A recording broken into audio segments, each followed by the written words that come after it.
Odoo replaces it all. One connected platform for every part of your business, so you can work faster, smarter, and for less. Odoo. Free day at odoo.com. That's O.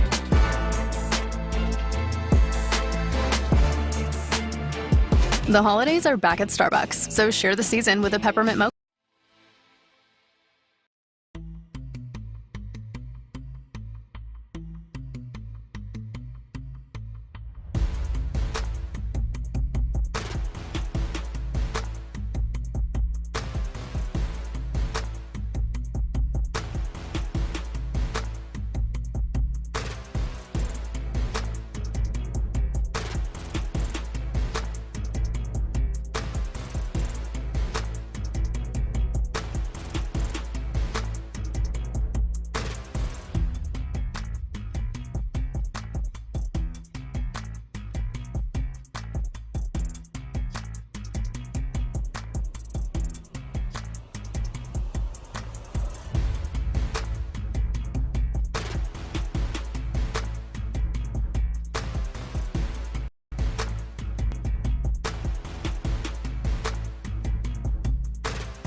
KILT FM HD2 Houston. Insider access, exclusive content. Sports Radio 610. The Texans play here. An Odyssey sports station.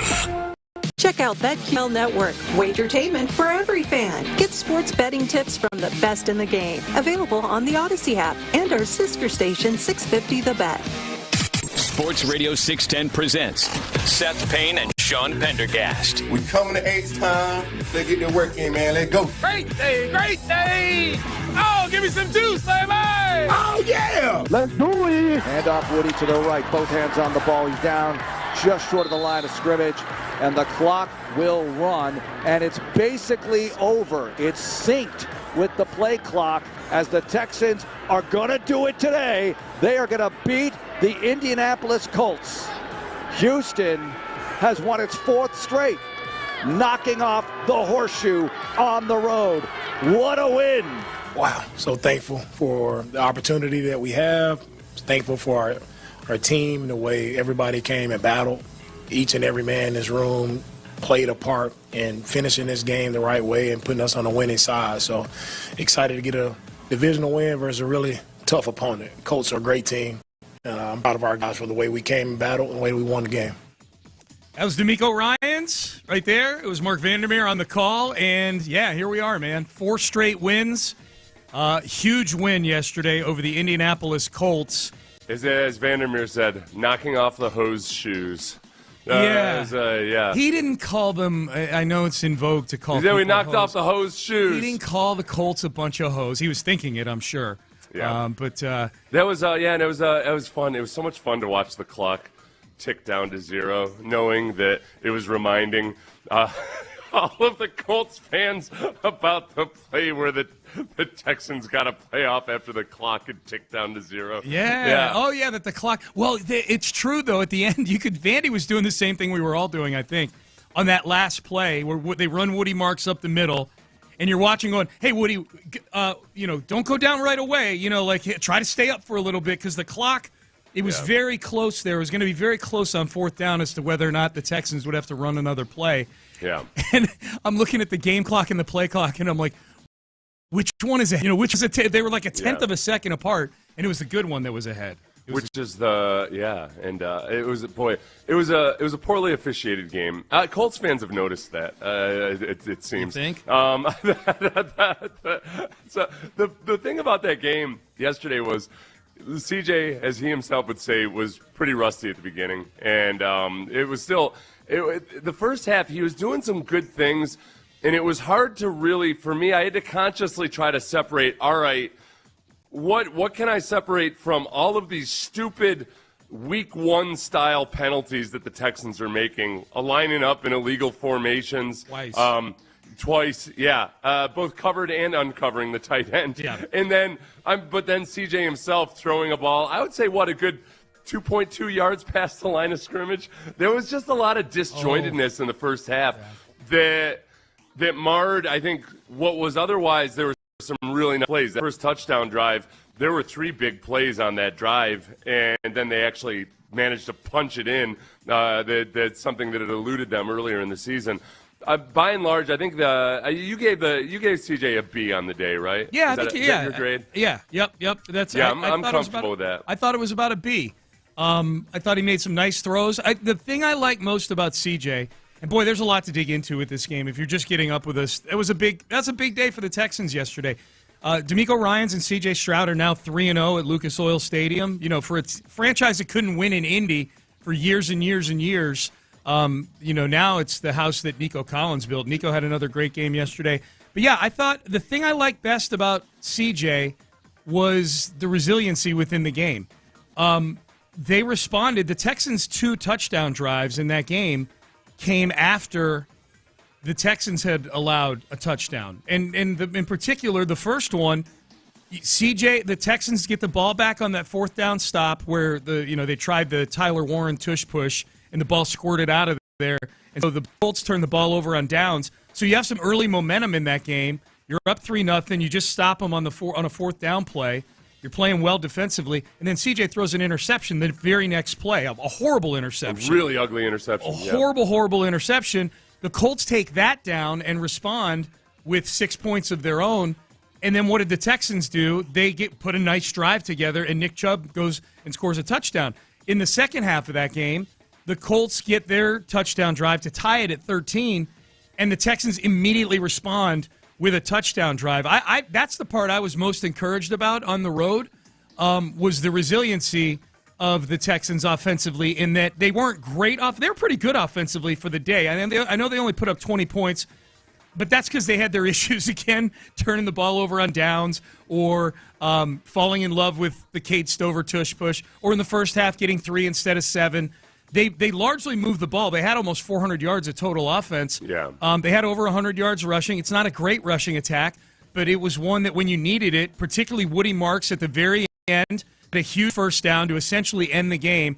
Got stopped short of the sticks, but then, like he's been doing, broke a couple tackles to get ahead of the sticks. That Woody Marks run to get a first down in the last 2 minutes of the game was one of the 3 or 4 most important plays in the game. It prevented the Colts from getting the ball back at the end of the game. So, yeah, I thought CJ was a solid B for me yesterday. Yeah. Definitely he said it after the game. There's some throws he'd like to have back. In fact, let's get CJ. This was CJ's self-assessment. We'll get your thoughts on it here, Seth, after. This was CJ's self-assessment of his game yesterday. I would say, early on I was a little rusty. I thought, they really didn't give me big plays, they were taking a lot of that stuff away. So I thought I was very disciplined, check downs and, getting the ball to where it had to go. And then of course the interception sucked. I got to just take care of the ball and, put Hutch in a better spot and just flatten him out. But other than that, I thought I played really good. I thought, every opportunity I had, with the ball, I thought I, made the right decision. A couple plays I want back. But I thought, I did a really good job of, taking what the defense was giving me. I think the type of team we have, I have to be Superman all the time. And, I got to just do my job each and every play. And I'm not going to be perfect. I'm never going to be perfect. And I trust myself. I know my teammates trust me. And that's all that really matters.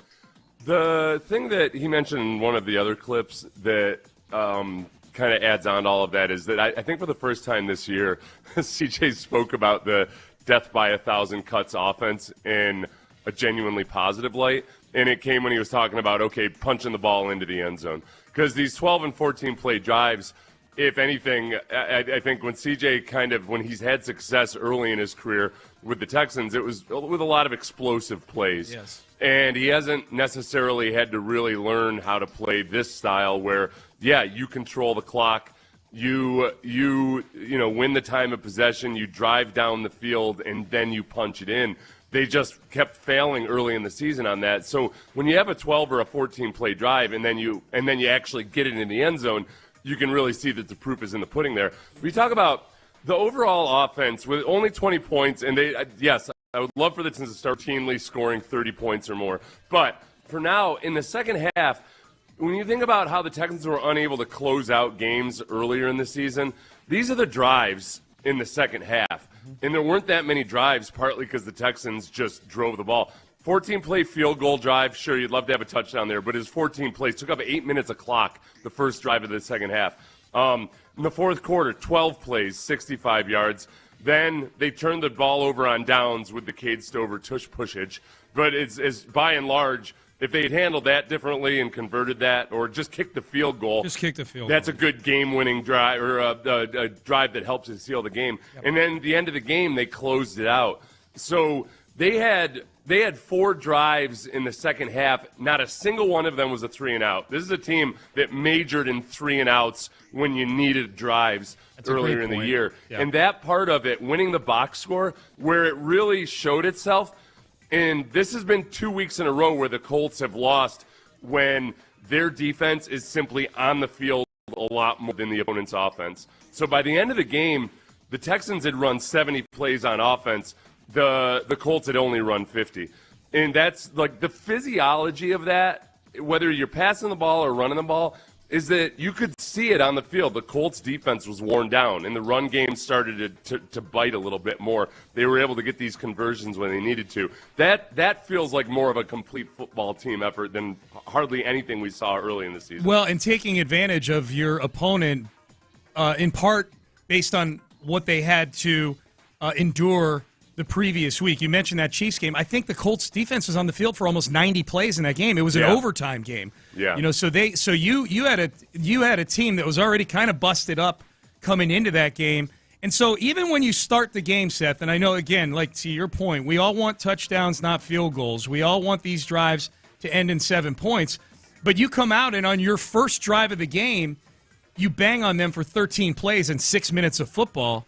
They realize that it's going to be a long day. It's at the very least going to be a long day in terms of how much effort we need to put in. Again, 20 points is not optimal. They're going to need to score more than 20 points in games somewhere here along the way to get some wins down the stretch and get into the playoffs. But for yesterday, it got the job done. It was, the first half, that first drive was nice, but you only came out of it with a field goal. Until the touchdown drive in the first half, it felt bad. Because you had death by 1,000 cuts field goal, then you had a 3-and-out punt, 1-play interception that the Colts responded with a touchdown. That felt bad. Yep. And you have to kind of separate that from the ensuing drive where the Texans had that touchdown drive, and then still again at the end of the first half, that frustrating, muted lack of urgency, just failed attempt to get into even field goal position. That was rough. Not even failed attempt. It's almost like they didn't care. They didn't even care. Yeah. It's just like, if it's not a failed attempt, we're not even attempting. How can you fail an attempt if we're not attempting to get into field goal range? They burned in a half, and I don't want to get too off the weeds on the negative because yesterday was a tremendously positive day for this team. But, that was weird. They got the ball with 1:51 left in the half, and they spent over a minute moving the ball 25 yards with two timeouts. It was strange. Yeah, and that point, and to try to keep the ball out of Daniel. Let's remember, this is Daniel Jones. Hey, man. No. It's not Pat Mahomes. It's not like, we can't give the ball back to Daniel Jones with 3 timeouts. Yeah. He'll kill us. Yep. He'll kill us, he will. Nope. No, stop it. Yep. So I think the big storylines yesterday, we touched on CJ, his return. So again, similar to when he came back from the concussion in 2023, and he comes back and he plays well, and you're like, oh yeah, okay, good, he's fine. And I feel that way about CJ. I don't think the interception was a concussion thing. I think it was probably a little bit rusty, and the ball sailed on him kind of thing. Yeah. So CJ. I think you mentioned the officiating. We should mention that. Colts fans are livid at the officials in this game because on the same play, it looked like the officials may have missed a delay of game. Yeah. And then there was a bad pass interference call. It was a bad call, I thought, on the Colts, on the Kenny Moore pass interference.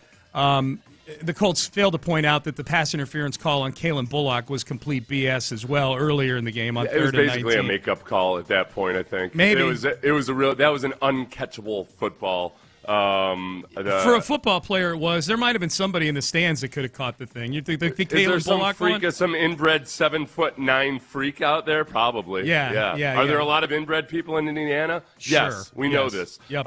There was one of them in the stands, possibly, but it wasn't Alec Pierce. So there were those two calls that went in favor of the Texans. The missed delay of game call. Gene Steratore thought it was a missed call. The official, the referee expert on the CBS broadcast. And then the phantom PI, and then so the Texans go on to score on that drive. They score the go-ahead touchdown. The touchdown would ultimately win the game. The Nico Collins end around, which was a great call, well-designed play. And then it sure did look like they missed the point after.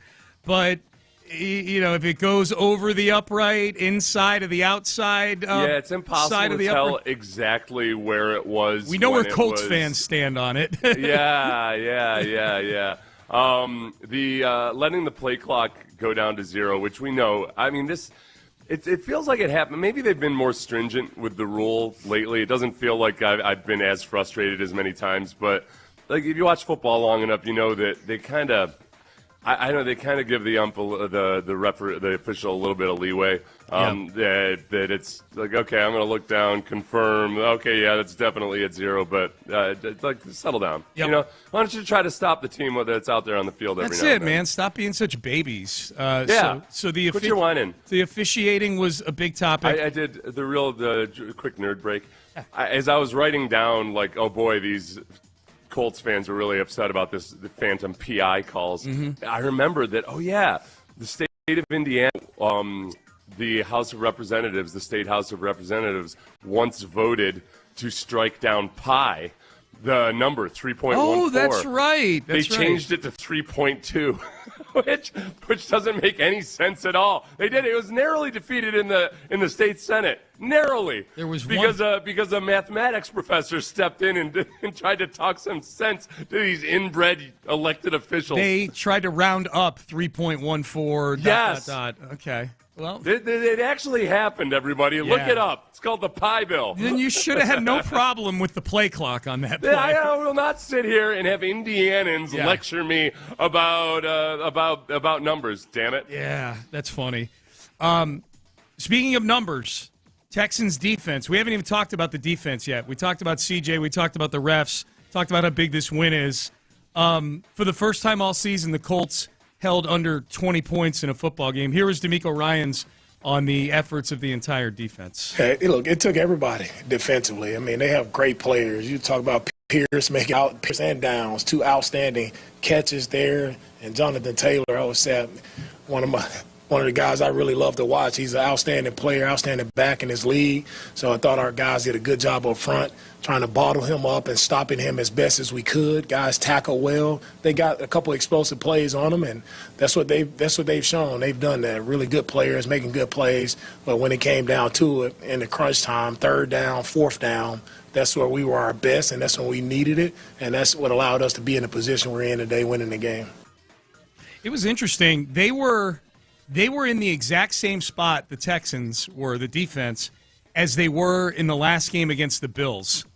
The opponent was trailing by 4 because they had missed an extra point earlier in the game and needed a touchdown instead of a field goal. If you remember, that's the situation the Bills were in at the end of the game. Almost in the same spot on the field, almost in the same down and distance inside of the last 2 minutes. The Texans had to feel like this is a very familiar situation on that 4th down where they stopped them to get the ball back. Yeah, there were, and it kind of makes you reflect back on just all these one-score games, and some of it's just random dumb luck, but some of the things that just, man, if the Bucs game, for instance, came down to that 1 4th and 10 where the Texans could have won the game right there. Yes. And that one win right this moment, man, that would make a big difference in where you are in the standings right now. But that's where some of it's dumb luck, some of it's weirdness. The Texans do have a knack for not just blocking kicks, but also just forcing bad kicks this year. I don't know if it's a general stress level of kickers knowing that this is a team that's really good at blocking kicks, that Danico Autry is out there looming with his, 14 blocked kicks in his career. Yeah. But I'll, you know what? I'll give the Texans field goal block unit credit for that missed field goal. There you go. It wasn't just simple dumb luck. There you go. Yeah. So, missed extra point. Yep. So, that factored in huge down the stretch. Now the big difference was Kalen Bullock interception against the Bills ended the game. When the Texans got the ball back yesterday, they had to go get a first down to win it. Yeah. And they did. And that was really cool to see, man. Woody Marks. Woody Marks playing injured, too, the entire game pretty much. We have a text here. How worried are you guys about Woody Marks' foot? I'm extremely worried I'm worried. Yeah. Extremely worried. Don't worry. Joe Mixon's foot turned out fine. I remember everybody telling us that we were being drama queens about it. Yeah. Oh, you guys are he'll be fine. He never takes any reps during training camp. I can't believe you guys are actually making a big deal out of this. Go die. I will fret about injuries because I watch the NFL. Yep. Well, and Woody Marks, we can talk about this. I mean, Woody Marks, he's become one of your more valuable players. There's a big drop-off between what Woody Marks brings for you and what the rest of that running back room can bring. All right, Football Talk on Sports Radio 610 is presented by Paramount Plus. You can't count on much these days, but you can count on two things: the Texans winning and Sundays with the NFL on CBS and Paramount Plus. I added that Texans part. Watch your local NFL game every Sunday on CBS and Paramount Plus all season long. Visit ParamountPlus.com/NFL to get started today. What does the big picture look like now for the Houston Texans? I think there are two huge things to consider when we look at what the Texans have now made available to themselves with that huge win yesterday. We'll tell you what they both are coming up next. But first, West Point Lincoln, Katy Freeway exit Kirkwood. Now is the time.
to Mokaram Injury Lawyers Reaction Monday on Sports Radio 610. Here's Payne and Pendergast. Okay, the two huge things to consider now that the Texans are 7-5. The biggest one, the most important one, big picture, beyond next week. We'll get to next week in a second when the Texans travel to Kansas City to face the Chiefs on Sunday Night Football. Looking at the standings in the AFC right now, especially if you're a franchise, Seth, that has never been to an AFC title game, where the stated goal in the offseason was to take this franchise to new heights. New heights, like a podcast. That'd be a great name for a podcast. D'Amico said that in his exact words, we got to get to at least the AFC title game this year. And look, 7-5, they still got a lot of work to do. They're not in the playoffs right now. They're the king of that right-hand column on the playoff graphic on the broadcast where it says in the hunt at the top of it. Yeah. They're the king of the in the hunt right now. I do like it when that graphic has you on the right instead of down below. You know, the graphic that has the bubble teams beneath. They're like, come on, what are we, substandard? Oh, yeah. You know? Oh, yeah. Okay, I got you. Yeah. Yeah, come on, man.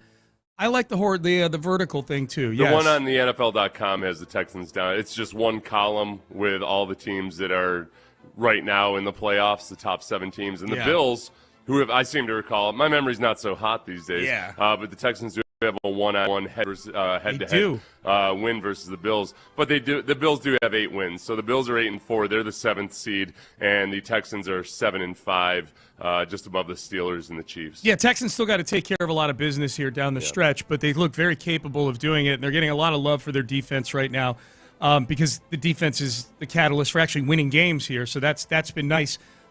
But if you look at the AFC, man, I mean, you come into the season and everybody's gaga over 4 quarterbacks: Josh Allen, Lamar Jackson, Patrick Mahomes, and Joe Burrow. Those are the top 4 quarterbacks on most of the rankings out there, the power rankings before the season. Right now, there's 2 of them that are on the outside looking in, Joe Burrow and Patrick Mahomes. Lamar Jackson's team is still teetering. They're only inside the playoff rope right now because the division stinks. Yeah. So they're leading the AFC North. And Josh Allen, if they had lost to Pittsburgh yesterday, they'd be on the outside looking in because they'd have been tied with the Texans. And to your point, Seth, the Texans have the head-to-head against them.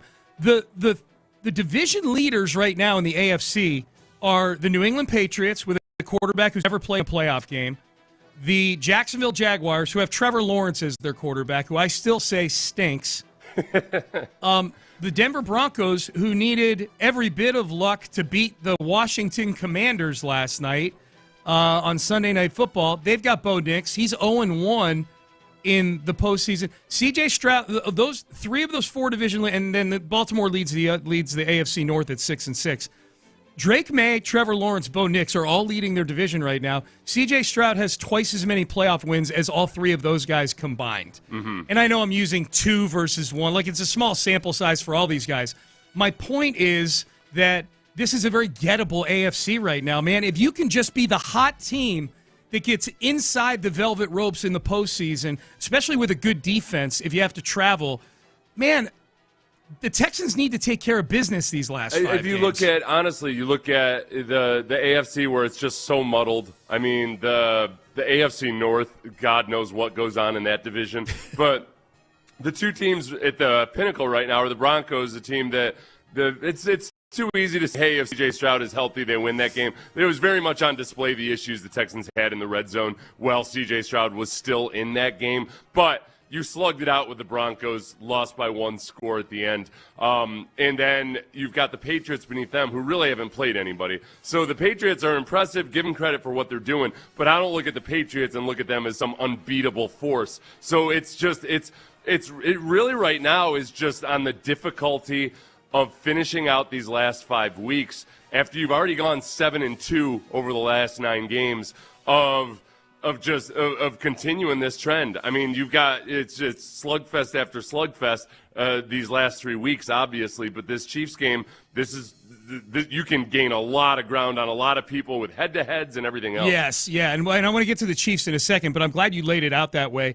So the standings right now, so Denver is 1, as you just said. New England is 2. Jacksonville is 3. That means if you're one of the 3 wild card teams, you're going to go on the road to face either Drake May or either Bo Nix, who has never won a playoff game, Drake May, who's never played in a playoff game, or Trevor Lawrence, who I still don't think is a very good quarterback, and you're traveling to Jacksonville to face a team that I think is not as good as their record would indicate. Those are the top 3 teams. Just get inside the playoffs, man, and you can go win. If those are the teams, no, take that back, because the Denver Broncos would have a bye. So you'd either be facing the Patriots, the Jacksonville Jaguars, or either the Steelers or the Ravens on the road, who are not nearly the teams that they've been in years past. And that's if you don't win the division. But the Jaguars have a 1-game lead on the Texans and the Texans right now. They face the Colts this week. Then the Jaguars have they have the Jets at home. Yeah. But then they face the Broncos and they face the Colts again before they finish the season with the Titans. So this next 5 weeks is going to be tense as hell. It's going to be as tense as I was that entire game yesterday. I was very uncomfortable watching that game. Yeah. Were you? I was. Yeah. Well, the offense in the first half was doing a lot of the same stuff they were doing when they were 0-3. Yeah. It was the procedural stuff and all of these. I mean, CJ's interception was ugly. Yep. It just didn't. That first half was not pleasant at all. Even on the touchdown drive where things started to click, they were still hurting themselves. Yes, they had some negative plays. It was a negative play, then a big play, then a negative play, then a big play. So, I was really uncomfortable in the first half. The other thing that I want to make sure we touch on here, so the first thing is the AFC is gettable. I mean, this is a winnable AFC for anybody that gets into the postseason, which is fun. This coming Sunday, the Texans will be America's team. The Texans are America's team this week, not only because they've played so well the last 4 weeks. They're getting all kinds of love from everybody based on how this defense is playing. The Texans can put the stake into the heart of the Chiefs dynasty this Sunday on Sunday Night Football. And I don't think there's anybody outside of Kansas City who doesn't want to see that. I don't think there's anybody outside of Kansas City who's saying, you know what I want to see? The Chiefs in the Super Bowl again this year. Yeah. Everybody's sick and tired of the Chiefs. I know Nate Burleson is going to lecture us, Seth, on wanting to see greatness. But sorry, Nate Burleson, who admonished America for wanting to see somebody other than the Chiefs win a Super Bowl. Right. That you should just sit and enjoy it. He said, you sit in the corner and watch. Yes. That's what he was trying to do to America, and I will not stand for it. I will not see America treated that way. No, you're a good American that way. I say that all the time. Yep. This was the Football Night in America crew last night on Sunday Night Football saying, this is Chris Sims and others saying the Texans are dangerous. I want to ask you guys. I'm getting a little shades of the Houston Texans, like 2015 Broncos, 2013 Seahawks. Like, what do you think about them if they get in the playoffs? They're just so darn good up front. They just make it so hard on you to run the football. They affect the quarterback. It's just constant pressure throughout. I'm not going to say they're the 2015 Broncos quite yet. They're playing awfully well, though. And they look like they might take over this AFC South with the Colts slipping a little bit. They might get a home field game, too. We'll see. That was Jason Garrett and Jason or one of the McCourtys, whichever McCourty is on NBC. Credit to Bill Cowher in the post game on CBS. I know you weren't able to watch, but he did refer to the Texans as the Houston Oilers. I saw that. We hadn't started the post game yet. I saw that. What am I going to do? Criticize the old guy? No. I'll make that mistake every now and then. Not with the Texans and the Oilers, but 100% with I called them the Oakland Raiders last week. At one point, I know I've thrown in a few San Diego Chargers this season already. They'll always be San Diego to me. But at least those are the same team names. Yeah. Going straight back to a completely different franchise is something else. Not just a different franchise, one that the Texans abjectly hate. That's funny.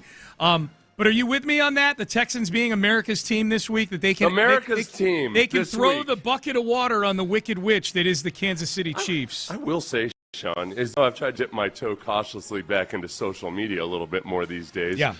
Were you aware that there are a lot of people out there that aren't big Aziz Al-Shire fans?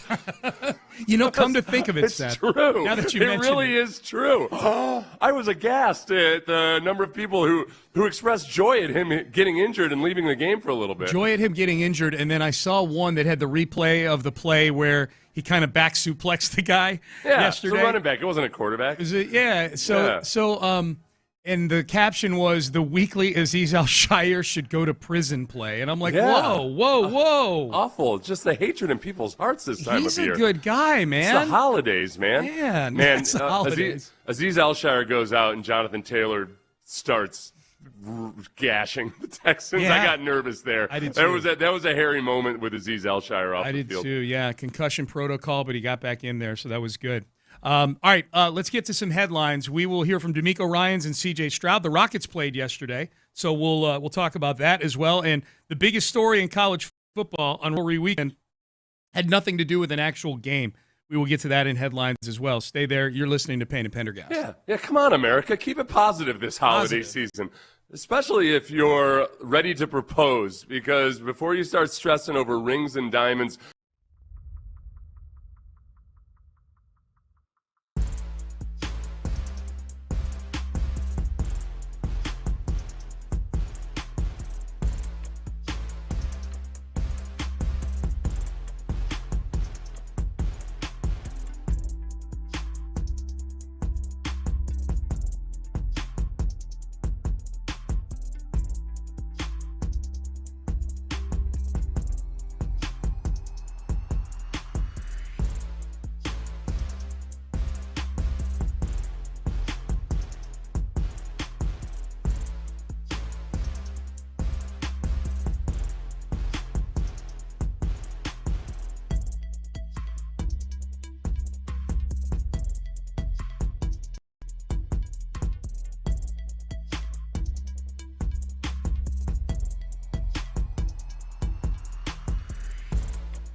Payne and Pendergast with today's headlines powered by Men's Tea Clinic. Hand off Woody to the right. Both hands on the ball. He's down just short of the line of scrimmage. And the clock will run. And it's basically over. It's synced with the play clock as the Texans are going to do it today. They are going to beat the Indianapolis Colts. Houston has won its fourth straight, knocking off the horseshoe on the road. What a win! CJ returns and shines, and the Texans defense makes a huge stop at the moment of truth. Houston now 7-5 with the Chiefs on the road up next. Fourth straight this season. So they've won 4 in a row. That's the fourth straight win in Lucas Oil Stadium as well. It all started with that game back in 2022 where they secured the second pick in the draft, and they've won all 3 since then. So that's a nice winning streak in Indianapolis, as well as the Texans win yesterday against the Colts, 20-16 to pull within 1 game of both the Colts and the Jags in the AFC South. Pretty good comeback from an 0-3 start. They've now won 7 of 9. D'Amico Ryan said the difference, we're finishing games now. Yeah, it just goes to like how we finish. I know I continue to say that, but that's the difference. Like we, protected the ball. We had the 1 turnover. Nobody blinked. Like we came back the next drive. We were able to go down and score. So everybody sees our team like we have that true resolve. Like no one play is going to get us in the tank, and nobody's going down. Everybody understands it's a 60-minute battle each and every time we step out there, and we're playing full 60-minute games now. That's the difference. Yep. First time, Seth, the Colts have been held under 20 points all season. First time since 2000 that the number 1 total defense, so the Texans went into yesterday leading the league in total yards on defense, went against the number 1 score offense and won the game. That's happened 5 other times this century, and typically the offense, the number 1 scoring offense, beats the number 1 total defense. Yesterday was the first time since 2000 that the defense beat the offense. And the Texans regained their spot at the top of the points allowed rankings. So the Texans are 1 point ahead of the Rams now in points allowed per game. So good job. Thank you, Bryce Young. Thank you, Carolina Panthers, for throttling the Rams in a big disappointing loss for them. The closing out of games, the ability to run the ball more effectively as the game goes on, and then I think the overall play of the offensive line, where they're a much more fundamentally sound unit than they were at the beginning of the year. This is probably going to be the lineup that they roll with for the rest of the season. Trent Brown's health, I think, from week to week might get a little bit dicey. He was dealing with a hand injury yesterday. So, so far, so good. I think there's still more improving to be done. But Ed Ingram, by the way, I know a lot of people saw his whiff early on. It's going to happen. He's a really good season. He had one of the most dominating blocks I've ever seen on Woody Marks' 15 or 16-yard run that he had there. The one where Woody Marks juked himself into the play, into the tackle. Yeah. Ed Ingram destroyed the backside linebacker on it. Just absolutely destroyed him. It was a sight to behold. Your breakdown on KHOU last night of that was hilarious. That was really good. Go find it. It's on Seth's timeline on Twitter. It is like it looked cartoonish almost that he shoved a guy that big. The guy left his feet. It was awesome. So the Texans win. CJ Stroud now 10-4 against the AFC South, 4-1 against the Colts, 3-0 in that stadium at Lucas Oil Stadium. The Colts, that was the first time the Colts have been under 20 points all season. I think it is important not to try to take any shine off the number 1 defense taking on the number 1 offense. They are not going to finish the season as the number 1 offense. That Colts team is struggling offensively. They've scored 20 or fewer points in 3 of their last 4 games. Yeah. Daniel Jones obviously is doubled, and I don't know how much he can and he took, that one play where Will Anderson bull rushed the center and basically took away his manhood. It's amazing. Daniel Jones' fibula took a crunch on that one. Yeah. And we're going to see Riley Leonard at some point here, I think. I don't know if Daniel Jones finishes the season. I can tell you, Riley Leonard, he ain't ready. I can tell you that right now. But that's okay, everybody. They traded away 2 first-round picks to get Sauce Gardner, who's also not currently available. He's not available either. Well, and look, I don't want to get too far ahead of ourselves because next Sunday is 6 days away. Colts and Jags play each other next Sunday. We should be rooting for the Colts in that game. Yeah. The Colts have a harder schedule the rest of the way. The Jags have an easy schedule. The Texans, if they're going to win the division, the Colts winning next Sunday would go a long way towards that. The Rockets win yesterday. While we were watching the Texans, the Rockets were playing, and they beat the Jazz 129-101 in Utah. Kevin Durant back of that game. First time he's been back in a week. He had 25 points in that game.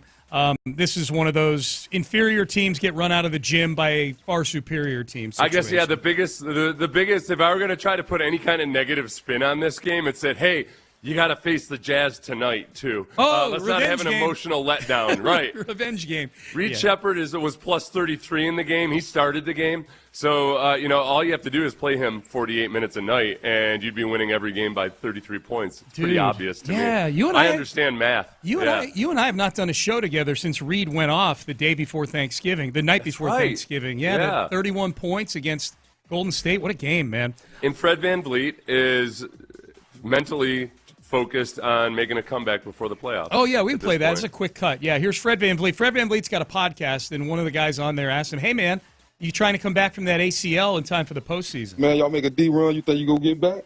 Man, that's what I'm pushing for. Nothing is guaranteed, but that's what I'm pushing for sure. Them boys look good out there. Okay. So Fred VanVleet trying to come back for the postseason. That'd be an interesting one. This is one of those classic ones where it's going to do it. I hope that it's like 3 weeks before the end of the regular season. Yeah. I don't want it to be this. I don't want this to be a playoff experiment. Right. That's a dicey situation to see how he. It would be an awesome rhythm changer. It would be incredible if all of a sudden you insert a veteran point guard in there and it's working. But man, the timing, the chemistry, all of that, it could be dicey with the timing of it. How far out can you tell? With it, you've had an ACL a couple times, right? I had several ACLs. Yeah, so I wonder, how far out can you tell? This thing's progressing to where, how far out can you make an estimate as to when? Well, playing nose tackle is exactly the same as playing NBA. I figured that'd be the answer. I can tell you with a lot of authority that I don't have a clue, man. Yeah, every ACL tells a story. Sean. There you go. Okay. Yeah. Thanks, Brock. Appreciate that. Lane Kiffin leaving for LSU. It's official now. The big story with this was Lane Kiffin really wanted to coach Ole Miss in the college football playoff, and Ole Miss's administration said, no. We will be coached by an Ole Miss man, not an LSU man. As people are making these impassioned pleas for Lane Kiffin to be allowed to stay after quitting his job, you got to step back a little bit and look at the situation. And the guy's quitting. To go leave for a team in the SEC, no. Yeah. They play every year. I just want a little bit of extra time to finish what I started and also recruit some of these players to LSU. Dude, yeah. Kirk Herbstreit had this impassioned plea on College Game Day, and I'm like, God, when did you become the worst? I've always liked Kirk Herbstreit. Such a shill for all things awful. Well, and he's got the same agent as Lane Kiffin. You don't have to dig hard to find out. Okay, I get the motivation here. The worst part about this was not being able to parse out exactly what were the bogus stories and what were the real ones. Yeah. The one I saw of a rack of clothes out on the street claiming that Ole Miss just basically evicted him. I'm going to choose to believe that was an accurate report. A jilted wife? I don't know if I doubt it was, but I'm going to choose to believe it is accurate. All right, Payne and Pendergast with you. We head into the 7 o'clock hour. We will revisit yesterday's game through the voice of Mark Vandermeer. The high points, some of the low points from yesterday via the voice of Vandy. What did it sound like in the locker room after the game? And at 7:20, we will make our acknowledgements. We will do our Monday segment, Acknowledge Me, acknowledging the big performances from over the weekend. We'll do all that coming up next. Did you have a big performance on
KILT FM HD2 Houston. Insider access. Exclusive content. Sports Radio 610. The Texans play here. An Odyssey sports station. It's a Mokaram Injury Lawyers Reaction Monday on Sports Radio 610. Here's Payne and Pendergast. Here's what it sounded like yesterday in the Texans locker room following their 20-16 win over the Indianapolis Colts. Outstanding job, man. Outstanding job. At the end of the day, man, we talked about coming here, taking what we wanted. Everybody, it took everybody in here. Coaches, players, every man here stood up, made a play. We needed to make a play. It took every second on the clock to finish this thing, but that's what it's about. Coming and winning a divisional game versus a tough opponent, and we got to see these guys again. Great job right there getting the first one. Now on to the next one. Let's keep it going. Everybody, great job, complimentary football all the way around. A lot of great things you guys did. Most important thing, what we come here for, is the dub. One time, Texans! All right, there you go. Got the dub, man. Got the dub. 20-16. I know there are a lot of people that would really have liked it to be 23-16 when they had the chance to kick a field goal there in the fourth quarter. Well, the failed tush pushes, because we saw it work earlier in the game. It was great. The Stover push. Has anybody come up with a good nickname for the Cade Stover tush Someone push? sent in like Stover shove or something like that. I don't know. It's a tough alliteration. You want to hold off on that because we've got that on the list of plays here. The failed tush push. Yeah, we'll hold off on that. Okay, yes. So we'll hit that because we're going to replay some of these here. So we're going to take a little journey through yesterday's game, video podcast of it. The excellent job, always done, by Mark Vandermeer and Andre Ware and John Harris on the call. So yesterday's game, let's go back through the journey. A lot of punts early on, other than the Texans' field goal to put them up 3-0 on their first drive. And that, Seth, was yet another death by 1,000 cuts that ends in 3 points, not 7. They ran into their same old issues down there in the red zone. But they take a lead, 3-0. And the defense is on point early on. 2 3-and-outs, and then a 5-and-out. And then you get to the second quarter. The Texans are punting. And then the Colts get the ball, and they start to put a little something together. And they drive down deep into Texans territory. They go for it on fourth down. They run their version of the tush push with Tyler Warren, who doesn't even really get into his first step before the ball squirts out, fumble, and the Colts recovered it, but it was fourth down. So the Texans get the ball back. Still 3-0. This is a defensive struggle, but the Texans now have a little bit of momentum here in the second quarter after turning the Colts over on downs. And in the very first play from scrimmage, this happens. CJ fakes the give to Chubb. Looking, firing downfield, and intercepted at the 41-yard line. Bynum brought down right there as CJ throws the pick looking for Xavier Hutchinson. That hurt. That hurt. That was just, here's the momentum back. Here you go. It wasn't a bad read whatsoever. It was just a really bad throw. And that, at the moment, I was not happy about the offense in general. Just the overall sloppiness, everything. I think CJ had made some bad decisions at that point. Not awful ones, but it just looked like everything was coming to him a little bit rusty. And that was just a bad throw. I'm not worried about his accuracy long term or anything. It's just in that moment, and then obviously that you give up the ensuing touchdown. It was not a great for the offense in the first half. No, until the ensuing touchdown drive that we'll get to. Yep, we'll get to that for sure. Yeah, they had gone 3-and-out their previous 2 possessions. One way to not go 3-and-out. Go 1-and-out, just throw an interception. Hey, we didn't go 3-and-out. The tough part about that was that Davis Mills had made a beautiful, picture-perfect throw into cover 2, into the honey hole right there against the Titans to close the game out a couple of weeks ago. Yep. So that was when on my timeline the most I started getting the most people telling me about just how Davis Mills. The Davis truthers were coming out. Yep. So the Colts get the ball back. It only took them 3 plays. They throw a 19-yard pass to Alec Pierce. They hand off to Jonathan Taylor, and then yet another 19-yard pass to Pierce. Here's it. 2nd and 6 at the Houston 19. Empty backfield for Daniel Jones with 3 receivers to the wide side right. Here's the snap. Braden Smith false start. They don't call it. Jones firing downfield, left side end zone. Caught. Touchdown, Indianapolis. Alec Pierce. What a throw.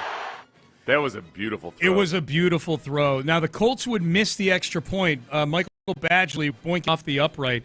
That, much like the Buffalo Bills missing an extra point last week, would come into play in the fourth quarter of this football game. One of the biggest things I liked about C.J. Stroud in this game, Seth, is that both times the Colts scored a touchdown, he responded with a touchdown. They punched right back, and the Texans fell behind in this game 6-3. Well, on the ensuing drive, C.J. shakes off the interception that he'd had in the previous drive and leads the Texans on an 8-play, 67-yard drive where he had a 15-yarder to Nico Collins. There was the big 16-yard run that Woody Marks had that you talked about where Ed Ingram threw a guy into the first row. Big 22-yard pass to Nico again, and that all led to this from Nick Chubb. Nick Chubb in the backfield, CJ under center, first and goal inside the 5. Stover in motion to the left. Here's the toss to Chubb. Needs some blocking. Chubb to the outside. Chubb to the goal line. Touchdown, Houston. Nick Chubb.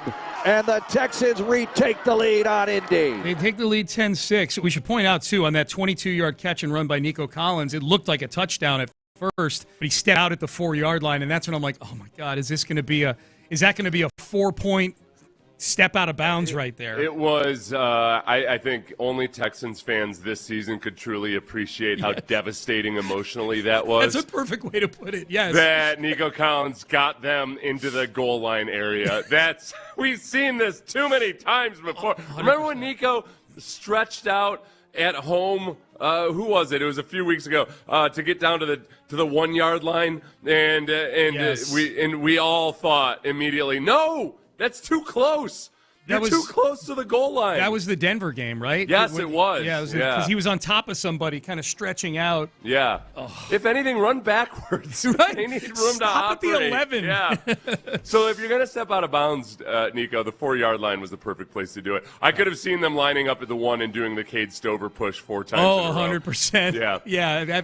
We're going to show that we are tough. Yes. Yep. Knowing what we know now. Yeah. Texans are Chihuahua tough. They believe they're much tougher than they are when it comes to these physical battles. They believe it with all their souls. Man. But every now and then they run up against a Siberian Husky. That's right. That's right. So the Texans would take a 10-6 lead. They would go into the half on a 7-play drive where really it looked like the goal was just to run out the clock, when in fact the goal should have been to go at least get 3 points. I don't know. The way they operated that end of half drive was, I got to go back and watch it. I was not nearly as troubled in the moment as I was once we rehashed it on the post-game show. Yeah. You honestly, I'm getting a sense that you were not nearly as stressed out about the sloppiness of the offense in the first half as I was. I really just thought, other than that, the touchdown drive that we just recapped, which was also kind of it was a pockmarked affair. Yeah, there was some good plays to get down there, but there was yet another penalty. There was a tackle for a loss. There was a lot of ugliness. I honestly think I'll acknowledge the offense was not great in the first half. This defense probably has me feeling a little more comfortable than I should be. The Texans defense. This is the interesting thing about the Texans defense. I told you before this break, they're an awesome defense, no doubt about it. There is, and they've gotten a lot better at allowing the explosive plays. But amongst the top defenses, they still do allow more explosive plays than the Broncos, the Seahawks, the Rams, the Chargers. Like they're about 13th or 14th in explosive play rate, like 13th best. Yeah. And like that's one area where it makes it a little bit dicier. Yesterday, some of those big plays over the middle, especially, it gives you an uncomfortable feeling at times. Yep. I didn't feel as rock solid about the team in general yesterday. So the second half would start. The Texans would go in up 10-6. They came out of the half, had an 8-minute drive. Stop me if you've heard this before. They had an 8-minute drive that ended in a field goal to put them up 13-6 in this game. Colts get the ball back. There were only 2 possessions for both teams combined in the third quarter. The third quarter was a lot of clock grinding going on in the game. The Colts down 13-6 would put together a drive that would include a 34-yard toe tapper from Josh Downs on 3rd and 11. It would also include Josh Downs converting a 3rd and 6. It would also include a 32-yard penalty, which was every bit as bad as the PI call that we'll get to on Indianapolis in the fourth quarter of this game on defense. Kalen Bullock getting called for just a horrible pass interference on a ball that landed like 15 feet out of bounds. It was awful. But that very next play after that pass interference set this up. They fake the gift to Taylor, a boot. A throw to the right side. Ty Warren got it. Touchdown. Warren, the rookie from Penn State, with the TD reception off the bootleg. Beautifully drawn up, and the Colts are within a point. All right, so there you go. Yeah, the one thing the Colts do really, really well is play action. Texans and McGinn versus play action. But there were times in that game where all the things that D'Amico talked about, the eye candy and everything. And I can't even remember. I can't pull that play up right now, whether that one was play action or not. But they had a heavy formation. I think it was. Yeah. I think it was. But some of the Colts, as banged up as Daniel Jones is right now, they execute that offense really well. Sure. They put the Texans defense into some binds. So for the Texans to hold them to the fewest points allowed all season long, whether or not Daniel Jones is himself, it was an impressive performance. They got a lot of weapons, man. Yeah. They got a lot of weapons on that team for sure. That was a great job yesterday by the Texans defense. So into the fourth quarter we go, or we're already in the fourth quarter, and it's 13-13. And again, for the second time in the game, the Texans respond to a Colts touchdown with a touchdown of their own. And C.J. Stroud was dynamite on this drive. 19-yard pass to Jaden Higgins to get things started. Jaden Higgins had a nice day yesterday, 5 catches for 65 yards. We haven't even mentioned his name yet. He would hit Higgins again on a 12-yard pass. They got some things going in the run game. There were some penalties along the way here. They would eventually get down into Colts territory, goal to go, and Nico Collins would take it on the end around. First and goal at the 7, Stroud of the gun. Marks to his left, bunch formation left. CJ takes the snap, and they hand it to Nico on the end around, running left. Nico to the goal line. He's got it! Nico takes it in for 6 from the 7. Now that, talking about executing play action well and using a little bit of creativity and ingenuity, that was great. I mean, on that play, it ends up being Nico Collins to the left. They pulled Titus Howard to the right on the play action. All the linebackers bit. Everybody's up at the line of scrimmage, and Nico's coming around. And a few guys did catch it in the secondary, but there was so much clutter in the middle of the field that the support couldn't get there. And then you got good blocks by Dalton Schultz and Cade Stover. Multiple wide receivers had good blocks on that play. Yeah, Hutchinson had a nice one. Yeah, Hutchinson had a really nice one. I can't remember if it was that play or the other, the Chubb run where Ariante Ursery had a really nice lead block as well. Yeah, both touchdowns run to that side with convoys in front of them. So it was a combination of the play call there, but also the execution of it. Charvarius Ward was the guy who was manned up on Nico, and Charvarius Ward saw what was coming, but he had to run around Trent Brown. That adds at least an extra 3 days to your route. It's like the old school explorers circumnavigating the globe. Yeah. He's old on MapQuest. He had to go around the pass there. Yep. So that was just great play call, great design, and great execution. So the Colts would get the ball back down 20-13, and they started to go on a drive of their own into Texans territory. They get the ball down to the Texans. It's 1st and 10 at the 27. Jonathan Taylor's starting to heat up a little bit at this point. He runs 8 yards on first down, makes it 2nd and 2. One of the more underrated plays of the game. We're not going to play it here because we don't have time.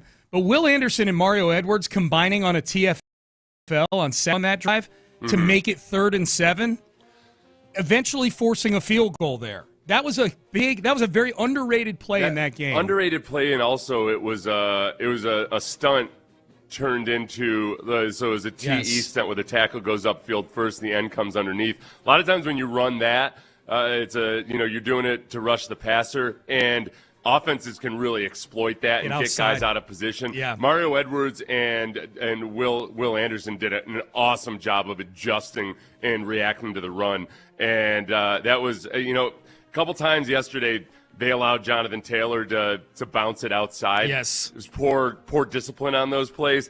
This was the exact opposite. Mario Edwards knew exactly where he needed to be. Yep, so that forced a 3rd and 7. Daniel Jones would throw incomplete over the middle to Josh Downs on a nice pass breakup by Jalen Petrie, and then they would kick a field goal. So it'd be 20-16. Texans would get the ball back, and again, go on a nice drive. C.J. Stroud hits Nico Collins for 29 yards to flip the field position. They're almost in field goal range.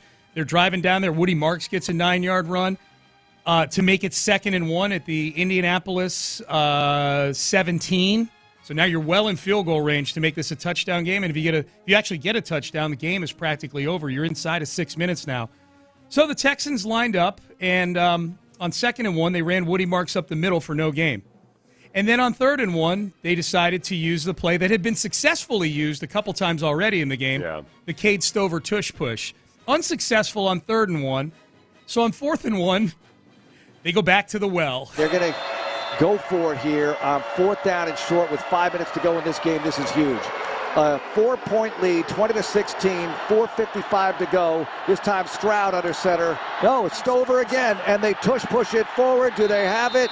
It's close. I don't know if they've got it. I think he's short, Mark. Wow. They went to the well again with Stover in the tush push. They just didn't get any movement. Not enough. That was huge. Texans turned it over on down. The Colts have the rock. That's when I got the text from Seth Payne.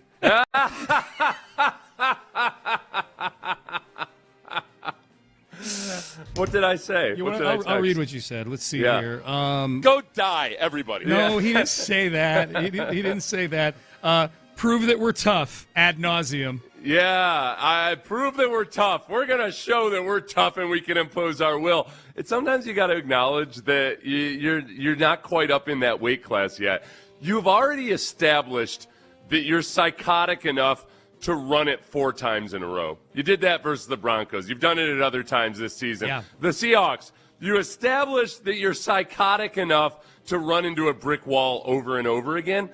Now, exploit that. Right. Look, the other team's defense knows that you're crazy enough to do it multiple times in a row, and the Texans have capitalized on it a couple times while Davis Mills was in. They would run up the gut on goal line and get stuffed, and then run play action the next time. See play action. Right. The defense knows that you're psychotic enough to run a play that you're not good at multiple times in a row. So just go ahead and use it to, hey, have Cade Stover pitch it to somebody. Yeah. I don't know. You don't have to establish yet again that you're crazy enough to do the thing you're not good at doing. Oh, my God. Everything I know about the tush push from reading so many people defend it with the Eagles is that it's not just as simple as, hey, throw a bunch of guys up there and do it. It takes practice. It takes timing. It takes work. Yeah. If you're going to show it over and over again in a game for the first time, you're probably not at the same level as the Eagles just yet. Probably in not. Running the tush push. Fair point. Cade Stover's a strong dude. I don't think he can squat a metric ton the way Jalen Hurts can. No, I don't know that anybody can. So, all right, last couple here. So the Texans turn the ball over on downs. The Colts get the ball, and we should remind people, Azeez Al-Shaair is out of the game at this point. He's getting checked for a concussion. He cleared the protocol, but then they were checking a second injury on him. And the Colts took advantage of that. Jonathan Taylor up the middle for 11 yards. Jonathan Taylor, right guard for 2 yards. They throw the ball to Alec Pierce in the middle of the field. There's Jonathan Taylor again for 11 yards. Like, Jonathan Taylor did get a little something going in the second half of this game. It wasn't a complete shutdown. The Colts would eventually, inside of the 2-minute warning, work the ball down to the Texans' 31-yard line. 2nd and 9, they tried a deep left ball to Alec Pierce. There were 2 Texans defenders there. 3rd and 9, they threw an incomplete pass short to Josh Downs. Henry To'oTo'o was on the coverage there. And then 4th and 9, here we go. Very similar situation to the situation the Texans defense was in against Buffalo the week before, where you have a team on 4th and mid-range. I think the Bills was 4th and 6, trying to score a touchdown because they missed an extra point earlier in the game, and here's what happened. Jones firing downfield, tipped and incomplete. The Colts turn it over on downs. Houston has the ball. Stingley getting in the way. The Texans have it up 4, 20-16, with a minute 45 to go.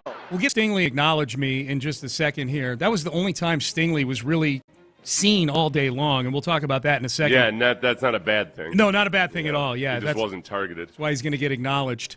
Last thing here, though. So the Texans get the ball back, minute 45, but the Colts have all 3 timeouts. So if you want to end this game with the ball, you got to get a first down. And Woody Marks went and took it. Motion by Higgins in the backfield. Stroud. Hands off to Marks, running left. Marks taking the ball across the 40. Marks close to a first down. He's got the first down at the Houston 42-yard line. A minute 34 to go, and the Colts stop the clock again. They have 1 timeout left. Woody Marks might need a segment tomorrow. Woody Marks, that was a huge play that was stopped short of the sticks that Woody Marks went and got the last couple yards. Mm-hmm. He had multiple plays in that. I think it was the Bills game. It was one of the recent games where he was in short yardage, stopped short of the sticks, and got 5 extra yards because he was running over guys. Like, Woody Marks has been a revelation during this win streak. If they could adjust for yards after contact by body weight, which I'm sure they can and have done. Pound for pound. I feel like pound for pound, he deserves 1.5 yards of credit for every yard he gains after contact. He really does, man. He packs a wallop way above his weight class. He's a tough dude. Yep. Man. All right, let's get to acknowledge me. So that was the Texans winning the game through the eyes and voice of Mark Vandermeer. Real quick, just as a reminder, when Azeez Al-Shire went out yesterday, that there was no Christian Harris to be found. No, he had a big tackle on special teams. I know, but just what an odd. Yeah, he's far down on the circle of trust. Yeah. All right, let's get to the acknowledgements for big performances from over the weekend. I will say a name. Ben Gary, our producer, will hit the hotkey. Acknowledge me. We'll acknowledge. And I mentioned Derek Stingley Jr. Derek Stingley Jr. Acknowledge me. Next Gen Stats darling. If PFF doesn't like Stingley, which they seem to hate Stingley for some reason, he's like 58th out of 102 cornerbacks or something like that. I've got a long and drawn-out explanation for why I think that is, but it's not. It has a lot to do with the style of coverage. Plus, early on in the season when he was injured, he wasn't himself. It wasn't. Yeah. He's a Next Gen Stats darling, though. Yeah. He had 28 coverage snaps. He was targeted 1 time. I think it was the play that we just heard, that incompletion, and that's the 4th time this year the 5th time now that Derek Stingley Jr. has allowed less than 10 yards in coverage in an NFL game. This is 2 straight games, Seth, that I said to myself, is Stingley out there in like the 3rd quarter? Yeah. I'm like, is Stingley out there? Because I haven't heard his name. I haven't seen him on the TV screen. You know, like it's because teams just aren't throwing his direction right now. I mean, this is the quintessential elite cornerback thing going on right now. Yeah, where the only thing you're ever going to hear from him is when he's promoting himself. So good luck with that. Yeah. Stingley not going to be out there, demanding that he get recognition or acknowledgement or anything. No. He's probably uncomfortable that we're even acknowledging him right now on this segment. Scott Quesenberry, former Texan, had my favorite Derek Stingley tweet last night.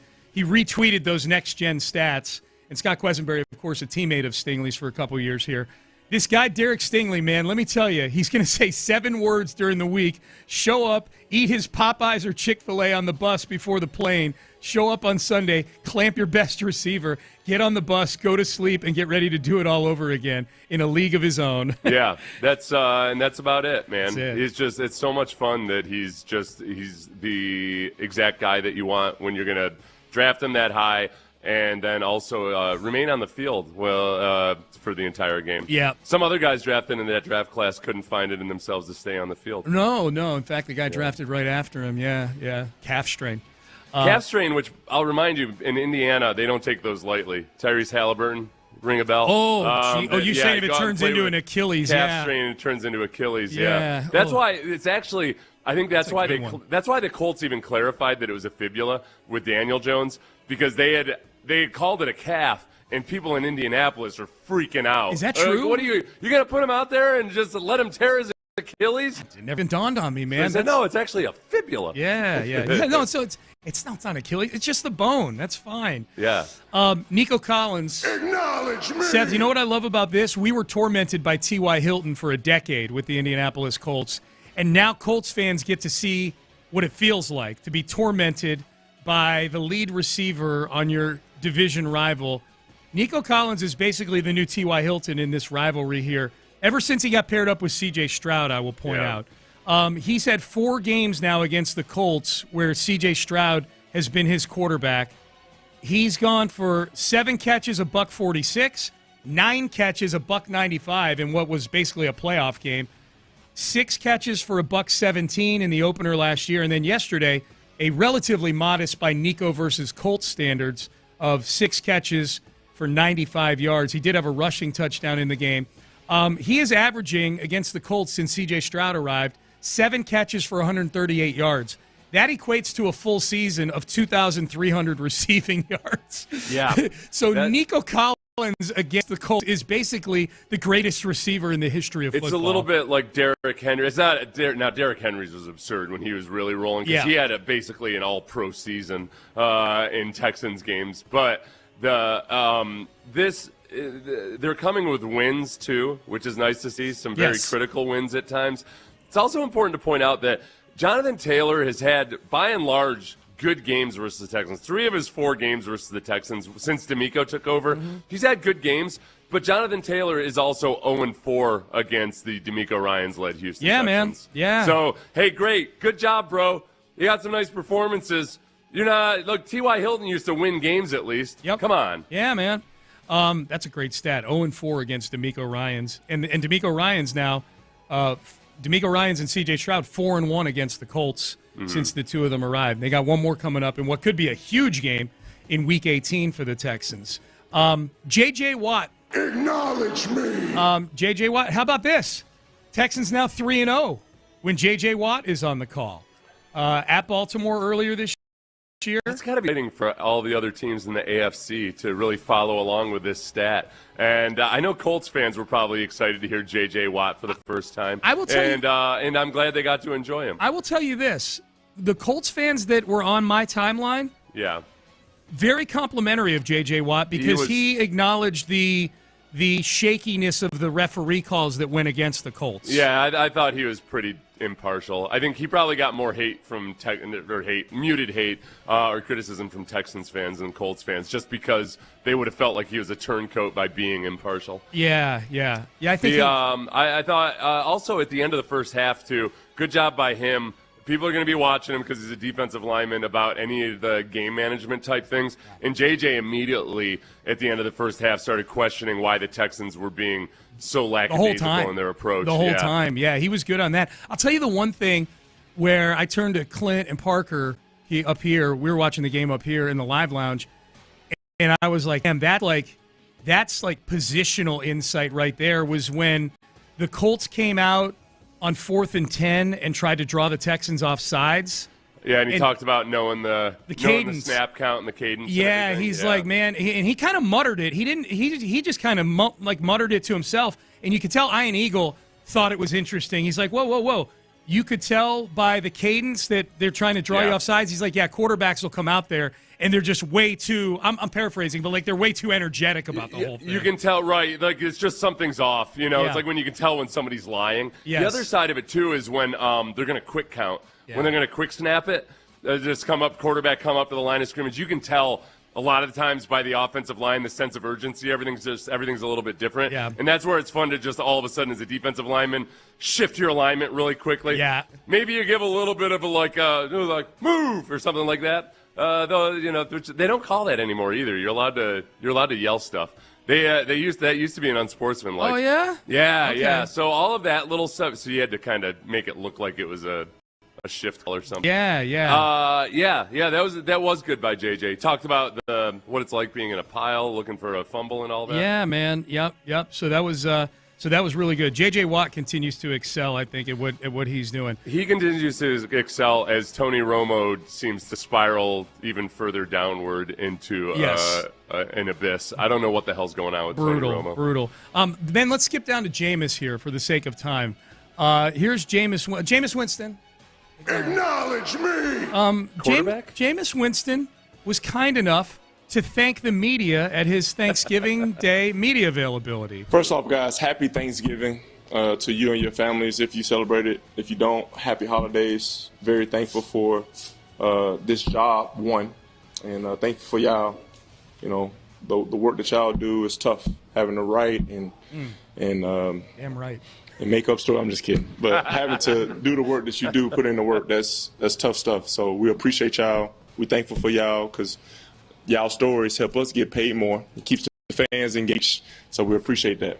That's some world-class blessings pandering. and prosperity to all y'all. Yeah, don't step on Jameis, Seth. Sorry, Jameis. That's some world-class pandering right there. And he knows that his audience is work with they me. are ripe for it. Work with me. Just got acknowleded on the all-famous. Finally, somebody who gets it. Right. Why can't guys be more like Jameis Winston? That's right. That's right. Shut up, you scribblers. Steven Adams. Acknowledge me. Obviously, Houston Rockets center, offensive rebounding machine. This was a sequence that popped up on my timeline, about as good as it gets. A rejection at one end, comes back the other end, and dunks on some dude. Sends the ball working on Shepard. Oh, give me that. Denied at the rim by Steven Adams and swallowed that up. Durant goes back into Steve-O. Whoa! Steven Adams. Oh. Beef. That's one of those ones, Seth, where I close my eyes to see, like, okay, this was an awesome visual. Will this make good radio? And I'm like, oh, yeah, Ryan Hollins and Craig Ackerman knocked that out of the park. I love the whoa at the end. They were acting like guys on the bench act when they see stuff like that. That's what made it great. That's and Steven Adams, he's back up to 21.6 minutes per night. Yeah, that's all right. So last year coming back from injury, it was gradually ramping up. He was 13.7 minutes per night last year. He's a lot a machine. different this year. He's a machine. 13 points, 12 rebounds last night against the Jazz. The Rockets back at it against the Jazz on a back-to-back tonight. Leading the league in offensive rebounds. Yeah.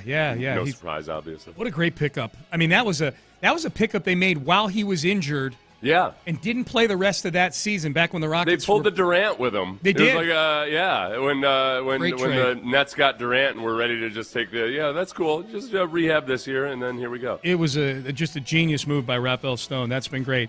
Okay, Shelby Harris is a defensive tackle for the Cleveland Browns who played the San Francisco 49ers yesterday. So let's acknowledge Shelby Harris. Acknowledge me. Apparently, Jawan Jennings, the wide receiver for the Niners, was getting under several people's skin during the game on the Browns side of things, and Shelby Harris minced no words when he said...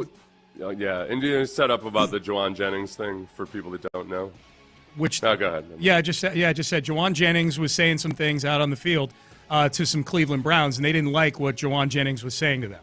He's a hoe, and I want that known. Like, I see why he got punched in the nuts, because he says some things that you should not say to another man ever, but I don't respect it because you say that, then run behind your O-line. That's some real soft and I want that known. I see exactly why they punched the nuts. I'm surprised nobody punched him in the jaw yet.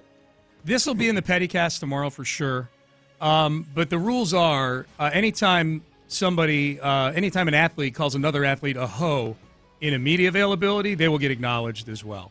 So Shelby Harris, you're the hero we were all looking for. It was in reference to the reason I didn't say it was I couldn't remember the name of the guy who punched him in the groin. It was Merrig from the Carolina Panthers. That's right. Yeah, Trayvon Merrig punched him, and everybody thought that Merrig was the worst guy in the world. Yeah. Sounds like some people thought that Merrig was doing the Lord's work there. In retrospect, yeah, it's a little like the movie Wicked. Where, for years and years and years, we all thought the Wicked Witch of the West was the evil person and that the Glinda the Good Witch was the good person. Mm-hmm. But now that we see the movie Wicked with the origin story of the Wicked Witch of the West, we learn that, hey, man, you got to see things through a different lens sometimes. Maybe the bad guy is the good guy and vice versa. Now we're learning from Shelby Harris that basically Merrig, the villain in the whole thing, right? The Wicked Witch in this case is actually the hero. He should have been punching Glinda, Jawan Jennings, right in the junk the whole time. Yeah, like the old Texas judge might say, well, did he deserve a nut punching? That's right. Or didn't he? That's right. Sounds like he might have. All right, there you go. That was Acknowledge Me. We got in most of them there. That was pretty good. All right, coming up next, Colts fans are livid about the officiating. The league or the referee himself of the game, I think it's Clay Martin is his name, explained the calls that Colts fans didn't like after the game in the group referee interview that they did. Seth and I will go through his answers and see if they hold muster with us. We'll do that coming up next. Hey, money doesn't grow on trees.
Karam Injury Lawyers Reaction Monday on Sports Radio 610. Live from the Mokaram Injury Lawyers Studios, here's Payne and Pendergast. This is truly one of those Reaction Monday sets for me and you, because we're done in about 15 minutes here, or about 10 minutes, where it's like, oh my God, we got so much more stuff to get to on Tuesday. Yeah. And then we have to figure out on Tuesday if the stuff that we really want to talk about, because we didn't get to talk about it today, is already stale. Yeah. We'll figure it out. You guys let us know if we're being stale or not on Tuesday. On Tuesday, yeah, the people will the people will speak. So there were three controversial calls in this game that went in favor of the Texans. That says you. That Colts I thought fans, every call was immaculate. Well, let's see. We've got the explanations here. There were three calls in particular that Colts fans were most upset about. There were a few that were listing other things here, and 90% of the list, I'm like, Texans can say the same thing. Yeah. Holding call on this play, blah, blah, blah. Stop it. Right. Hold on 3rd and 4 with 8 minutes left in the third quarter. Like, okay, shut up. But these plays I'm willing to entertain at least. So let's see, Seth. I've got the explanations. It's the three plays, the three instances, I should say, because two of them happened on the same play. The perceived missed, delay of game call against the Texans on a third down in Colts territory just at the beginning of the fourth quarter. A pass interference call on that same play, and then the ensuing extra point after the Texans would go on to score a touchdown there. So here are the explanations, and you tell me if you think these explanations by Clay Martin, the lead official, hold up, okay? This is in regard to the delay of game with 14:51 remaining in the fourth quarter, and the Texans snapped the ball a second after the play clock had expired, Why was delay of game not called on that play? Clay Martin says the following. The back judge is the calling official, and there's a process on that. When the clock hits 0, he looks down to the ball, and if the ball is snapped as he looks down from the clock to the ball, we leave that alone. That's what he ruled on the play. Follow-up, is delay of game reviewable? No, sir, it's not. This is the exact same explanation you receive in every single one of these instances. I've talked to officials about this, and the way it's explained is not the way it's actually executed. Because if you think about the back judge, it's the NFL. You've got, it's football. You've got play clocks in either end zone.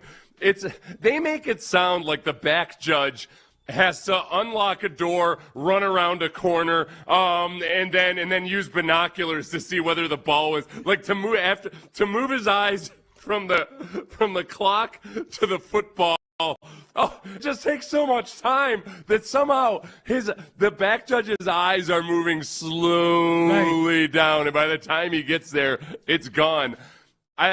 The way it's been explained to me, and any officials out there, please correct me if I'm saying this inaccurately, is that it's a little bit of a feel thing. Yeah. That they get a little bit of a leeway there, and that, I don't know. I mean, for the sake of our sanity, I would say as impartially as possible, I wish they would be more strict with it. Because this is the way that it is called, and nobody's happy with it. Right. So the explanation for me, I think it holds up.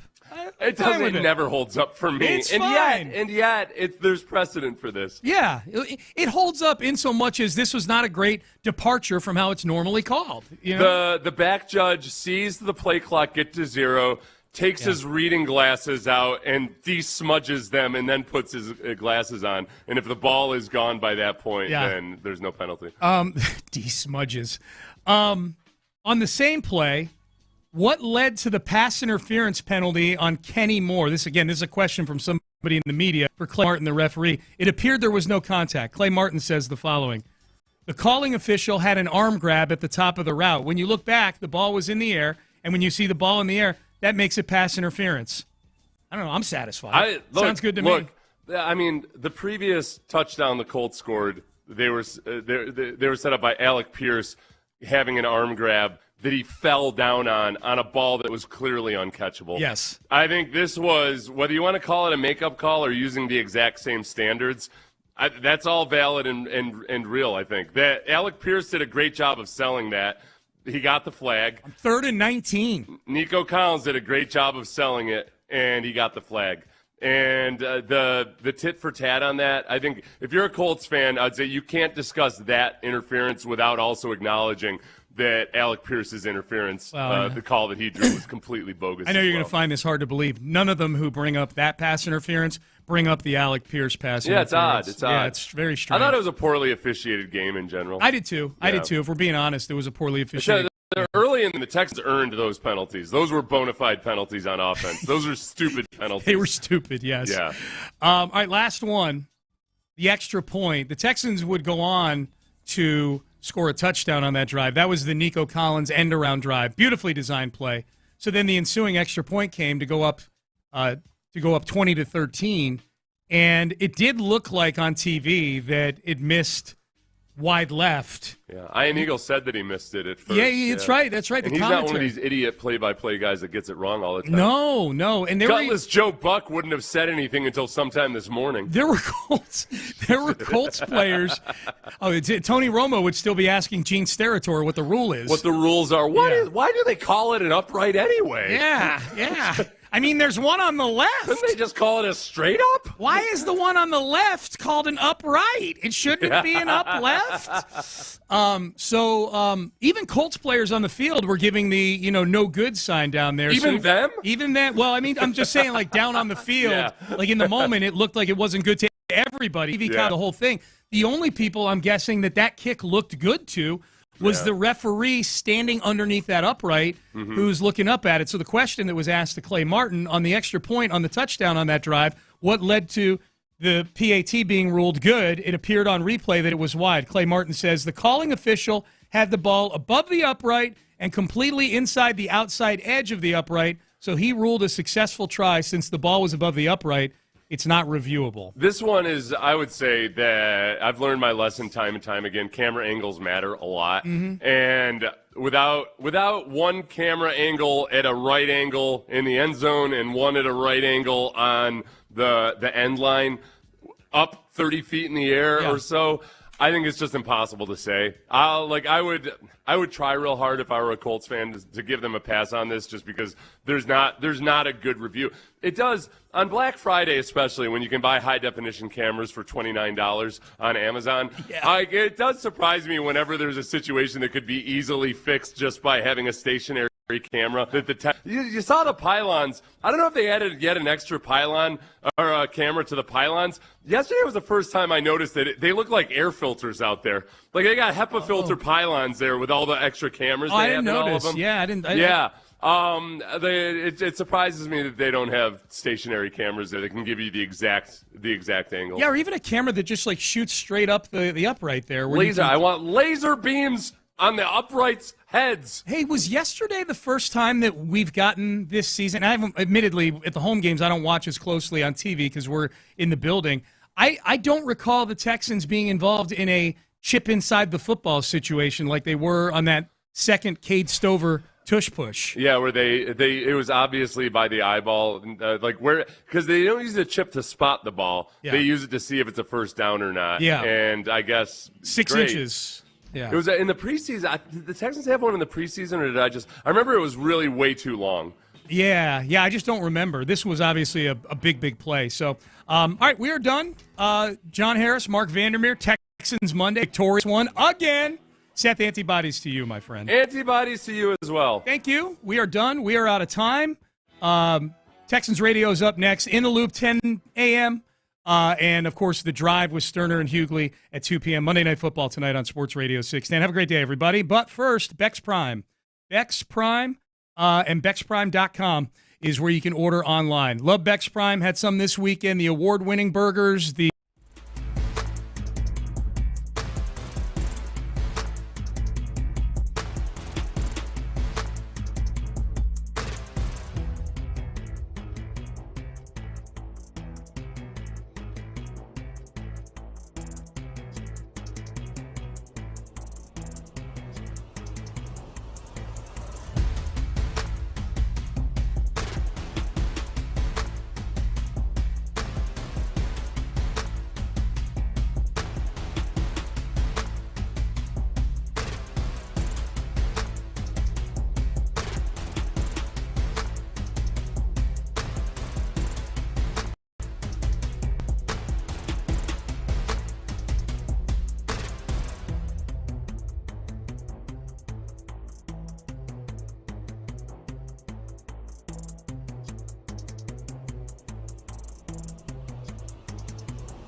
KILT. KILT FM HD2 Houston. Insider access. Exclusive content. Sports Radio 610. The Texans play here. An Odyssey sports station.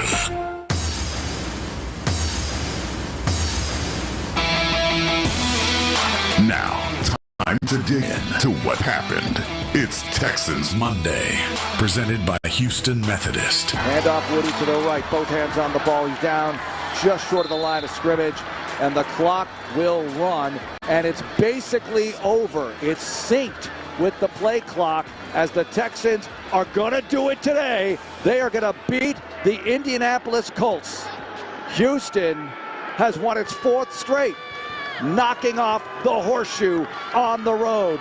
What a win! CJ returns and shines, and the Texans defense makes a huge stop at the moment of truth. Houston now 7-5 with the Chiefs on the road up next. Oh yeah, let's go. It's on, baby. 4 in a row and 7 of 9. The Houston Texans are on a roll, and it's really a beautiful thing to see. After the way this thing started, and in any case at all, you're 7-5, you're a game off the lead in the AFC South, 2 teams tied for the lead in Jacksonville. My gosh, we'll get to that. We were supposed to remove their souls after that come-from-behind win, but apparently their souls are intact and they're still winning. But that's another problem. We'll get to it. We're going to need some help to derail them because the Texans are gunning for the AFC South title, something that 4 weeks ago, if I had said that, you'd say, you need medical attention, Mark. But I don't because I'm right. Here we are today. And by the way, we're on YouTube as well as the airwaves. We were right. We were right. We would have been right. We've been believing. Not just you, me, both of us. No, I got to say that 4 weeks ago, I was thinking, okay, maybe you can get in as a wild card. The Colts are rolling. I knew that the Colts would get into some stormy seas with the schedule. That's exactly what's happened. I didn't know about Daniel Jones looking this bad. And by this bad, I mean he just does not look as good as he did earlier. Well, what I tell you before the game, he was not – I said before the game, I said, guys, I don't think he can get out of the pocket. He cannot. He can move in a small space, but if you force him out of the pocket, he's either going to throw it away, take a sec, throw a YOLO ball. He might throw one to you, but he is not running. No. He's not going anywhere. He's a pretty good passer. I mean, that throw to Pierce in the end zone was fantastic. That was brilliant. I mean, he had some nice throws yesterday, but that really limits him or anybody who has that part of his game as a weapon. And Jones has always been a good runner. Now, he fumbles sometimes. Yes, we all know that. He has 8 on the year. And the Texans had no takeaways yesterday, which is interesting. They were -1, but they're tied for second in the league in turnover margin, which is interesting as well. And now they're winning. They're 7-5. And it's been a week-to-week thing, but a few weeks ago you felt this sort of like, especially at 3-5, I mean, my gosh, where's this thing going? You knew you had to climb out of the hole. You knew that you had a chance to do it, but you knew how tough the schedule was going to be, and they're handling it. They beat Jacksonville, Tennessee, okay, fine, but you beat Buffalo at home. Now you beat the Colts at their place. Incredible stuff. And now you have the Kingdom. You have to go up there, and they're desperate. This is their last stand. I mean, if they don't win this one, a win out doesn't even guarantee that they get in, considering the tiebreakers that they won't have going their way, losses to Buffalo and the Houston Texans. Buffalo's another one. Pittsburgh, my gosh, couldn't help us out on one day. But anyway, a problem to be dealt with later. There are so many different things that could happen in the remaining 5 games. We're not even talking 3-4 to go. We're talking 5 games to go. Narratives can be completely rewritten, including this one. You got to keep this thing going because it's so positive right now, Johnny. The defense doing what they're doing. CJ returns. And, yeah, we saw the interception. We all saw it. But I thought he played well. I thought some of those throws were fantastic. He definitely didn't play a C game, I can tell you that. Yeah, I don't think so either. I think that was definitely B+. Look, I don't know what grade to put on it. You know what it is? You know what my grade is? Dub. W. That's my grade on the C.J. Stroud performance. Jameis Winston would say, eat that W. Exactly. You got the win, and, yeah, you got that turnover, but it was early enough where you overcame it. It wasn't like you did it in the fourth quarter, and, oh, my gosh, they're going to score the go-ahead touchdown or something like that. And they responded after that. After the pick and the ensuing touchdown, they responded with one of their own. They got it in with Nick Chubb. Red zone touchdown, headline, beautiful. And I got to admit, I feel it too. Every time they get inside the 10, it's like, okay, here we are. Here we are again. Did I actually use a Cher and Peter Cetera reference on the broadcast last week? You might have. I said, like they would sing, here we are again, inside the 10, and we need to put the ball in the end zone. And they did with Nick Chubb. I miss Peter Cetera, by the way. Yeah, it's frustrating when you get down there and you're like, oh, boy. What's going to happen now? What's going to happen next? What? Creativity? All right, so Chubb, Nico Collins. Well, the thing is with the Chubb play, that was just a crack toss. I mean, that's a staple run play they have, and they just wiped out that whole side. And it was interesting because that whole play is coming right at me, and I'm looking at it going, well, I think they got this. I think they got it. And all of a sudden, Nick turned it up. Is like, well, all right. And the same thing with Nico. As soon as Nico got the ball, I said in your ear, probably hard line, he's in. He's got this. Because he turned it up, and it was like, there's nobody here. Yeah, I think he's got this. They did a great job. I don't know who. I think X was one of them. X was making a block on the outside guy, and then whoever pulled around helped X, and then the corner jumped back outside, so he basically blocked himself on that play.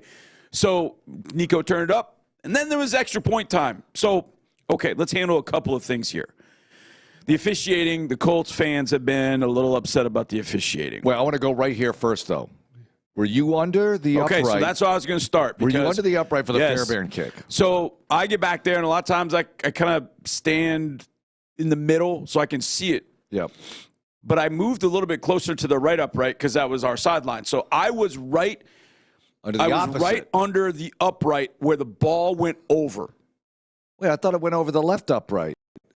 To you left, me right. Oh, okay. Remember, we think opposite. Oh, my gosh. I have to think opposite when I tell you wide right, wide left. Me. You have to flip your mind. So, okay, the upright you're looking at on TV, the left upright. Yeah. So, to me, it was on the right. Anyhow, I was maybe 3 yards behind the ref, and the ball. That's wild. Well, I mean, like, I don't know, maybe. Well, whatever. Close enough. Close enough to him. As the ball is going over me, if the upright had gone straight to the roof, it would have hit the upright. Okay, it would have hit the upright. But would have hit the upright. I promise you to hit the upright. Would it have bounced in or But here's the thing. That 3 yards difference makes a lot of difference where that ball is going. Because the way the ball is cutting in at his angle, I could understand why he thought it was good. But I stand back there to tell you it's good, it's wide right, it's wide left. You didn't say anything? I didn't say anything because I didn't know for the longest time. I don't even know what my call is on Mark, that. it went right directly. I mean, directly. If you said, hey, we're going to put the upright to the ceiling, Kaimi, you hit that, and we win a game for the next 10 years straight, he would have won us a game for the next 10 years straight because he would have hit it right square in an upright. But I think what he saw was because he's 3 yards further than me. He's right under it. He's directly under it. So he saw, and the rule is the ball has to be inside the outside of the upright. Right. And because you don't have the upright. You're still only goes dealing so with high. human error here. Right. But I think as close as that was, I think by the letter of the law, he was good. It was good. Right. Well, here's the thing. Have we seen a replay? Because I haven't seen it. Look, I'm doing the game, and I saw what the TV people showed in the moment, and I haven't seen one after. Have we seen a view straight up? No. Okay, why aren't there cameras on the uprights if this is so important, first of all? Well, now there might be.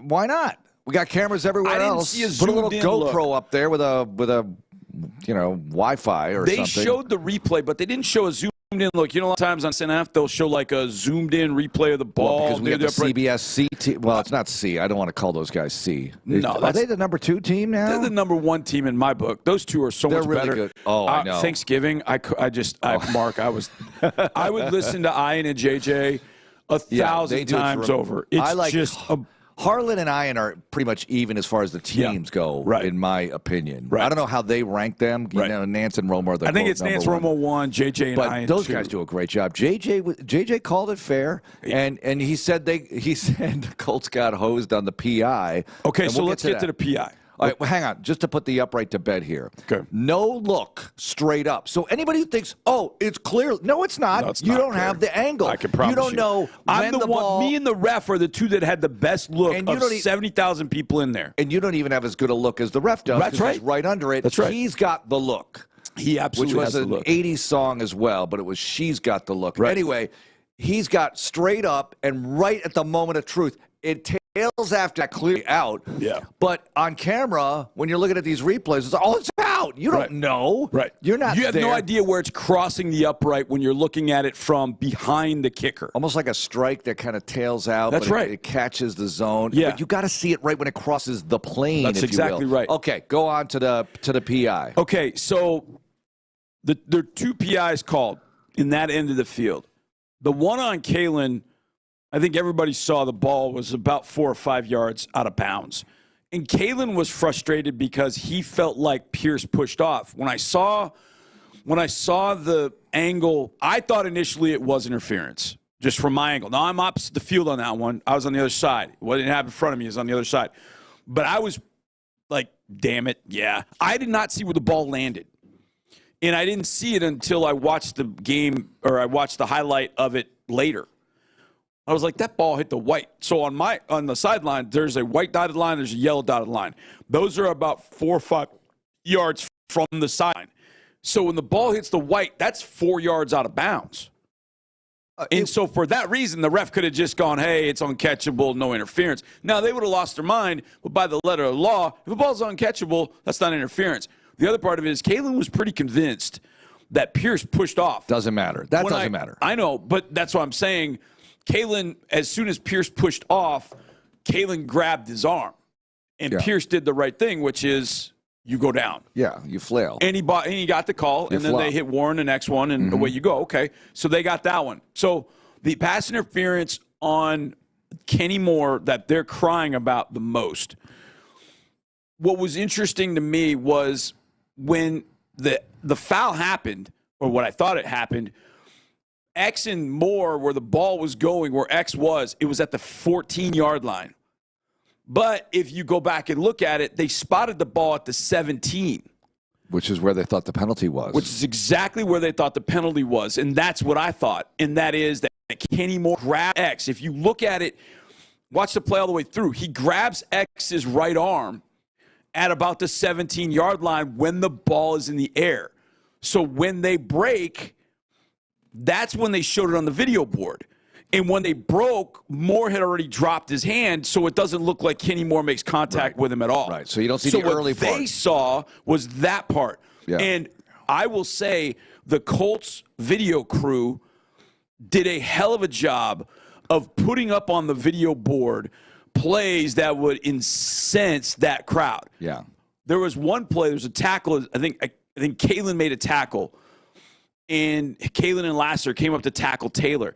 And Kalen, he hit the top of Taylor's helmet with his hand and immediately brought it back down. But they froze it with his hand like on his helmet, and they went crazy again. So I give the Colts video crew a ton of credit for getting those replays up on the board and just inciting a riot, basically. But it was pass interference because Kenny Moore did grab X early, but when the ball was in the air, by definition, that's pass interference. If had it not been before the ball was thrown, you could have just called flat-out holding. And it was thrown by the back judge who has the best view of that play. Right. So you're saying early on, I'm eager. You don't have the All-22 yet, right? I haven't seen it, no. Okay, but I'm eager to see it. You know, when you have it, sometimes you show me these things, so I want to see that. You know what that is, though? What the Colts video crew does? It's the opposite of baseball. Because anybody who's been to an Astros game knows, what do you want in an Astros game? More replays. And they don't show enough because it's a baseball umpire thing or whatever. They are in cahoots. Like, we're not gonna upset the crowd here. Let's not go too crazy. But in a football game, it's let's show everything. And to freeze that moment with Bullock is really nasty. Yeah, but clever on their part. They showed the PI of Kalen in slow motion. They feel like they got totally hosed, but they ignore the PI that should have been wiped out that they called on the Texans that led to a touchdown as well. Right. So come on. Now, and there are numerous, I'll say at least 2 false starts that were not called on the Colts. Oh, God. Braden Smith pulled up on, I can't remember, it was may have been Pierce's touchdown. And Ryman, too. I think it was, I don't know, one of them. I don't know. I might have said the wrong. Braden Smith was pulling up early. Somebody picked up early. I thought, oh, flat. And it didn't arrive. I think it's in my call. Yeah. And I'm trying not to be. It's funny because you guys said it, And I was literally about to whisper in your ear. They pulled up early because it was on my side, and it was they were going that way. I love Gene Peterson, Rockets legend announcer. He would work it, and Elijah in the post fouled, no call, and he dunks it. He just would work it. I think I had false start, not called. Anyway, here's a touchdown pass. I'm trying not to be that way, but Gene was so good at that, working it in, because he had a relationship with the officials. I think they called a tech on Gene once. I don't want that on me, but it's not going to happen in a football game. Johnny, overall, though, you ran the ball for over 100, and Stroud wasn't a part of the running game. Right. And it wasn't like this, barrage. They averaged under 4, Woody and Nick, but they stuck with it. They threw for 276, and there were some nice ones. And Nico Collins, go ahead and name Lucas Oil Stadium. Nico Collins Stadium. That's what we're going to call it from now on, because he owns that place. He's their T.Y. Hilton. I love it. Oh, boy. He is their T.Y. Hilton. And they hate to see number 12. It's we hate to see 13. I was watching them warm up. Laquan Treadwell for them. Yeah, he's not a factor. Where's 13? I'm I did a double take. It's so triggering to me to see that number in a Colts uniform. But Pierce has kind of become that in a way. Not Pierce all the way, because they're not winning these games. That's 4 in a row against Indy. That's never happened in the series. 4 is a magic number. 4 in a row against Indy. 4 in a row at Indy. Crazy. 4 in a row in the 2025 season. Yeah, it is a magic number. That's a beautiful, and I know you like that symmetry with the numbers. It gets me. I know you love that. How about this? If I had told you these things, Mark, you're going to be -1 turnover margin. Right. You're going to hold Taylor to 85. Yep. Daniel Jones will throw a touchdown and have a rating of 101. Threw 2 touchdowns, right? Two. Sorry, 2. My bad. 2. He threw 2 touchdowns at a 101 rating. You'll only sack him once. I'm worried. And listening to just that, I would say maybe a close loss. And it was a close game. Okay, now let's flip the script. Okay. You hold Taylor to 85. Right. You hold them to 3 of 10 on third downs. That's big. You hold them to 281 yards. Big. You have time of possession of 35 minutes to their 25. Okay. You run for over 100. You pile up 364 total yards. Okay, that's saying something. That's there. Going the other now, direction. The -1 in the turnover, if you just give me those numbers and -1 in turnovers, I'd say, it's close. I don't know who won this game. I think it's close. Yeah. Not definitely a Texans, lopsided victory, and it's not definitely a close victory, but at the end of the day, the third down number is huge, and fourth down obviously huge. That last fourth down stop, 4th and 9. And Sean pointed this out. The play where they had a third down stop where it was 2nd and short, and they forced a 3rd and 7 because of a TFL by Edwards and Will. Yeah. On a previous possession was absolutely monumental because it was a field goal instead of a continuation of the drive. So I think that was a big moment as well. And those are the things that D'Amico Ryans, the video crew led by Tim Brogg here, who's the intel guy for football ops, they'll put together a great video. D'Amico probably says, I want this, and this, and anything else you guys think is noteworthy, let's go. And they'll show it to the players in the meeting. Last week, and this came up in the D'Amico Ryans pregame interview, which you always have to hear because there's usually a nugget or two in there. There's been a nugget. And we didn't even air this one on Friday night. We saved it for the pregame show. We want to get turnovers. Now, they didn't get the turnovers, but D'Amico showed a video to the players of Daniel Jones turning the ball over. And he had 8 fumbles going into the game. He lost 3 of them. But through the course of his career, he's turned it over a little bit, okay? There have been some turnovers for Daniel Jones. And Petrie picked him off in a preseason game. He showed that on the video. He just wanted the guys to get used to, hey, we're going to take the ball away. Now, that wasn't a factor, but the willingness was there. And the intensity was there on defense, clearly. And the fact that you were able to hold Jonathan Taylor to, look, you didn't shut him down, but you held him below what he's been doing. This is the #1 running back in the league. He is their bell cow. 98% of the snaps, he's in there. And they were able to stop him when they needed to most, and that was big. This is the #1 defense in the NFL and an offense that's climbing, getting better. Look, the tush push, I know it didn't work on 3rd and short and 4th and short, but I love love the creativity. But guess it what? didn't work earlier. It worked earlier, and they didn't expect it. It did. It was awesome. I thought it was great because guess what? The Chiefs are looking at that saying, now we got to get ready for this. Right. We got to get ready for that. We got to get ready for this. We got to get ready for Nico Endoran. We got to get ready for all of it. Right? They got to get ready for the entire package here. That's good. Nick Caley called a good game. Nick Caley's been doing a good job. This thing's getting better. It's coming together. It's a process. It was not the finished product on day one, and it still isn't the finished product.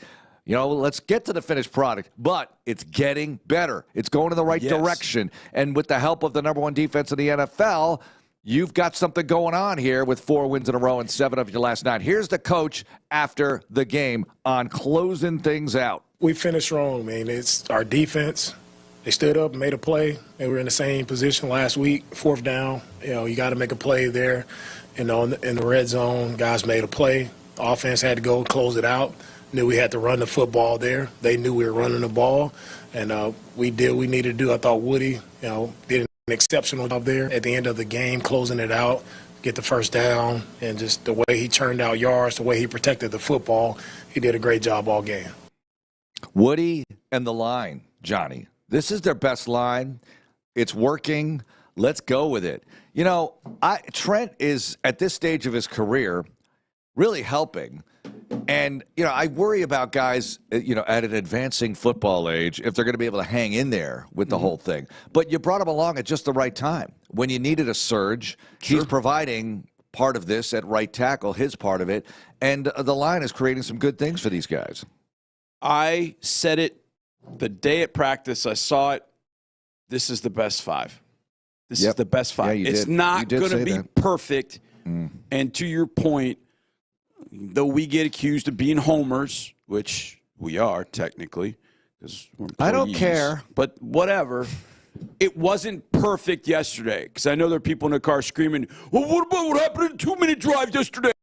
What happened in the 2-minute drive? Well, hey, get out of my lane, car. And they're freaking out about that. Look, I will admit the 2-minute drive before the end of the half.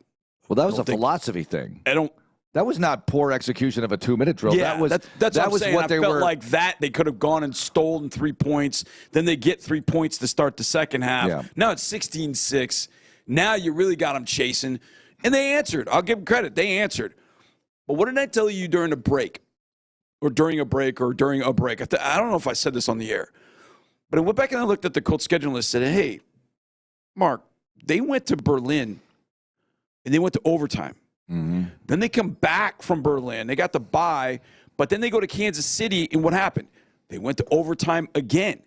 And I said, this is going to show itself at some point. You go overtime, you have that trip to Berlin, you go overtime again, then you got to face us. And we're physical on both sides of the ball. It's going to show itself.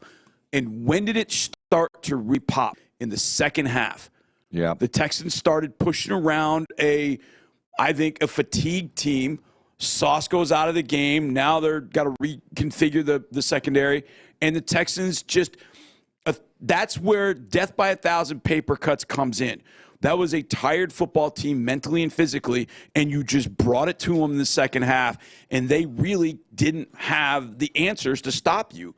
And the offense was able to move the ball and do some things, and it also helped that CJ's shaking off the rust. In the second half, I thought he played as good a 30 minutes as he could possibly play. And then you get the defensive stop, and then you run the clock out. Now, you want to see D'Amico Ryan smile on a coach's show? Say, hey, coach, you get the defensive stop, and then you run the clock out again. Watch the smile on his face. I just want it to be cleaner so I don't have to look at the play clock and the game clock and figure out that it's synced, and you were helping me out with that too. Yeah, Mark, I told Aaron on the bus on the way home, I have never seen it in football. I have never seen the play clock and the game clock exactly synced up. I was like, whoa. It was right there. Weird. It was exactly synced up. Yeah, I was like, well, I can't do a great dramatic. Oh, yes, I can. Final call. Because I was like, it's synced up. Does that mean the game is over?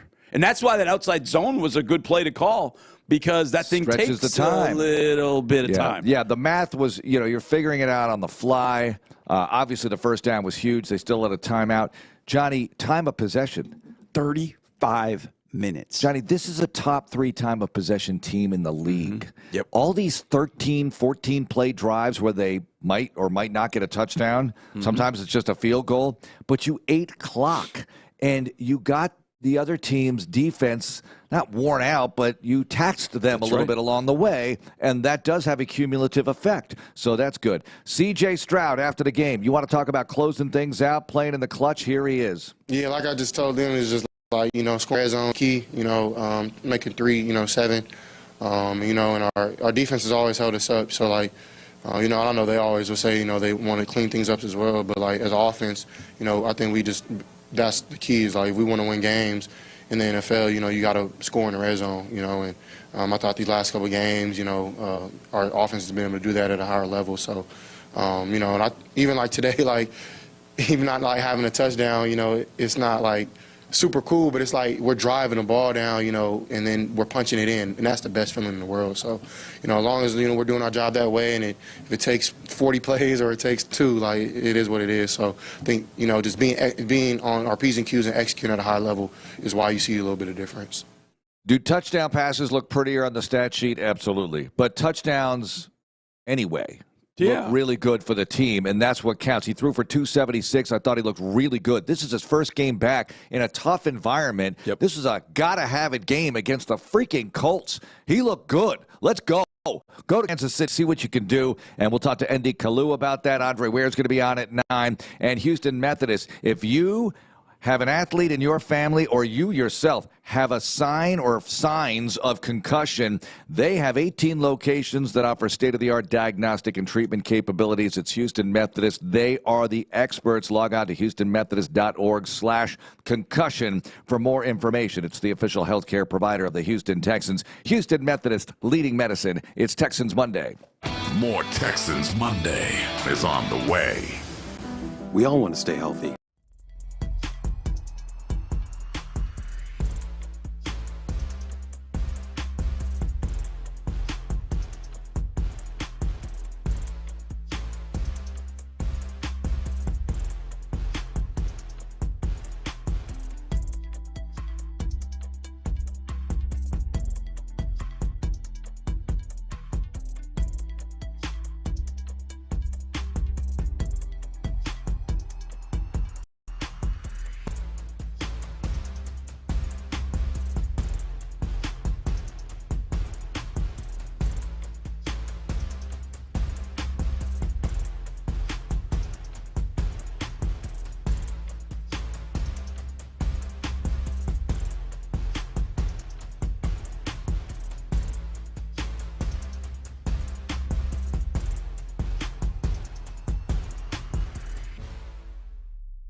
exclusive content. Sports Radio 610. The Texans play here.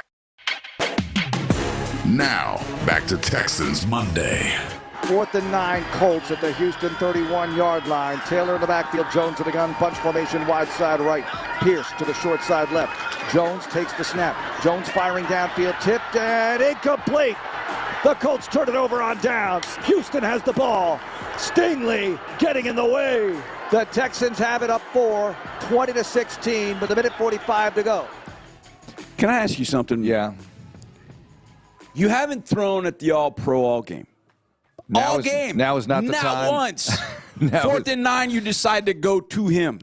What are you doing? I don't know. What are you doing? Maybe the Texans surprised him with the coverage or whatever, and that was the best option in their eyes or whatever. So. I mean, I totally get going for it there. Oh, I mean, get going for it. I don't. Because they still had 3 timeouts right there. But why didn't you throw to Pierce? Pierce was hot. He was Steph Curry hot yesterday. He was hot. And then you threw it to Draymond. Yeah. What are you doing? Wait, who was the intended receiver again? Pittman.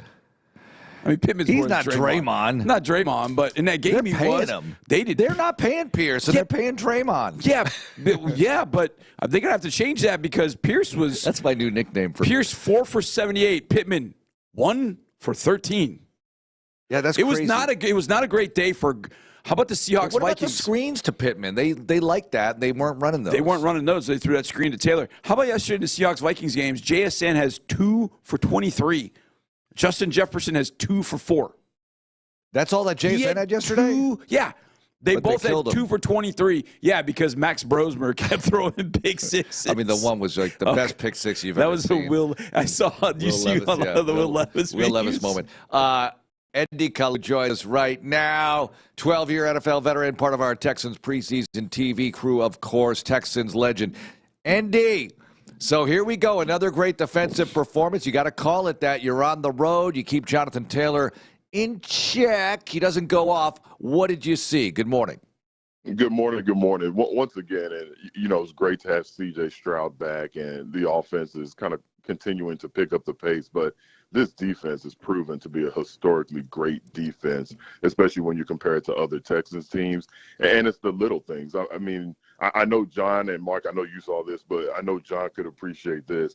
That pick on Rankin's sack. So they ran a D-line stunt where Autry is supposed to pick the center, and he just blasted the center. The pocket collapsed, and Rankins gets the sack. But it was such a team sack because of the way the front four rushed. I mean, this defense is the real deal.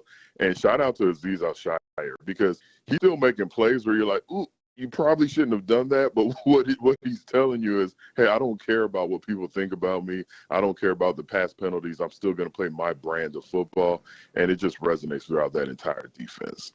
Yeah, it was interesting when he was down on the ground. With the concussion, when he kind of was a little dinged, there was a buzz in the crowd, kind of like you could kind of feel it, like you're not supposed to cheer for guys that are injured, but the Colts knew exactly who that was. That crowd had a little nasty in them. It did. Finally, I give them credit. It was kind of like, nice job, guys. You got a little nasty. Yeah. It was not the wine and cheese crowd, or I don't know, the whatever their sandwiches they eat. Shrimp cocktail sauce. Yeah, shrimp cocktail sauce. Our group of people that went with us, the sponsors, they went to St. Elmo's. I thought it was overrated, but you got to do it. It's not overrated. It is what it is. It is overrated. Look, it's an experience. If you're in Indy, you got to do it at least once and let them do it. Let them have fun. Indy, the defense yesterday, if I'd have told you that they were only going to have 1 sack going in, especially against a guy that's got a fibula, as Shane Steichen called it, would you have been worried? And answer that, but also, how did you feel like they got enough pressure on Jones, even though they only got the 1 sack? No, I definitely would have been worried because I was watching the game here in Waco. So, of course, I was listening to y'all call the game. And, John, you did an awesome job pregame talking about Daniel Jones. He still doesn't look 100%. He still has a little bit of limp. So when I heard you say that before the game, I was just smiling like, oh, we're going to have another 8-sack game. So if you would have told me then with everything that you said pregame that they were still only going to have 1 sack, I would have been concerned. But then the way it played out and the fact that they focused on Taylor and they were able to like Mark said, slow him down. You don't completely stop a guy like that. He still had over 80 yards. He still had what's considered to be a good day. But when you factor in everything and all the big plays they made, when it counted, I would have been okay with it. But yes, going into that game, knowing that Daniel Jones wasn't healthy, I would expect more than one sack. ND, thoughts on CJ's return? Has the pick, 22 of 35. He throws for 276 in the game and makes some big throws along the way. You know what I like about him, Mark? He's knocking the rust off, and I still expect him to have better games. I still expect him to play even better, play even more lights out, and they still won the game with him playing. It wasn't pedestrian by any means. It was a good game. Like you said, one interception, but no touchdowns.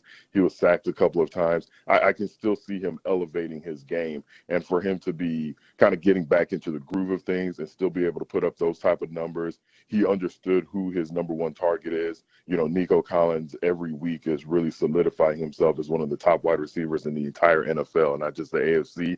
I'm actually excited about it because I'm expecting C.J. Stroud to play even better when they take on Kansas City. And with the way the schedule is going, with what this team's trying to accomplish, he's going to have to continue to get better. I actually would have been I would have been more worried if he had one of those 400-yard games, 4 touchdowns, no interceptions, where you're thinking, ooh, is that what it's going to take to win? But I felt like he had a game that he could improve upon, and they're still winning. You mentioned Nico, Indy, and it got me thinking because Nico has been tremendous the last 3 times at Lucas Oil. I mean, tremendous. They have no answers. He's 100-plus yards total offense against them. The first 2 times, I think it's like 190. Last year was like 156. Yesterday he went over 100. He had 98 receiving, and then he had the rushing touchdown, which put him over 100. It was T.Y. Hilton for a long time here at NRG Stadium against the Texans. That one guy that walked into your building, you're like, oh, this guy. When you played, who was that guy for you? Who was that one guy when you knew we walked in the building? It could be anybody, but you just went, oh, this guy. This guy owns us in our building for some reason. We just can't stop him no matter what, running back, quarterback, wide receiver, whatever it might be. Did you have one of those guys when you were playing that you just said, oh, my God, he's our T.Y. Hilton / Nico Collins? That's such a great question. And it's funny, as you were talking about Nico, before you even brought up T.Y. Hilton, I was like, he's the reverse T.Y. Hilton for the Colts. So I'm glad you brought that up. But you know what? As a defensive lineman, it's always going to be a quarterback, John, because we don't get to appreciate what goes on behind us. And what I mean by that, whether it was when I was here in the AFC South or in the NFC East, if there was that one receiver that would have a big game, it sounds crazy to say, but we just wouldn't know. It's more the quarterback because you're chasing him.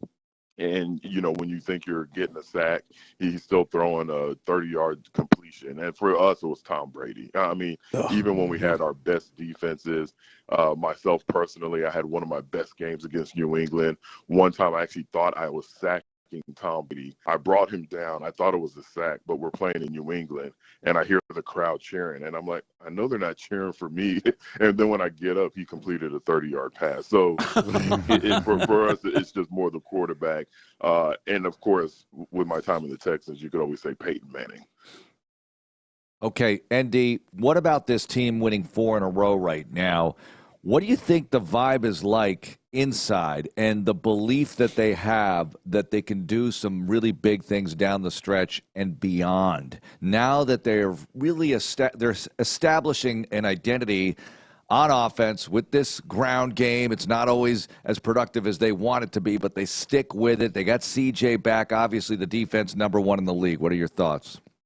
Here's what's crazy. I think as far as the belief and the confidence, they probably felt this way when they were 0-3, and now it's coming to fruition because a guy like D'Amico, he's a little bit prophetic. He's going to tell these guys, hey, one game at a time, we can still dig ourselves out of this hole.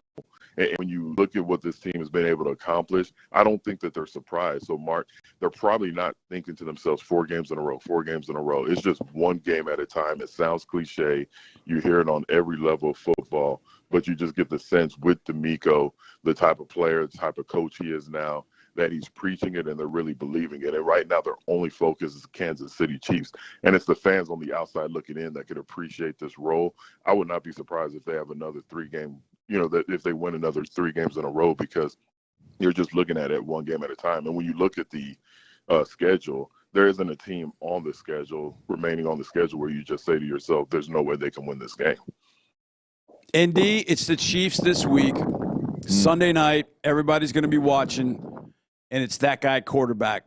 That's probably the guy I look at every time I see him across the field. Like, ugh. And it isn't so much because it's the 70-yard throw, it's it's the 5-yard scramble or whatever. It's the plays he makes defensive linemen hanging all over him. Like last year, he's got Mario Edwards at his ankles, falling down, and he hits Kelsey for a touchdown. How maddening is it for the defensive lineman to face a guy like Mahomes and knowing that that's the way he plays and that's what he produces? How much of a different tact as a defensive lineman do you have to take? You can't hit him up high, you can't hit him low, but you got to make sure that you do hit him and bring him to the ground. How tough is this for a defensive lineman to go against a guy like him? Very, very tough because he's so slippery and he's just a playmaker. He's one of those guys. In my opinion, I don't know what his stats look like this season. He's still the best quarterback in the game, and you get up for a quarterback like Mahomes. But here's the thing, John, with the way that the Texans played and performed against Josh Allen, I think you just go out there and treat him like any other quarterback. You don't start to get in your head, if I'm too aggressive and I'm not aiming at the upfield shoulder, then I might miss a sack. The way they performed against Josh Allen, they take that same mentality against Mahomes and say, you know what, we're just going to hit him. We're going to hit him hard. We're going to tackle him in a way where we're not holding on for dear life. We're going to hit him and knock him down so he doesn't have a chance to make that extra play. But I just feel like you have to almost disrespect him and the thought of him when you go into the game.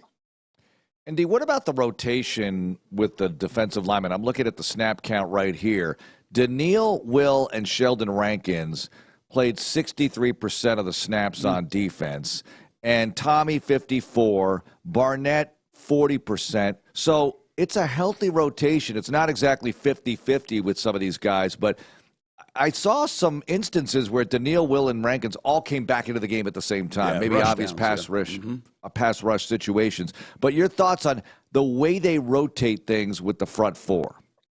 I was pleasantly surprised at that, and I actually noticed it, Mark. I noticed it because every time I'm looking and I'm watching the game, I'm looking at the trenches, and more times than I expected, I didn't see Daniil Hunter, Will Anderson in the game. Yeah. And to the point where you're saying, as great as those guys play, D'Amico and co, they truly trust the entire defensive line, and that's something that we've seen since preseason. We talked about the entire defensive line unit, not just the two superstars and how great they were and how they play together. So when you look at that rotation, especially this late in the season, it's going to bode well for late in the season and, dare I say, the playoffs, because you're not going to feel fresh, but you're going to be more fresh than you would be if a guy like Daniil Hunter, Will Anderson are playing 85-90% of the snaps every single week. So, and keep in mind, they're still making plays. The pocket is still collapsing. They're still tackle for losses.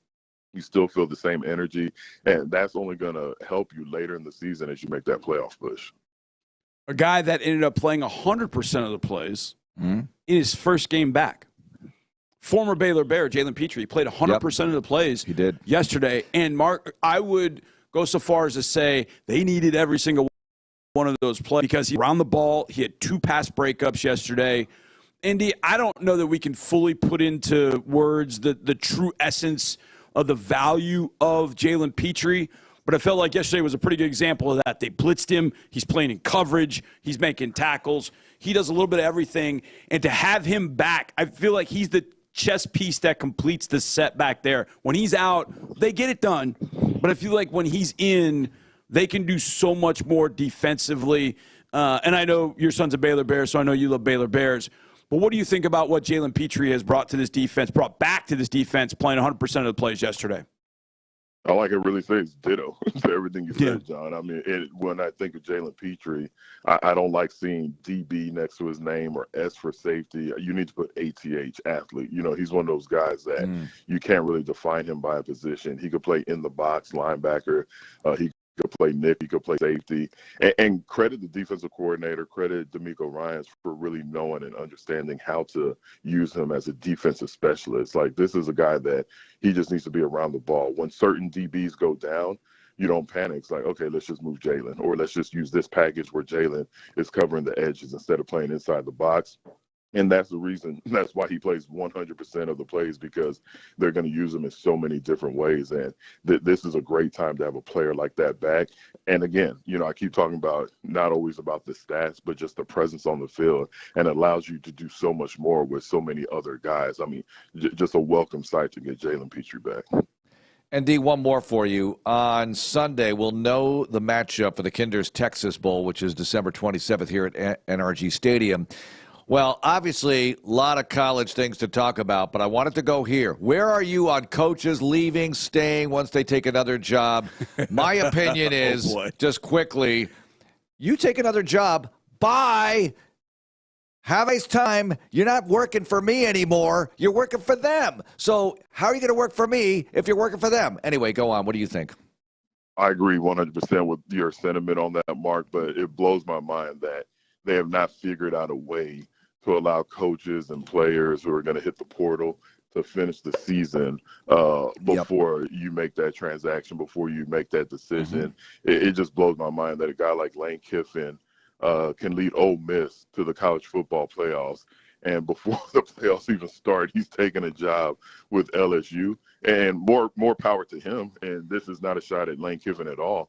But I just can't believe that with all these smart guys and gals in the room, that they can't figure out a way to not have these transactions go on. I mean, the NFL does it. The NFL figured out a way to do it. Right. I just don't see how they cannot make that happen. It's a disgrace to the sport. Exactly. Don't open the portal until whatever date you determine, and then it all can happen. Well, there's this pesky little thing called school that gets in the way of that because of when you start the second semester and all that kind of stuff. Oh, crap. Really? Have a delayed start. Work it out. Are you serious? I'm keeping it real for the academics in here.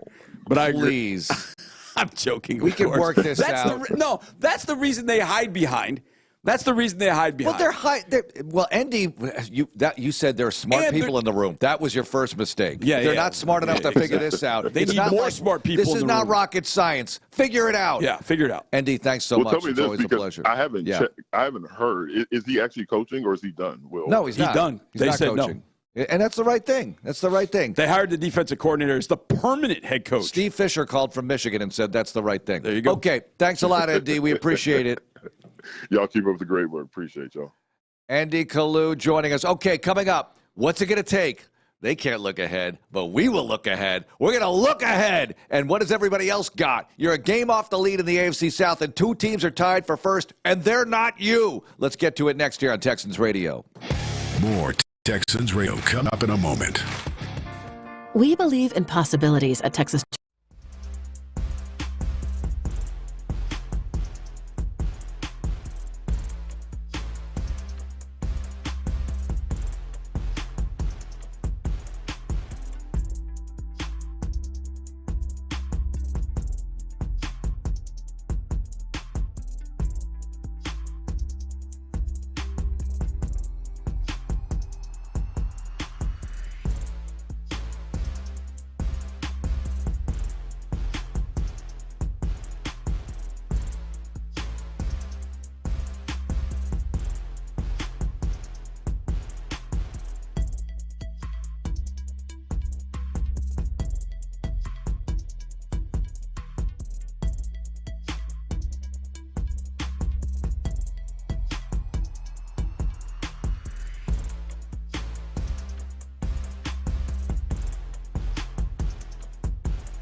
Now, more Texans Monday.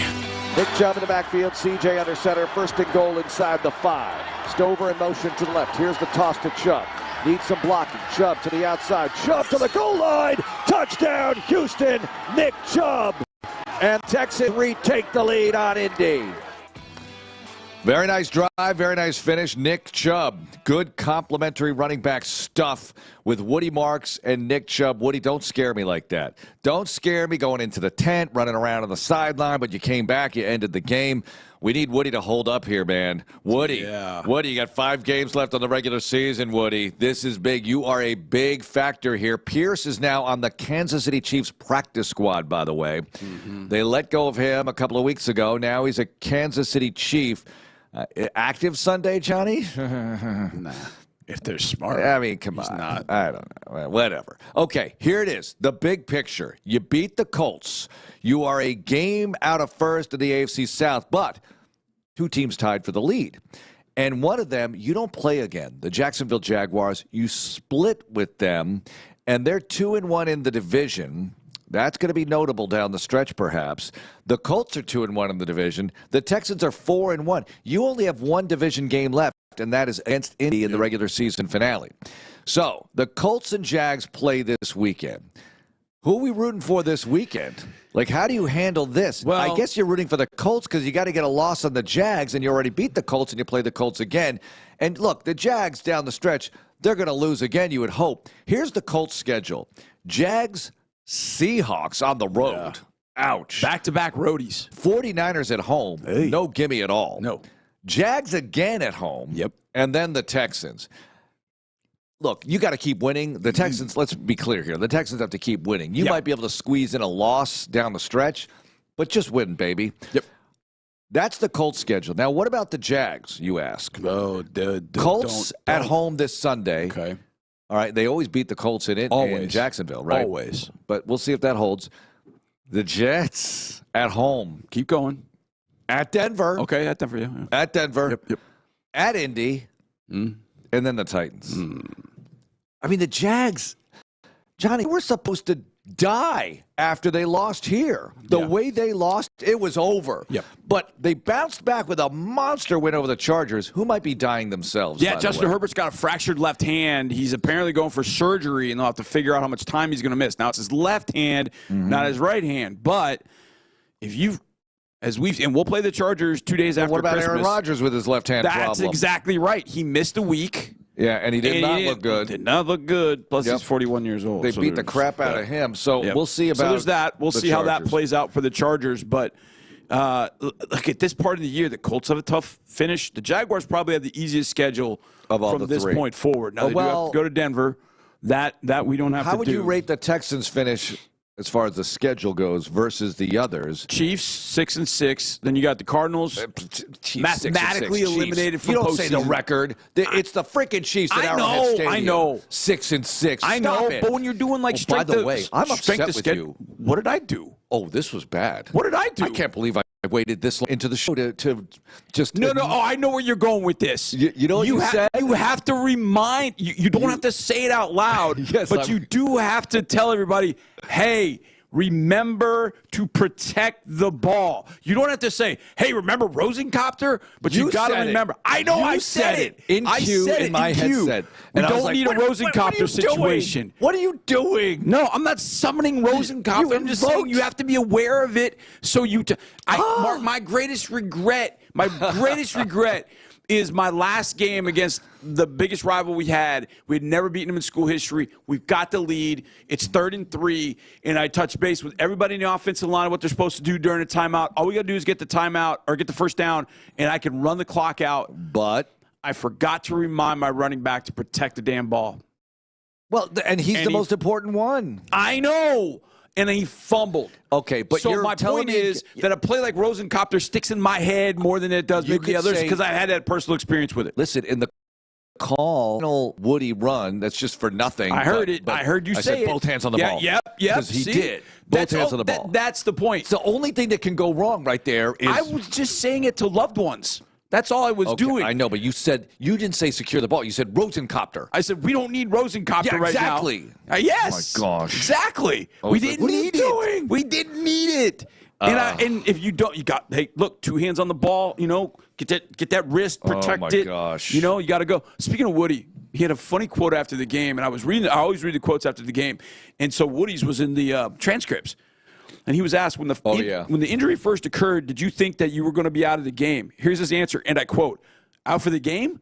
Oh, no, I ain't never out for the game, no matter what. No matter what the situation is, I ain't never out.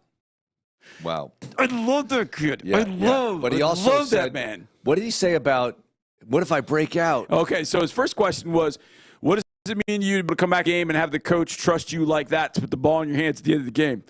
He said, everybody was just talking to me, making sure I knew what the down was. I had to actually pull CJ to the side and ask him, hey, if I break out, should I score or not? He kind of gave me tips on what to do. And Jake Andrews kind of gave me tips on we just needed 5-6 yards to stay up and then get down. Just protect the ball. Somebody's coming. And then the game was over. Just them trusting me to go back out there with the injury. That's just who I am. Hats off to them for trusting me to go back out there. Go ahead and score. It's fine. I can guarantee you it was not. Two-score lead. It was not this. Look, just get the first down. Yeah. Because CJ was asked about it too, and CJ was like, "No, man, I can't tell you what I told him. I can't tell you what I said." Can't use the words. Yeah. Okay, Andre Ware coming up next here. It's Texans Monday presented by Houston Methodist. This is Texans Radio on Sports Radio 610. KILT FM HD2 Houston.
Now, more Texans Monday, presented by Houston Methodist. First and goal at the 7, Stroud of the gun. Marks to his left, bunch formation left. CJ takes the snap, and they hand it to Nico on the end of running. Nico to the goal line. He's got it!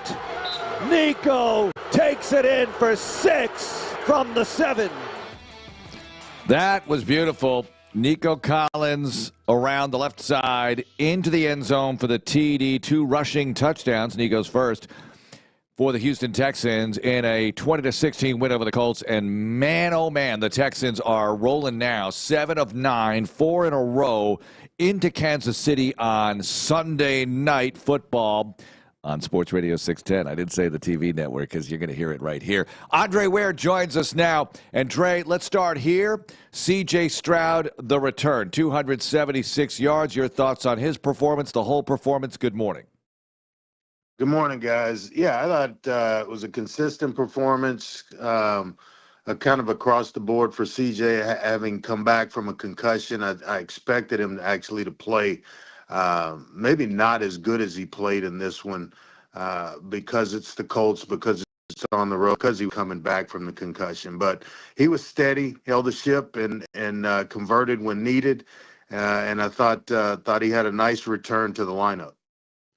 Dre, kind of a two-parter. A, what did you think when the Colts used to come here with T.Y. Hilton? And do you think Colts fans and followers feel that way now that Nico Collins has made Lucas Oil his second home? Yeah, I mean, that used to scare me big time. T.Y. Hilton, for a guy of his stature, a football player of his stature, carried a big punch, man. And he used to own the Texans back in the day, anywhere, whether it was here, in Indy, and anywhere else. But, yeah, Nico Collins has certainly stepped up. He's flashing now. He's playing well at the right time. I thought Jaden Higgins really stepped up yesterday. And my Reliant Energy Power player of the game beforehand, Dalton Schultz, added 7 catches for 55 yards. So, we knew the ball needed to be spread around. It couldn't just be entirely Nico because that's how Davis Mills was winning games. He kept defenses off balance. You were going to have to do that to the Colts, and CJ did exactly that with Nico leading the way. You had to work in that he was your power player, of course. That you got that. You one got to tell right. the truth. And yeah, he's got to work that in. It's Tell the Truth Monday. It is Tell the Truth Monday. I mean, Schultz is actually the leading receiver on this football team in catches. All right, 59. Nico has 57. Now, Nico climbing the charts in yards in the league with 795. So well on his way to another 1,000-yard season, Nico Collins. But, Dre, I'm glad you worked in Higgins here because that rookie has put on a bit of a show lately. I mean, it's not so subtle either. I mean, it's 4 catches here, 4 catches there, and right now he's the 3rd leading receiver on this football team, so that's good to see. But another rookie, Woody Marks, what do you make of him as he was able to help the team run out the clock, had numerous good runs? It wasn't an explosive performance all the way around, but you're getting a pop from him now. And even though Nick Chubb is listed as the starter, I think we all agree Woody's the starter right now, and Nick Chubb's more of a complimentary guy, but Chubb is to be heard from. Had that touchdown run. What'd you make of the ground attack, especially Woody, the rookie? Yeah, I think that switch occurred a couple of weeks ago when they had a game at home. Maybe was it the Denver game, maybe, or the game following the Denver game? Woody started to get the majority of the work. Woody took the field first. Though Chubb would start the second half in those consecutive games, but I like what he's doing. I like what that he played hurt yesterday because that tells me that the culture is right in the building when a guy is going out and he's willing to put his body on the line and he's not 100%. He was a long way from 100%. Nobody is at this stage, but at that position, you have to be able to function and do certain things. He's throwing his body in there in pass protection. He's breaking off runs on 3rd downs when they needed it the most. And he's just steady. He has become one of those backs that you kind of hold your breath when he hits the line of scrimmage and gets to the second level because he can hit the home run. So it's been fun to watch the running game as a whole kind of come together with Woody leading the way and Nick now kind of in a supporting role. I thought they worked the edges of Indy's defense well. It's obviously something they caught on film where they were stronger in the middle, but they were weaker working the edges because both touchdowns came on the left side of the formation outside the tackle box. So that was fun to see as well. Drake, kind of building upon that, this is the second week now that we've seen this offensive line is constructed. Ursary, Titus, Andrews, Ed, and Trent. It took a little while to kind of get it going, and then obviously the viral block of Ed on Jermaine Pratt. Now he did whiff on one of the sacks, so it happens. But this five that they have starting on the offensive line, it feels like it's the right five. What are your thoughts about what they've done the last couple games? Sack, I think it's a 100-yard performance in both games from a rushing standpoint. What are your thoughts about this five and how it's done? And is it, in your mind, the right five? I think so. I like it. I like the production. I like the five guys where they are. I've always thought Titus was a guard. You can argue with me all day and tell me about this stat and that and who said what. He's a guard, and that's where he's having the most success at left guard right now, and that's by no accident. Ed Ingram threw one of the best blocks, I think, of the season yesterday in that game against Pratt, and Pratt leads the Colts in tackles and one of the leaders in the league in tackles, and he just ragdolled him yesterday. Trent Brown has played outstanding at tackle. There's still obviously tread on those tires, and Andrews as well as Ursary have come around. So it's the best five where they are in the positions that they are in, and they're getting production in the passing game as well as being able to run the football when they obviously need it. Now there's still some work in the short yardage where you need some push up front to convert. But that's obviously still a work in progress. All right, this is for both of you, and I want you to think carefully. And I know it didn't work in third and fourth and short, but what do we think of the tush push? And not only the tush push, but just the desire to do something different and creative, if you will. Dre, you go first. What do you think? Yeah, I think the way you described it, just the creativity of it, the ability to give other teams something to have to work on and spend time on and not work on another area defensively is brilliance in itself. And it's the first time in a game. It worked, I think, maybe converted 1 out of 3 times that they used it. And so going forward, that's an option in the short yardage. I don't know that I like the tight end taking that snap. I might bring in Davis Mills to do something like that, and a guy that's a little more athletic that kind of understands ball handling. But it is what it is, and you kind of ride with it from there. But just the ability to adapt and present something different is in and of itself innovative. And to that point, if you are going to run the tush push, right, what's your counter to it? Because you got now that teams have seen it, like, well, all right, when Stover gets under, we know what they're doing. Right. And that obviously is the adjustment to Colts. Well, they know at that point that's what they're going to do. So what's your counter? The Ravens did a great job. I think it was 2 weeks ago. I can't remember who they were playing. And Mark Andrews, instead of tush pushing, he took the ball, and he was under center. He took the ball and ran a sweep. So those guys pulled in front of him. Everybody's diving in thinking it's tush push, and then he swept it around the end. Right. And he ran 35 yards for a touchdown. Well, to Dre's point, maybe that's not a Stover thing, but maybe Mills or someone else. Who knows? Oh, and to that end, I made sure – we talked about this during the break. I asked Cade, I said, I'm pretty sure you told me you played all positions in high school, including quarterback. And he's like, yeah, I played quarterback in high school. Okay, there it is. So I thought he had said that, but still – Tyler Warren took snaps at Penn State in that position, and he botched the snap, which was a big play. And Cleveland botched a snap with a tight end taking a tush push yesterday as well. That's or right. Short yardage. Yeah, absolutely. Dre, earlier we're talking to ND and I asked him this question. I'll ask you as well. We all knew about CJ coming back. A lot was made. He's a quarterback coming back, but Jalen Petrie also came back. And by the way, I think he's the first Texan to wear a Guardian cap in a regular season game. So good for him. And he played well. He had 2 passes defense. He had 3 tackles. He was blitzing. He was in a lot of – he was Jalen Petrie, basically. And I feel like the defense can do some different things, especially when he's on the field. What is the impact of having him back, Dre, in your opinion? I think it just gives you more versatility on the back end, and he does so many things in terms of the run game, stopping the run, as well as where they bring him on blitzes. He knows how to time blitzes. That's a skill that you actually have to learn, the cadence of a quarterback, how to time it up, what depth to come from. And you just can't plug and get the same production out from one player to the next. It's a skill set, and Petrie possesses it. We saw it yesterday in coverage. Now, I wouldn't make a living with him covering Josh Downs, but for a down or two, he had to do that and found himself in that position, was able to get a knockdown, certainly on one of them, on a third down at that, to get the defense off the field. So he just gives you a tremendous amount of versatility on the back end. There are times I didn't know that he would even fit into this defense, but he has shown you he's missed when he's not in the lineup. Dre, Jones made some nice throws, did not turn it over, but clearly he does not look like the way he looked earlier this season. So that injury, whatever it is, he's not the same quarterback he was in the first 8-9 games of the year. Jonathan Taylor's Jonathan Taylor, but the Texans did a pretty good job keeping him in check yesterday. Your thoughts on Indy as they are tied for first with the Jacksonville Jaguars coming down the stretch here. The Texans, the heat is on, a game back with another game against the Colts coming up in the regular season finale. Thoughts?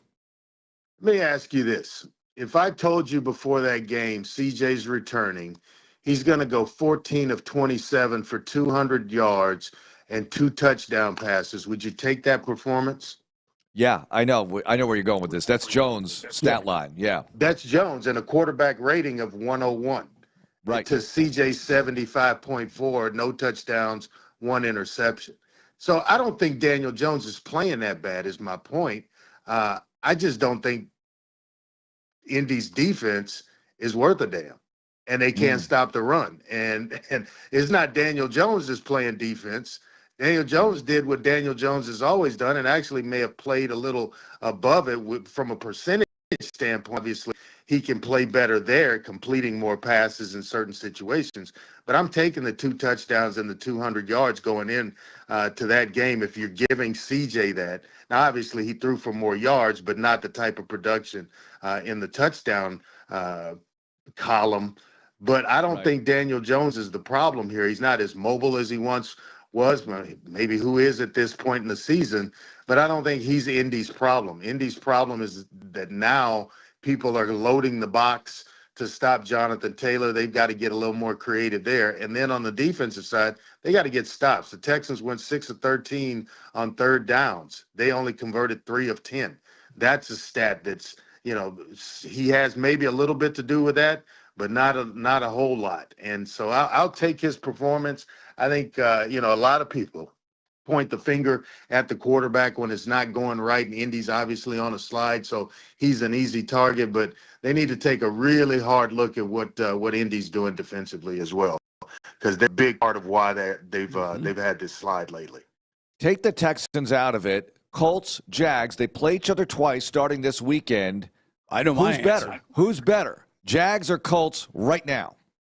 Well, I said last week, I think last week or the week before, I'm more afraid of Jacksonville than I am Indianapolis because of their ability on defense. They've got playmakers on that side of the ball. They've got guys that can get after the quarterback out on the edges. They've got secondary players that are better than Indy's. Indy's problem is they can't as well. Now that you can't stop the run, the weakness of the defense all season long has been the secondary because there's no chemistry back there. So I fear Jacksonville a little bit more. I think they're playing with a little more swagger right now, and they're only a game back of Indy.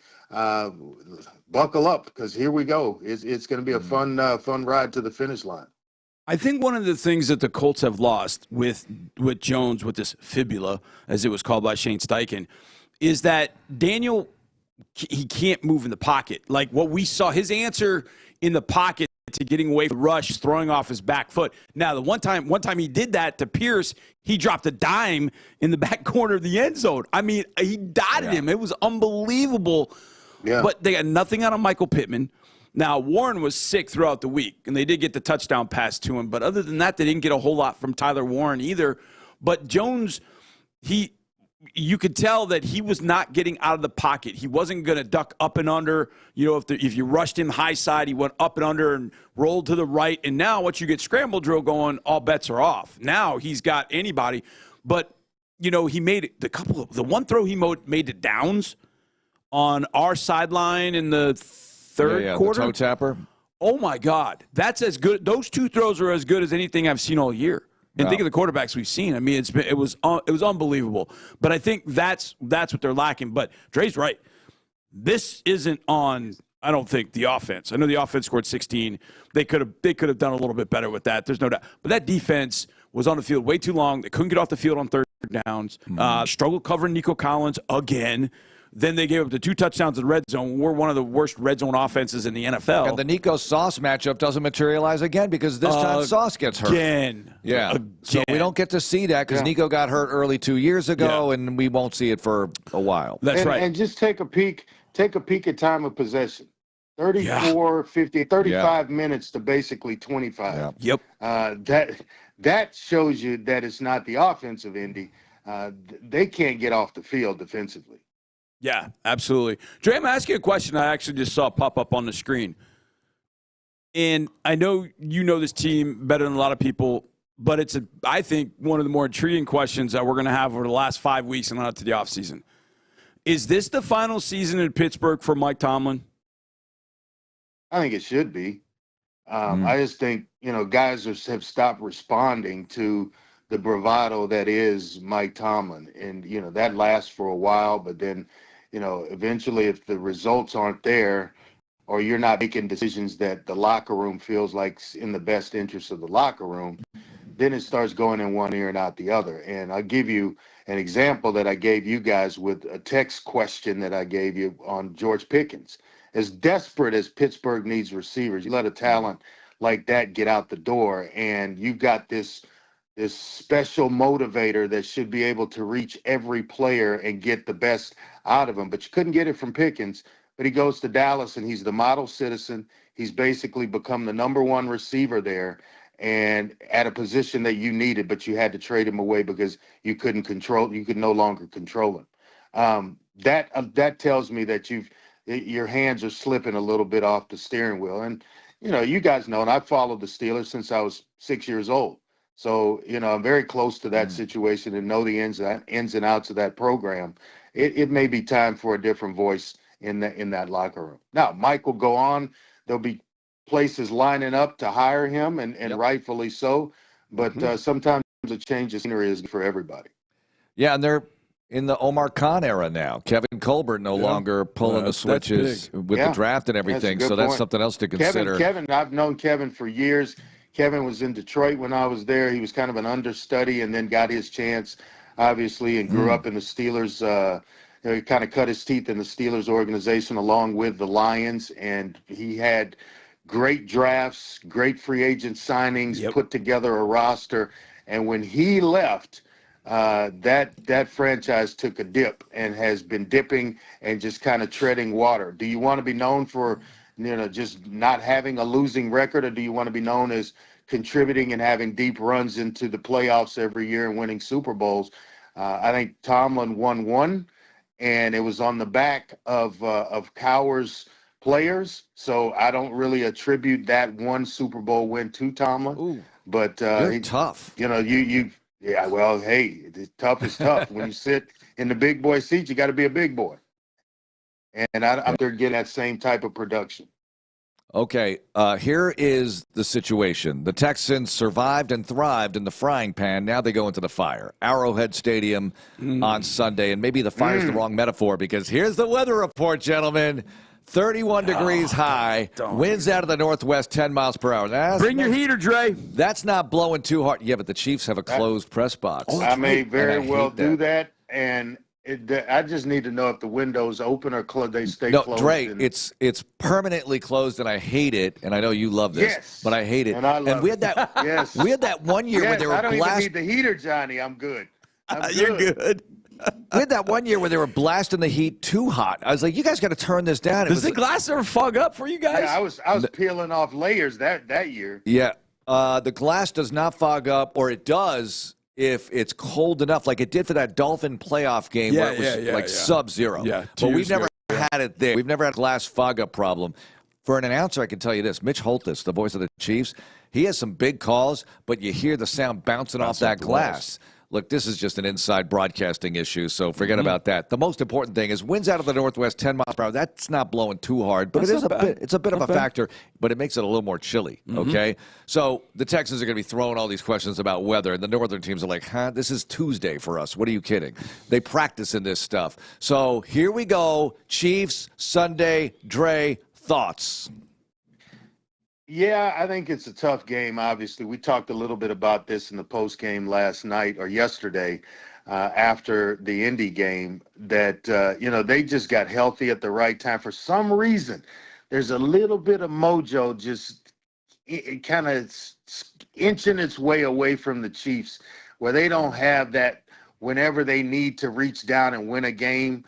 It's just, it doesn't seem to be there in 2025. And for the Texans going there, it's a good thing. The way the Texans playing going there, it's obviously a good thing. I don't fear them as much as maybe I once did, but they are still, I think, a dangerous football team, a team that's capable of putting it all together.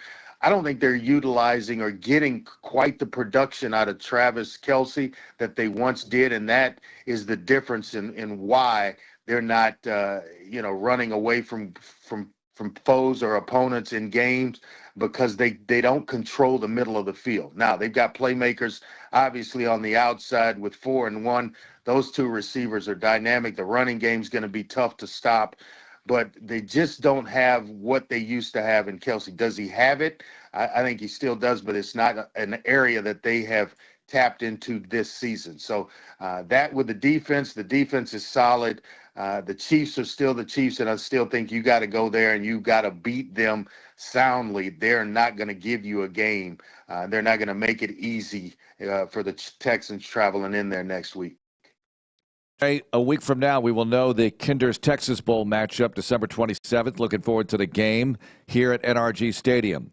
I'm going to ask you this. Should coaches be allowed to coach their team after they resign and work for somebody else? Should they be allowed to double dip? What are your thoughts on the whole situation? It's a big mess in the college game.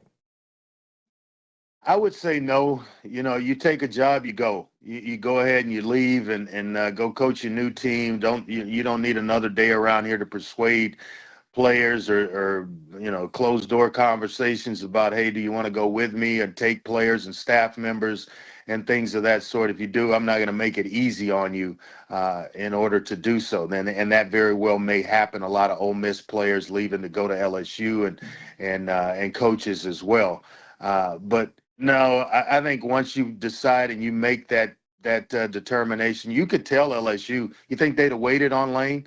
Hey, I'm going to coach my team and this, that, and the other. And Ole Miss would have waited as well, I think, for this to kind of play itself out. You lose maybe some traction in recruiting if you do that, and it shows just how much you actually want to do it if you're full-time at Ole Miss before making a commitment and making it publicly. But once you make the decision, it's time to go ahead and pack up and head that way. This is the way that I sort of looked at it. Because it's LSU and Ole Miss. Those teams, they don't like each other. They are rivals. Exactly. They play every flipping year.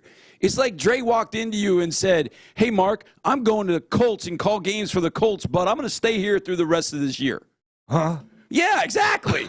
Exactly. That's the point. What? I just don't like that part. I don't think people are, because John Summerall's doing it for Tulane. Well, Tulane and Florida live in different worlds. Yeah. Ole Miss and LSU are neighbors. Like, hey, I'm gonna go. I'm gonna go with my neighbor's wife over here. So good luck. Yeah. No. But I want to stick around for New Year's and have fun. No, you go next door, pal. We'll move forward with Pete Golding.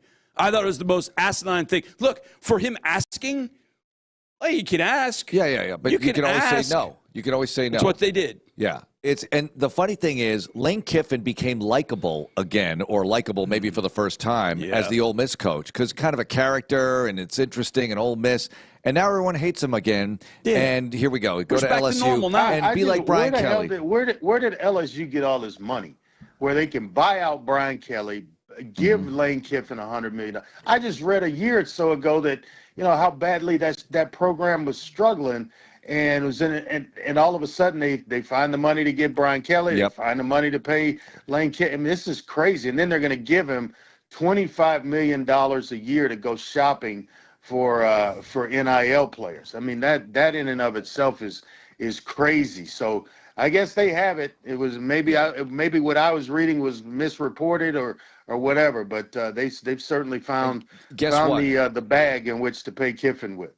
Be careful what you ask for. Go 9-3 next year, Kiffin. See how that feels at LSU. Yeah. See, at Ole Miss, they'd be like, okay, great, but, we missed it. Sorry. Tiger fans ain't going to want to go to the Alamo Bowl. No offense, San Antonio, but they don't want to go to the Alamo Bowl. They're not. If you're paying that for Lane Kiffin, by the way, they're still paying Ed Orgeron, too. Yeah, so here we go. Wow. This is going to be rough. All right, Dre. Well, thanks so much. You got JMU this week, right? Sun Belt Championship? Yeah.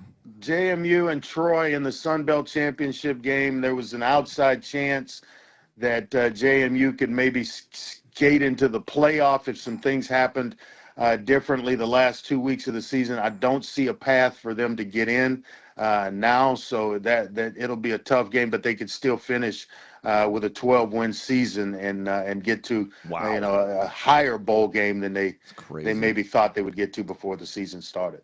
Very cool. The Dukes, James Madison. All right, Dre, thanks a lot for joining us as always. Thanks, guys. All right, running late. Let's get to the General next here on Texans Monday. More Texans Monday is on way. Breast cancer.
Insider access, exclusive content. Sports Radio 610. The Texans play here.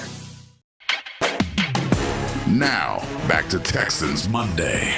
Here we go with the tush-push unit. Stover ready to take the snap. They push it forward. 2 men behind Cade Stover. Do they have the 7-yard line? It looks like he's got it. They get British Brooks behind Cade Stover to help push, along with Jakob Johnson, and they get the first down. First and goal at the 7. Tush push. A new wrinkle for the Houston Texans offense on the return of C.J. Stroud at Indy. Texans winners. And they get it done, scoring 20 points. And they got 2 big touchdown drives in this one. I say big because, hey, the Colts, they know how to lock down on defense against the run. Texans ran for over 100 and were able to come away with the victory. Number 1 defense in the league, points and yards again. The Rams had the 0.2 point advantage. 31 going into the weekend, but they gave up 31 at Carolina. Texans number 1 D, and the offense climbing the charts, and the team climbing the charts with 4 victories in a row. And we visit with the Hall of Famer John McClain. General, how did you see it yesterday watching the Colts lose to the Texans in Indy? I thought it concluded a November to remember after that heartbreaking loss at home to the Broncos, in which C.J. Stroud was knocked out, but then having 4 consecutive victories. You guys know this is the time to separate the contenders from the pretenders, and the Texans know they are a legitimate candidate, not just to win a wild card berth, but to win a 3rd consecutive division title. What a game Sunday night, national TV. And they'll know what happened with Jacksonville and Indy when the Colts visit the Jaguars. It's a 3-team race. It's the hottest race in the NFL in the AFC South. And the defense, of course, that was 10 games in which the Texans have allowed 20 points or fewer, and that's the best in the NFL. And I think you said it, General. Maybe you didn't. They held the Colts under 20. It's the first time they've been held under 20 all year long. And there are a lot of factors for that. Well, how do you think they did on Jonathan Taylor, John? He went 21 for 85. He had that 1 screen for 33. So he ends up with 118 total yards from scrimmage. How do you think they did on Jonathan Taylor yesterday? Well, he didn't get 100 yards. That's his benchmark. And he had his longest run was 12 yards. Every time he gets the ball and he's not in a scrum, you worry about him breaking it. And the Texans did a good job of tackling him when they got to him, and that was so important. But anytime you limit them to 86 yards and 3.7 yards a carry, you got a chance to win, because teams that have beaten them, Kansas City, Pittsburgh, it's all because they've limited Taylor to fewer than 100 yards and made Daniel Jones beat him, and he hasn't been able to do it. Only got 1 sack, but they got good pressure. He had 2 touchdown passes. It was a gallant performance by him. We're playing with a fractured fibula, but the bottom line is this defense, again, as Mark mentions, number 1 in fewest points allowed after barely falling behind the Rams, and I can't wait for that Sunday night game being on the national stage for the highest rated program of the week every week. That's right. Number 1 show on television, Sunday Night Football, and number 1 on the radio, too, as you'll hear it Sunday night, Texans at Chiefs. General, offensively, the evolutions, return of C.J. Stroud, and the offense evolving with the tush push, with everything else they're doing, trying to be more creative. Nico Collins end around for the touchdown. Your thoughts on their development overall? Stroud looked like a quarterback at times who'd missed 3 games. He had cobwebs to work off. He missed targets that ordinarily would have hit, but overall, I thought he had a terrific 276 yards. He had that 1 interception to set up a touchdown drive, and his rating was only 75.4 compared to Daniel Jones, 101, but they'll take it in a victory every week. And I expect him at Kansas City to be even better, even more accurate, hit some of those plays he was unable to hit. Excuse me, Nick Caley had that great call on Nico Collins running for the winning touchdown. And the tush push, I like it when it works. I don't like it when it doesn't work. And it'll be interesting to see when Kaylee's asked about it this week, having your two fullbacks behind the quarterback, and that in this case is Stover taking the snap, and why not two big linemen? I always wondered if Trent Brown, who they listed 6'8" and 380, he's been listed at 380 for 10 years. You know he's over 4.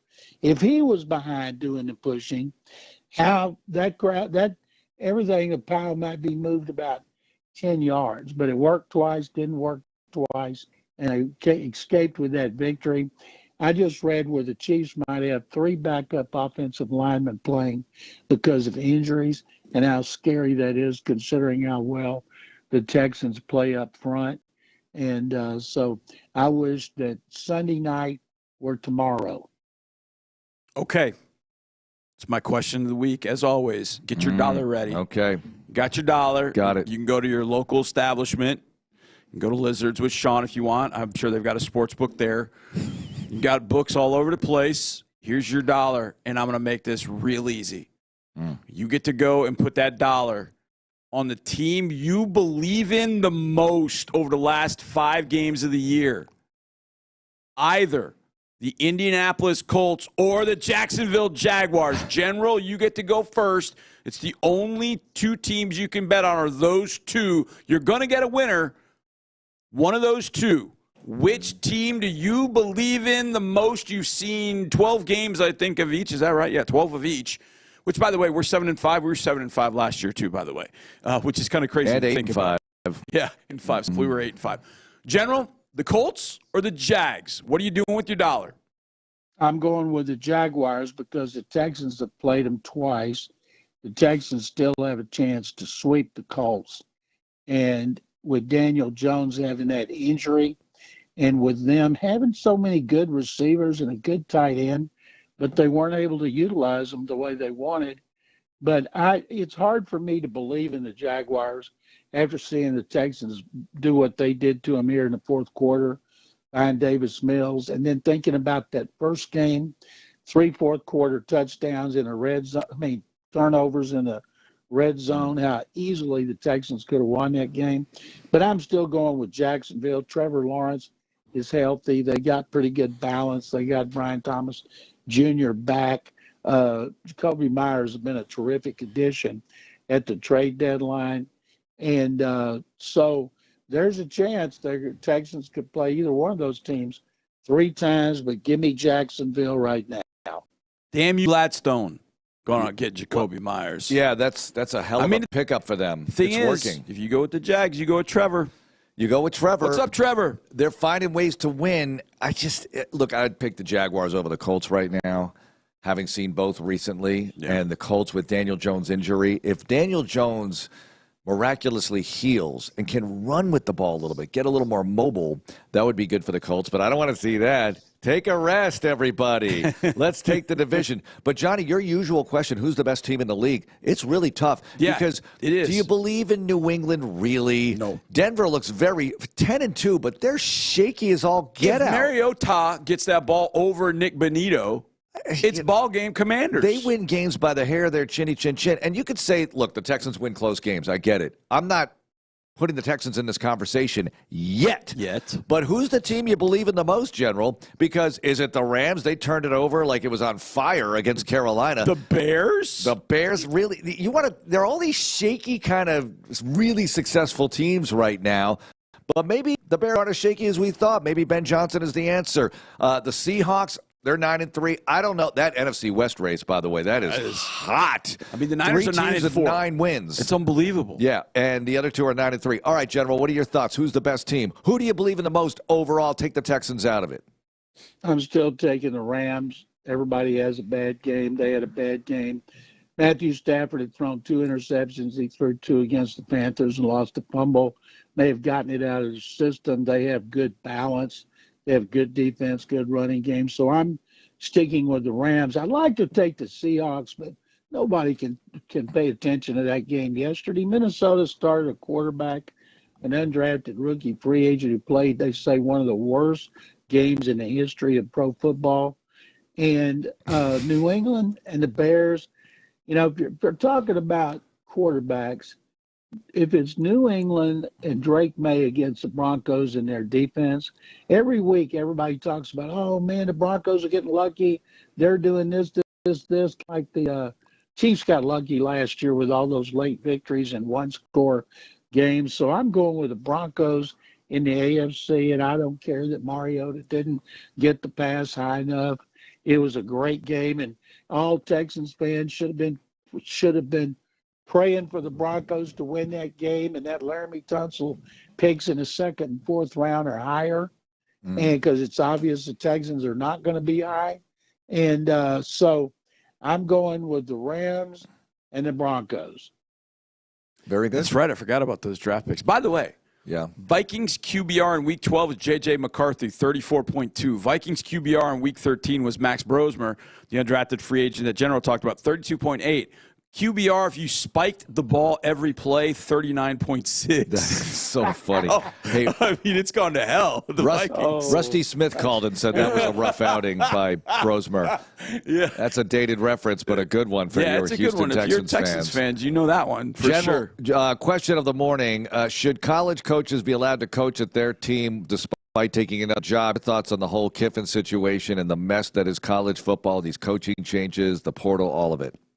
I blame this all on the NCAA. The portals should not open and recruiting should not go on until everybody's through. It is chaos, and it's their own doing. And if it's in a conference like that, of course Lane Kiffin shouldn't be able to coach Ole Miss when he's going to take some guys to LSU, even though it looks like he had some kind of promise or guarantee that he would not take anybody if they allowed him to stay and coach. But judging by the reaction on the defensive coordinator who was elevated, the players are buying in. Joe Judge is still is going to be calling the plays over Kiffin. So I think in other situations where you have the other coaches are going to bigger schools, like Golish going to Auburn, and from South Florida, we're in the playoffs, I think it would not be direct competition. They'd be more in line to do it. That's what's going on with Eric Morris at North Texas. They get into the college football playoffs. He's coaching them as long as they're surviving, and they have no problem with it. But Kiffin, would anybody trust Lane Kiffin on anything he says about anything? No way. No way. I mean, I might trust him that he's going to pay I his might trust dinner his bill. dog, Juice Kiffin. I might trust the dog, but no. I mean, I might trust him paying his yoga bill. All right, General. Thanks so much for the time. We'll catch up soon. Sounds good, guys. Thank you very much. John McClain joining us on Texans Monday. Coming up, smoking hot players of the game and also a peek ahead at the Chiefs once again. 31-degree high Sunday at Arrowhead. It is on. Let's go, Texans Radio. More Texans Radio coming up in a moment. Sound familiar?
Now, more Texans Monday.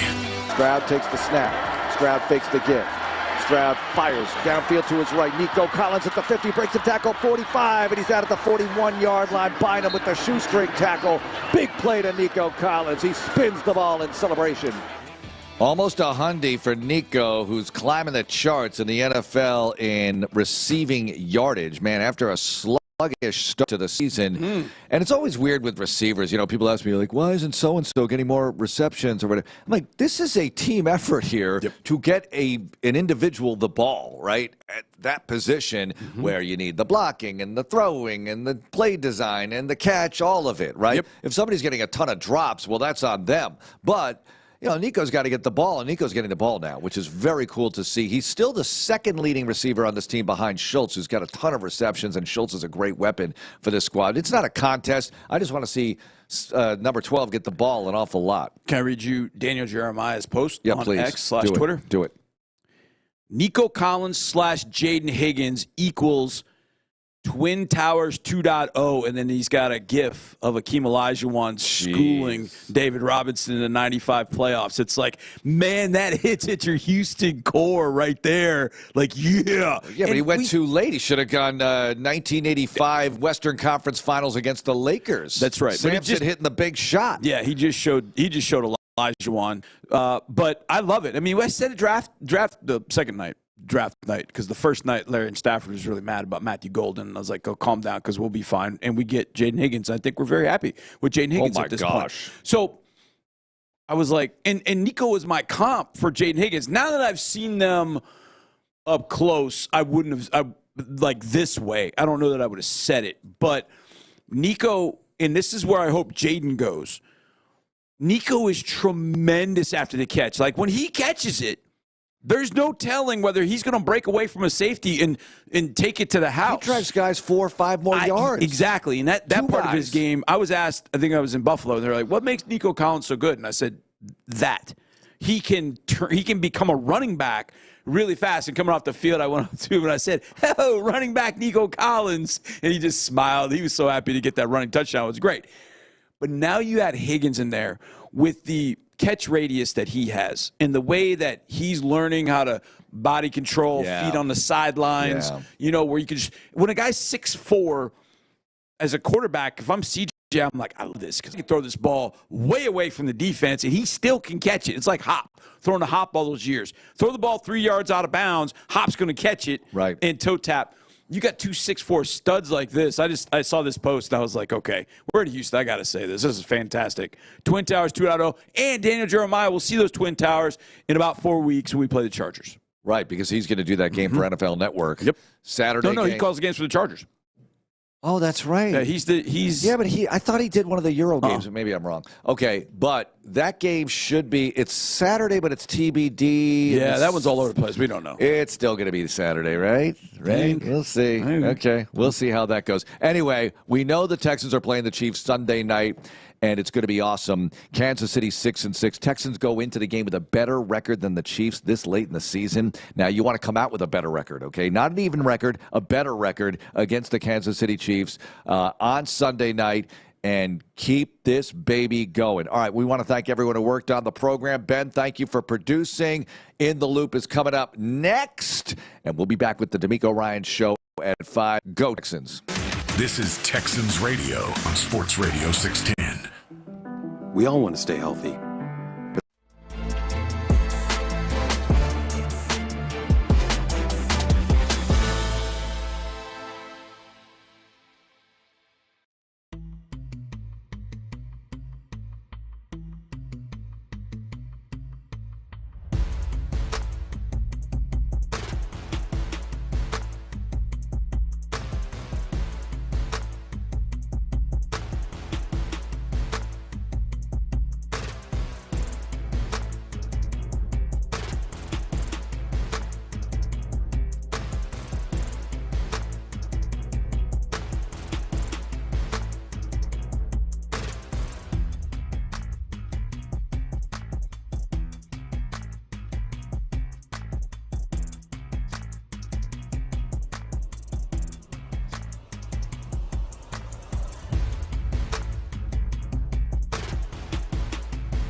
the Indianapolis Colts.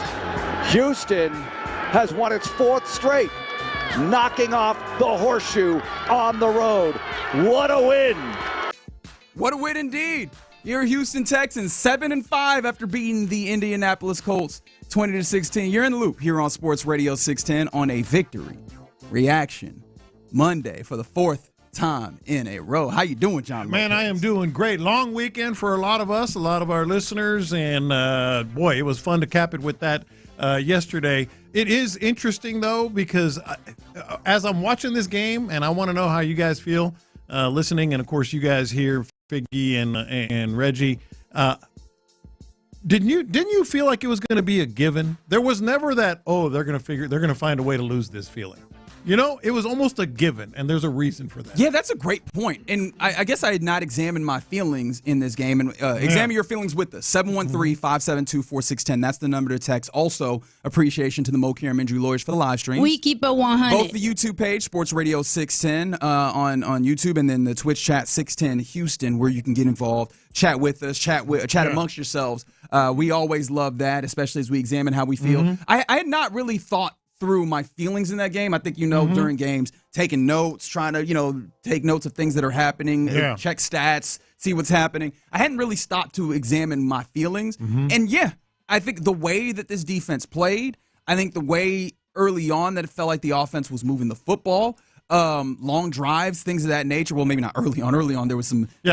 Not early on. The rest of the game. I guess once they kind of settled, I guess is the way that I'll say that. I didn't look at the Colts and go, oof, here they come. And that some of that is because the last few weeks for the Colts had established a feeling that, this is not the Colts team that we begrudgingly got to a point of respecting, right? We hadn't got they're the number one offense in all the NFL, and we just kind of have to deal with that because it's happened over 6 or 7 weeks. The last 4 weeks had told us, hey, maybe we can pump the brakes on that. And then when this defense that is all world comes out there and looks so good on first down versus them, puts them in 3rd and long situations, I go, okay, I'm not worried. Daniel Jones got a whole special pad made for his fibula to make, or his shin to make sure that his fibula don't crack open during this game. All of those things come up, and I'm like, I'm not necessarily super afraid that the Colts are going to break this thing wide open. Did you feel the same way? No, it's the defense, and that's what needs to be talked about here. But we live in Houston, man. I mean, we're used to okay, how are they going to blow this? How is this going to end up bad? I never had that. I was getting some texts, especially toward the end of the game. Hey, they're going to mess around. One of them I remember was they're going to mess around and lose this thing, and I was like, not really. No, it was a different feeling, and the reason I wanted to bring that up is because this defense, as we've talked about and as we've known now for a long time, is that good and is going to find a way to make a play at the end despite everything. Without question, they are the stars of this football game. Shout out to Kalen Bullock, right? Kalen was on, I don't remember what show he was on, but remember going into this where his stance was, he might have said the quiet part out loud. I think that whenever in the National Football League, whenever you have somebody in front of a microphone, everybody knows that talking about your opponent, you got to be complimentary. You can kind of hint at what the actual reality of the situation is, but you still gotta do the sandwich method. Are you familiar with the sandwich method? Good, bad, good. Yeah, there we go. We say something good on the front end. We might say that real or whatever we actually want to say in the middle, and then we make sure we follow back. But one more good thing here so that you can part on that. They are a high-scoring offense. Yeah, Caleb Bullock didn't do any of that. He was like, hey, man, if we stop Jonathan Taylor, that's the only thing we need to do. And it was probably fair to go, hey, man, you're not going to take account of some of the other things that are happening there. And you know what happened? They slowed down Jonathan Taylor, and that Colts offense did not look like it had much teeth. It had some, right? It's an explosive offense with some of the receivers that they have, and we saw that. Alex Pierce getting a few, Josh Downs getting some stuff. One of those was a nice corner route. How many toe third down tap conversions is he going to have? But even with you saying that, there was not an abundance of third down conversions for the Colts. Well, he had 2 back-to-back, and he had 1 called back, I guess, a penalty. Russell would have been 3 straight, and that's it. Right, and you feel those notable ones. They were 3 of 10 on third down. What the Colts had been better at third down in this last recent stretch of them slowing down. They've been poor. That was one of the places they need to win at. They did. Slowing down Jonathan Taylor was one of the places that they need to win at. They did. He didn't have I can only think of off top maybe one or two a reception and a couple of runs. Explosive runs. His long was 12 yards in this game. Yeah. Fantastic effort by the tip of the spear for this Texas team in this defense. Yeah, no question about it. And this is where, we talk about everything that the ends are always doing, whether it's Danielle Hunter or Will Anderson Jr. or whatever. But the whole time, D'Amico Ryans and Matt Burke are talking about all three levels. This was an all three levels game. Especially early on, they had a couple of pressures off the edges, but the sack came from Settle up the middle. It was really linebacker. To'o had a terrific game, in coverage and tackling and hitting. Boy, he was taking guys' heads off. A lot of them were, including, I'm going to bring this up now because I will forget if I don't bring it up now. Hey, Aziz. Why are you doing that? What are you doing, my boy? Like, for what reason did you feel the suplex, oh boy, in that moment? Like, there was the whistle. Correct me if I'm wrong. The whistle had blown, or maybe it was about to blow, and I think I get it, right? Yeah. Play through the whistle is what you want, especially for someone of the aggressive nature of Aziz Al-Shaair. Suplex, though? But if you didn't... In fact, they penalize that 10 times out of 10, usually. Yeah. He got away with it. I'm just like, Aziz. Yeah. Buddy. If you didn't see the number, you would have already known it was him. Why is it always him? Well, yeah, He's because the greatest guy, all this other stuff, but just always in the middle of those types of plays. The only other dude who suplex on this team that I think of is Neville Hewitt. You remember when he did that? Not this year against the Bills, because obviously he's not on the team, but last year he just came out of nowhere. In fact, that was more of an RKO, just the way that he ran up and tackled. But no, again, the fact that we even have an opportunity to kind of joke about a moment like that typifies just how incredible the defense handled this, even with the explosive possibility. You know a name that was not brought up a lot during this game, and maybe a secondary defender in this was illness. Tyler Warren did not get busy in this game. Yeah, he had, 2 catches, I think? The 2 that I remember that were significant. 1 touchdown, maybe 3.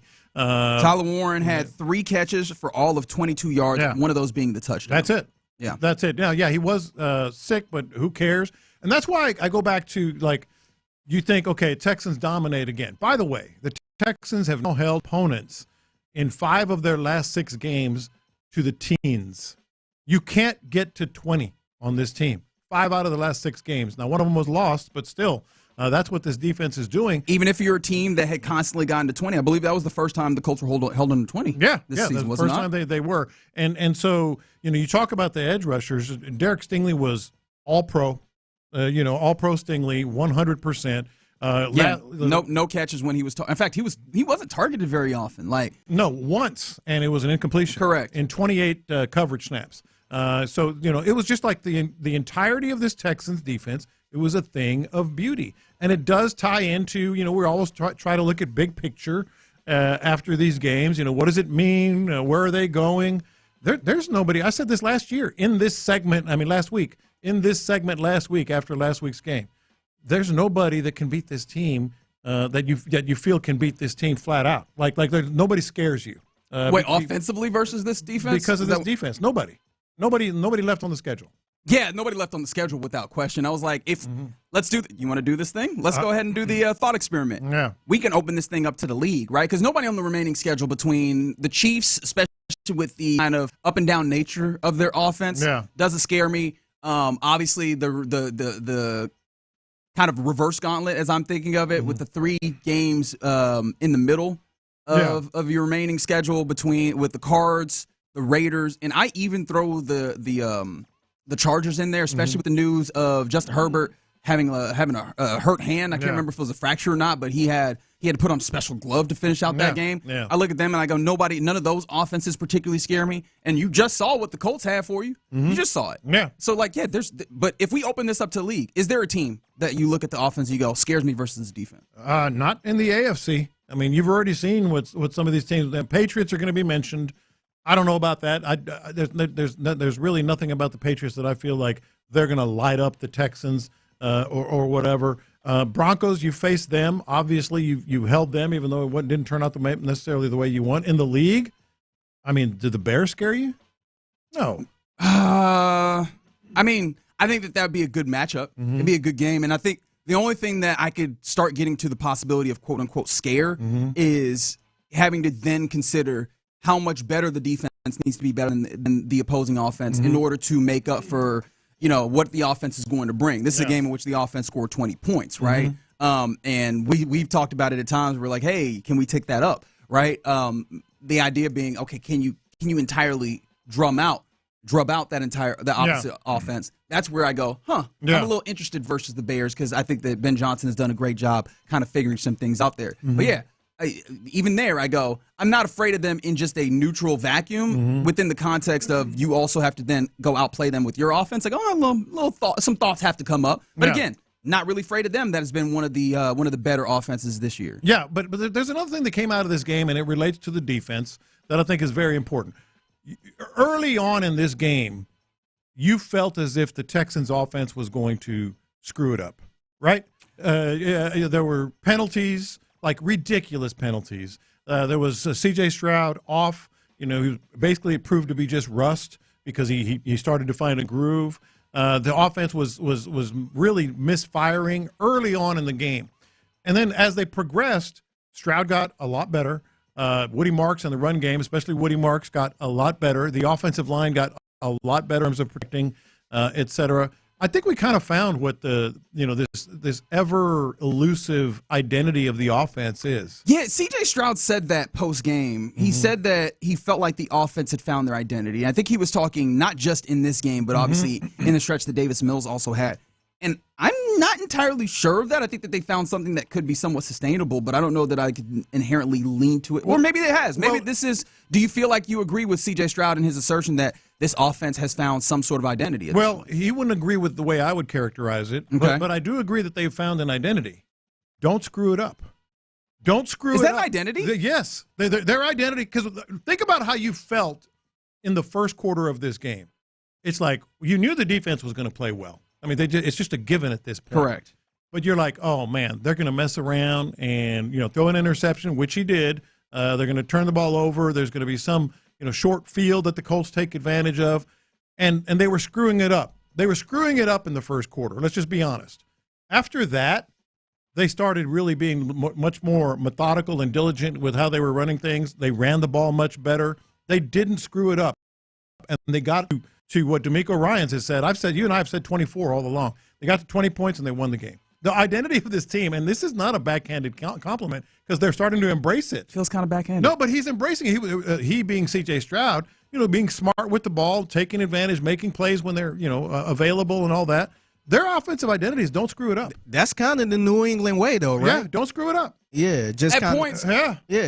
At points in the New England way of going about things, there was. And when they didn't, there was no, getting back to how we started this segment, there was no doubt in my mind that they were going to win this game because of the defense, and the offense was not going to screw it up.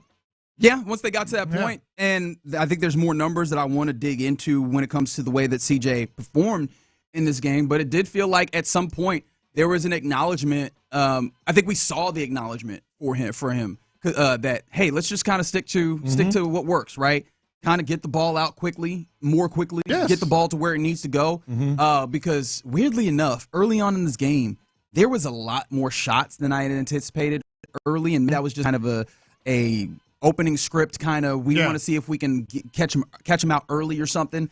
But it was like it felt out of place. It almost felt like, and I don't think that this was inherent because it would require more people. Almost felt like CJ came back. He was like, "We going back to taking shots because I like taking shots." And at points in this game, they kind of felt he realized in overthrowing and throwing an interception and not really hitting his receivers. All right, let's pull this back down and just get back to dumping the ball off, getting the ball to where it needs to go. And, all of a sudden, this thing becomes more methodical. You're moving down the field. You're matriculating, as some folks would say. Yeah. Also, if we're going to talk about not screwing it up, I think that there needs to be credit given to the idea of being able to run the ball fine. And I know that me saying fine sounds like a knock on them. But that ties in with the identity. Fine. Run fine. Run well. Don't screw it up. Don't turn the ball over. My goodness, we're going to talk more about Woody Mark this week and today, of course. But I thought he put together an incredible performance. That was a bad ankle injury. Yes, that's what I was going to say. That was not like, just a little, tweak. That was bad. I'm kind of curious what his update going to be throughout the week. Yeah. That's how bad it looked. Yeah. He went to the locker room. Yeah. Right, and that sounds like, but he hurt himself. They looked on the field. They took him over to the sideline. He went to the blue tent, and they looked at him. Then they took him to the locker room. Yeah. That is a third degree of evaluation on this, and if it was like he just went to the medical tent, maybe I go, all right, he tweaked it. They took him to the locker room, which I imagine means that they needed more advanced tools than what are available on the sideline, and possibly shots of some sort. And with all that being the case, you could get him back out on the field, and he was limping after runs, visibly limping, and yet still. One, effective, but two, he was also still real aggressive. Like he was running into dudes in time, finishing runs on that final drive. I believe when you're trying to, or maybe not that drive. I'll need to go back and find what drive. But I remember there was a specifically time where swing pass goes out to him on the right side, and he's going to look for contact. And I'm like, dog, just get to the sideline. That's right. No, I think it might have been the end of the first half. Like, hey, get to the sideline, big dog. Yeah. Like, just go ahead and take this. I mean, but he still has that mentality. Like he deserves a huge big ups for thugging out that ankle injury, but also not changing the mentality at all. He didn't allow that to scare him or change his demeanor. He still ran the ball hard. He ran with physicality. He had that swarm mentality in the way that he played football. All that, yes. And also, when you're injured like that, a lot of times you get a little loose with ball. You maybe, have a turnover or drop the ball or whatever. He was finishing runs. He was doing all the things you just mentioned. I thought he was definitely, a game ball guy, no question about it. Did we find out who had game balls? Because I know that we've made it a kind of a point, especially on the 4-game win streak, to go, hey, let's see what D'Amico said in the locker room. And I think the video just gave us his speech, which was kind of cool. It reminiscent. It was reminiscent, thank you, for me, of a coach who's like, we are just in business mode. We are going playoff hunting now, which is beautiful because that's where you are. You're 7-5. You're technically still on the outside looking in, but that's a Colts team, and we'll talk about that here shortly. That's a Colts team that the way that it's trending and the way that the remaining schedule looks, they might be on the outside looking in. In fact, it feels likely that they're on the outside looking in here, and you are poised incredibly well. You've worked your way back into a place where you're poised to go and get into the dance and be the scariest team in all the AFC. Yes, they are. Man, we're having a good time right now. It's a Victory Reaction Monday because your Texans got a 20-16 victory, handing the Colts their very first home loss of the season, 4 in a row for the Texans. All sorts of different things that we could applaud in this game, and we will over this Victory Reaction Monday. But coming up next, where you want to go? Because I feel like one of the things we should talk about, let's go ahead and talk about it. What the hell is up with, and in this celebration, I want to do all this, but what the hell is up with all of the flags, both earned and unearned? Let's talk about the refs. Let's talk about the operation. Let's do all that next.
thanks to Mokaram Injury Lawyers. Call Mokaram Injury Lawyers at 281-222-2222. It's a Mokaram Injury Lawyers Reaction Monday on Sports Radio 610. Here's In the Loop with John Lopez and Reggie Atatula. Jones will hand off to Taylor, trying to string it out, and he's going to be brought down for a loss as Will Anderson Jr. and Mario Edwards get in there to make the stop and force a TFL. It's third down. Oh, excellent job of reestablishing the line of scrimmage. That's right, Andre. Absolutely excellent job. A very important play, mind you. There's a lot of little important plays in this game that I do wonder if I will remember to come bring up, or if we'll have occasion to bring up. But remember, the most important thing, Victory Monday, 20-16 victory over the Colts, and that one was important because at the time of that play, I believe that they are in field goal range. The Colts are, and the Texans had just scored their touchdown to make it 20-13. So the Colts were looking to go and tie the game up. That was a 2nd and 2. When they're in field goal range, so if they get that first down, they continue to move this thing along. That is a 5-yard tackle for loss on the edge with Will Anderson Jr. and Mario Edwards. Actually, they had a little tackle and game going on there, where they kind of stunt, and then they blow that thing up in the backfield, able to make a 3rd and long. 3rd and long has not been advantageous for the Colts, and it wasn't there. Colts settled for 3. And that's the final score, 20-16 there, right? Score. That is a big play in the game. And, of course, around this, Will Anderson Jr. felt like it was a level up in this game, wasn't it? I think that was a level up. Did you feel like I did, like Matt Burke and D'Amico Ryans starting to use Will Anderson a little bit like Myles Garrett? I thought that was the level up. Yeah. In fact, the name that I thought of is more because I've had more I'm waiting for him to do crossover.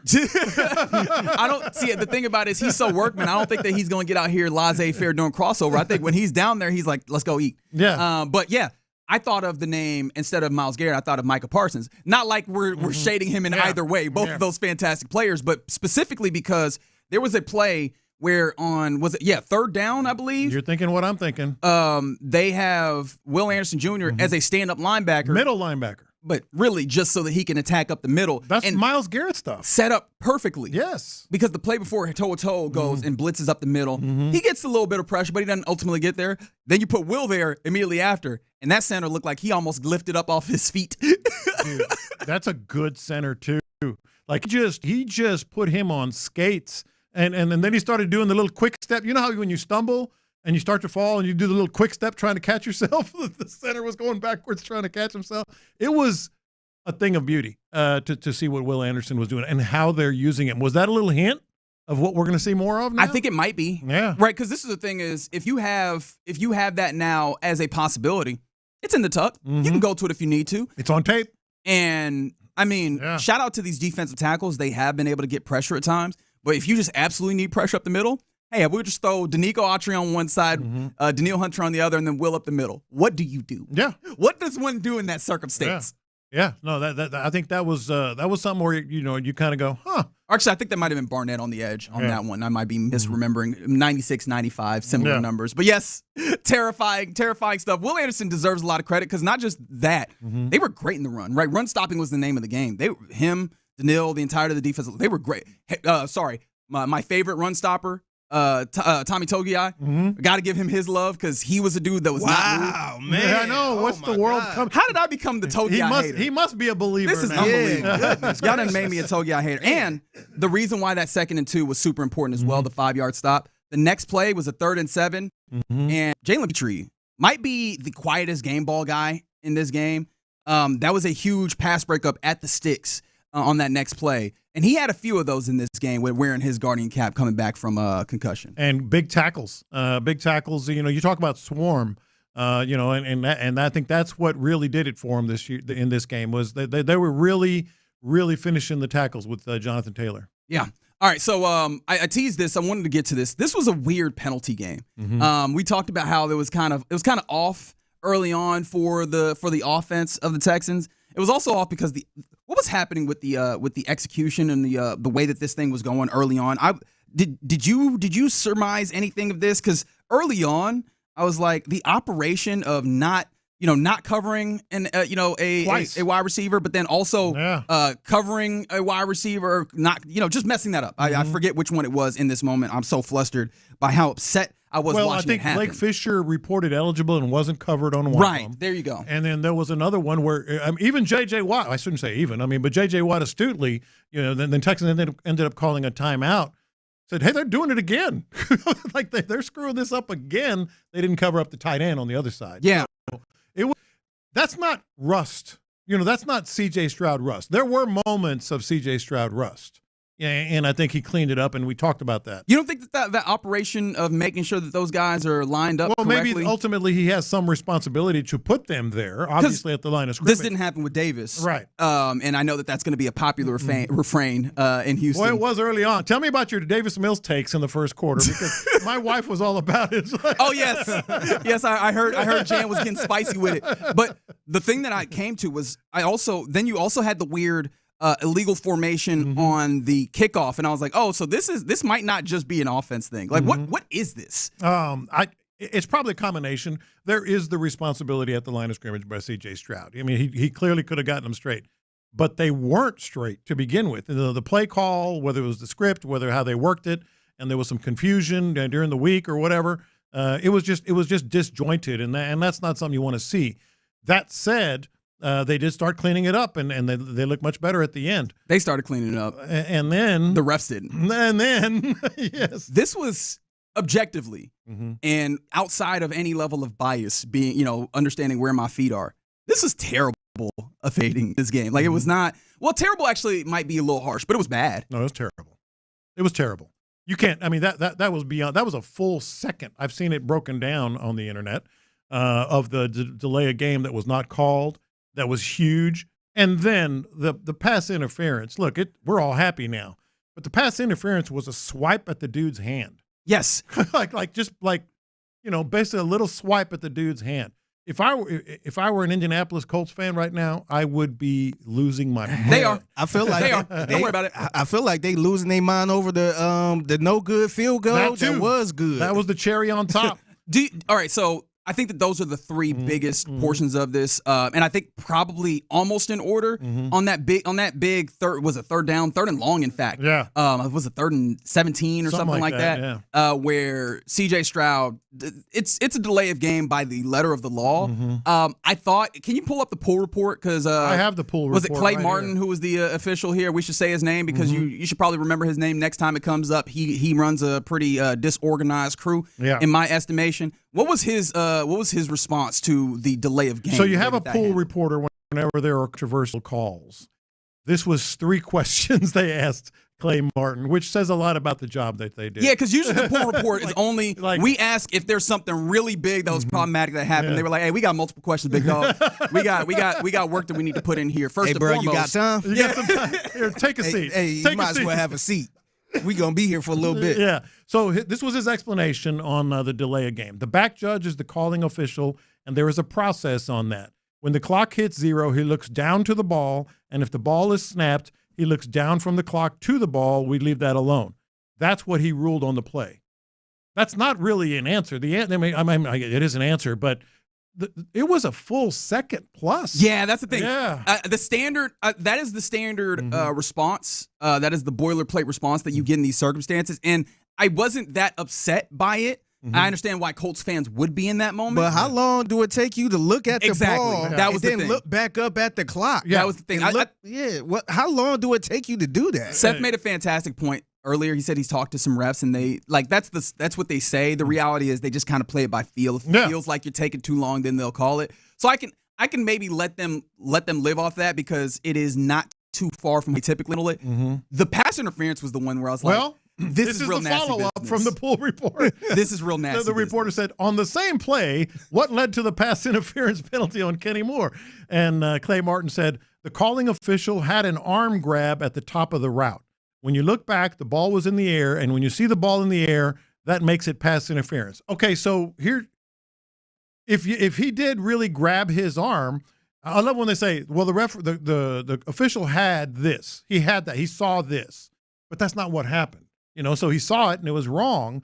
Aggressively wrong. It was just a swipe at the hand. It was just incredible. I think Hutchinson was actually tripping. I think he was already falling. Might have been. I think he was already falling, if we're going to be entirely honest. In my estimation, I could easily be wrong, but I did go back and watch this game. TV copy. I would love to see all 22 things in that nature, which I think I have access to now today. Yeah. But, yeah, man, I think that was one of those things where I'll take it, but I will acknowledge that was one of a few things that they did wrong. Yeah. And I think then there's the extra point. Those happening on the same play is wild. And then there's the extra point, which I don't know how we get to a correct answer here. But, hey, Clay, what'd you see, big dog?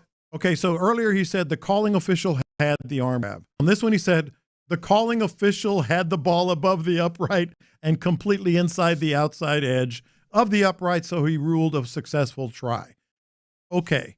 This one is the only one of the three that I'll give them a little bit of grace. Yeah, same. Because from our perspective, there are so many figments of the imagination, so to speak, that you could, it was an illusion, so almost, where the ball is and isn't. I'll give them this one, but even when you slow it down, that was super like, close, man. Well, the problem is, there's no way that we can cross-reference when it's crossing that right, the threshold. illusion of it all. Yeah. I'll give them a little bit on that one. I just don't know what to do with that one. Yeah. Do you buy in at all to the idea that the Xavier Hutchinson pass interference was a makeup call for the lack of a pass interference on that deep ball, that pass interference that was called on, was it Kamari? On the right side, where it was just uncatchable. Ball was way out. I mean, it hits halfway through, halfway down the sideline, and I don't know that Downs was going to get up and elevate to go and try and get at that one. Do you feel any credence to that in your mind? I do believe in makeup calls. It's going to be hard for me to buy that, though. Yeah, it was like a 3rd and 15. Those were bad. And then immediately after is the Tyler Warren touchdown. Right. And so you could easily take it if you wanted to from a Texas perspective and go, all right, definitely refs were bad in favor of the Texans in some ways, but also there was another way in which that you probably gave up 7 because the refs had a really weird call. And by the way, Colts, make an extra point yourself. Yeah. Yeah. And then you have an opportunity to go and tie it with the field goal and take it to overtime or something of that nature. But yeah, bad refs, but ultimately I think I land on, I don't think they impacted the way that this game went, even though it was really ugly in the way it happened. All right, you're in the loop here on Sports Radio 610, still going on a Victory Reaction Monday. Coming up next, let's get to our question of the day. What makes you believe this team might just do it? Or if you don't, why are you still skeptical? Skeptical, that's the word. 713-572-4610. I'll get that right and we'll talk about it next. The Texans took down the Colts 20-.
SportsRadio.com.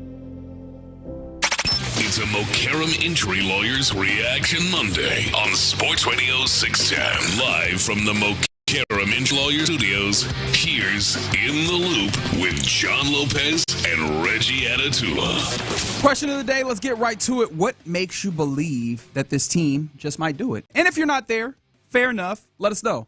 Why are you still skeptical? Again, still can't get it. 713-572-4610.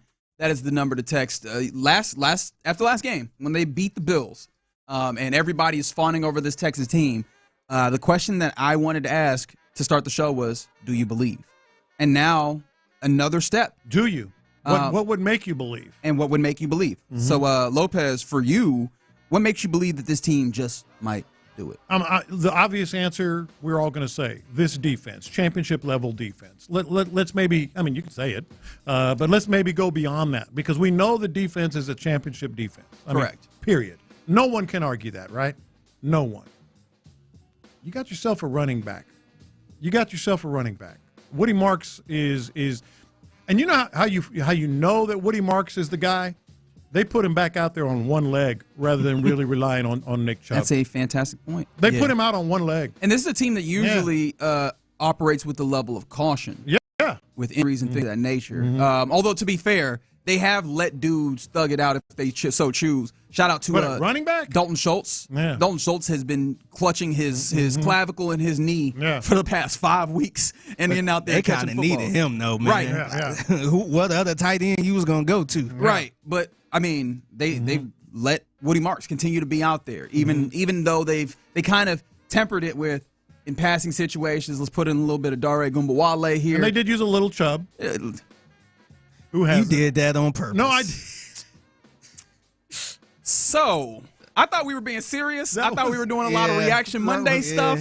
Can I give a confession? That was a total accident. Yeah, going to get the Woody joke out, too, while you at it. That was a total accident. And somebody said I'd rather have a Woody than a Chubb. Yep. Yeah. I see you. I thought we left that in training camp. Yeah, I thought we got that out of our system. I did. But apparently not. Everybody did. As the words came out of my mouth, I went, okay, that didn't land the way I thought it would. They did utilize Nick Chubb a bit, to be fair. Let me put it that way. They did. You are correct. I believe that he Woody had 9 Marks is the guy. He had 9 carries compared to Woody Marks' 19, and I probably need to just check the snap at all. Yeah. Because Woody Marks was out there a good amount of the time, which, hey, they have not deviated. Once they got to that place, we were wondering if they would do the step back that they had done at some times during the season. No, they are leaning all the way in. Injuries be damned. And they were rewarded for that because Woody Marks has demonstrated that he can run between the tackles with power. He can run outside the tackles with some finesse, good patience, picks up some pretty good block. He met some dudes. He met Zaire Franklin in the hole a couple of times where I was like, ooh, okay, dog. I see you there. Yeah. He's been fantastic in what he's done. done. So what makes you believe that this team just may do it? Or are you skeptical? I'm starting to believe, man. And some of this, I got to bring it to our favorite offense coordinator, Nick Caley. Like, I think that there's still very much room for improvement. The way that the end of the first half ends, I don't think is entirely on him because I think you got to bring that to D'Amico Ryans and ask what the overall vision is, which, of course, is the head coach's domain. Offense coordinator probably needs to be better at getting in plays in some of those instances. But the play designs of some of these, there were some really good play designs. Nico Collins running into the end zone, that is a good play design. There's some good pin and pull. Not just design, it was a good feel for. Yes. It was a perfect, this is what we've wanted to see in the red zone, right? There's been some good pin and pull type stuff. Even in instances in the red zone, there was a couple of plays in which, one of them early on where CJ's trying to go for, I don't know if it was Dalton Schultz or Nico Collins, and the reason why I don't know is because both of them were in the same area. I don't know if that was a design thing or if that was getting hung up on the route. And even then, I still think that CJ had an opportunity to find an open route underneath to Noel. I think that I'm seeing more and more opportunities for this offense to be effective enough.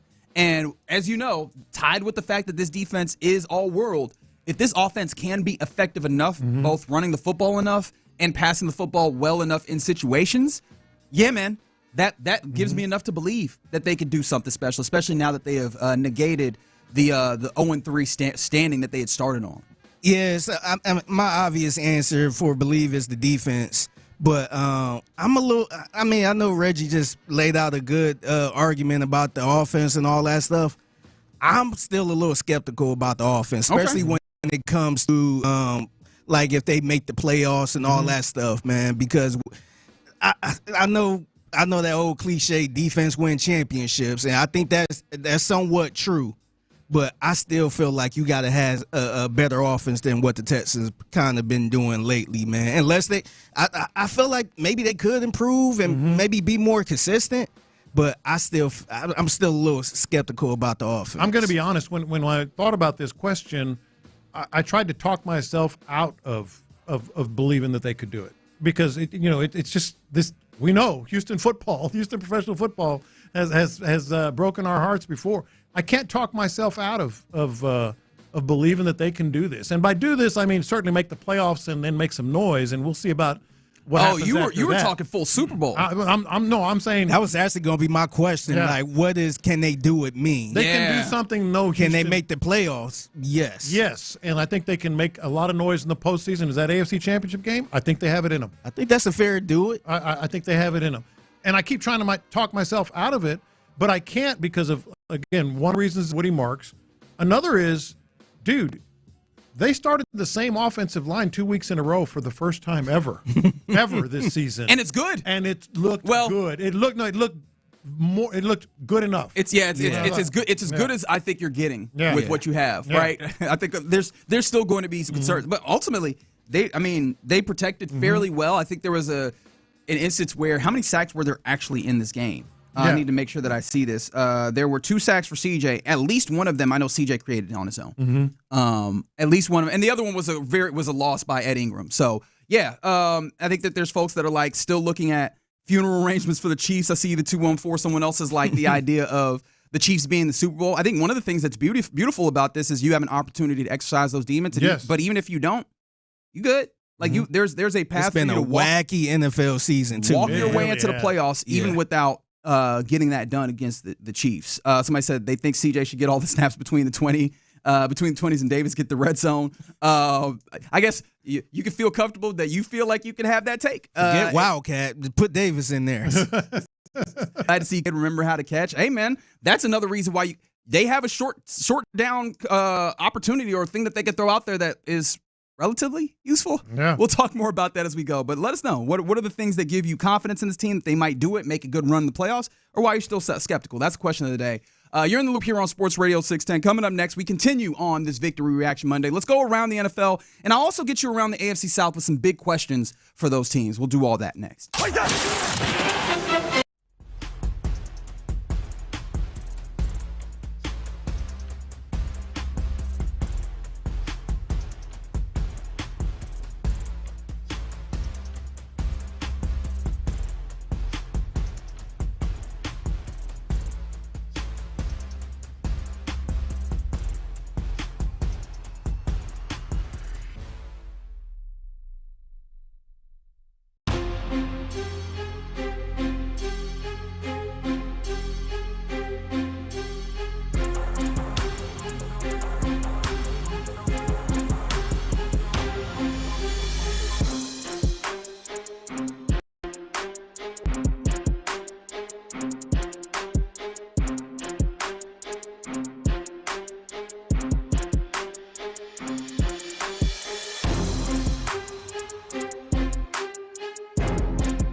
HD2 Houston. Inside exclusive content. Sports Radio 610. The Texans play here. An Odyssey sports station. Let's go around the NFL in the loop style. Why are you smiling? Because I love football. Here's John Lopez and Reggie Adatula. I'm going to tell you all about how much fun you're going to have this season. On Houston sports leader, Sports Radio 610. All right, let's go around the NFL here in loop. Mind you, we will be getting to D'Amico Ryans about 11:15 here as he speaks to the assembled media. Before we get there, we do need to go around the NFL. Like I said, first and foremost, this is looking forward into the season. However, Justin Herbert broke his hand. Mm-hmm. At least he broke a bone in his left hand, non-throwing hand. He returned to the game in this game, so I don't think that he'll miss time, and neither does Jim Harbaugh. Got the right one. Yeah. But he is having surgery today. Does this at all? Do you think that this at all impacts your Week 17 matchup? Absolutely. At LA. Absolutely. First of all, we don't know what they're going to look like by then. How it's going to affect him leading up to that game.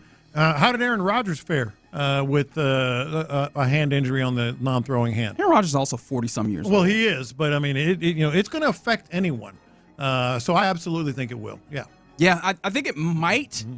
If for no other reason, then that's a mobile quarterback that might not be as willing to get into some stuff. Yeah. Because he's nursing that hand, and then also, I don't know how his hand will look or what it'll look like after the surgery. But in this game, in which the Chargers got a victory yesterday, when he against the Raiders of all teams, when he comes back into the game, he's wearing a glove that looks like he can't move his fingers at all. Yeah. So like the way that he's holding the football, it is really heavy on his throwing hand, and like sometimes he's just kind of pinning it to his hand with that kind of almost club.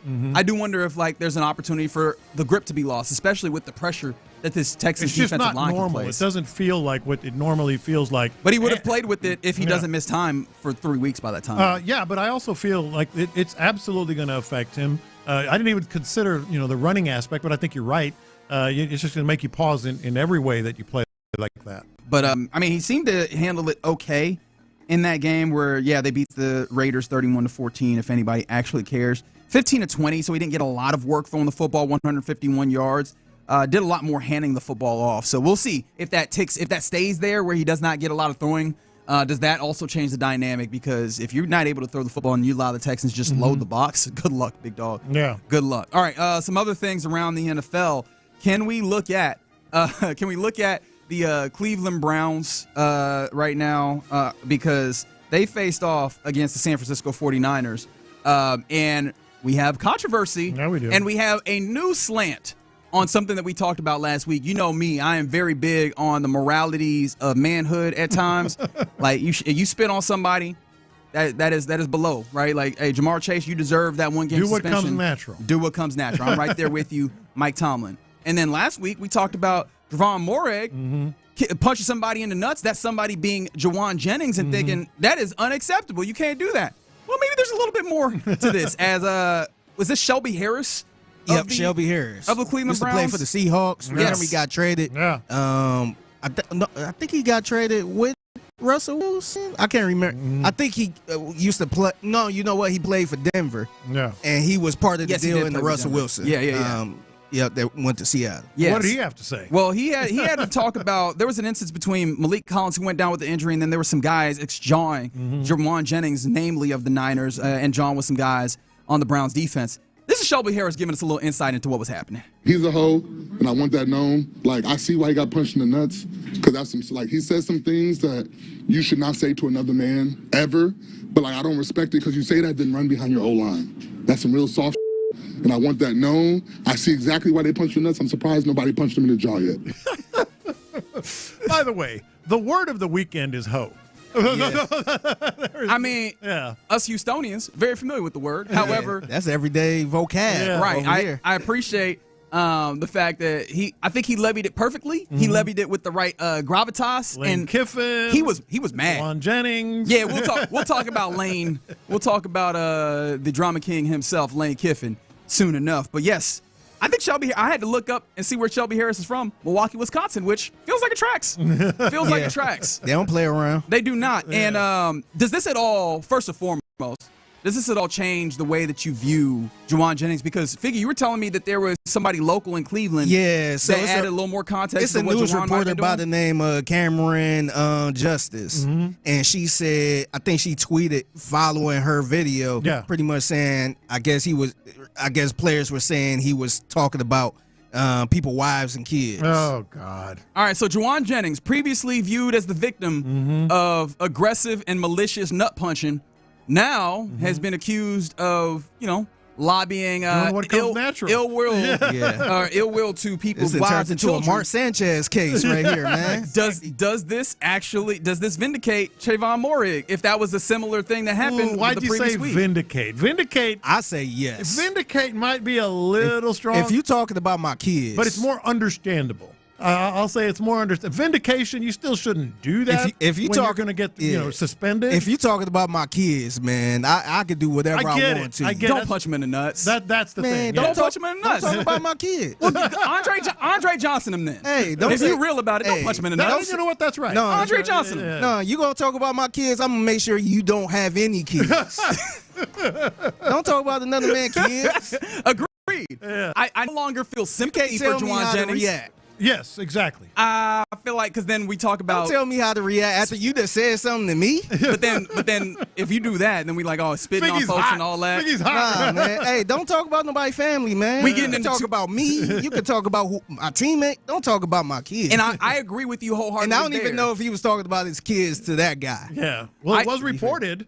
Yes, that he does that, and that is the presumption that we're working on. Obviously, that is the caveat that I'll throw out there. I don't want to do the two wrongs make a right here, right? But I do think that I have a lot less sympathy for Juwan Jennings because I think Shelby Harris also shout out to him just being like ultimate professional here. He's a hoe, and I want that known. Yes, I want that known. I appreciated that. That was fantastic. But I do love that he also highlighted not only is Juwan Jennings talking crazy. He's not standing on it, right? I can at least maybe find a little bit of respect, smidge. Hide behind the line. If you stand, you gonna go hide behind Trent Williams? Great guy to hide behind you. Shout out to the 713 for noting that. He picked the right guy. I would do the same thing. That's why he probably talking crazy. But throwing rocks and hiding your hands, man, that's real nasty. I don't think you should have gotten hit in the nuts. I think Shelby Harris is right. Somebody should have punched you in your jaw. Yeah. Somebody should have hit you with the IK and neck volley, right? Yeah. And broke your jaw like Gino got that one time. I think you're more understanding of what he did. Vindication, you use that word. Correct. I can't quite go there. Agreed. Yeah. Very much agree. So, yes, that was an interesting part of that game. Another Figgy can. Hey, you say something about my kids, you can't judge me wherever I swing at. The beautiful part of that is Figgy ain't got no kids as of right now. He's like, I don't care. It's the principle of the matter, Smokey. Just leave my family out of it. Yes. He said it's the principle of the matter. Within that game, we got to see more Shedeur Sanders, and his time to throw was egregiously high. Yes. And I do wonder, that was the thing that I had problems with Shedeur in general. I don't think that he is, a quick tempo guy just generally. But Kevin Stefanski said that they will continue to roll with him, which I think is smart. Again, by the he will start again. They will continue to see what they have in him. I think that they're doing the right thing here. I absolutely think they're doing the right thing. And he's actually shown enough. Has he shown enough for you in Cleveland? He looked better than Dylan Gabriel. Yeah. That's it. That's all. That's all I'm going to say. I don't know if he's the franchise quarterback. Yeah. I don't know how he's going to look next season or if they should draft a quarterback and all that. He looked way better than Dylan Gabriel to me, man. Yeah. Yes. 16 of 25, 149 and a touchdown. It was fine. It was a fine outing for him. It was a weird game, too, because of the weather and it was a lot of wind and all that stuff, but look way better than Dylan Gabriel. He looked better than Dylan Gabriel. I still don't think that he's good enough. And I feel bad that I feel like I need to note that, but just to let y'all know, I'm squarely in the middle here. I'm not the Shedeur is being held down unrightfully, and I'm not on the other side where clearly Shedeur ain't got nothing. But all of the big plays that he made were outside a structure. It doesn't feel like he's done anything within the structure. Now, how much do you think that says about Kevin Stefanski, who feels like he will not be in this job next year? Undoubtedly, but that feels like a thing. And maybe I'll save the around the AFC South portion of this till later. But football talk here on Sports Radio 610 is presented by Paramount Plus. You can't count on much these days, but you can always count on Sundays with the NFL on CBS and Paramount Plus. Watch your local NFL game live every Sunday on CBS and Paramount Plus all season long. Just visit ParamountPlus.com/NFL to get started today. I'll save the big questions that I have around the AFC South for later, but what I will note is that the Jags handled the Titans fairly easily, 25-3, and the Cam Ward thing, man. It's a mess. It is a mess. Mm-hmm. They might be damaging what could have been a promising prospect. I totally agree. I still like him a lot, but he is just in an absolute no-win situation there. And they don't seem, and worse, it doesn't seem to have direction or organization. Well, they don't have a coach. Yeah. Like, they don't have a coach. Well, even just offensive, like any plan for him. Even the last 2 years, they feel like they ain't had no direction, man. They was going out there spending all that money on free agency. Yeah. And ain't nobody think they were going to make some noise. Yeah. Yeah. So they should have been rebuilding. It looks bad. And what looks even worse, that J.C. Latham pick that they had to, to anchor, the right side of that offensive line. Yeah. He's looked worse and worse as the season has gone along. Like, I don't know how much of that is getting a new staff in and having an offensive line change. Obviously, we're seeing some of the benefits, weirdly enough, of that over time. But yeah, it's looked bad offensively and really just all the way around. And the Jaguars now 8-4, and they just, if you look at the remaining of their schedule, it's a cakewalk. Yeah. If they don't do silly things. But we'll talk more about what the AFC South looks like and how the division plays out. But right now, we're engaging in the Victory Reaction Monday of it all here in the Loop on Sports Radio 610. And coming up next, we get ready to hear from the head coach of the Houston Texans, DeMeco Ryans. He'll talk to the assembled media, and you'll get to hear that right here on Sports Radio 610. What does a 20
games now.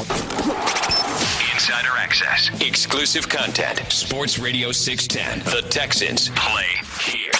It's a Mokaram Injury Lawyers Reaction Monday on Sports Radio 610. Live from the Mokaram Injury Lawyers Studios, here's In the Loop with John Lopez and Reggie Atatula. Yeah, you're in the loop here on Sports Radio 610. It's a victory reaction Monday after your Texans go into Indianapolis, and I will quote one Jake Andrews from the locker room yesterday. Walk into your trap, take over your trap. He said that on Titus Howard's Instagram Live, which, mind you, hey, Titus. Jake Andrews said that? Jake Andrews said it, right? In the video, you got Trent Brown, you got I think Jarrett Patterson appears in it. I feel like Trent Brown has a little reason to be mad at Titus Howard because Titus Howard is panning in the locker room as he's changing. That man had no pants on. Like, thankfully, he had a towel in front of himself.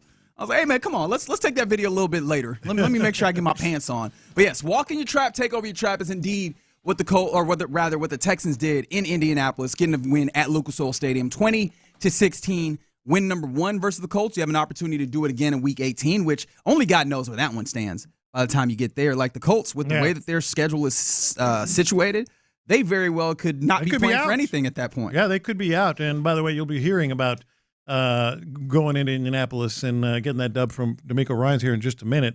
But it does lead to the discussion of the Jaguars. They got to be feeling really good about their chances right now.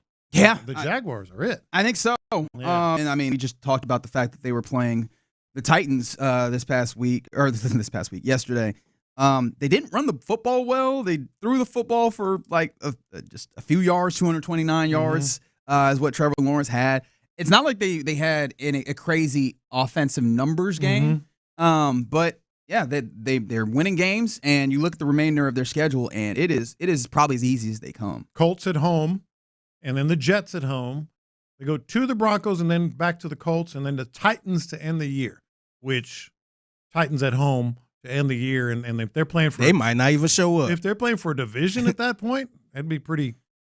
I'd be feeling pretty good about things. Are we rooting for, like, the Colts to find a little bit of themselves just against the Jags and just them beat up against each other and win the division here? Yeah, I think so, because you still have the Colts at home to end the year, so you want the Jags to take that L. All right. Which it just feels weird. Yeah, but the thing is, very clearly, division is winnable. Division is winnable here. Yeah. Again, I don't know if it's a given, but I playing with the Athletics playoff simulator because that's just now a part of who I am in this stretch.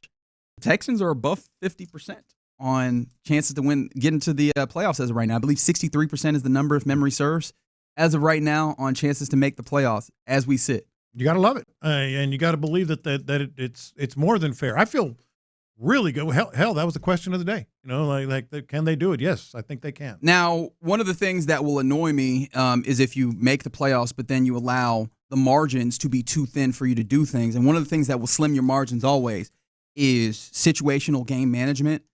And as much as there was a lot of good in this game, watching the end of the first half was infuriating, John Lopez. It was awful. We were texting while it was happening. The clock, letting the clock run, not understanding, the time and concept of what you were doing. It was pretty bad. We'll talk more about it. In fact, I'm interested to see if D'Amico Ryans is asked about it. So let's go there. Let's go to NRG Stadium and hear D'Amico Ryans talk to the assembled media right here. D'Amico, how did you arrive at the decision to go for it on the 4th down on your next to last offensive drive? Yeah, during that series, we were driving the ball down, felt really good of how we were driving the ball. Honestly, on the first 3rd down, I felt like we got it. I felt we had really good movement, and I told the guys to do it again. Just being aggressive there, that's my call as the head coach. I'm aggressive, so, hey, it didn't work. That happens sometimes, but it's not going to stop me from being aggressive. What kind of factors into your aggressiveness? How much do you kind of lean on, the advanced numbers and things of that nature, the percentages and whatnot? Yeah, I mean, there's always numbers, analytics, but it's also a feel. When I see our guys move the pile there on 3rd and 1 like they moved it, I feel like we could have did it again. And so I'm not going back on that decision there. Was there any consideration to challenge that spot? It kind of looked like Stover had kind of got over and past line. Was there any consideration? Yeah, I mean, they already confirmed it, and so it was I couldn't challenge it at that point. Jalen Reed with the break there.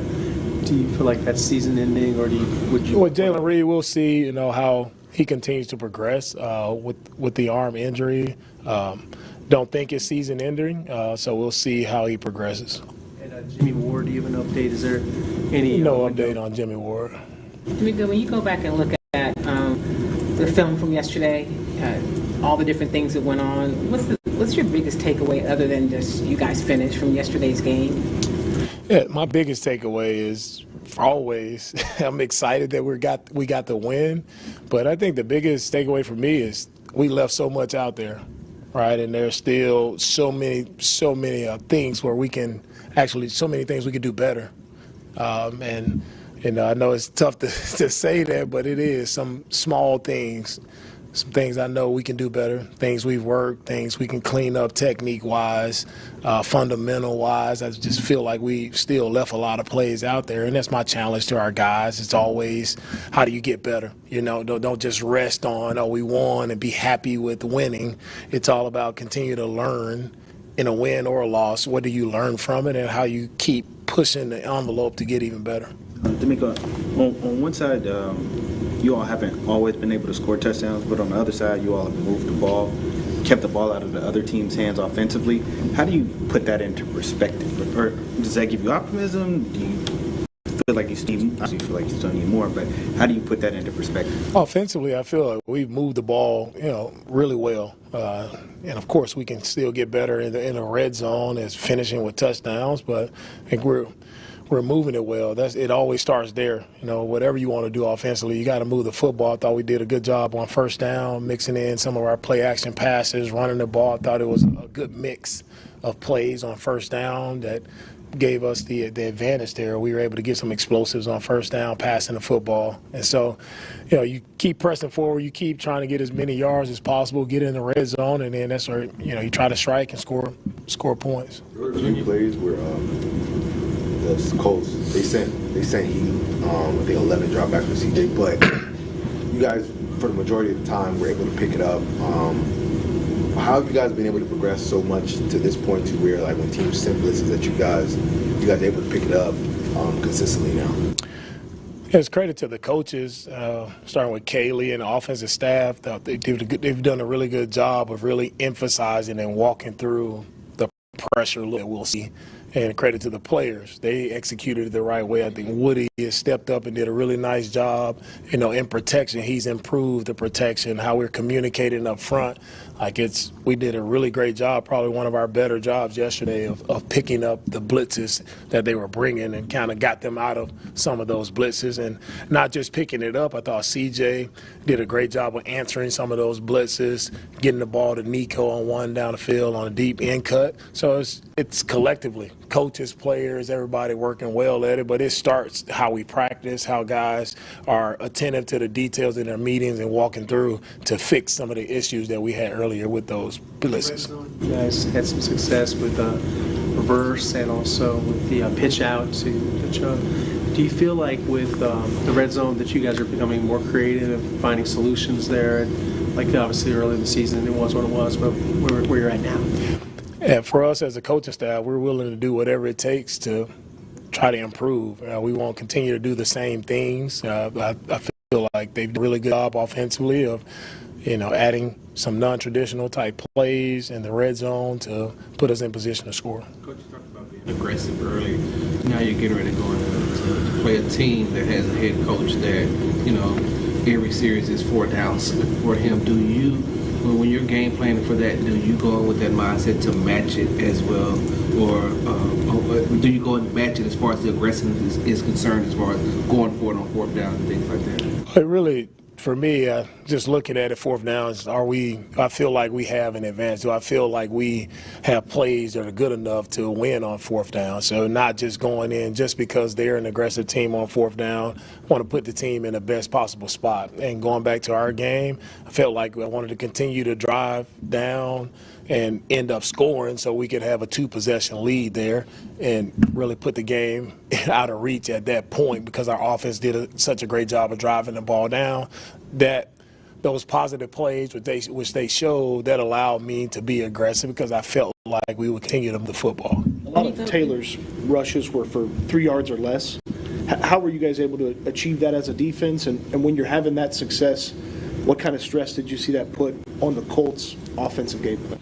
Yeah, Taylor he's a tough back. I thought our guys did a really good job of tackling. That's what allowed us to really stop the run, not allowing those guys to get over 100 yards. It was how we tackled. Everybody tackled really well, from our safeties to linebackers, D linemen. And if one guy missed, like guys were still there. We swarmed the football, did a really good job of tackling. Can you just talk about week 12, all the things that you guys have gone through to get to this point, and every week your message has been the same, but how you get the team and the staff just to buy into that? Yeah, for me, if your message is changing every week and you guys may feel like you have to do something different, I feel like the game of football, you don't have to make something up. You don't have to do something different. All the work you put in training camp, all the rules that you taught, all those things, like it doesn't change. And so I don't make up things for our guys. I don't make it bigger than it is. It's continue to control the controllables, focus on exactly what we can do to put ourselves in position to win games, focus on yourself as an individual, not staying status quo. How are you really pushing yourself to get better? How are you studying a little extra? How are you working a little extra in practice? How are you working a little extra in your recovery process? That's all that I preach to the guys, and I'll continue to preach that because I know that's what truly matters when the game is on the line. Go ahead. What was the goal at the end of the first half? Were y'all trying to get points? Were y'all trying to kind of balance aggressiveness with maybe not aggressiveness? Yeah, we're trying to get points there. We are trying to get points. We didn't execute how we wanted to execute at the end of the half.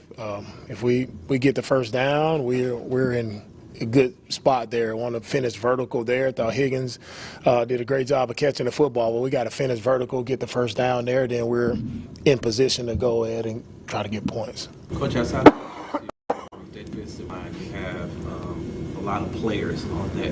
What goes into the rotation as far as having them in and having them out? Because I know when you have players like Daniil and Will, they want to play the whole game. But what goes into is there a script or is there a feel? Yeah.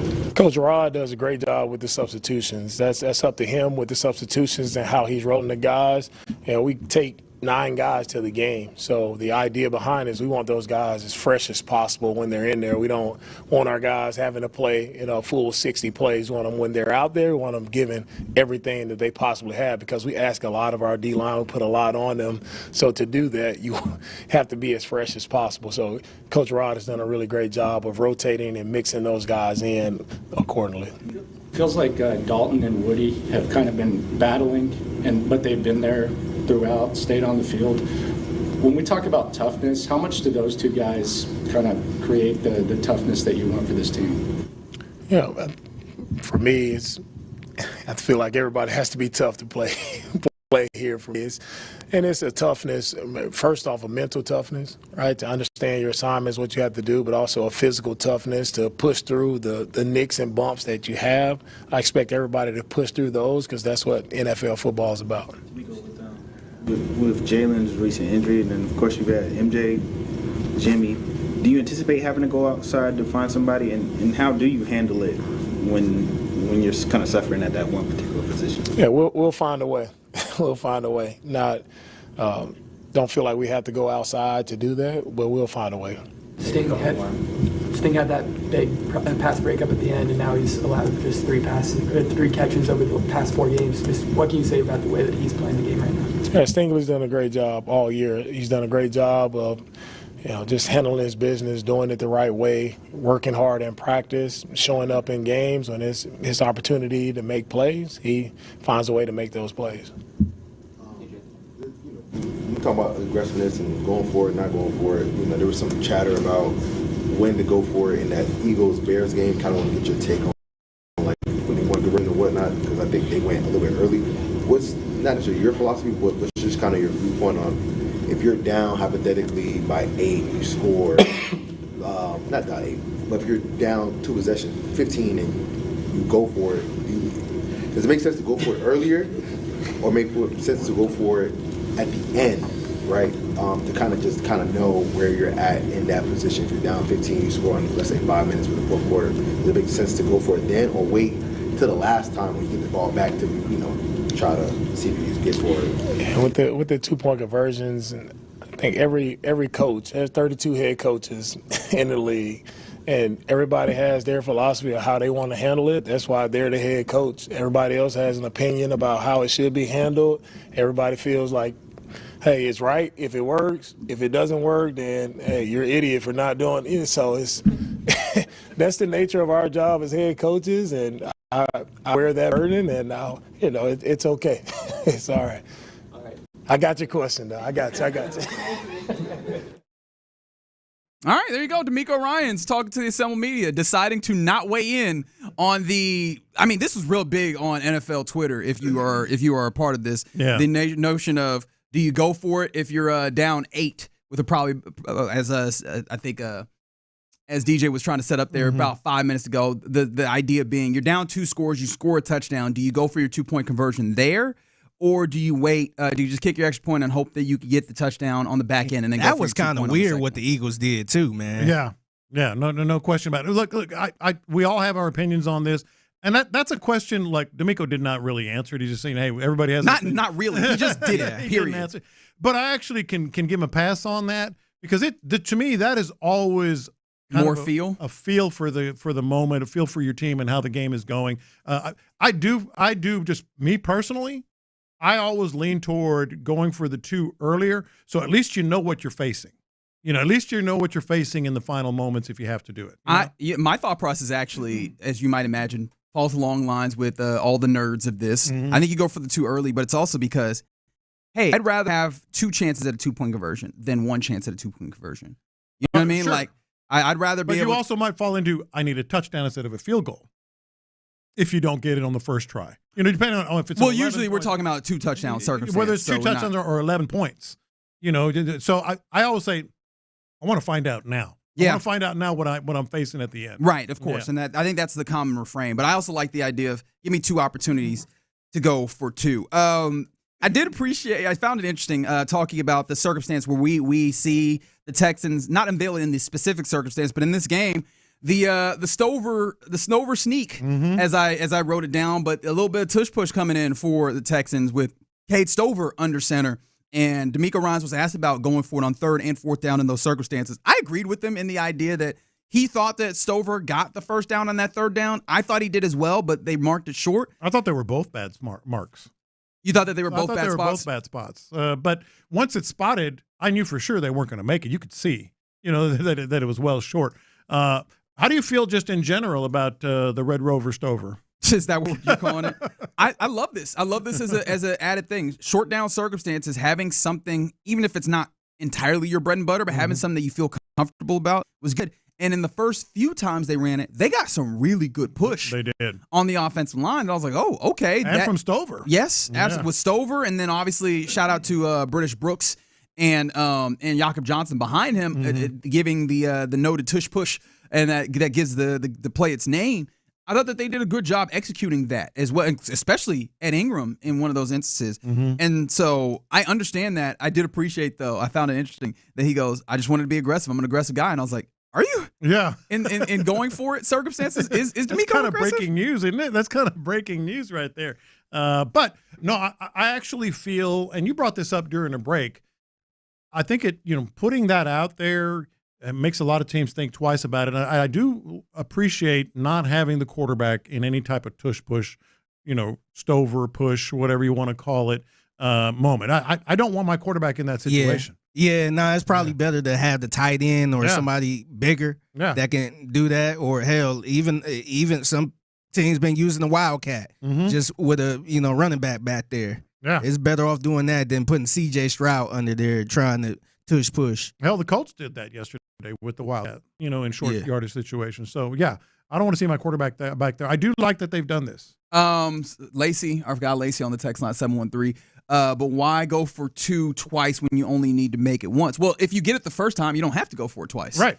I think the idea, though, is if you get it on that first one, then you know what you're dealing with. If you don't get on that first one, you have a second opportunity. You still know what you're dealing with. The thing is, if you don't get it that first time, the game is pretty much over because it's a 2-score game still. Yeah, but not necessarily, but I get your point. I mean, if it's because once the Eagles didn't make it, I'm like, oh, it's like the way they were playing. I'm like, oh, it's over now. Like they could pack up a little early. We were just talking about the tush push, the Stover sneak, as I've written it down in my notes. But that sneak where you had Cade Stover, who apparently played a little quarterback in high school, per John Harris. Someone said, "How do you think about it, especially in honor of Thanksgiving? The Stover stuffing." Stover stuffing. As in Stofers? Yeah, I think that's where it's Stover. I don't know. I feel like we're getting a little cute there, but I appreciate if you got a better name for it, throw it out there. 713-572-4610. All right, a lot more to talk about. I think that D'Amico gave us some interesting things to reflect on as well. We'll try and circle back around to those. We're doing all of it. We're just talking about a 2016 victory for your Texans takes you to 7-5 here on a Victory Reaction Monday. Coming up next, though, I think we got some things to talk about in what's popping because there's some things popping in college football and Rockets get a victory. I want to talk about all that next.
667-2390. The biggest stories in sports and entertainment. Sports Radio 610 style. In the Loop presents What's Poppin'. All right, let's talk about what's poppin'. I want to put a bow on the 2-point conversion circumstance because I forgot. I was thinking about this in the abstract and not about the very particular situation that happened in the game that was brought up.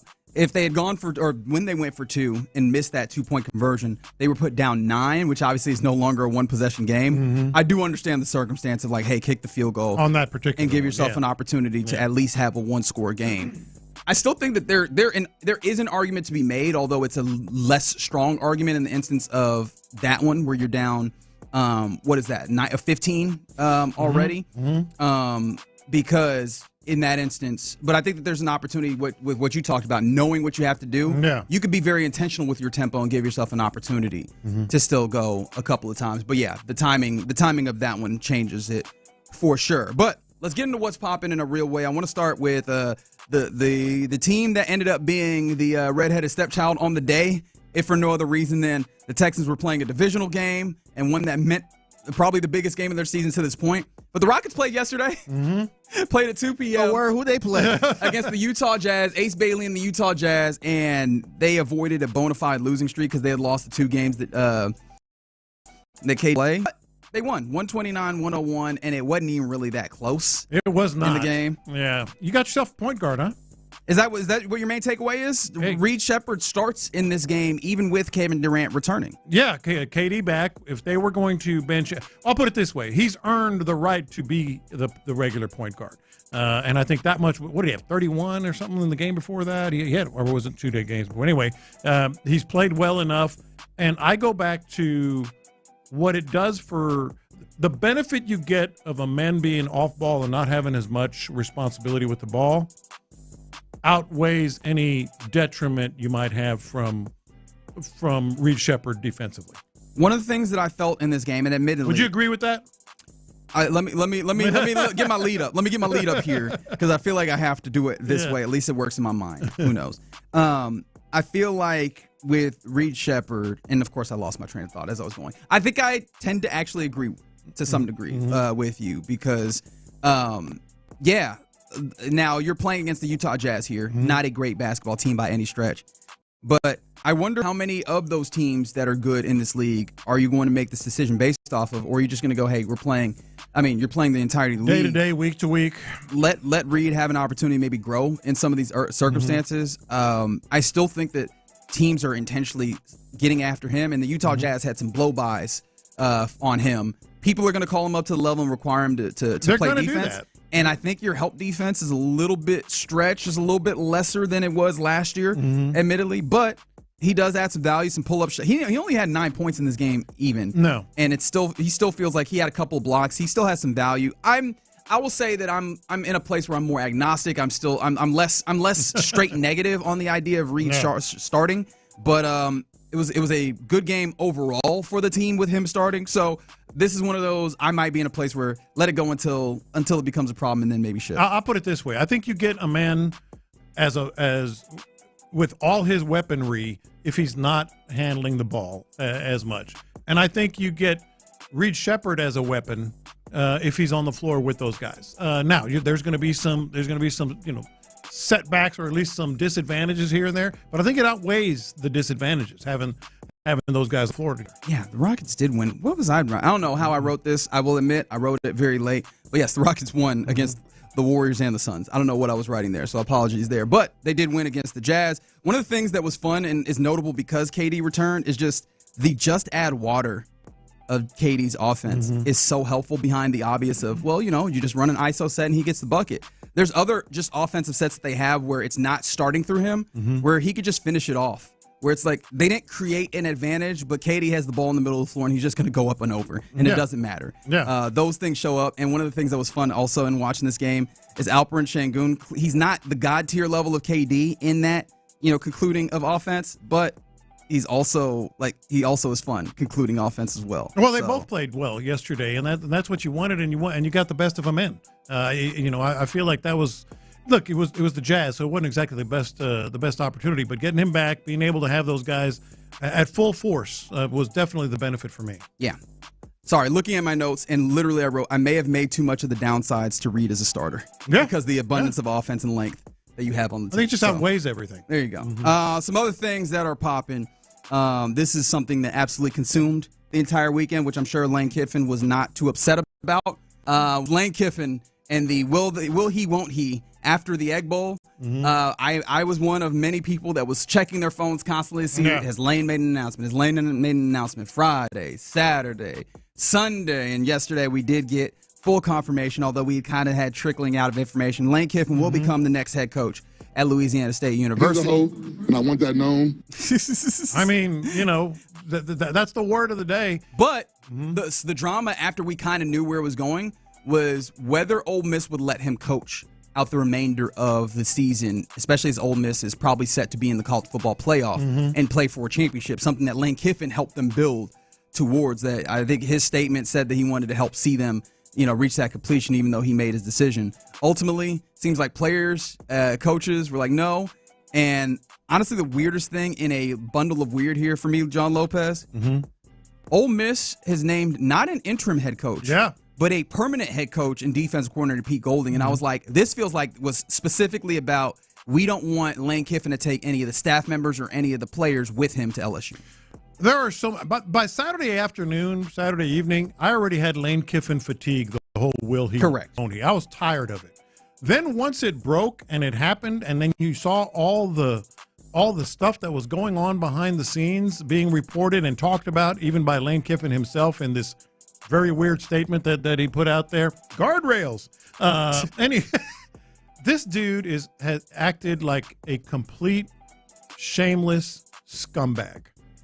That's strong. No, he acted. I'm not saying he is, because heaven forbid he meets me on the sideline and say, "Come over here and we'll talk about it." Because, by the way, that guy probably got a little vindication too. That the one that called him or referenced the hoe or whatever. But here, let's go through everything that he did here. First of all, he said he was going to pray on it, and the prayer was answered with, "How about you ditch your team?"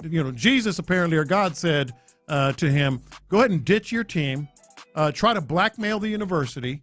Poach all the coaches and players that you can, and never look back. Apparently, he prayed on it, and this is the message he received: to be a scumbag. I doubt that the prayer was answered that way. This guy is awful. People always show you their colors.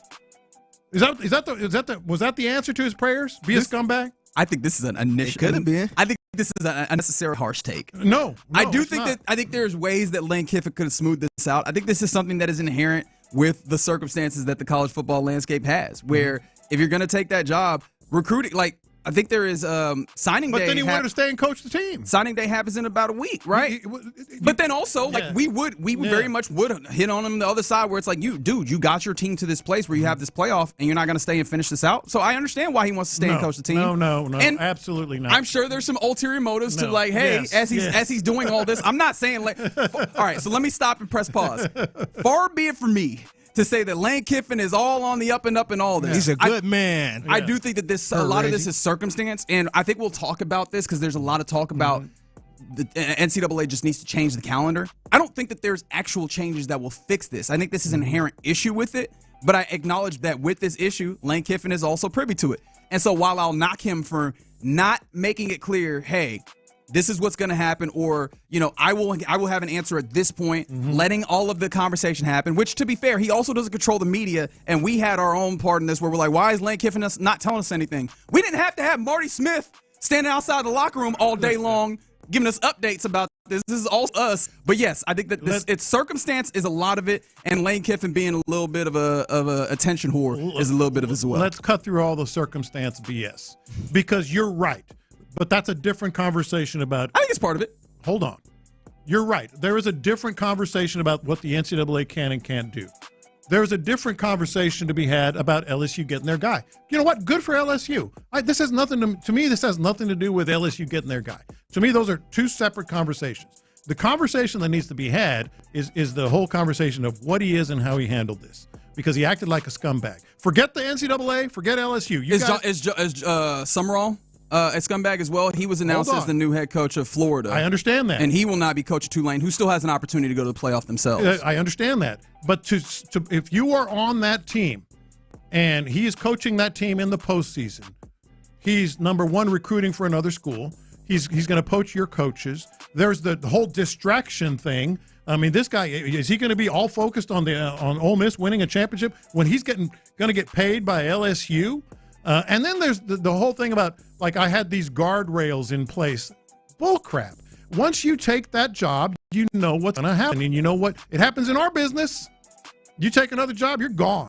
That's it. And ain't no goodbyes. Ain't no farewell shows. Ain't no nothing, because your mind is somewhere else. Sure. Your mind is completely somewhere else. So to me, it has nothing to do with NCAA or LSU. Good for y'all. Or, well, bad for the NCAA, but you get my point. Fair enough. It has to do with this particular dude. They threw his clothes out on the street.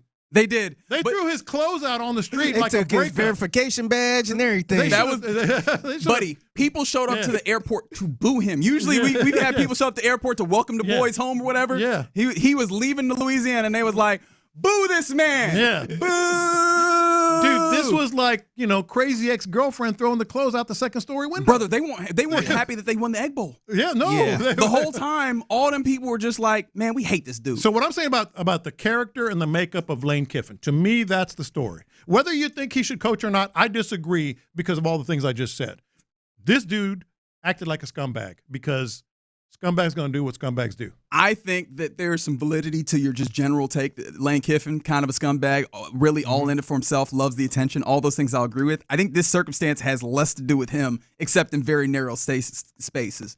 But regardless, Lane Kiffin off to LSU. Very few people are happy about it. They are happy in Baton Rouge about it. Yeah, but, good for them. They got their guy. Ole Miss, I feel like Ole Miss might have hurt themselves in trying to keep their guys there, but maybe they are able to continue that inertia that they've built with Pete Golding. I don't know. We didn't even talk about your game that happened, but you know what? I'll make sure to get that in for you because I know that you really want to talk about. I don't mind it. I'll have that discussion. He's lying, Figgy. We'll do that later as we continue here in the Loop on Sports Radio 610. But it is a Victory Reaction Monday, reacting to the Texans getting their 7th win of the season, going 7-2 since a 0-3 start. What a wild circumstance has been. And I think one of the biggest things that was under spotlight in this game, how did C.J. Stroud look? So let's talk about it. How did you feel about C.J. Stroud's outing? 713-572-4610. We'll talk about it next. The Texans took down.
content. Sports Radio 610. The Texans play here. An Odyssey sports station.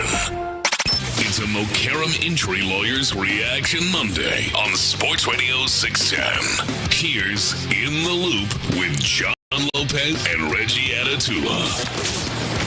I'm supposed to play some audio here, wasn't I? Doesn't matter. Imagine that I just played a fantastic play, one of the many from your Houston Texans getting a 20-16 victory. Oh, there was a lot of them. I showed you John Lopez because apparently, I don't know, maybe the Thanksgiving food got me acting right. I took color-coded your I notes. took the best notes that This I've guy ever was taken color-coding his watching notes. a Texans football game. It's color-coded.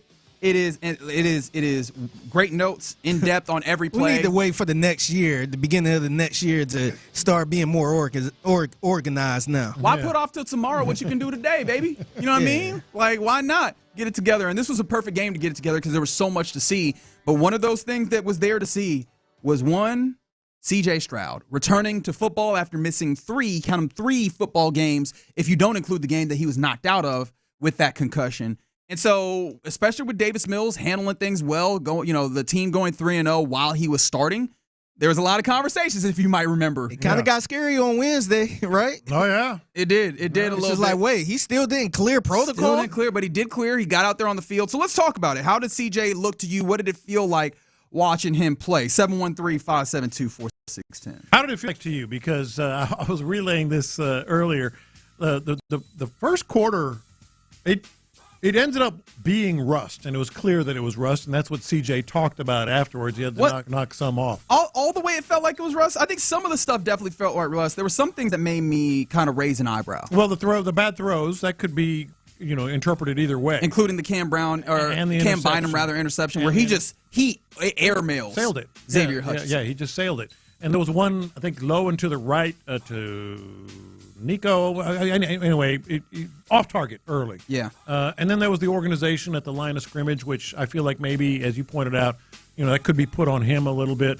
And I was just like, oh, no. No. Prepare for the Davis Mills truthers. One of which was sitting next to me. One of whom was they were gearing up, man. Jan's a Davis Mills truther? No, she was in the moment. In the moment, I was saying, like at the start in that game. Oh, that's just fans being reactionary, right? And I right? texted to you just flat out, out of the clear blue. He sucks. And I was like, what? I was like, what? What they've been talking about? You heard me. You heard me. What have they been talking about in the teachers' lounge over at the school, man? I was like, he sucks. That came out of nowhere. And then, of course. And then the third quarter, she's like, okay, maybe he doesn't suck that much.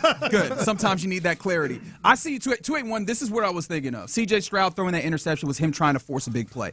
That was what made me raise an eyebrow, because one of the things that I thought you could attribute to Davis Mills was just kind of going with the flow of what the offense is, and embrace of what Nick Caley and I believe D'Amico Ryans want from this offense was just don't ask for too much. Death by 1,000 cuts, and non-derogatory, right? In a congratulatory way. Sometimes it feels like, and we've noted this, C.J. Stroud, when he talks about the status of this offense being something like a death by 1,000 cuts, just trying to make the right read. Sometimes it felt like he was longing for throwing the football deep, and sometimes it felt like he was being somewhat derogatory to the idea of, hey, you just take these shots. And so early on in the game, we're seeing them, in the first couple of drives, throwing the ball deep. To a Nico Collins who's double covered and stuff. Out. I almost asked myself, because I know Nick Caley's going to call these plays, right? But in my head, I was like, how much of that is C.J. Stroud, putting his thumb on the scale, either explicitly or implicitly, hey, I want to drive the ball downfield. And it wasn't working, and honestly caused, some bad plays. And I was like, is he embracing this? But it felt like as the game went on, he did settle into just taking what was there for him. Sometimes to the point where I was like, oh, is he doing too much to take underneath and just throw it to Dalton Schultz as opposed to find something in the intermediate? But he found that level as it went along. And so maybe that was a reacclimation. But also C.J. Stroud talking after this game, it did sound like it sounded a little different from C.J. from previous, where we talked about him finding a way to embrace this offense. It felt like he took another step in embracing what this offense is desired to be. It really did. And just to answer the question of, what you thought of C.J. Stroud, early on, as we've talked about, I think he reached a point where he just kind of, on the sideline or whatever, he just kind of had to reset. I think early in the game, and I don't know how much of this you guys noticed, even his facial expressions and body language kind of reverted to the Stroud that was struggling earlier in the year. And then that was gone. So he almost had to, like, it looked like he was trying to do too much, as you kind of pointed out there. He was a little frustrated, body language, that whole thing. And then at some point, he just sort of reset and said, oh, yeah, we need to do this a particular way, and I will still get my shots. He did. So for however that you want to describe that, whether it was knocking off the rust or just sort of like he had a revelation, he did settle in, and I thought he had I'm not even going to say, good. I thought he had a very good game, all things considered. Matt Ryan, who was he's on the CBS set, that was basically he thought that C.J. Stroud was fantastic in the way that he played what was necessary for the offense. I'm kind of opining on top of what he said, but he basically got to the point where he was like, if they play like this and if he continues to play like this, they can go to the playoffs and make some noise, right? Which obviously is what ultimately everybody wants. This was C.J. Stroud talking about, he was asked about if he felt like the offense has gotten better, and this is something pointing to the idea of embracing the offense for me. Yeah, I definitely think the offense as a whole, we gotten better. We found our identity, I feel.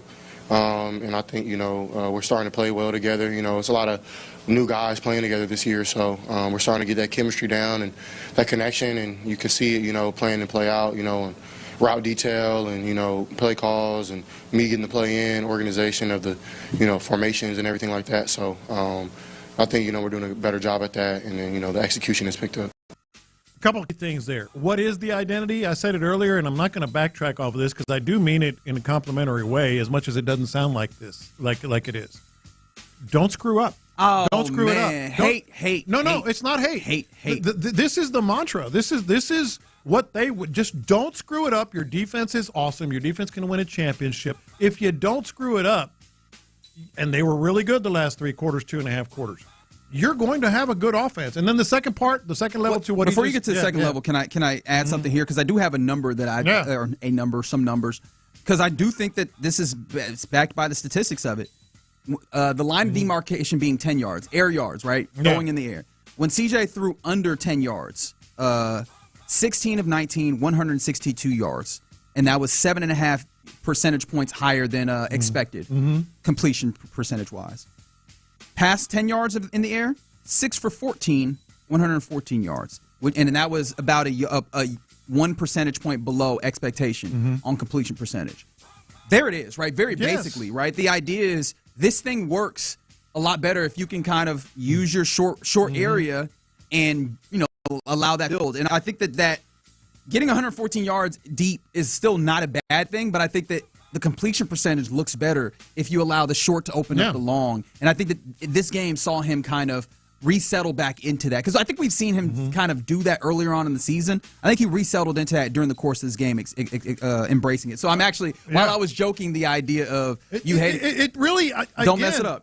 With as much respect and love as I can muster, that is their identity. Don't screw it up. And you're good if you don't screw it up offensively. And then the second part, real quick, that I think is key, and this is very big. It's a word that can cause a lot of eye rolls and be called a cliche and all that. But he said chemistry.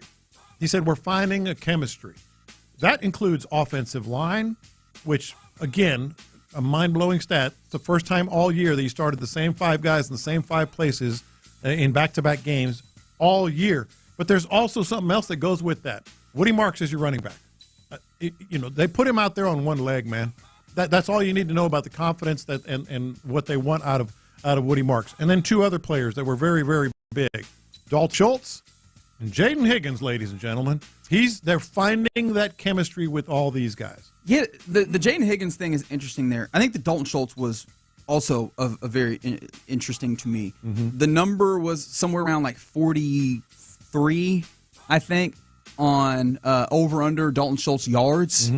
And I would have imagined, especially over the last few weeks, that would have been under that number because of the way that Davis Mills is. I think that CJ very much clearly has his favorites. 10 targets for Nico Collins, 8 targets for Dalton Schultz. Like, in getting all those yards, it went back up.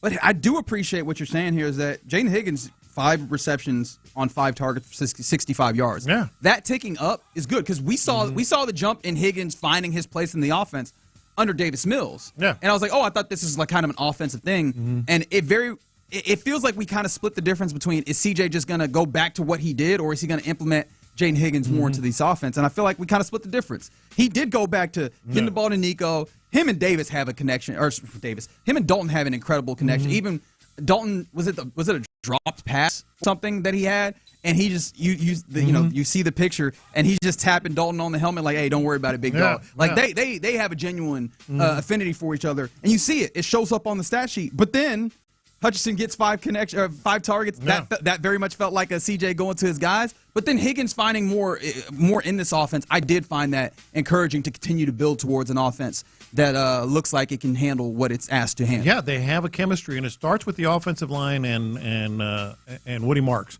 But the receivers, especially Higgins, 5 catches on 5 targets was big for him. Now the bad thing.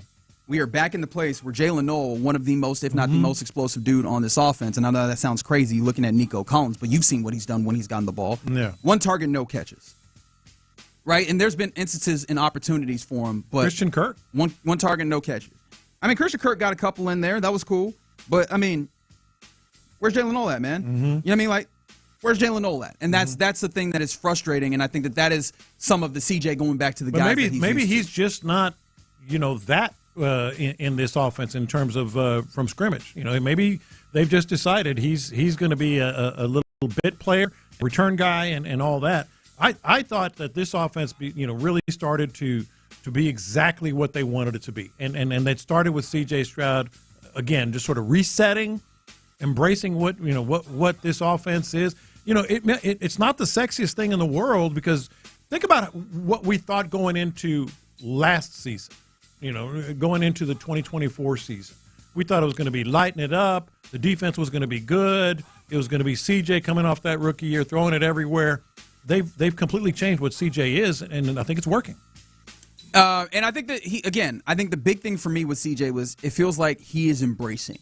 One of the things is, someone on the text line says he's holding the ball too long, and I disagree with that as an assertion, especially because, and this is more anecdotal, once you saw him kind of miss some shots deep and you saw him kind of try and reel it in, he had some 3-step drops where he's fading as he's throwing the football. Like not even hitting his third step. He's fading, throwing the football to get it out to Nico Collins quickly on a slant, to get the ball out to the intended receiver in that moment. And it's like he's so dialed into, I need to get this ball out, that he's not even hitting the top of his drop and then letting that thing go. And so I think that CJ is finding that, but I'm gonna go and actually look at the time to throw this week to make sure that I get this right. But it felt like as the game went along, the time to throw was good, and he felt like he was trusting his offensive line. Yes, save for maybe 1 or 2 times where he does try and backtrack out. One of those understandable because the blitz is immediate, and maybe you go throw the football away. But I also go if the blitz is there under a second. How fair is it to expect you to just dirt it immediately? I don't know. But there was one instance where he takes a sack because he runs out back and he does not help his tackles. Outside of that, he trusted that pocket a lot better than at times he had earlier on in the season. And we have to give him a ton of credit just because this is not what he expected. As I mentioned, going into last season, this is not how he's wired. This is not what he's used to. He wants to be able to create plays, to throw the ball downfield, trust the receiver, 50-50 balls, all that stuff. He's rewired himself, and he deserves a lot of credit for that. Is this the CJ you want going forward, though? Like, even past this year, do you want this type of CJ Stroud? The answer is no. I don't. I'd rather see the CJ I just because described. I'm happy CJ kind of growing into this different CJ or this different offense. But I can't forget what he did in his rookie year, man. I'm glad, and I feel like it's still there. I'm glad you brought that up because this is not what we expected. It's not him at his best in terms of being awe-inspiring and maybe an MVP candidate and all that. So I do want to see more of that. I just don't think we're going to. This year we ain't going to see it. But it kind of bothered me a little bit when you kept saying, don't screw it up. Don't screw it up. I'm like, that's what you say to Davis Mills. I understand That's what you say to those type of quarterbacks. CJ ain't that type of quarterback. No, he's not. And I want to see that, CJ. We're not going to. And I think you got to give him credit for embracing that role. And at least we're not going to this year. I mean, maybe there's going to be some tweaks and some, obviously personnel decisions, et cetera. But I think, he deserves a lot of credit for being able to embrace something that he's not.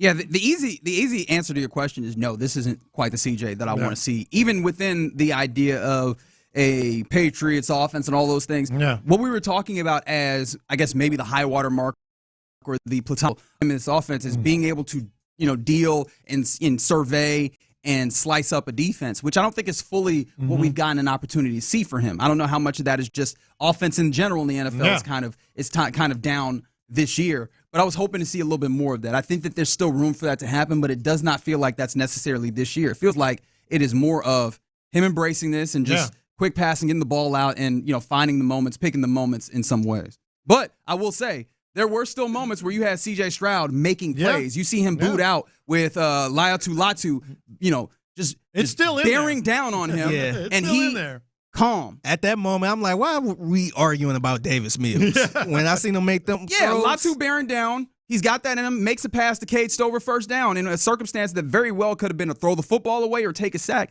CJ's still making those plays. It's still within him, and I think that that's why I was encouraged by him seemingly embracing the idea, because he's like, all right, we can do this in order to get the win, and that's what we need to do. Yeah. And I appreciate that he got to that place, but I feel good about him being able to do what's needed to do in this offense. All right, you're in the loop here on Sports Radio 610. Coming up next, you know what time it is. We typically do our lineup confessions, and I'll give you a little tease. Some mac and cheese update is coming for you. Hey. We'll do all that next.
all day long. Thanks to Mokaram Injury Lawyers. Call Mokaram Injury Lawyers at 281-222-2222.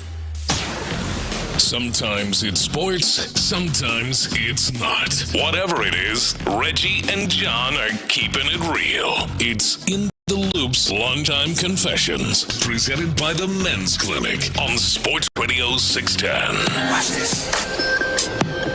These are my confessions.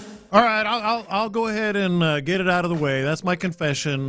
We didn't get a chance to talk about the Aggies and the Longhorns Friday night. First of all, I fully realize I'm surrounded by T-shirt fans. You being one, B. Scott being one, a few others. Oh, T-shirt Longhorn fan? Yeah, T-shirt Longhorns. I don't mind that. I don't even think I'm What's really wrong with the T-shirt Longhorn fan, man? It may be because they just decided to pick a team and they picked that one. Oh, so they got to go to that school to represent a little bit? Not always. I take umbrage with your. I take umbrage with the way that you've set this up. No, but I'm you not are a T-shirt Longhorn fan. I just enjoy When did you chaos. graduate? I enjoy chaos. I'm not a Longhorns fan. Where's your Aggie ring? I'm not a Longhorns fan. But you've said on the record that you grew up and you were a Longhorns fan. I grew up in Austin, and so I spent at least my my high school years in Austin. Yeah. And so I was there when they won a championship. Scott and that mattered to me. I get it. T-shirt fans, I don't mind it. I'm not a Longhorns fan. Where's your Aggie ring? I know they walk among us. I'm not passing judgment. All I'm saying is I'm watching this game, and I really didn't. If I was a Longhorn fan, would I be a K-State fan? Well, depends. When they don't play K-State, it's very dumb. So here's my confession. I knew so many of my brethren here were getting a lot of joy out of this when the Aggies, which by the way, I've been saying they haven't played 4 full quarters all year. You have. They played a pretty good first half. They did. And I thought, all right, the best second half team, one of the best second half teams in the country is probably going to go ahead and take care of business in the second half. Well, the best second half team was the Texans Longhorns, and I actually am fully, open to and ready to accept all the Aggie hate it's out there from anyone, etc. That's the first part of the confession. The second, I still think the Aggies are in a pretty good spot. I think they're in a pretty good spot here, with a home game against like maybe the ACC champ. And then an Oregon team that has been up and down. If the bracket breaks the way it's probably going to break tomorrow, it hurt. The pain was real. T-shirt fans, take your shots. I don't care. It doesn't matter to me. We focus on the playoffs. You guys know that stuff doesn't bother me. I mean, it hurts to watch the loss. Yeah, but that stuff doesn't bug me. No, the thing that I was thinking about from the Aggie perspective. Why was Wisner able to run the football so damn well? 155 yards in that game. After getting like 12 in the first half. It brought up a question. As much as we talk about Texas A&M's, their defense being so good, especially third downs and all that, do they have an explosive run play problem? No. They've been really good against it, especially in the second halves of game. UTSA ran in the first half, then shut down. LSU ran in the first half, then shut down. Missouri ran in the first half, then shut down. The script was flipped in this game. I'm always cautious like we all are when you're cheering your squad. Hell, I know Figgy was probably nervous about Michigan early on. Oh, yeah. 100%. We're always cautious about our team. Sure. But at halftime, I was like, feel pretty good about this because they're a second half team and the script was flipped. Yeah, the funniest thing to me is just like as good as Texas A&M has been this year, there's still the Aggies did it. Which that was one of the things that we were coming into last week where we're like, oh man, they're not going to do the thing. They did the thing. I didn't really feel that. You didn't feel like it was the thing? Arch was good. The Texas, again, all due credit. Texas both did what I didn't think they would possibly happen in the second half. They out-Aggied the Aggies in terms of controlling the line of scrimmage in the second half. I mean, that's a true, boy, it hurt. I'm not going to lie. I mean, I was it should have been. This is not that Texas. Texas lines are not where I look at for strength, and they were able to move in a way that was disconcerting. How did you feel about the game going into the game? Like, did you feel like it was exactly what I said on these airwaves? Like, I felt if they could just have a good first half, they would win it, relatively comfortably in the second half. And I was wrong because they've done that every game. They've dominated everybody in the second half, like dominate. You remember the LSU game, Missouri game, hell, Notre Dame, even to start the year. But, hey, give Texas credit. They dominated the second half. And I still feel pretty good about things. I mean, yeah, you should. Yeah. I think in this game, you're still going to end up with one of these teams in the college football playoff, and it's probably not going to be the Longhorns, despite. That's what sucks for the Longhorns. Despite Sark doing all of this campaigning, which he has to do. That is his place in the way that we've situated it. I think one of the things that also makes me laugh in all of this is, told y'all expansion wasn't going to make y'all happier. I told you, we in the same place, man. Yeah, it's interesting because and I said this last week, just being fair to the Longhorns, I thought they'd have a really strong case if they beat the Aggies. I still think they have a really strong case, but I think less that they're actually going to get in now because nobody helped them. Notre Dame didn't help them. Alabama didn't help them. Pick your team that Oklahoma didn't help them. Any of those losses in Texas would have had a stronger case, but I think they have a strong case. I just don't think it's going to happen. All right, we'll talk more about that college football on a Tuesday tomorrow. These are my confessions. A lot of conversation last week with a confession that I gave on Wednesday. Actually, Tuesday is when I gave it because last week Moms was like, "You got the mac and cheese," and so I had mac and cheese duty for Thanksgiving. We all want to know. And I actually figured. I don't know. I actually almost texted him. Really? Yeah, I was thinking the same thing. How'd it go? A lot of people care in a way that I did not think you would. So I appreciate you caring about me making mac and cheese. I could have just come up and been like, I could tell you how I think it went, but ain't nobody listening to me. So what I did was I decided of the 10 or so people that were at my house, or my mother's house in all honesty, for Thanksgiving, I asked a couple of them.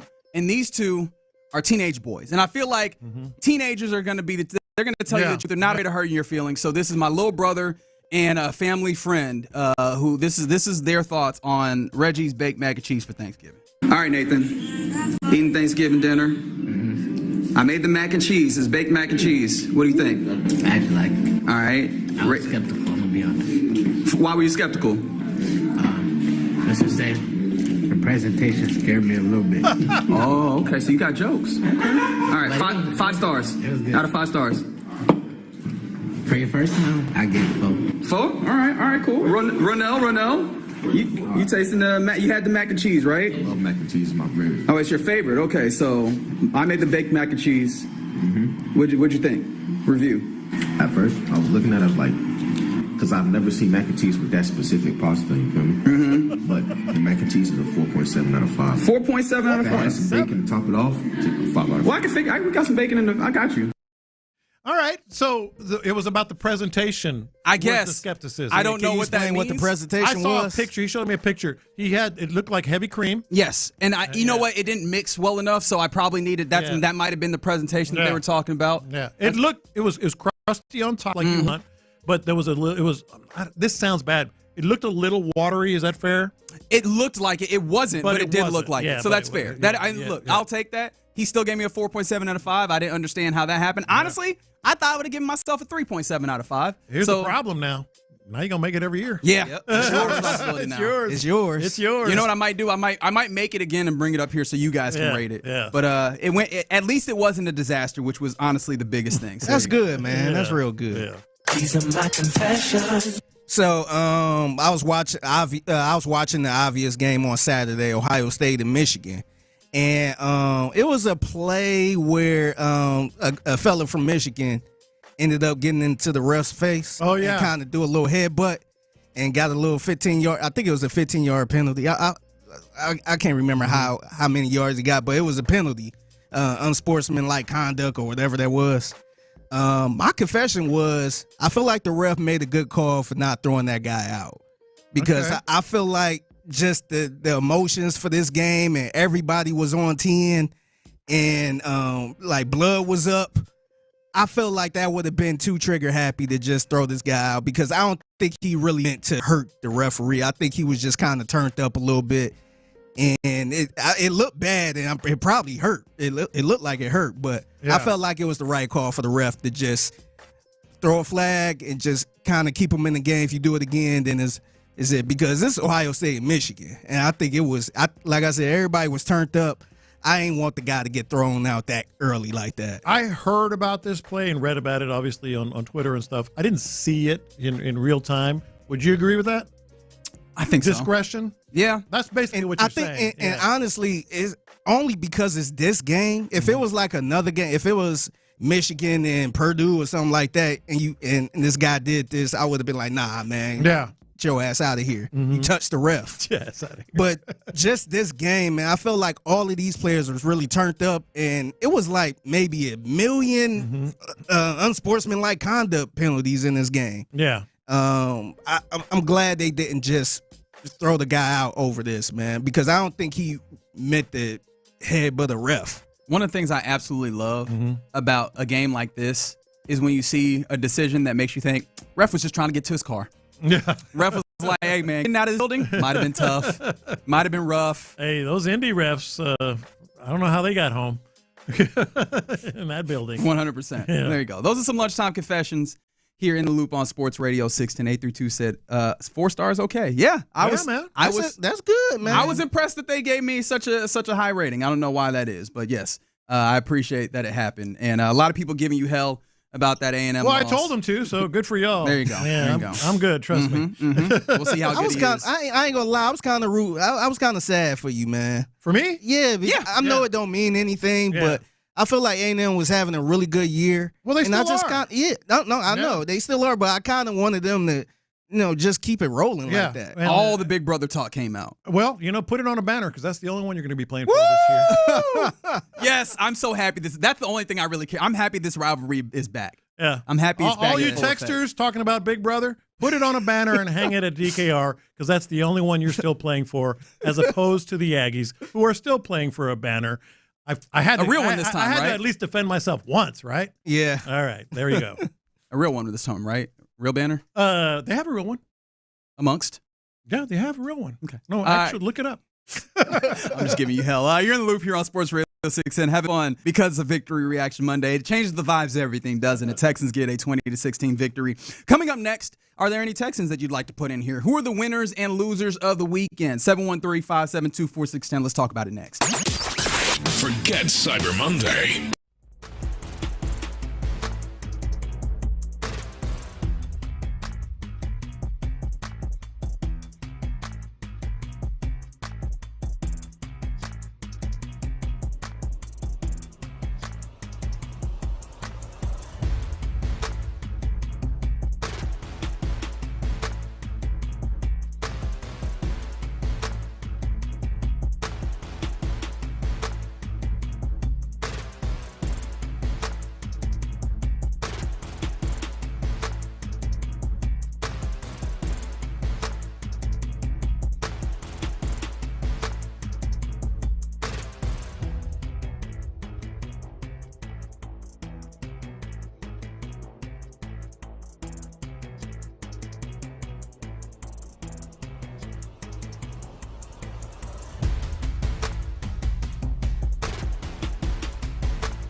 McCarrum Injury Lawyers Reaction Monday on Sports Radio 610. Live from the McCarrum Injury Lawyers Studios, here's In the Loop with John Lopez and Reggie Atatula.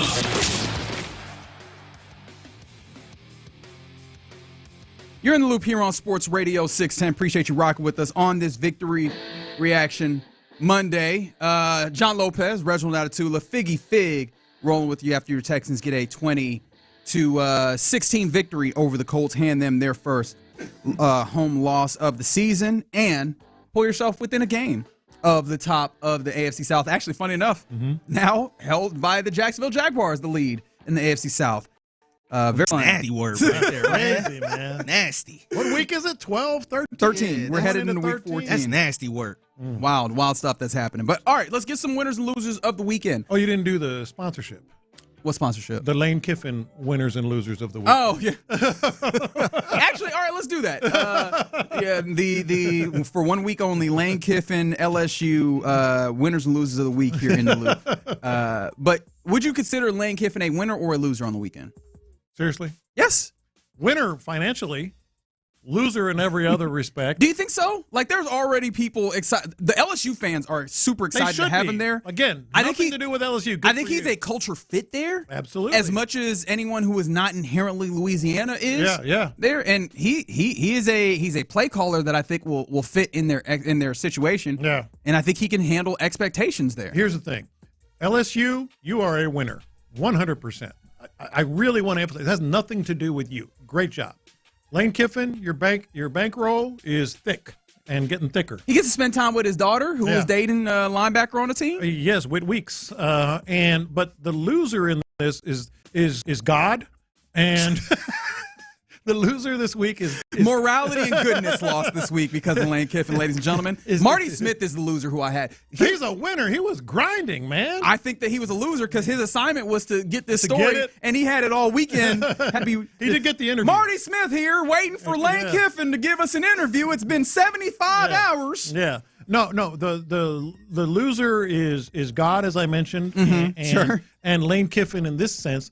First of all, regarding God, and I said this earlier, Lane Kiffin said he was going to pray on it, and apparently prayer ended with God telling him to ditch Ole Miss, hold the administration hostage, blackmail the administration, attempt to blackmail the administration and let him coach in there, poach assistants, poach players, et cetera, et cetera. So apparently that was a wild prayer that he had right there, a wild answer to his prayer.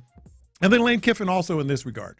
Remember how the lengths to which he went repairing his image and seemingly repairing his image? After being fired, very young, fired by USC, fired by the Raiders, and then the Tennessee debacle, which was nasty. I don't know how that's all out the window. That's how much of this was him trying to repair his image or how much of this was just him trying to get back to the spot. Him at FAU, him at Alabama, all those, I don't know how much of that was him repairing his image or just it took a long time for him to get back to this stage, and in taking that time, we did not think of Lane Kiffin. Efforts were made to have a different Lane Kiffin out there, and now that's all out the window. There's reports. I don't know if it's reports or Lane rumors. Kiffin's been this dude the whole time.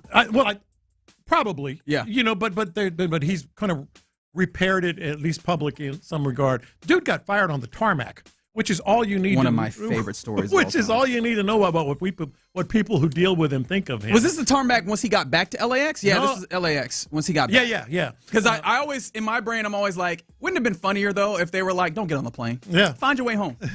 So commercial flights are everywhere, dog. Lane Kiffin already has been fired on the tarmac and had his clothes left on the sidewalk. By two different schools. By two different schools. Fun times, man. Two different places. That's all you need to know right there. How about this as a winner? Figgy, can you give me a little bit of audio assist here? I feel like you could say Woody Marks. I would actually like to say another gentleman on this play. First down at the Colts 42. Stroud under center with Woody in the backfield. They feed Woody again. He redirects left. 35, 30. Makes another move. And down at the 25-yard line, it's Cross with the tackle, but Woody showing you the twitch to get the first down. Yeah. Shot through him. Yeah, my bad, Andre. Didn't mean to step on you there. A nice counter play for 16 yards. On that play, couple of offensive linemen here. So this is the winners, the Texans offensive line. Did you see? Yes. Number 69, Ed Ingram, One, because this is everybody stepping to the right. He has a slanting defender that he does a great job making sure gets to Jake Andrews. So he does that. Then he gets to the second level and he decleats the linebacker. I didn't know that this offensive line was going to get to a place where they were decleating dudes. Well, here we are. We've talked about it a little bit already. But they've got consistency in the offensive line for the first time, and it's shown itself. And on that play, mind you, I said a couple. Also, you had Titus Howard, who step into the right, dude comes in from the left, and he has awareness to look up and go, need to wheels around, make sure that backside defender, mind you, is not capable of getting to the play for Woody Marks. Fantastic on this offensive line. And that was just indicative of a few plays. They picked some stunts. They picked up blitzes. This was an offensive line that this was a crowning achievement, I think, for them relative to the rest of the season and what the last few years have been for the Texans on the offensive line. This was a good game for the offensive line. I thought they deserved a little bit of love. And they absolutely did. I think we'll see it again, and I think they're starting to come together a little bit, which is crazy to say after the way it started. Can I give one more Texans winner? How about Nico Collins, who is apparently a Indianapolis Colts mercenary. He's a killer. He is a killer, right? Yeah. They had Eugene Hilton. Some call him T.Y. We have Nico Collins. In his 7 games versus the Colts in his career, he averages just about 19 yards per reception. That's a joke. That is sick behavior. Yeah, that is a joke. The only other of the 31 teams that he's played against in the National Football League that he averages more yards per reception, the Steelers, who I believe they've played once in his time, and then I believe, oh my goodness, and the Bills. Yes, it's the Bills who they've played twice. Yeah, those are the two. But and then he's had 7 games to play that versus much. the Colts, and he's like every time I'm getting 19 or 20 every time I watch this football. He's T.Y. Deal with it. He's T.Y. Yeah, and another one of those games in this one, obviously fantastic game for him. And it didn't even feel like he was like late in the game, I think it was the second to last drive, CJ Stroud throws up a one-on-one deep shot. I think it was against quarters, but he ends up one-on-one because of some good play calling or play design. And Nico just jumps early and doesn't time. If he identifies that ball well in the air, that's another 40, 50-yard play as well that you add on top of to the 100-some yards that he had. Nico Collins is an absolute monster versus that team. Absolutely. Nico right now is actually benefiting from what we talked about earlier with more attention going to Jaden Higgins, Dalton Schultz. Dalton Schultz, man, he is just having a really good year, all things considered. He is. Yeah. He is. He's definitely found a good groove. Also, better in the blocking game than he was. I think there was a lot of questions about him. How about this? Is the loser Frank Ragnow or the Lions? 29-year-old center retired from football at the start of the season, and last week it was reported that he was going to unretire and return to Lions. Then this weekend we found out that he failed his physical. He has a grade 3 hamstring strain. Yeah. The Lions are the loser. The Lions are the loser here. It's up to him to decide if he wants to play again. And it was a little bit of a surprise, but they are counting on him. And by the way, the Texans are the first team out of the playoffs in the AFC. First team out in the playoffs in the NFC is the Lions. The Lions, so they needed him. That's kind of shocking. That's too. shocking. Yeah. Yeah, I mean, their offense has been kind of up and down. I got one for you real quick because it was a long weekend. And on Thursday, how are we feeling about the Cowboys right now? That is an exciting team. I don't think that they'll make it, but I think they'll get everywhere but making it in. That 3-5-1 record took them way too far. The defense looks improved for them. I don't know if it's great by any means, but it looks improved. Holding the Eagles and then, of course, the Chiefs. Two offenses that, varying degrees of problems there. How you feel about the coaching hire now? Because I know a lot of people was pointing laughing at their coaching hire.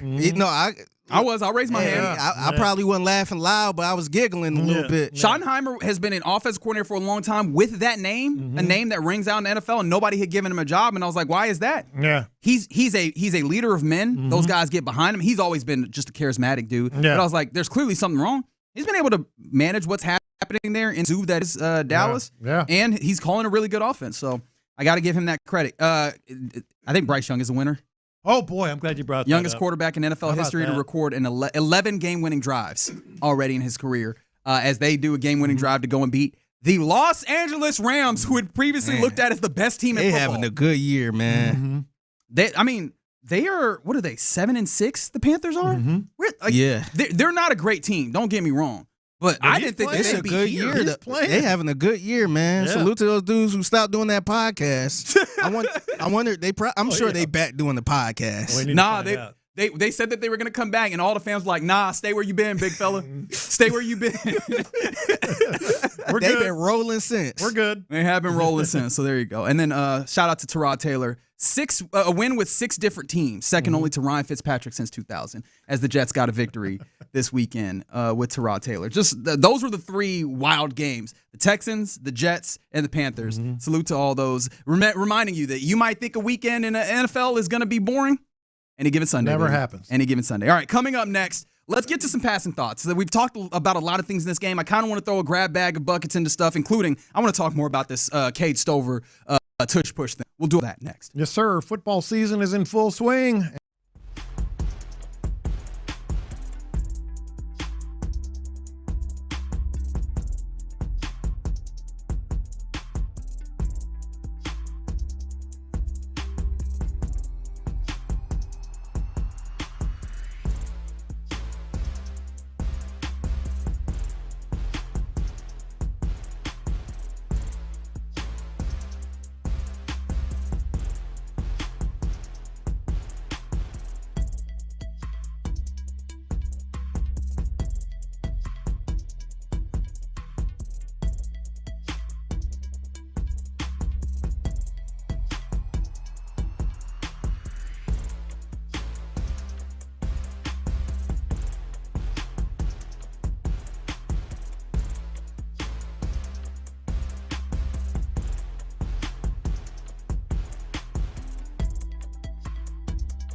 610. The Texans play here. An Odyssey sports station.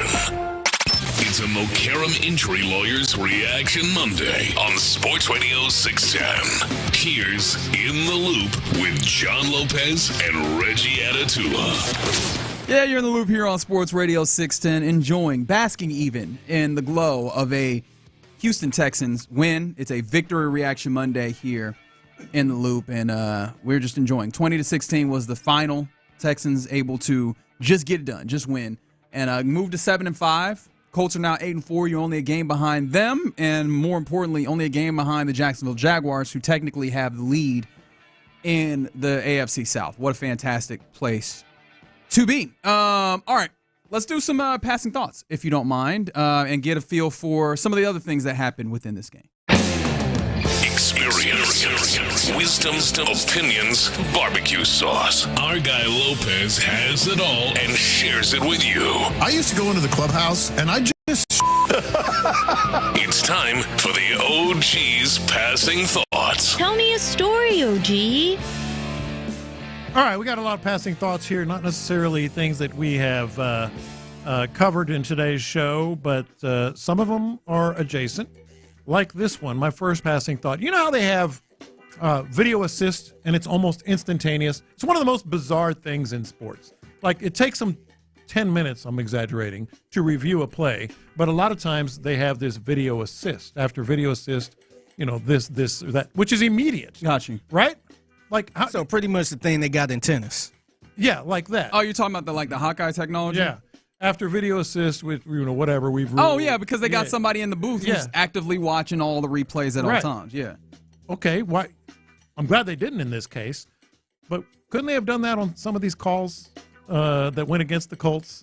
Well, we've gamified all of this. Because the referees huddle, and they could have gotten video assist and said, that wasn't, you know, that was. We got you have to expand video assist to do that. We've gamified all this. We're like, we could get this right, but guess. Yeah. We want to be playful. Guess. Imagine that. Do you think we got it wrong? Yeah. Throw a flat. We'll see. And that was my passing thought. If that were the Texans with as much that was on the line, really even more so than the Colts, we would be losing our absolute minds if those calls went against us. Yeah, they're bad. Like, we would be saying season could be over because of 2, maybe 3 really bad calls consecutively.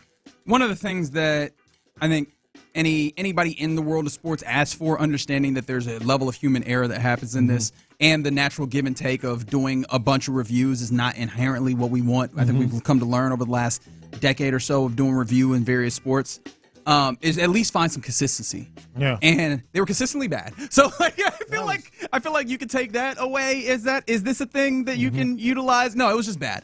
And I don't really have a good excuse for it. Clay Martin and his group. I feel bad because it wasn't all Clay Martin, but you get to be the dude who carries all this. The pool report. That was real nasty work a lot of the way. And to be fair, the Colts may point back to that.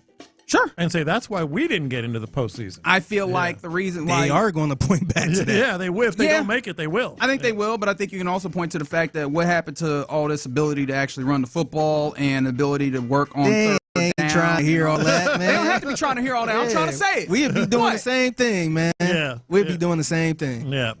Another passing thought here from early in the game.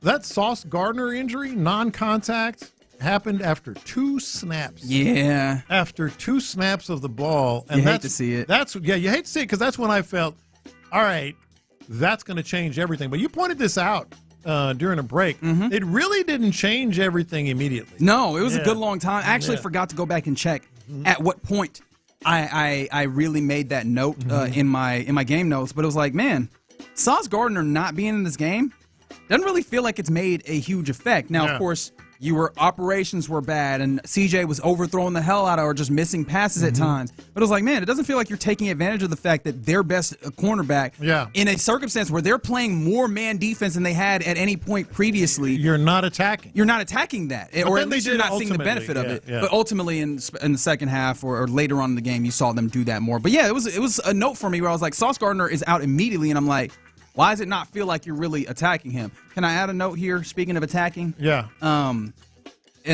D'Amico was asked about it, right?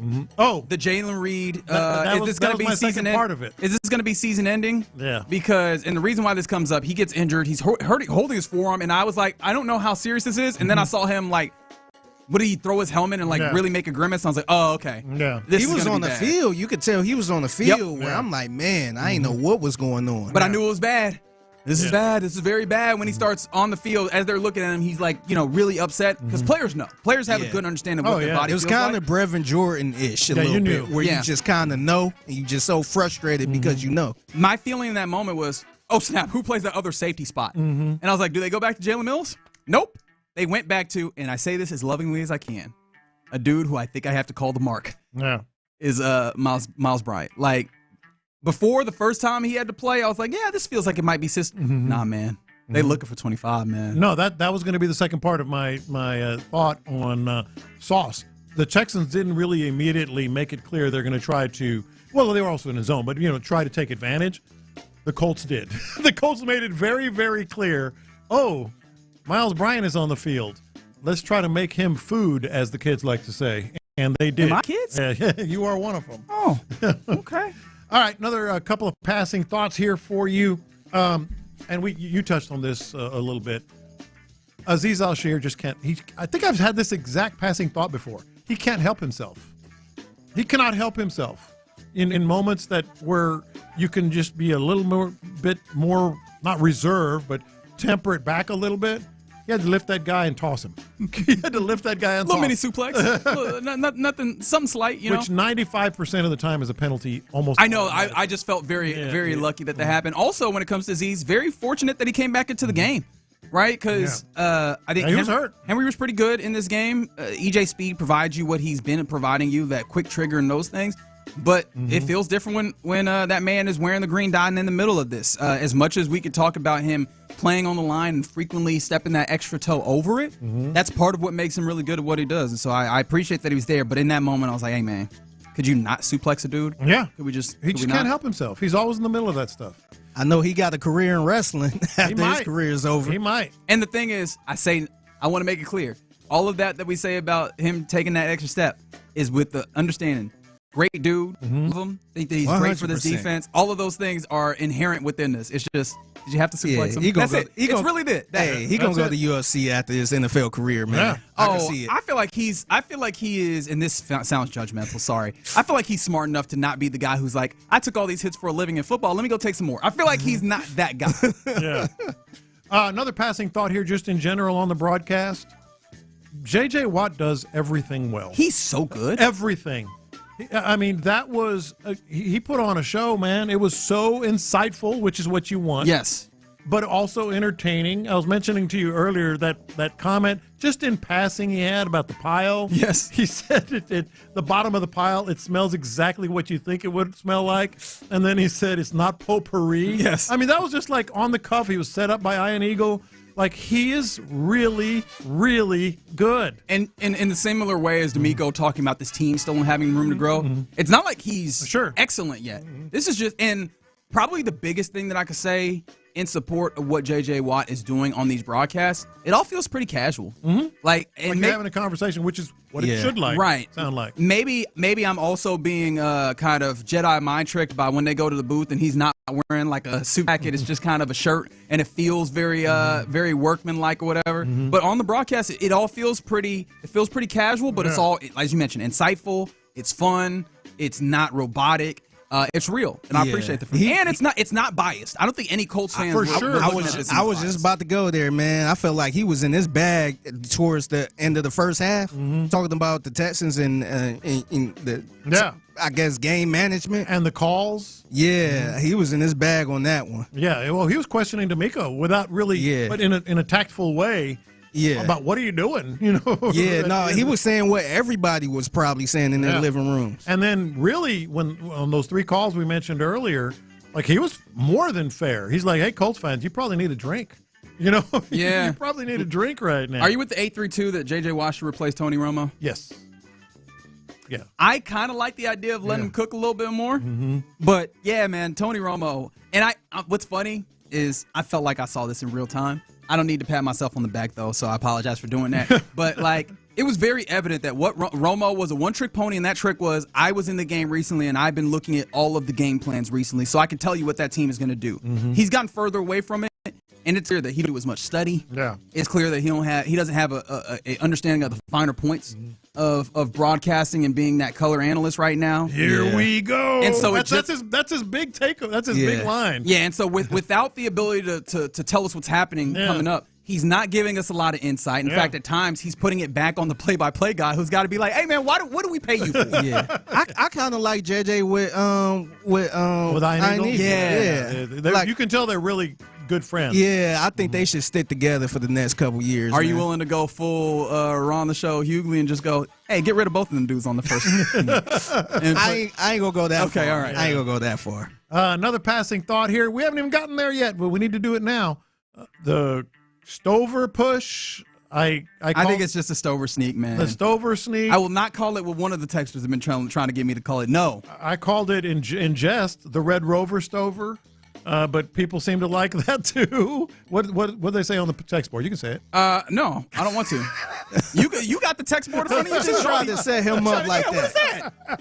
You think I'm gonna fall for that? Come on now. That's like a parent saying, go ahead, you can cuss. Yeah. You can cuss. Go ahead. It's a trap. It's definitely a trap. So here's my take on that. I see a lot more of that. Despite getting stopped, first of all, I don't think they got stopped on the first one and maybe not the second one in the fourth quarter. But that is well designed. I think it's the right guy, right personnel group. And with this offensive line, especially up the middle, you probably need a little more help. I kind of liked it. I liked it for one because I was like, oh, this is nice to have a short distance play, especially because sometimes them running right up the gut doesn't work the way that you want to, although we've had a little bit of time removed, and I'd be interested to see if that could be more impactful. The first question that came to mind for me, how long has that been in the playbook? Because I do wonder if Cade Stover getting hurt took that away from being used. I wonder if that's always been there, and they were like, all right, we'll wait for the right time to use this, or if that was a recent addition. And the secondary question that I have off of that is, are there any curveballs off of it? Because we saw that for the Eagles once. And now, of course, they did the tush push for a long time. And then we started seeing tosses off of it. Or the Baltimore Ravens did that one time. Yeah. So, I wonder if they were there. And in my mind, I was going back and forth on, should they have used it on that fourth down? Yeah. When third down you did it, your team is going, okay, here it comes. If you don't just toss it back out and get the first down.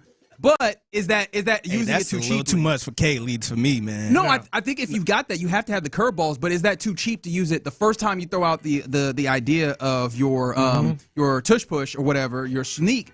You don't want to then also show that we have something weird as well. So now, I don't know if you use it against Kansas City or the Chargers in Week 17, but they're like, oh, we know that they'll do the sneak. They get up in line, but they don't think about the fact that, oh, here comes the end around or whatever that we do on the back side of it. I feel like that's putting a little too much on Kaylee's plate right there, man. Just focus on the game, man. You ain't got to get fancy. I actually think that it's relatively it's a relatively new twist. They've had third and fourth and shorts this year already and haven't unveiled it. So it might be just a little tweak that they've added. But you could be right. It might have just been there, and they're starting to show it here, toward the end of the year. Oh, I need to check this. 832 says he stopped chopping his feet on 4th and 1. Hurts never stops moving. So maybe that I'll go and look and see if Stover might have contributed. Now, to be fair, I think that the Colts did a great job of finding the right level, and they jumped over top as well. I think Stover might have, at least my reaction watching that live was Stover might have needed to go a little submarine and see if he could kind of get underneath it. But, hey, it's easy to nitpick. In hindsight, it's 50-50. I do want to give, just as a passing thought, because I wrote it down, you got to give Daniel Jones a little credit here. That dude had a fibula fracture. Yeah. And two of the best balls that were thrown all day were by Daniel Jones. The touchdown over Bullock and in front of Lassiter. Yeah. That was really well done. Did you, maybe this is me doing too much, it felt like this is a particular team that could take advantage of the Kamari Lassiter foot speed being just slightly, because it felt like they have that speed on the outside to get him, because that's what it felt like happened a couple of times. He just put that ball right in the bucket, though. He sure did. Yeah, he did. Shout out to y'all texting in. Somebody said the Stover dozer, and in the same way, the Bull Stover, like bulldozer, Bull Stover. Okay, interesting. The Bulls on Parade or Stampede. I feel like that works in a larger context It doesn't fit particularly. Stover Dozer sounds pretty Stover good. Yeah, I Dozer like sounds that good. one. Yeah. I'll write that down. I don't know who I'm going to hand it to, but I'm definitely going to write it down. All right, just some lunchtime, or not lunchtime. Those are some passing thoughts from this football game, watching the Texans get a victory on Monday, or rather on Sunday, and now it's Monday. But we've reached that time where we typically hand things over to our guy Figgy Fig for the mixtape, man. Yeah, so what's the most cheapskate thing you ever done or seen someone do? 713-572-4610. Because I saw something that was so disturbing, and I just... Oh, you saw it? I saw something that was so disturbing. Okay. And it was awful. Okay. All right, let us know what cheap things you've seen. We'll talk about it next.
analysis, inside info, coaches' comments, and your reactions starting at 6 and going all day long. Thanks to Mokaram Injury Lawyers. Call Mokaram Injury Lawyers at 281-222-2222. Pass the aux cord and crank up the volume. Figgy Figs in the driver's seat. Sit back, relax, and enjoy the ride. It's time for Figgy's Mixtape on Sports Radio 610. Yes, it is Figgy's Mixtape in the loop. Sports Radio 610. It's your man Figgy Fig holding it down on a Monday. Happy Monday to everyone out there. Happy December. How about that? Yeah, rent's due. It's December, rent's due, and let me go ahead and pay that 25 more days. You got what? You got the big day. Christmas. You know what we did yesterday, Figgy? After Thanksgiving? Tree went up? Tree up. Hey! Okay. All the decorations. A little too late, though, man. Outside lights. A little too late. That's exactly right on time. A little too late. Perfect. A little too late to a lot of folks out there. That just reminded me. I was supposed to help my mom put up her tree. I definitely left without doing that. You said peace. Well, y'all have fun. Yeah, so 713-572-4610. What's the most cheapskate thing you ever done or seen somebody do? While you guys are thinking about that, I bet you money this probably won't hold a candle to what y'all about to send in. So it's a show on TLC called Extreme Cheapskates. Oh, no. And here's a lady out here doing something so nasty, and it made me think twice about if I'm ever going over somebody else's house for dinner. Oh, there's a packaged cake. It looks perfectly good. Carrot cake. Oh, it smells very good, actually. Let's see if there's anything else in here. Oh, don't tell me that's what I think it is. Yeah, I think so. Oh, there's another cake in this box. That crumple. This looks perfectly good. Sounded like it might be waste. Smells good, too. Hey, excuse me, miss. You can't do that. Oh, I'm just seeing if you have any salvageable food in your bags. I'll close it up and leave it clean. You can't do that, ma'am. Dressing up as a bum didn't work this time, although it didn't really scare me because once the trash hits the curb, it is public property and it is legal for us That's what I to thought. That's what I eat my thought. dumpster dive food directly out of the package. But since I'm having guests over, I'm going to heat up the food in pots. Turkey meatloaf meal with 2 sides. Smells okay. Chicken asparagus with 2 sides. This lady dumpster diving in the back of a grocery store. To entertain. Yeah, that's the thing I have a problem with. Weirdly enough, if you want a dumpster dive, there is something to be said about our society of food waste. Because, like, again, we all get finicky in the store where we're like, that's a little close to expiration date. I don't want it. So, like, there's some things that are actually technically fine if you eat them then that get thrown out. If you eat them. Right. Yes. I cannot She's imagine serving up some people, man. offering to someone else something that I pulled out the trash. Oh, my mama would jump through wherever she is and slap the living hell out of me. Oh, How about you find out after the fact where she got it? Yeah. Oh, we at that point, we might be Trayvon Morgan. Doing what comes natural? We might be Trayvon Morgan it or something like that. Yeah. Oh, that was awful, man. I didn't. It took a twist. Yeah. I figured it was dumpster diving, but then it took a twist with like, we're having some people over. Get a little meatloaf right here. Oh, yeah. Oh, why are all the plates different? No, don't worry about it. Don't worry about it. Don't worry about it. Do you guys have any cheapskate type of stories that you do? Hopefully not to this extreme. Maybe because it's Thanksgiving, but this happened a few years ago. There was it was a boyfriend of sister-in-law at the time. No longer her boyfriend, by the way, which is good news. We're all at Thanksgiving. You know, everybody brings everything, and it's all community property. And if you bring a bottle of wine, it stays there. You bring a case of beer, it stays there. He brought a 6-pack of his own beer. He's like, this for me. Put it in the refrigerator. I think he drank 2 or 3, and then went into the refrigerator when they left. See ya. And got the sick. Got the last 3. He didn't even bring like a case. No, he brought a 6-pack for him and took what he didn't drink. And here's the thing. The problem is, I would like to make fun of myself and be like, I've done something similar where I went to like a house party or something, and I knew that they would have drinks that I didn't like. So I brought enough if anybody else wanted any, that they could have it. And then nobody wanted any. I was like, all right, that's fine. It stays. The idea that you like, this is just for me. A six-pack. A six-pack. And I'm taking it to go is insane. Yeah, I usually buy too much because usually I'll be thinking like maybe a 12-pack. I'm like, you know what? Let me go 24 just in case. Yeah. So I don't want nobody to say nothing. So I usually buy too much. Yes. This feels like a winner on the text line. Again, 713-572-4610 is the number to text. From the, what was it?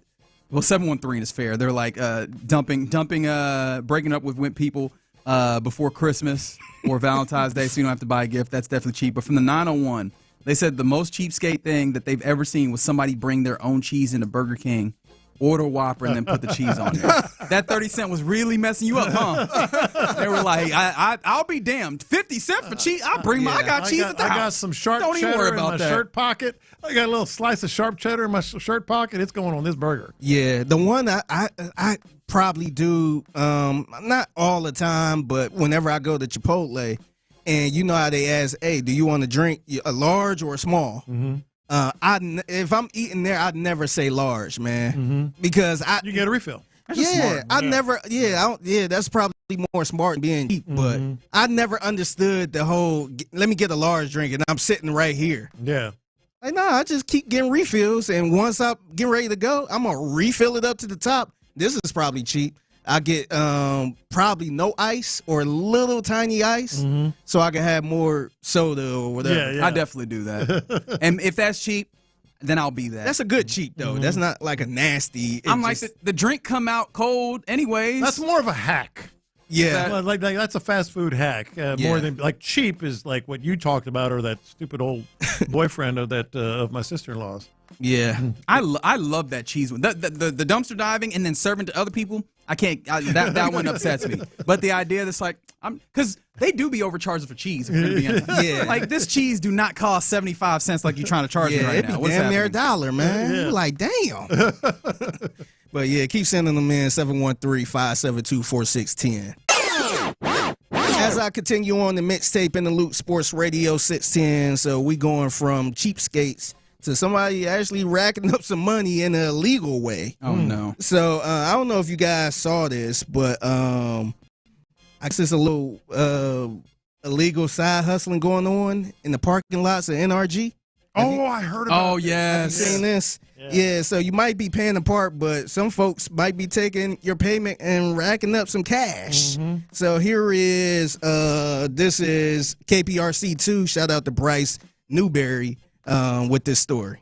A $200,000 side hustle, now criminal charges for 3 NRG Park parking attendants. 3 employees are accused of using personal Square card readers for a scheme that lasted about a year. They profited more than $211,000 from people coming to park here at NRG for events, including Texans games, according to Houston police investigators, who say they did more than 7,000 transactions with usernames on their devices like NRG2 and NRG Parking. How clever is this scheme? It's a very difficult one to really assess because they are usually using that actual name for the venue. So it can be very challenging for someone who's parking there to know what is real and what isn't, unfortunately. The BBB's best advice is to get a receipt and prepay for event parking online if possible. NRG Park wouldn't comment on this case, but encourage guests to confirm the parking price before paying and all scan the official QR code that's displayed on signs here. Houston police are still investigating. Man, they was racking up some money, man. That's terrifying, though. Oh, well. I mean, a lot of people under the sound of our voices are going to those lots. May well have done it. And may well have just gotten taxed by people that they trusted to, Now, I thought I had that same mindset until I started looking at the comments on Instagram. Oh, really? Okay. And you always got to check the comments. Yeah, I'm trying to check the streets, kind of see what they saying. And I'm going to read some of the comments that was under this. Here's one. I don't care what I'm paying. As long as my car's still there, I'm good. Okay. So I'm guessing it's probably a cheaper price, too. Yeah, maybe. Rather than walking 2 miles or whatever. And somebody else said, out hustling the hustlers. See, that's kind of where I was going, Figgy. Do you have any other comments first? Yeah, let me read through them real quick. The real crime is paying for parking to a stadium that taxpayers funded. Well, yeah. Yeah, somebody else said, I parked at the venue in Dallas. Sign said $45, and attendant said it would be $45 card or $20 cash. I further asked no further questions. Now that's a hustle. I handed that man a crisp $20 bill. That's See, a hustle. I had not accounted for what happens if the price all of a sudden goes down and they pocketing it. I can't say how I feel about that one, but I thought you were paying full price and it was just not going to the right place, and maybe you would have the risk of something happening. Yeah, here's where I'm going with it. I actually, it's wrong, it's illegal, and they're probably going to go to jail. Yeah. But I kind of respect the creativity here. Like they went so far as they've been getting away with it for 2 years. With the calling themselves NRG or NRG2, and think about it. You talk about the most gullible marks, and not even a mark or whatever victims. Like I pull up in parking, whether it's a concert or something I'm paying for. You just give them the card. You don't think about let me see what's the QR code. But see, the thing you don't think about that. See, the thing is, people that park there, they don't really give a damn. You just give it to them. As long as my car's still there, I'm good. I mean, it's parking. Yeah. If it's $30 and I'm paying $30 to park right there, and I come back out, I don't care where it goes. Yeah, that's Like I said, I respect their effort. They're criminals, and they deserve what they're going to get. But I thought it was pretty damn creative. At least they hit for a good lick before that they got. Yeah. Can you imagine like one event and you're like, hey, come talk to me. We gotta talk about your behavior. Now the people at NRG might not be too happy about this. No, they will not. It seemed like the people in the comments was like, man, that was a good hustle, man. Good run. Speaking of comments here, man, y'all know some cheapskates for real. 281. I can't judge this one too much. College roommate worked as a waiter in an expensive steakhouse. If he saw a diner not finishing their steak, kept an eye on it, took the plate to the back, ate the leftover steak if it was not eaten off of. I'm here to tell you that happens a lot more than you care to believe in the service industry. But yeah, there's some crazy ones. 361, this person ought to be ashamed of themselves. Have a person who tailgates with us bring one link of sausage and a six pack only for him. Man. But one link.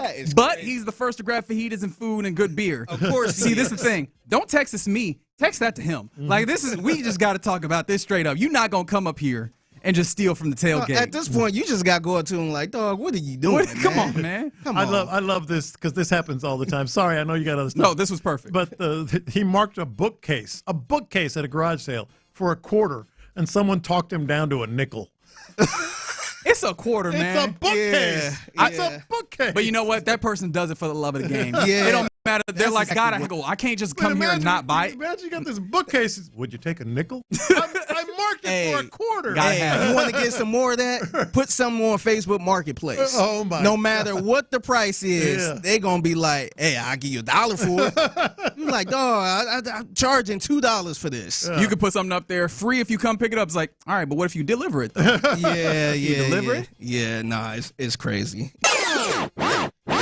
All right, it's the mixtape in the Luke Sports Radio 610. So, Lopez, are you just kind of curious? Are you familiar with the rap group De La Soul? Oh, that one I am. De La Soul, okay. Yeah, that one I am. So you've been throwing some curveballs at me lately. Really? Okay. That one I am. Sometimes I just be thinking like, do we know who this is? Yeah. So De La Soul, they dropped an album a couple weeks ago. Really great album. If you're an old school hip hop fan, Lopez, you should check it out. I should. Especially with what you just said. Yeah, it's a really good album. Yeah. But they were on a podcast recently just talking about the album and all that stuff. And this podcast have a Twitter page, and it tweeted this. De La Soul knew the elite company he were around and immediately had to lock in. So that kind of struck a lot of people like, wait a minute, this is a group. This is like saying Florida Georgia Line knew what he was talking about when he made this country album. And to be fair, I think it was kind of a mistake. Yeah. I do it all the time. And I bring that up to say this. What's a group or artist you thought were a group or a solo act? Well, the big one there. I got a list of them. Did you know that Tame Impala was just one guy? Yep. That one happens all the time. That's actually on the list. Yeah. I didn't know that for the longest. I thought that was a group. Yeah. And I got some more on this list. Trying to think of something. Go ahead. The Weeknd. Yeah, The Weeknd. A lot of people thought The Weeknd was a group. I recall that time. There's one person. His name is Abel. There's one person. Boston. Oh, yeah. Yeah, I thought for the longest, I thought that was a group. No, it is a group. Boston is a group. Boston's a group. Boston is a group, but they have, they're more identical. It's like Steve Perry back with Journey. Like Journey's a group, but people just think of Steve Perry, you know? Any other ones? Yeah. No, I was trying to think. Okay. Jade is an R&B group named Jade. Yeah. And there's three ladies in it. I just thought of the one. Sade. Yeah. Right? Yeah. Sade, because obviously you have Fala Sade Adu, right, who is the front woman. But the band is actually named Sade, and everybody's like, oh, it's a band? Yeah. See, that's kind of up there kind of with Boston a little bit, where it was just kind of like everybody else, but you got that one person that's like the face of it. The one that was always way back in the day, Alice Cooper. Yep. People thought that was a woman. Which, understand how you get there. Yeah, a couple of the ones I got on here, Leonard Skinner. I always thought Leonard Skinner was a person. Oh, really? I didn't know that was a group. Same thing with Pink Floyd. Yeah. And this was back when I really wasn't into classic rock like that. Yeah. I always hear Pink Floyd. I thought it was a person. Another one, Steely Dan. Steely Dan. Yeah, I can see how you get there. I thought that was a like a dude. He was a dude. Just a person. It sounded, and he was steely. And I mean, it was basically just two dudes. Yeah. And then a whole bunch of session players. But I thought that was kind of funny how a lot of stuff that people thought was maybe one person, but it was really a group. Someone on the YouTube page said, I used to think Jagged Edge was one dude. I can see that. Yeah, I can see that. Yeah. No, I can 100% see that. All right, just get you out of here with this.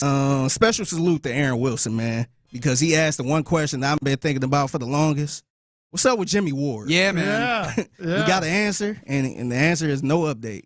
Which is weird because, I mean, he's off the commissioner's exempt list and everything. I know that he still has some civil lawsuits going on. But you can play through that. You can play no criminal stuff. Yeah. So is this just the foot injury? How severe and how serious is it? Because D'Amico didn't even give you he's working. There was just like no update. Are they just keeping him away from the team? Because they do need safety help right now. Yeah. I have no idea what it is. Like I know he was going through an injury with the foot. So I'm not sure if that's healed. Is he good to go? Or is they just saying, you know what, just take the rest of the year? I have no idea, but I haven't heard his name. I think we have a little bit of an idea. I mean, we do, but we haven't heard nobody say anything. Like, I'm not sure if it's injury related or is it related to the off the field situation. And I typically go like 2 weeks and then I'll be like, oh yeah, Jimmy Ward's a thing. And right when Jalen Reed got hurt, that was when my brain was like, damn, where is Jimmy Ward? Yeah, I actually thought about that a couple days ago. I'm like, have any update on Jimmy Ward? What's going on? Yeah. No update. All right. Whatever that means. All right, but that's Figgy's mixtape right here on Sports Radio 610, 1:20 p.m. In fact, on this program, you can catch it at the Figgy on social media if you see anything mixtape worthy. All right, coming up next, let's get ready to hand things off to the fellas of the drive. But before we do that, I want to go around the AFC South. Big questions for each of those. But then also, I kind of want to throw out a thought that came to mind for me and see if it makes sense to anybody else besides me. We'll do that next. Forget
and get your second month free today.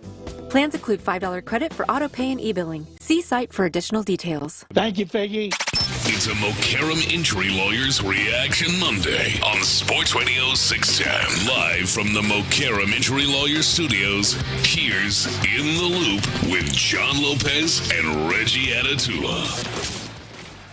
Yeah, you're in the loop here on Sports Radio 610. Been a fun one today as we enjoy the Victory Reaction Monday after the Texans got a 20-16 victory in that football game versus the Colts.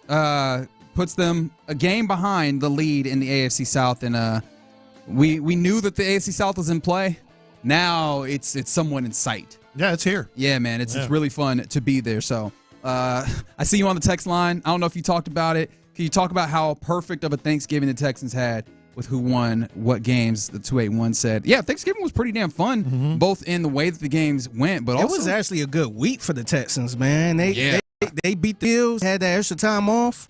And then yesterday they get a win. It's been a good week. Ravens lose. They are now 6-6, so you end up a game ahead of them. Chiefs lose to the Cowboys, so they're 6-6. You're a game up. So both of the teams that were in that same muck of in the hunt, when you see that graphic, they both now have a game. Their game behind you. Like that was very, very useful. And of course the early game between the Packers and the Lions don't affect you at all. But both of those losses very much helping the Texans, at least in giving them a little bit of leeway. But early on in the weekend, then yesterday wasn't quite as good. But, no, not quite as good. But I mean, hey, when you look at the teams that were directly on your tail, that worked out, and you handled your own business. Obviously, like that's the big thing. Is that as much as you could talk about help, the Texans have their destiny in their hands if they go out and they win the games that they should. Okay, D'Amico. But no, he's wrong? Right. He's right. Yeah. One play at a time, one game at a time. They do what and we've mentioned this. Nobody on the schedule scares me. I also think, they're underdogs, already early underdogs in Kansas City. I don't know how many more times they're going to be an underdog, really, beyond that. Yeah. They're 3.5-point dogs versus Kansas City, at least last I checked, which I think currently you'd probably expect 2.5 for a home team. Yeah. That means, our friends in the desert are looking at this as a 1-point game, and the Texans have done pretty well as dogs last few weeks anyway, so, in the last little bit. So shout out to them. All right, let's go around the AFC South here. And I kind of made this a little simple because this was a week in which the AFC South was playing itself. Obviously, the Texans playing the Colts, the Jags playing the Titans. We knew how those went. But I came up with this question for each of these teams. And so that's the way we'll play this. Still choose your own adventure within this. Got to be Jaguars, huh? You want to go with the Jaguars here?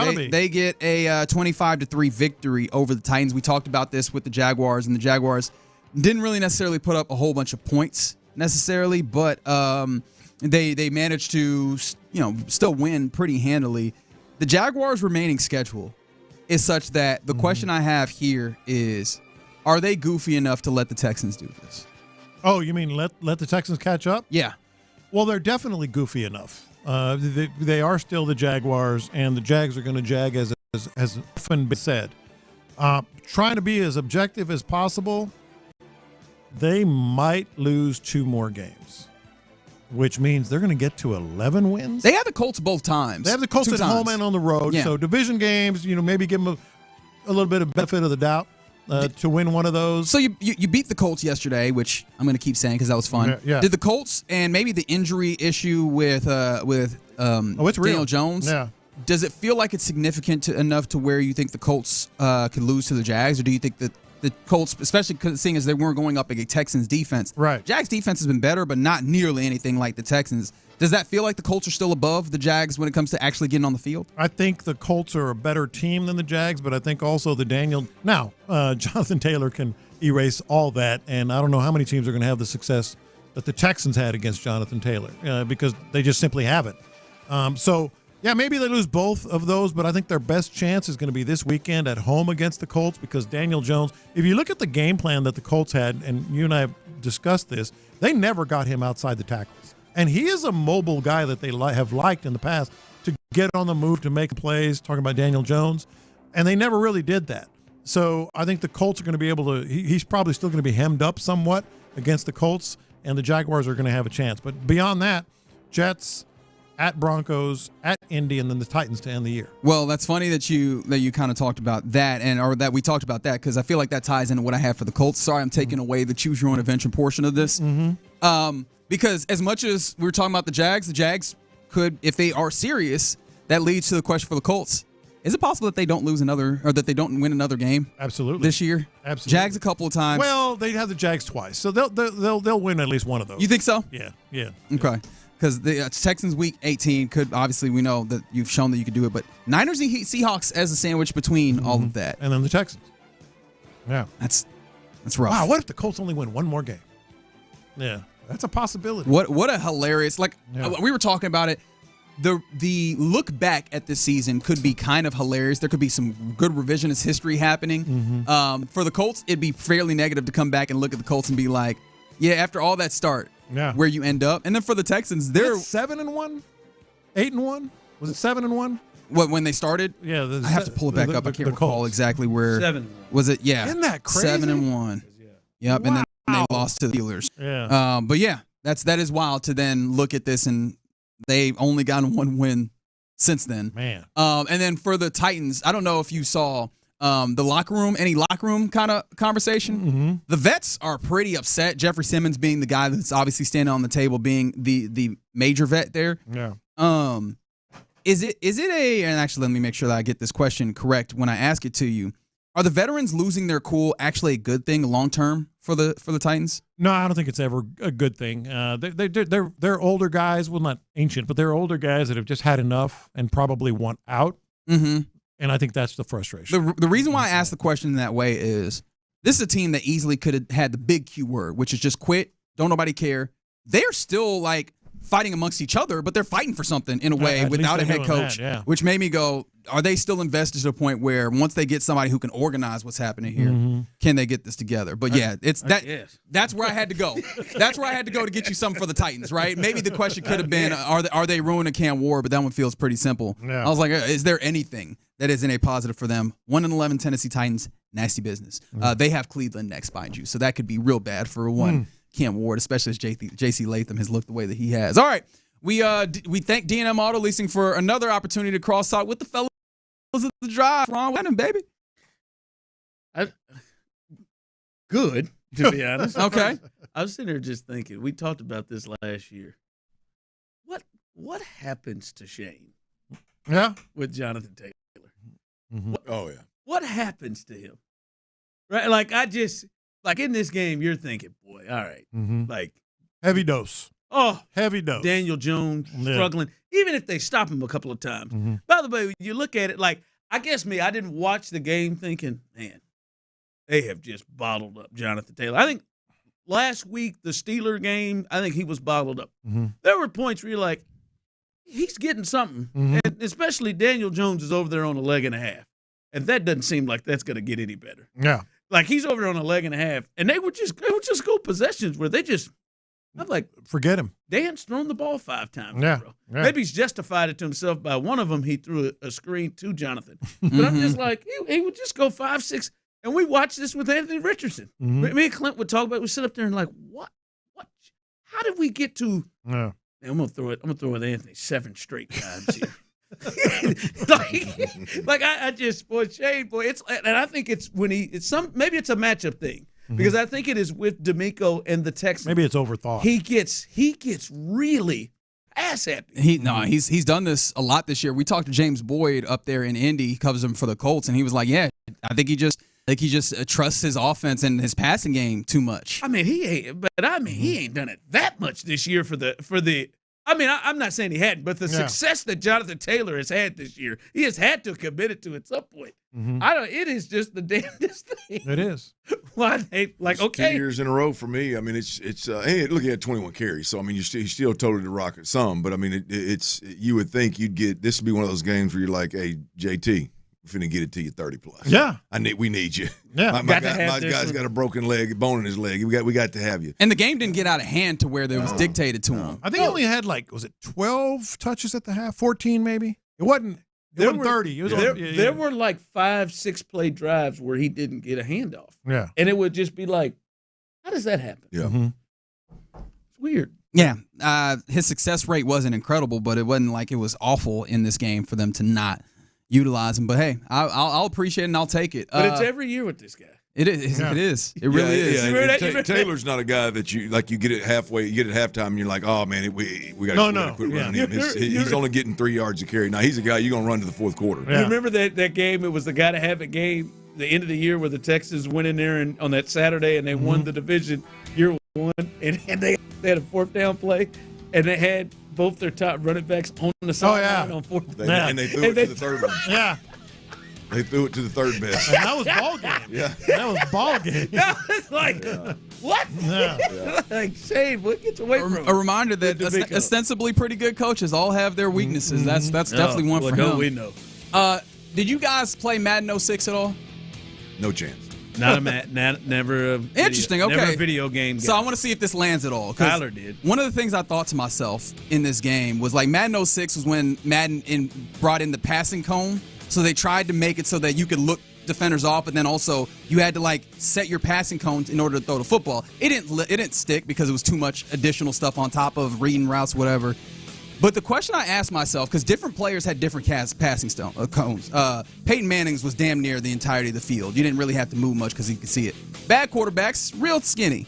How wide would C.J. Stroud's passing cone be? Like, what do we think of his vision out there? That was a question I had to myself, and I didn't have a great answer. But there was times, and this came up in part because you have Jalen Noel getting no catches. And I'm like, there's been instances where Jalen Noel is open at times. And I'm like, is he seeing everything? How did you see it from your perspective, Clint? I think to answer your question, I think if he were in that game, he would have a very narrow passing cone. However, I think it's the processing. Things are happening really fast right now for C.J. Stroud, I think, and that so you see some inconsistencies. You know, even some of the throws. I mean, Nico Collins in the first drive has a 21-yard slant route that he catches for 21 yards. And if you're reading that out, that linebacker stretched out there, you probably should have went elsewhere with that football. But he's got that quick release. He can fit it in. My man took off. He took off backwards right when he threw. Oh yeah. on the one where the linebacker. Yeah. Now, but so I mean, you know, those are there's CJ's. You know, we talked about this last night on the post-game show, and kind of we abbreviated the conversation because it's not necessarily the place to talk about his development, right? Sure. But CJ's a little behind when it comes to where you would want your future $50-60 million guy to be in the sense of your passing cone, and are you seeing things, and is it effortless, or you know, are you playing the game at a high level consistently between the ears? You know, I think he's probably a little behind the curve on that right now, given what he's had to go through. It was just a thought I had that I wanted to bring up to resident quarterback. He has these thoughts occasionally. I don't know. I'm a weirdo at times, but I will say I was trying to put together the cone. Yeah. Well, his passing cone would be wide. It would be he is, when it comes to just making throws, physically throwing the football, he's one of the more gifted guys in the game. Right. Yeah, for sure. Big cone. Okay. All right, fellas. I'm excited to hear. Wide cone. Girthy cone. Girthy. That's exactly what I expect. Sideline. I expect nothing. Now I got it. Now I was trying to. All you have to do is say that. Yeah, now I got it. Yep. Yep. Love you guys. All right, fellas. 3 hours of the best damn afternoon drive sports show in all of Houston. I want to get all of it. John, been fantastic. Talk to you tomorrow. Yes, sir. But until then, you're listening to KLT AM, KLT FM, HD2 Houston and Odyssey Sports Station. By the way, mac and cheese went over pretty well. But now, I wanted to get you to call in Friday and tell us about it. Nate Peterman, small. The drive is live. Small cone. Small. Narrow cone. You know, sometimes we all have that hater that lives within us, and I wonder about that mac and cheese. Like, I wonder, was this a mac and cheese situation where everyone was very happy with the effort? Look, he got you a picture right there, bub. If everyone was very happy with the effort, how do you feel about the picture? How do you feel about the visual? Does that make you go, okay, maybe, or do you go, ain't no way in hell? The presentation it looks like his level of experience. Oh wow! Now that Thanksgiving, you sent that to me. I thought it looked a little more watery. Watery. I think it could be cooked. Wasn't, though. I think it could be cooked a little bit longer. I need a little. Need golden on top. Yeah, but you get points for using heavy cream. Like, you know, listen. You know how? Did you do it last minute? You know how you had. No. No, I think he went all out on it. By the way, Courtney said, I would at least try it. She was listening. My wife said, I would at least try it. I said, yeah, because she's got a heart. I don't know. I got to walk. I might have to walk past her. She's got a heart. I mean, you told the man. Should I make it and bring it up? You told the man to his face before he ever turned the oven on. But this wasn't about Reggie. This was about the decision makers giving him macaroni and cheese. And to be fair, I thought that I was with Ron. I thought the decision making was kind of no. rough. You're not about to do this to me. No, well, I'm not doing that. I'm just telling you. I'm up for a challenge, though. That's all you have to say, right? No, like listen, I feel good about my brisket smoked meats, but I mean if I'm going over to Lopez's house, like you ain't gonna try to do that to me, man.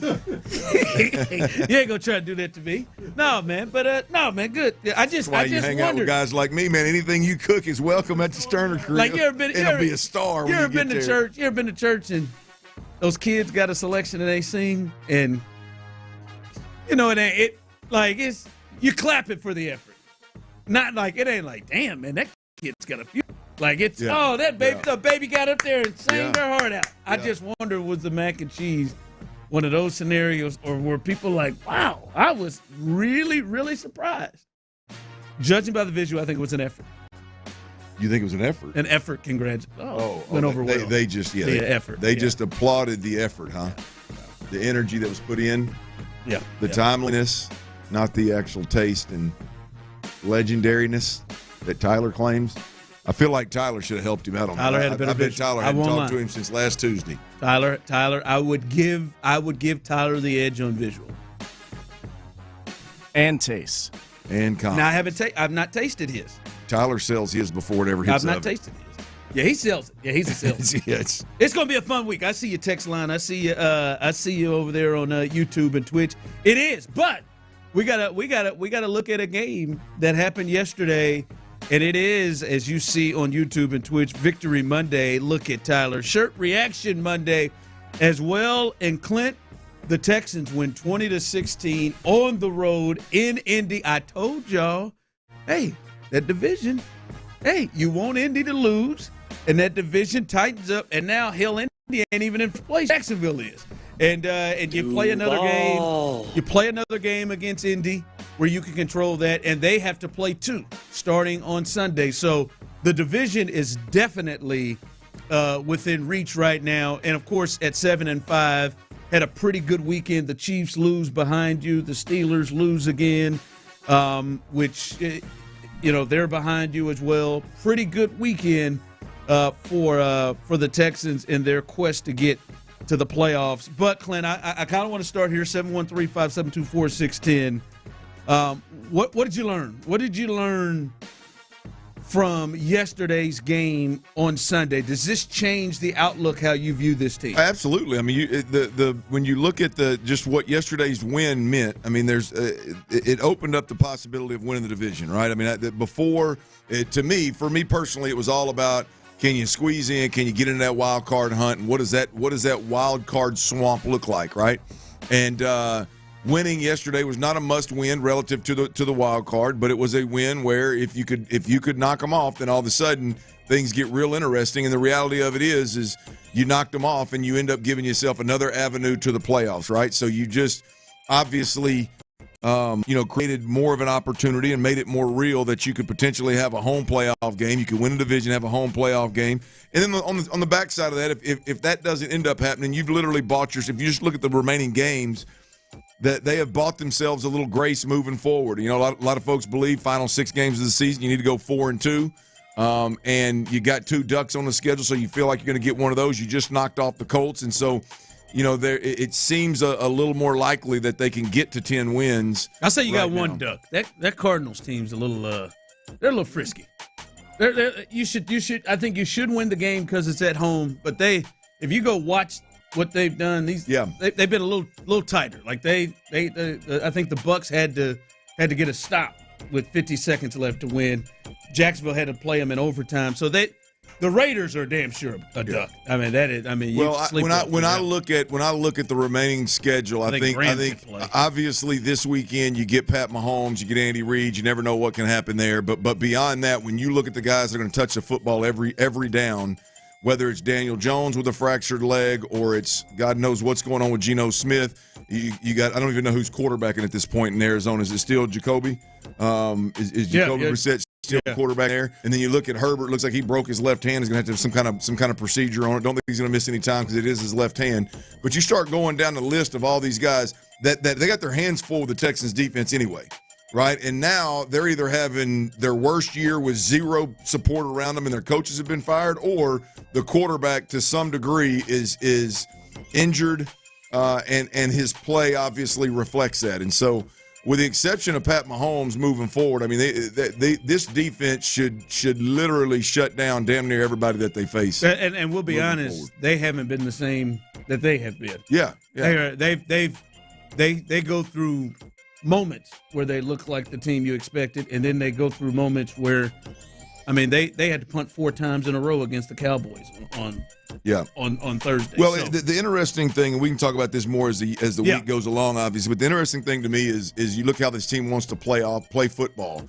Seems like very conservative, and they're okay keeping it a tight ball game, letting the defense dictate the outcome. I don't know how comfortable I am with Pat Mahomes and Andy Reid and his weapons giving them that opportunity. That's my only concern. This is the one team coming up that could potentially change hey, D'Amico, how are you going to approach this game? Right? I mean, are you okay making this a one-possession game and expecting your defense to get a stop inside the 30-yard line with Pat Mahomes and Andy Reid across the ball from you? Up 4, right? Or are you a little more aggressive and try to score more points offensively? We'll see. We'll see what they do. But that's a conversation for down the road. But this is going to be a hell of a matchup this week. To me, I think after Sunday, you got to start looking at this team differently. After this past Sunday. After the game against the Colts, fellas, I think you got to start looking at this team differently. And listen, I have listened to this promo. I wish John was still in here. I've listened to the Lopez promo that's been running for the last week of, hey, you don't have to squint your eyes or whatever. This defense, this team can make a run to the Super Bowl. Now, I'm not ready to completely go with that yet. But I know, Tyler, you heard me while I was in Kansas City last week. Every time that came on, and I said it every time. That's a little aggressive. Every time. That's a little aggressive. When you take a look at the Texans and then compare it to the field that they're going through, they're not going through last year's Ravens. They're not going through last year's Bills. They're not going through last year's Chiefs. Hell, I don't even think last year's Eagles are out there, right? The field is different. And as much as I look at a team that, as you said, hey, man, we'll get to 20, man, and we'll just stall it. As much as I look at a team that seems to struggle at times in the red zone, as much as I look at a team that seems to struggle at times, in short yardage, but when you put them in with this field and you look at this formula, and I think we saw a glimpse with CJ Sunday to where it can be is, hey, the defense, old serve, the offense, make plays when it needs to be, methodically drive the ball down the field, and then get points. And if we get to 20, we're probably going to win. When you're looking at this season right now, the way it is shaping out, especially in the AFC, Clint, if you just have something in your bag that you do really well, that you're great at, that you're elite at, if you just have something, I think this year you got a chance. And obviously the Texans have something. Their defense is, talked about last week, the best unit that will walk on any field that they play in, I believe. Offense, defense, whatever. And they're great and elite there. And at times, I don't know if that could get you to where you want to get to. But this year's field, like if you just do something great, the Broncos have this knack to be great at the end of games. They did it again last night. And it doesn't matter who they play. Drake May this year seems to be great for the Patriots and what they're able to. If you do something great, I think in a weird year, you have a chance to get as far as you can get to. And I think that's why you got to look at this team a little different. Well, I mean, look, I think you can poke holes in every team at the top. I mean, absolutely. I think there's a handful of teams that are in the NFC that you wouldn't meet until the Super Bowl if you did. Like, I think the Rams and the Seahawks are two teams that you talk about pretty good to great defenses, and better offenses than we have. But then the Rams get outplayed by. Well, then you lose the game. Pick sixes will do that to you, and right? You lose to the Panthers. When I look across the landscape of the NFL, I'm not completely out on the Eagles the way a lot of folks are. That there's a handful of teams, most of them being in the NFC, that you could say from an overall team perspective are probably more impressive than the Texans. But I love your point of just give me one elite unit on the field, whether it's your offense or your defense, and then if you have that, if you are truly elite, which the Texans defense is, then you've got a chance this year because you look across all the division leaders right now. You mentioned Drake May, Bo Nix.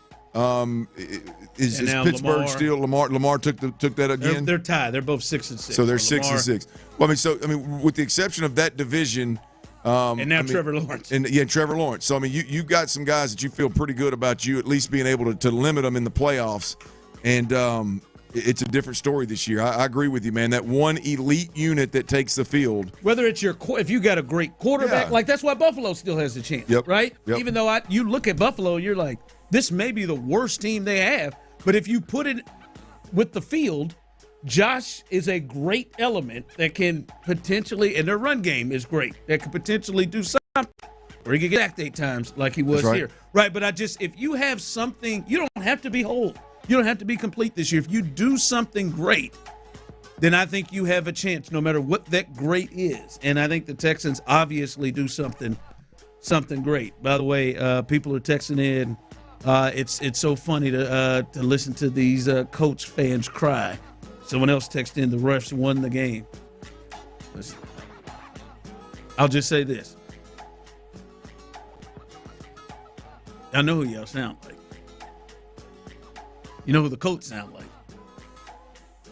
Colts sound like a little bit like Texans fans. Hold on, so. When they would run into the Chiefs. I don't co-sign that one. You don't have to. I will. Sound like Texans fans. And you know who the Texans sound like? Sound like Chiefs. That a team that you dominated tried to whittle down the game to about 3 plays. Yes, I will admit to you, the Colts got a tough whistle at times in that game. But hey, as I told you all with the Texans last year and the Chiefs, it was first down and 10 from the 17. Y'all didn't have to let Nico Collins run the ball in for a touchdown. Could have stopped him. Could have stopped to a field goal. You had the whole quarter to play. It's silly that the Colts and fans are trying to run back and run through all these plays to try to whittle it down to those 3 plays are the reason you lost. Nope, your coach refused to give the ball to their best player enough. Their quarterback couldn't make enough plays on this defense, and they couldn't get off the field on 3rd down enough against the Texans. But I agree with you, Texans fans. It's ridiculous that Colts fans are trying to whittle that game down to 3 plays. You deserve to win. You were the better team. Look, they were the better team. I think there can be a conversation had about the penalties, and they still were the better team, deserved to win. Sure, yeah. 13 ball game in the 4th quarter. That was an absolute, devastating call. Multiple, like all in one. Yeah. Yeah, I mean, just absolutely devastating. So, hey, man, it happens. We fell on the right end of this one. Yeah, you got it. But it wasn't the whole reason. But, yeah, I like it. See how you sound. Sounding like you've talked about before. All right, coming up, the Man Eye Player Institute of the game. Who are your players of the game? 713-5724-610. A lot of candidates from yesterday's game. Who are your players of the game? We'll do that coming up next. Spent some time with the old father-in-law over the holidays, and he's a big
Injury Lawyers at 281-222-2222. They were playing that song about you swag and surf, and I looked around, I was like, this is pretty sweet. It's a Mokaram Injury Lawyers Reaction Monday on Sports Radio 610. Here's The Drive with Stoerner and Hughley.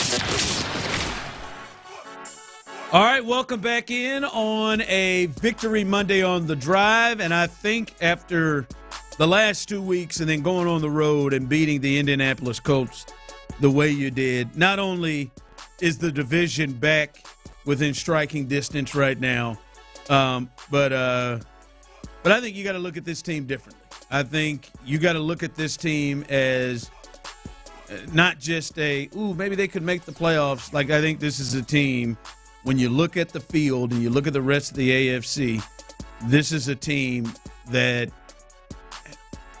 has a chance to do damage, that has a chance to be able to do something in the playoffs. So I think this was a huge, season-changing win against the Colts. When you back up the game against the Bills, you go on the road and do that, because that's what they're right now. And we'll see. The division, like I said, is still now alive, but right now you're probably going to have to go on the road, and that was a big road win against a playoff contender right now that you're facing. So big win for the Texans, and then they got a chance to put the nail in the coffin of the Kansas City Chiefs this year, as they will play them Sunday Night Football coming up this week. A lot to get to that, but let's do our Man Eye Institute Players of the Game. 713-572-4610, YouTube and Twitch. You can send your text in as well. Our Man Eye Institute Players of the Game. Man Eye Institute, see life better. Tyler, let's start with you. Who is your Man Eye Institute Player of the Game? By the way, Tyler, no hat. Hair looks beautiful. I don't know why you take this away, man. You didn't put product in. I didn't. I mean, look at him. It looks good, man. Appreciate Why you. do you cover that? God, man. I'm ridiculous, man. Over the holiday, Really, I wasn't wearing a hat a lot, and my family was like, "What's going on?" Yeah. So I'm trying it out. It's really selfish, to be honest with you, that you just covered that up. Anyway, who's your player of the game? I got to go with a guy who was a pivotal factor in the Texans getting this dub, and he was pivotal in my fantasy team hopefully getting a win after tonight's Monday Night Football game. It's Nico Collins. He had 5 receptions for 98 yards, and, of course, the one rushing touchdown, what was that, in the fourth quarter or so, that helped propel the Texans to victory. I go with Big Nico for my player of the game this week. I like Nico Collins. I like the it's just quiet, ain't it? I mean, he damn near had 100 yards, and we're doing a rushing touchdown. We're doing a post game last night, and I hear Sean say, "I almost had 100 yards." It's like, man, ain't no way, didn't even get close. And you go, "Oh yeah, he really did. He had 98." And you start looking and go, "This play, that play, the 21-yard slant to start with, the play where he stepped out of bounds, it should have been a touchdown."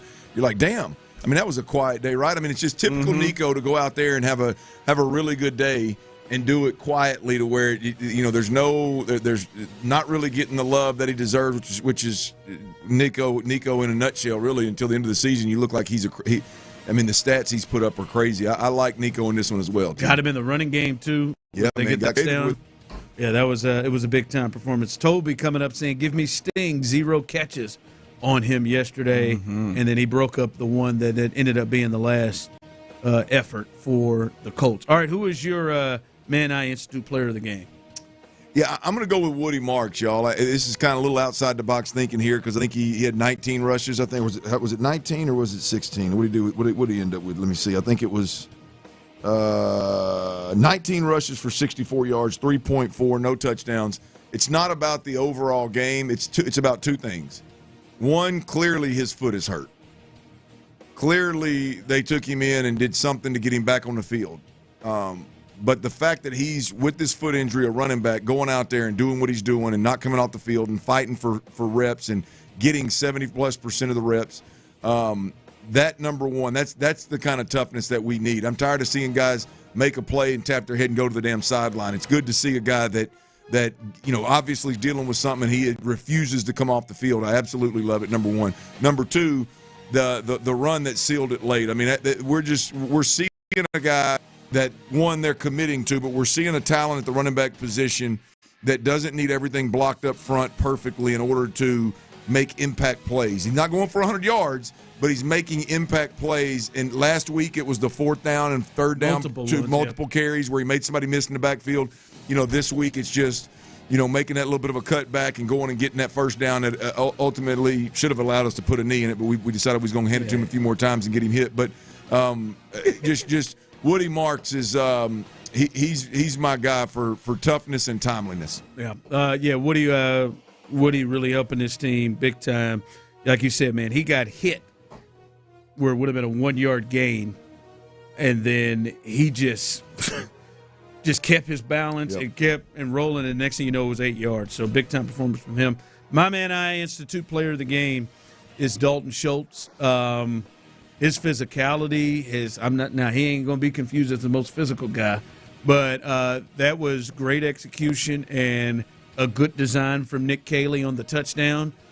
He is the lead blocker for Nico Collins and escort him to the end zone for that touchdown, which ultimately became the difference. And then he had 7 catches for timely yards, first downs, drew a pass interference penalty in the end zone or near the end zone on their opening drive. So I think Dalton Schultz, his physicality and just being there, and he's not going down easy, right? Like he turned a couple of, I'm watching that block right now, boy, he wouldn't got 2 of them.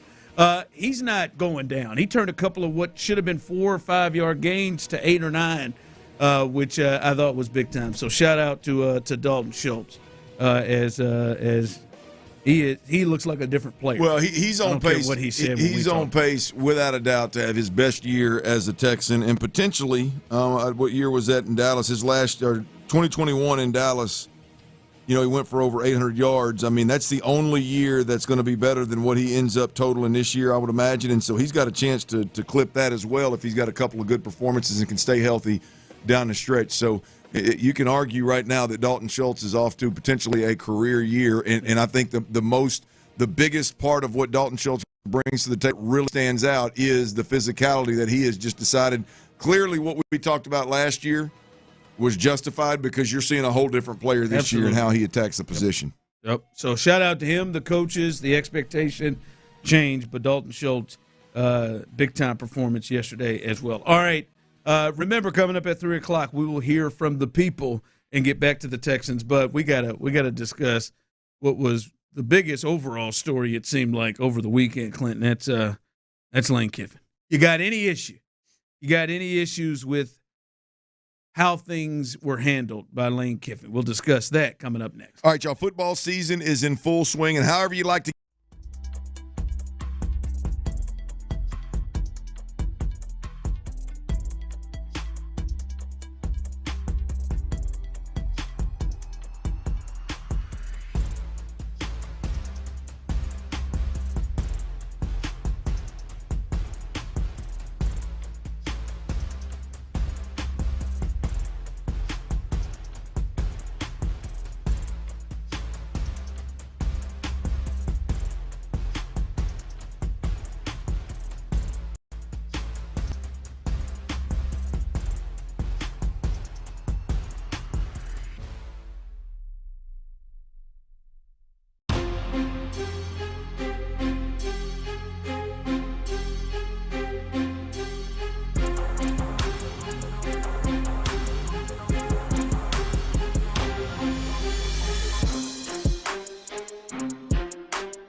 qualified customers with AutoPay plus taxes, fees, and $35 device connection charge. Credits end and balance due if you pay off early or cancel. Contact us. Finance agreement 256 gigabytes, $830 required. Visit T-Mobile.com. It's a Mokaram Injury Lawyers Reaction Monday on Sports Radio 610. Live from the Mokaram Injury Lawyers Studios, here's The Drive with Stoerner and Hughley. It is a Reaction Monday and a fourth straight Victory Monday for the Houston Texans, as they are now 7-5 and are rolling right now after winning on the road against Indianapolis. We looked at this 3-game stretch of home Bills, at Colts, at Chiefs, as this is going to be the season. I said they had to at least go 2-1. Well, they have already done that. And now they are going to look to get greedy in Arrowhead coming up on Sunday Night Football and for the world. So this will be a big weekend for the Texans. And Clint, listen, we'll get back to the Texans coming up at 3 o'clock. We want to hear from you all, so be ready for that. Tyler will open up the line so we can hear from the people. But the big story over the weekend, Clint, is Lane Kiffin and Marty Smith had a eventful 36 hours where you could tell he was about over it at the end of it, and finally, what he said, that message to Lane said, "Please tell me this is over. Please tell me we will have something by the end of the day." But Lane Kiffin ultimately, Clint, decides to go to LSU, hired as LSU's coach, and he will not finish the season as the Ole Miss coaches. He wanted to try to coach this team in the college football playoff and beyond, but was not able to do so. He will sign a 7-year deal that's worth $12 million annually, and word on the street is he's going to have a budget of about $25 million with NIL to get players as well. So this is a big move within the SEC, Clint. But I mean, the talking point is how it was handled, and your thoughts on how this thing was handled specifically by Lane Kiffin, because a lot of people are looking at him. Yeah, I'm not real worried about how Lane handled it. I don't know. I'm not privy to the information to know exactly who did what to get to a conclusion to judge how somebody handled something or not. I think Lane is absolutely genius on social media, whether you like it or not, whether it's trolling or not, whether it's garnering likes and clicks and attention from the people that matter the most in his life, and that's young athletes, and people that buy tickets and students and all of that jive. So I don't, the way he quote unquote handled it, I don't have a problem with. I got a problem with the way Ole Miss handled it. To me, Ole Miss is the party involved here that really dropped the bag. Ole Miss is the one that should have put all of their energy and efforts into, Lane, we understand why you would leave. We're talking about a top 3 program in America when it comes to the ability to win football games. We're talking about one of the top jobs in America in all of football. And Ole Miss just ain't on that level, and you got to know who you are. And so to go in with these quote-unquote ultimatums, and I know that Lane Kiffin said, there were no ultimatums, but to go in with these quote-unquote ultimatums, force him to make a decision, to even get to a point where you're the one that has to have conversations about coaching the rest of the season, I think they dropped the bag majorly. First time in program history at Ole Miss, they win 11 regular season games. They clearly got the best chance they're ever going to have to win a national title. Every bit of their effort and energy should have went into, Lane, we know you're leaving. We understand why you're leaving. Put this thing off, keep it as quiet as you possibly can, and coach this football team and see this thing through in the college football playoffs. Absolutely. You think that could have happened? It could have happened afterwards. Lane asked for it. Clearly, LSU agreed to it. The Ole Miss athletic director said, I can't let you do that. I got to live here. I can't let you do that. Right? And so, I think those days are over. I think the days of this is a year-to-year league now in college football. It is the wild, wild west. And the truth of the matter is, we've got the programs year to year that lose so bad that they fire coaches. They are ultimately impacting the college football playoff every year, right? They're impacting it because now you got the programs in college football that are losers, not them personally. The programs are the losers over the last handful of years to the point where you're paying a coach $50+ million to leave, and now you're going and stealing the national championship potential from another. Forget that they're quote-unquote rivals, supposedly, just from another team, one of the 12 teams in America that have a chance to make a run. And the coach is like, the coach is the least party to blame for this, the fact that he's leaving. So, I think Ole Miss dropped the bag. I think they should have done everything they could to keep this thing together because you're seeing what's happening right now. Lane's taking the entire offensive staff with him. I think he's taking a couple guys. He's taking I know he's apparently a threat. The general manager, the offensive coordinator, the wide receivers coach, did I say OC? I mean, there's 3 or 4 of them going, and it's really the offensive staff. They hired Pete Golding, which I love what Ole Miss did there. I've always been a fan of Pete Golding, the defensive coordinator. You talk about a guy that's a great coach, but he also has the ability to relate to players in today's game. I love where they ended up landing. I love that in an attempt to salvage their chances this year. But every bit of their effort should have been put into Lane. Stick around and see this thing through. The landscape has changed. All this whole – I mean, I got people coming at me on Twitter talking about, oh, you'd let somebody date your wife. And no, the landscape – if you can't acknowledge that the landscape of college football has changed significantly and players are going to leave. Last year it was Tennessee going into the college football playoffs and the quarterbacks want more money or he's bouncing, right? So, I mean, it's just – I don't know. I think they dropped the ball. I think the NCAA's flawed, obviously. I don't blame Lane for taking a dream job, and I think Ole Miss should have handled it differently from the jump. Yeah, the timing of how the dates follow is, to me, a big thing. And for me, I if I'm Ole Miss, I'd try to entertain him, but I can understand I can't have the LSU coach still working as my coach for the next 2 months in my building. Right, and I just think the dates are the problem. But why? Here's my deal. Why? Because he's a coach of another team in your conference. I mean, and he's and because of the dates, he's got to be recruiting. He's got to be doing stuff for LSU. And I can understand why Ole Miss is like, no, I don't want that. I can't have that in my building. Yeah, what far outweighs that is they've never had an 11-win season. They've never had a shot at a college football playoff, and now you got it. That trumps. I agree with your overall point, but to me, that trumps everything. That trumps it all. Because now, I mean, what if Pete Golding's really good, and all of a sudden next year, Florida State fires their guy. Pete Golding's going to be a guy. You're going to tell him to pack his bags and leave when you're on the doorstep of the college football playoffs again? Yeah, if he's going to be the coach of another team. Yeah, I think it's. Well, I got him. Yeah, silly. Deion did it, and it wasn't a problem. It's. I just don't see.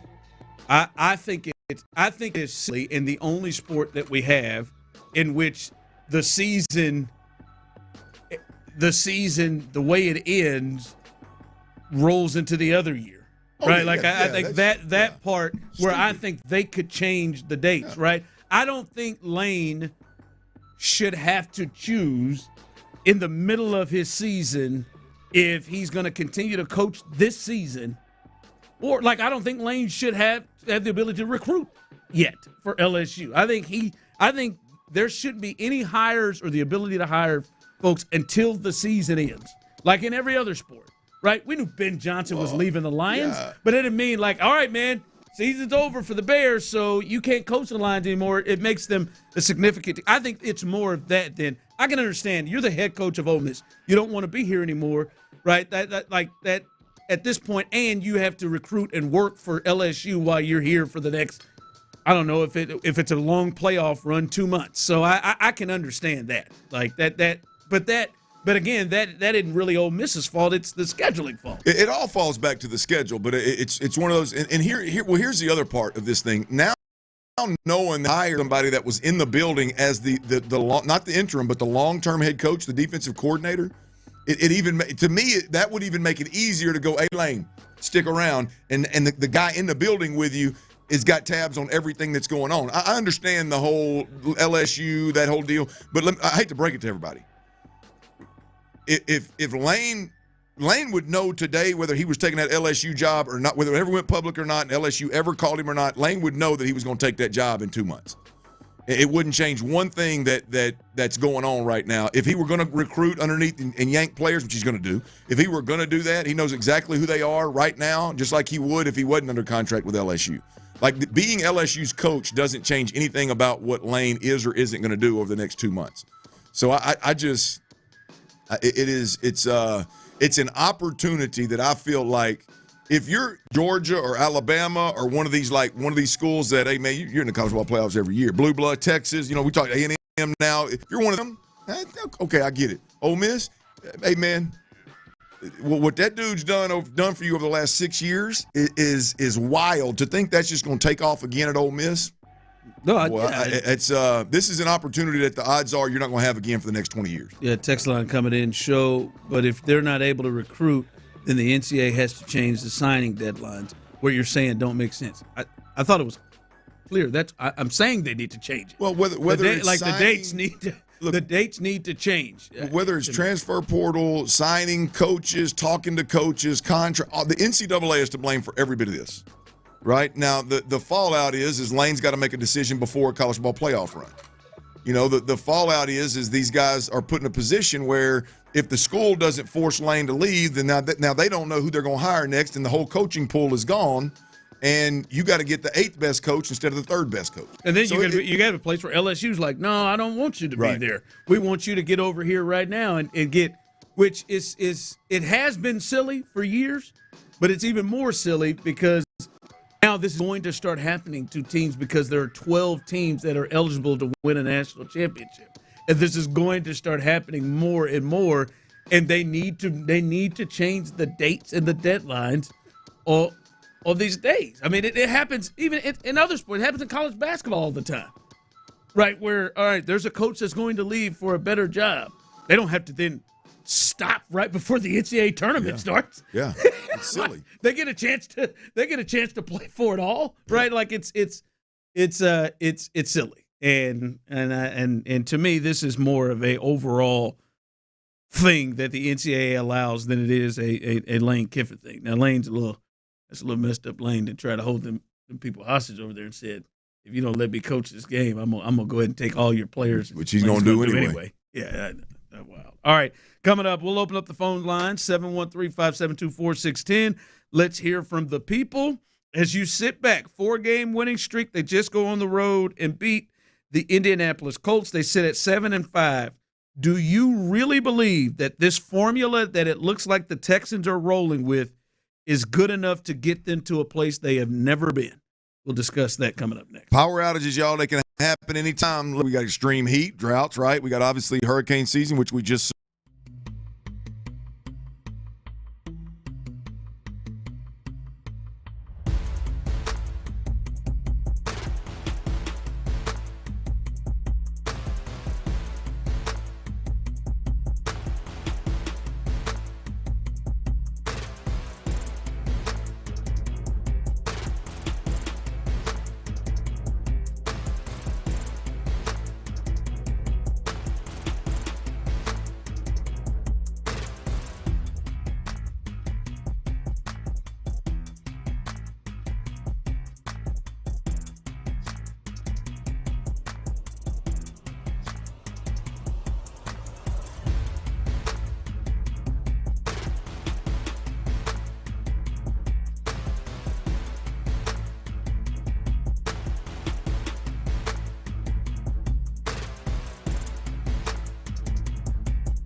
FM HD2 Houston. Insider access. Exclusive content. Sports Radio 610. The Texans play here. An Odyssey sports station.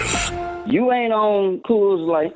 You talking like a damn fool. It's a Mokaram Injury Lawyers Reaction Monday on Sports Radio 610. Here's The Drive with Stoerner and Hughley. All right, welcome in. A Victory Monday, Reaction Monday as the Texans get an enormous win on the road in Indianapolis. We want to hear from you, 713-572-4610. Tyler will have the phone lines open for you, 713-572-4610. We're seeing what the formula is. We're seeing how the Texans, and I would argue, Clint, Sunday was on full display exactly the way D'Amico wants to see this. It was the most complimentary level of football that I think we've really seen with CJ at the helm at quarterback. Do you believe this is a formula in which the Texans can get to a place they've never been before? And we understand they have never been to the AFC Championship game. Do you out there believe this is a formula in which they can get to a space they've never been before? 713-572-4610. Phone lines open. Tyler will get to you. Is it me too? Did you see the formula becoming very, very clear, especially with CJ in, more, much higher ceiling to make some of the plays that maybe Davis wouldn't?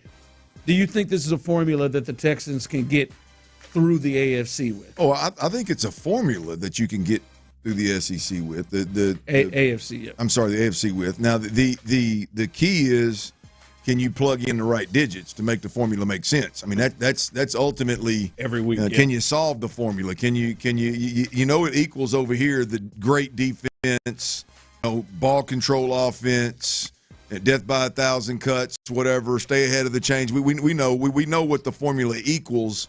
Can you plug in all the pieces on this other side of the equation to make it make sense? That's the question, right? I like the formula. I like how this thing's coming together. we will see if C.J. Stroud can commit to that formula and play, well in that formula. We'll see. I think talent-wise, I know he can. But there's still almost like an uncomfortable kind of fit right there with him, whether it's a mental block or it's just he's knowingly going, no, I want to be more aggressive, or I want to do this, or I want to do that. It all depends on C.J. Stroud, and how good he gets will determine how deep in his playoffs you can make it. Yeah. No, I'm with you. I think clearly this can work and get there, especially, and I said it earlier in the show, I don't know if the formula that the Texans bring to the table is something that I think could work potentially, Clint, 3 times on the road, which is what they're looking at right now if they were to make the playoffs. But when I look at the field that they're facing and the teams that they could run into, I definitely think that this is a formula that can work. And I think that's the biggest difference, right? Like right now, if you look at the teams that are the 4 division leaders right now,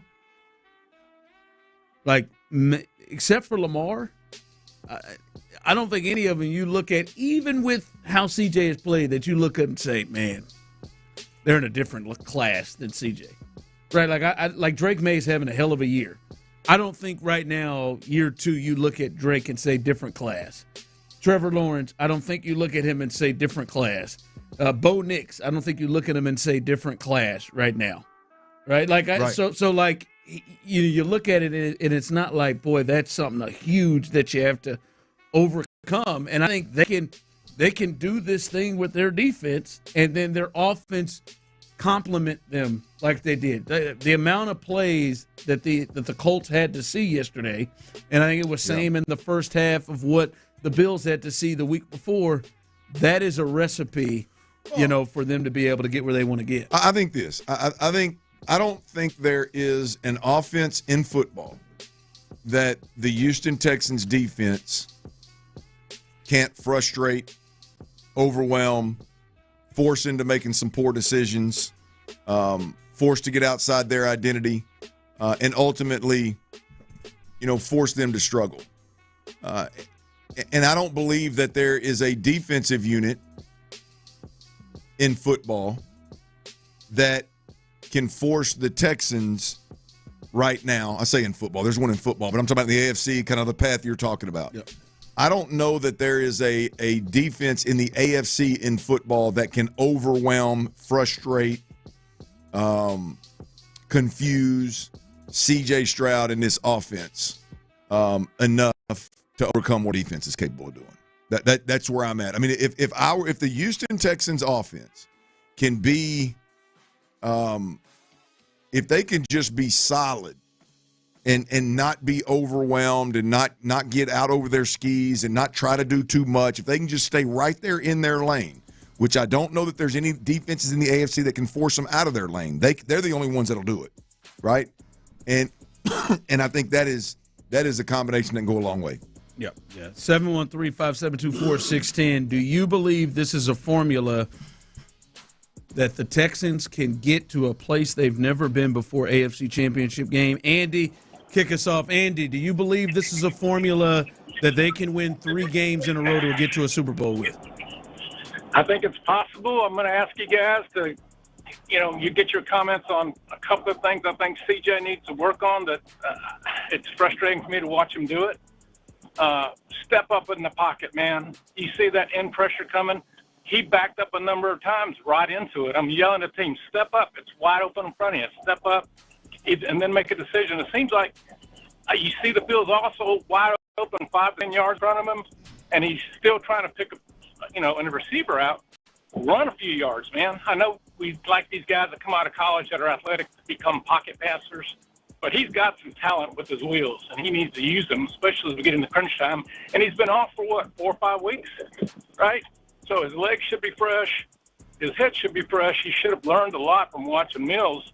At one point in the game, I was like, man, Mills, No, you didn't, Andy. Stop this, Andy. Stop it. Don't you do it. Stop. I am. Andy. I stopped So myself. I'm about to say, okay, all right, you stopped yourself. Okay. And I just went, man, just but I love that he's back. I'm off. He's our franchise. He's the future. But man, just step up, throw that little, 5-yard shot like Brady would do when nobody's open, or run 5 yards, get us in great shape for second down, and stop backing up into the rushing defensive ends. All right, I appreciate the call, Andy. Look, and we'll do coming up here in just a bit. We'll do C.J. Stroud's grade for yesterday. But listen, I know there are some things that can be frustrating. Andy stepping up in the pocket, some of that. But I think also when you say he's been off for 4 weeks, he's been off for 4 weeks, right? And there was some seeing live bullets for the first time in over a month. May have had something to do with it, but still, Clint, I think we saw there's a play that was made that he's the only one that's a quarterback on the roster that's going to make the play. And I understand those sacks because I can remember in my mind a stunt that he walked right into a sack. But CJ's going to probably get a couple of plays like that because he's going to try to extend plays a little bit more than Davis, right? I still thought he helped his offensive line some in the game by getting rid of the ball. But I don't know, man. I know there can be some frustrating things, but I do think, Clint, I mean, you're off for about 4 weeks. That may play a part in it. Yeah, absolutely. I mean, look, all the context matters. I mean, being off as long as he was, being out as long as he was, I thought he was tremendous relative to that, right? I thought he did a hell of a job. I mean, especially came out of the gate, 13-play drive. And you can go back and look at that where there's a couple of throws maybe could have went different, but for the most part, it was really, really good, all things considered. And so, yeah, I mean, look, we can talk about what C.J. Stroud needs to do moving forward. I'm open to even having a conversation about, the Davis Mills, C.J. Stroud, as long as it doesn't revolve around Davis Mills playing. Like, let's just compare. Like, what is it Davis Mills does well that C.J. maybe needs to do a little bit earlier? I mean, do a little bit better. I'm open to some of those things now that we've seen them both in this offense. But yeah, that's I thought C.J. was great relative to. Having not played in a month and playing that defense going to give you multiple different looks and things of that nature. I thought he was really good. Dave, jump in. Do you think this is the formula the Texans can win 3 games and get to a Super Bowl with? Yes. Even the Baltimore Ravens won a world championship with a great defense and a lights-out defense with a solid running game. And I say yes. All right, appreciate the call. Listen, great. I don't know that they're quite the Ravens defense from them, but in this field, they are like that. And as I said earlier, if you do something great in this field, you've got a real chance. And I think they are absolutely, as you said, they are any team that they play offensively is not going to play at their best. They're not going to play at their best. And, now to a point that you made that maybe we got to talk about a little bit is I don't know that I love the race to 20 and let's just stop at the race to 20, which we've seen last week, because I don't know about you. I watched both games, the Bills and the Colts game against their defenses, and I felt like the Texans could score 30 at certain points of the game. And they end up with 20 and really 23 against the Bills, but the defense gave them. 17 games this year. I bet you there's 6 or 7 where we look at each other and go, boy, I think the Texans could have scored 30 plus. Yeah. Right? And my point that I'm making is that's never the plan with D'Amico or Nick Caley or Nick Caserio. No. That's never the plan. Let's do enough. Let's kind of in real time during the game. Let's kind of evaluate what's going on. Our defense is locking this offense up. Their quarterback can't move. He's not seeing the field well. Hey, y'all, let's be conservative and kick this field goal. Hey, y'all, let's be conservative here and punt. Hey, y'all, let's be conservative here and run 2 quarterback sneaks instead of spreading this thing out and taking the risk of maybe getting a sack, but also throwing a touchdown or getting a first down and chewing up more of the clock, right? 4-point game, they are really, really comfortable in, boys. They're really, really comfortable in, and I think that's going to take points off the board for this offense. The end of the first half, Ron. Yeah. D'Amico said, I'm paraphrasing, but D'Amico was like, we get the ball come out at halftime, man, we good. Like, no, you botched that. Like that left 3 points, at least 3 points on the field, if not more, right? I mean, so they are going to be okay with those approaches and leaving points on the field as long as they are controlling the game defensively. And so we're never going to know whether Nick Caley and C.J. Stroud and Nico Collins can score 30 a game or not. We just don't have that. We don't have that approach in our, which is fine, by the way. I'm not complaining. That's not the approach here. Yeah. South Side Al, do you believe, as you're watching this team, they won 4 in a row, they went on the road to the Colts, do you think this is a formula in which they can win 3 games and get to a Super Bowl? First of all, shout out to the Texans. And I told you, Ron, I told Clint yesterday I had some receipts. Jonathan Taylor ain't seen this from. You know what I'm saying? And shout out to my defense. But let me say this here why I say no. This ain't a formula. And Clint can attest to this. Every week in the NFL Football League, all you listeners out there, every opponent is different. You have to evolve and you have to understand situational football. It may change. You may be in a different situation where you need to score 10 points with 5 minutes left in the game. You may have to kick a field goal. You don't know. So I'm just going to say keep it 1 week at a time. Don't be looking by playoff 1 week at a time. Clint know this. Prepare for what you're doing and keep it going. Let me say this about C.J. Stroud, Ron, and I hang up and listen.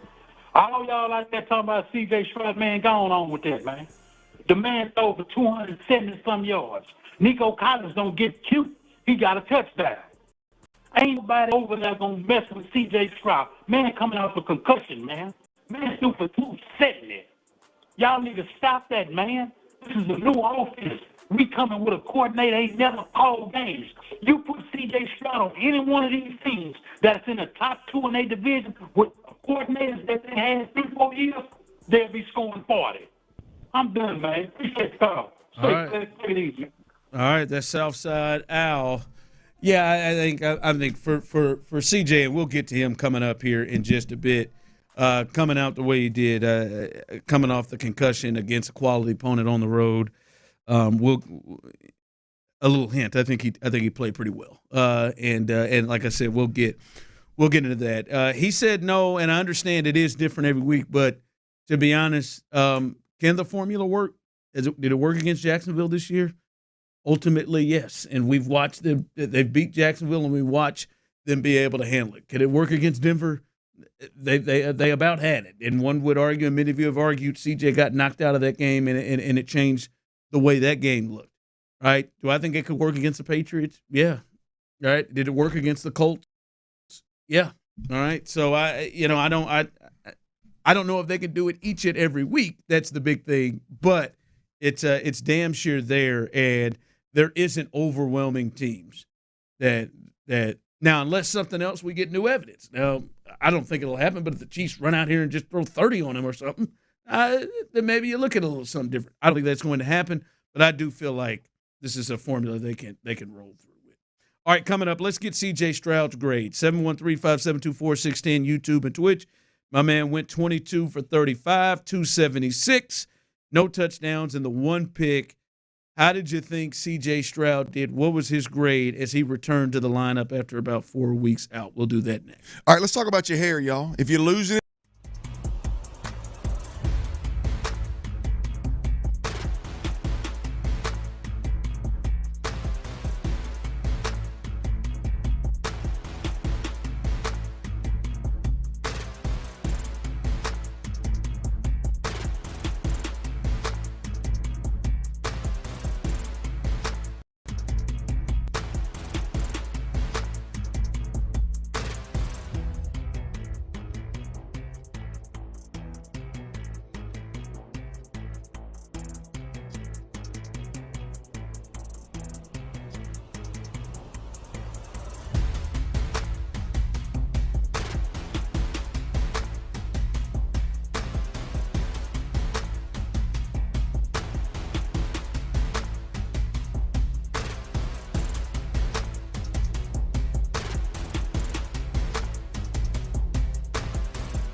Mokaram Injury Lawyers. Call Mokaram Injury Lawyers at 281-222-2222. It's a Mokaram Injury Lawyers Reaction Monday on Sports Radio 610. Here's The Drive with Stoerner and Hughley.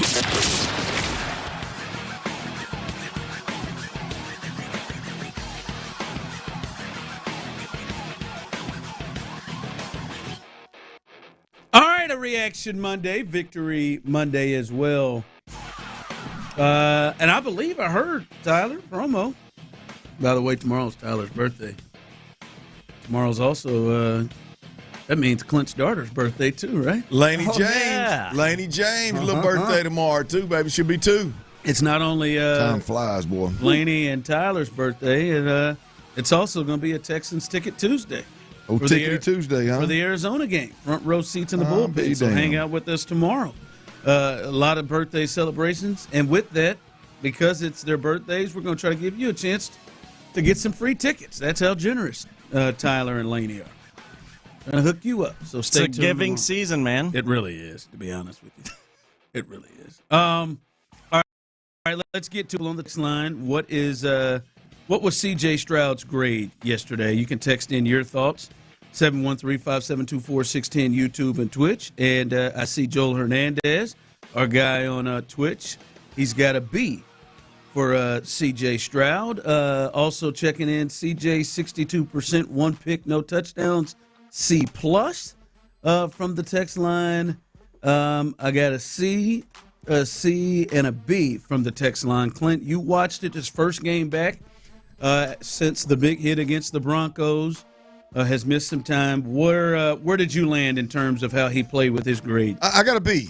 I got a B. The interception obviously hurts. I do think there's times that were obvious where, we talked about this before of like once for however you do it, whether it's penalty or incomplete pass or run gets stuffed, that second down, the timing of when you take your risk, the second down, I think there's several times where – we could have threw the ball underneath immediately and got into a 3rd and 2 or 3rd and 3 instead of taking a shot at no calling double coverage in the back of the end zone kind of deal. So I think there's a couple of those that we can look at. Not concerned about the no touchdowns. It was a lower completion percentage than what we've seen from C.J. Stroud typically. So I think once I take in the context of, 1, I've only seen the TV copy. 2, he was on the shelf for 4 weeks and was getting back into play.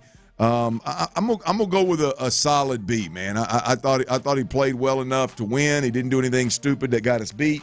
I'm good with it. So there's a couple of sacks that we're taking that you can't take. Yep, obviously, I agree with some of the texters. So a handful of things here or there kept it from being an A. I'll go with the B, solid B. Text line coming in. I'll give mine another B. Someone coming in with an F. Okay, you know what's crazy is y'all act like CJ is so much better than Davis Mills, but I promise you Davis Mills could have done exactly what CJ did yesterday, and y'all are going to sit here and blame it on rust. The dudes played like they did all year, and dude is not good and has confidence, doesn't have confidence throwing in the calf. Yeah, I think you're insane. Well, I just wonder what you're listening to. You can have your own opinion. I think your opinion's insane. If you think the team would be better with that stable lower ceiling, that what you're going to get every week, and okay, whatever. But what are you listening to? None of us said anything about rust, did we? I did. I think he hasn't played in 4 weeks. I think that has something to do with it. But it wasn't like there was a bunch of rust there, and so he played poorly. He didn't play poorly. Right, yeah. Nobody's blaming anything on. I didn't hear anybody blame anything on rust. I guess is where I was going with it. To me, I do give him a benefit of the doubt on seeing some things of not playing for 4 weeks. Just like I gave Davis Mills a benefit of the doubt after looking like he did against Denver because he hasn't been in a game yet. I think you go a long period of time, a month or however long Davis did before he played Denver, seeing stuff live action, seeing what different. And Lewis is one of the best in the business for the Colts to confuse quarterbacks. I think there's something there. I think you are just a hater. I don't really any other way. I think you're forcing yourself to see something that isn't real. So anyway, our guy Joe. Sorry, Joe. I know the Maggies. They hurt you. C-. Joe brings it. It's a C+, B-. Someone checks in. I would say a B- is where I land. Didn't like the pick, especially coming off of just getting the ball back right there and giving it right back to him. Yep. I thought some of the sacks, and I think this is where some rust comes in. I think with this team, I think even more with your defense, there is live to fight another day. There's got to be a little bit more of that. I don't want to go in there and say nothing because I don't want to take the natural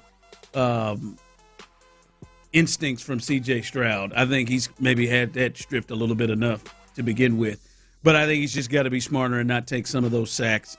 He turned a chip shot field goal into one where, this is 40-something here, and you need all the points you can get. And I thought he just made some plays that no other quarterback on the roster can make. I think he made some throws. I think he got away. Like little simple stuff on the run as, the Colts are not fooled by his fakes at all, and they're pressuring him, and he on the money throws it in front of receivers multiple times, which not only created first downs, but obviously took away maybe a potential loss or a sack away. So I thought first game back against Lou Anarumo against the Colts on the road, pretty good. I'd say B-.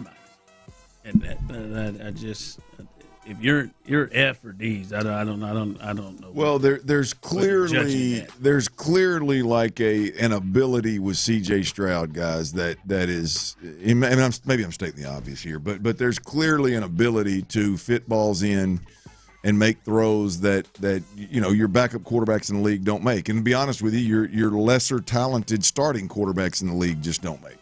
The quick release combined with the power that he can generate with that quick release just makes that ceiling really, really, really, really high.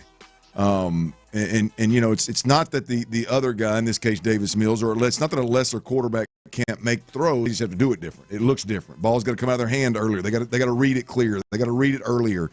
They got to anticipate it more. He has the ability and the luxury of seeing things a bit longer because like a second longer because he has the ability to drive it in there. And there's just that ceiling goes up when seven's behind the center, man. And those throws, there's about 4 or 5 throws to your point that are just like, man, that's now he created the circumstances that may have made it a tighter window, but boy, that is an elite throw. Yeah, there are some plays out there that the defense had the right response to, and that he was able to get yards out of that Davis just couldn't. And Davis, again, was great for this team. Right? He was great for this team. Like, if you didn't watch that game yesterday and say to yourself, I know Tony was texting me, you're out of your mind, I think you just want to be out of your mind. If you didn't watch that yesterday and think, oh, yep, there's a difference there. There's a difference. Then I just think that you're trying not to see it. All right, coming up, we'll do our weekend's best, weekend's worst, and a little news from the Texans as they from the injury front. They move on to play the Chiefs coming up. We'll do that coming up next. Let's talk about them 00 lights, y'all. Let's talk about them silver bullets, them old wolf killers. If you ain't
601-222-2222.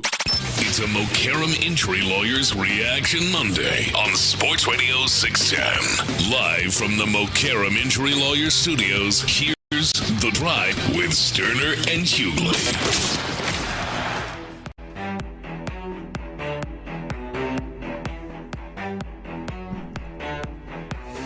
All right, welcome back in on a Victory Monday, Reaction Monday here on The Drive.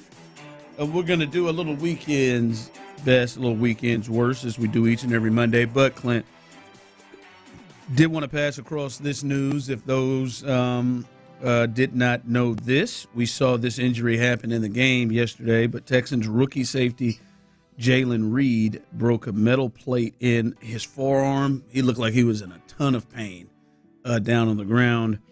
And it's from a previous surgery, recovery time undetermined, Clint. So it looks like he is going to miss some time with that forearm situation. And it's good that they do have Jalen Petrie back, who, by the way, shout out to him, looked a lot better in coverage yesterday. But this is a position that they're thinning. They're getting thin in right here. MJ Stewart out on IR. Now Jalen Reed may miss some time. Listen, you don't think of Jalen Reed when you start to think of, but the depth situation at that safety position is starting to take a hit, and they're having to dig into practice squad guys probably more than they want to. Well, thank the good Lord for Miles Bryant, right? I mean, he plug him in again, and is Jimmy Ward? Is he coming back? D'Amico Ryans spoke about Jimmy Ward today. I'll play that for you in the next segment. Please, to answer I'd your love question to hear that. specifically. Yeah. But thank the Lord for Miles Bryant, and D'Amico Ryans speaks very matter-of-factly about how good he is and about how versatile he is. So I would expect that to be the answer. Yeah. So that is the latest there. We'll see how long he is going to be out, but a hit in that safety room potentially for some extended time with Jalen Reed re-injuring a injury in his forearm. Looked like he was in a lot of pain, didn't return, and could miss some time. All right, every Monday we do this weekend's best, weekend's worst. I will start with my weekend's best, and I just really love guys are just completely 100% uncut honest. And sometimes when you hear it, you get people like Antonio Brown or Kanye that just like, all right, chill out. But then for the most part, though, you got to take the good with the bad. And Brown's defensive tackle, Shelby Harris, really expressed himself about Juwan Jennings, wide receiver for the San Francisco 49ers. And if you remember last week, he had a little run-in after he punched somebody in the nuts, or he got punched in the nuts, in a scrum.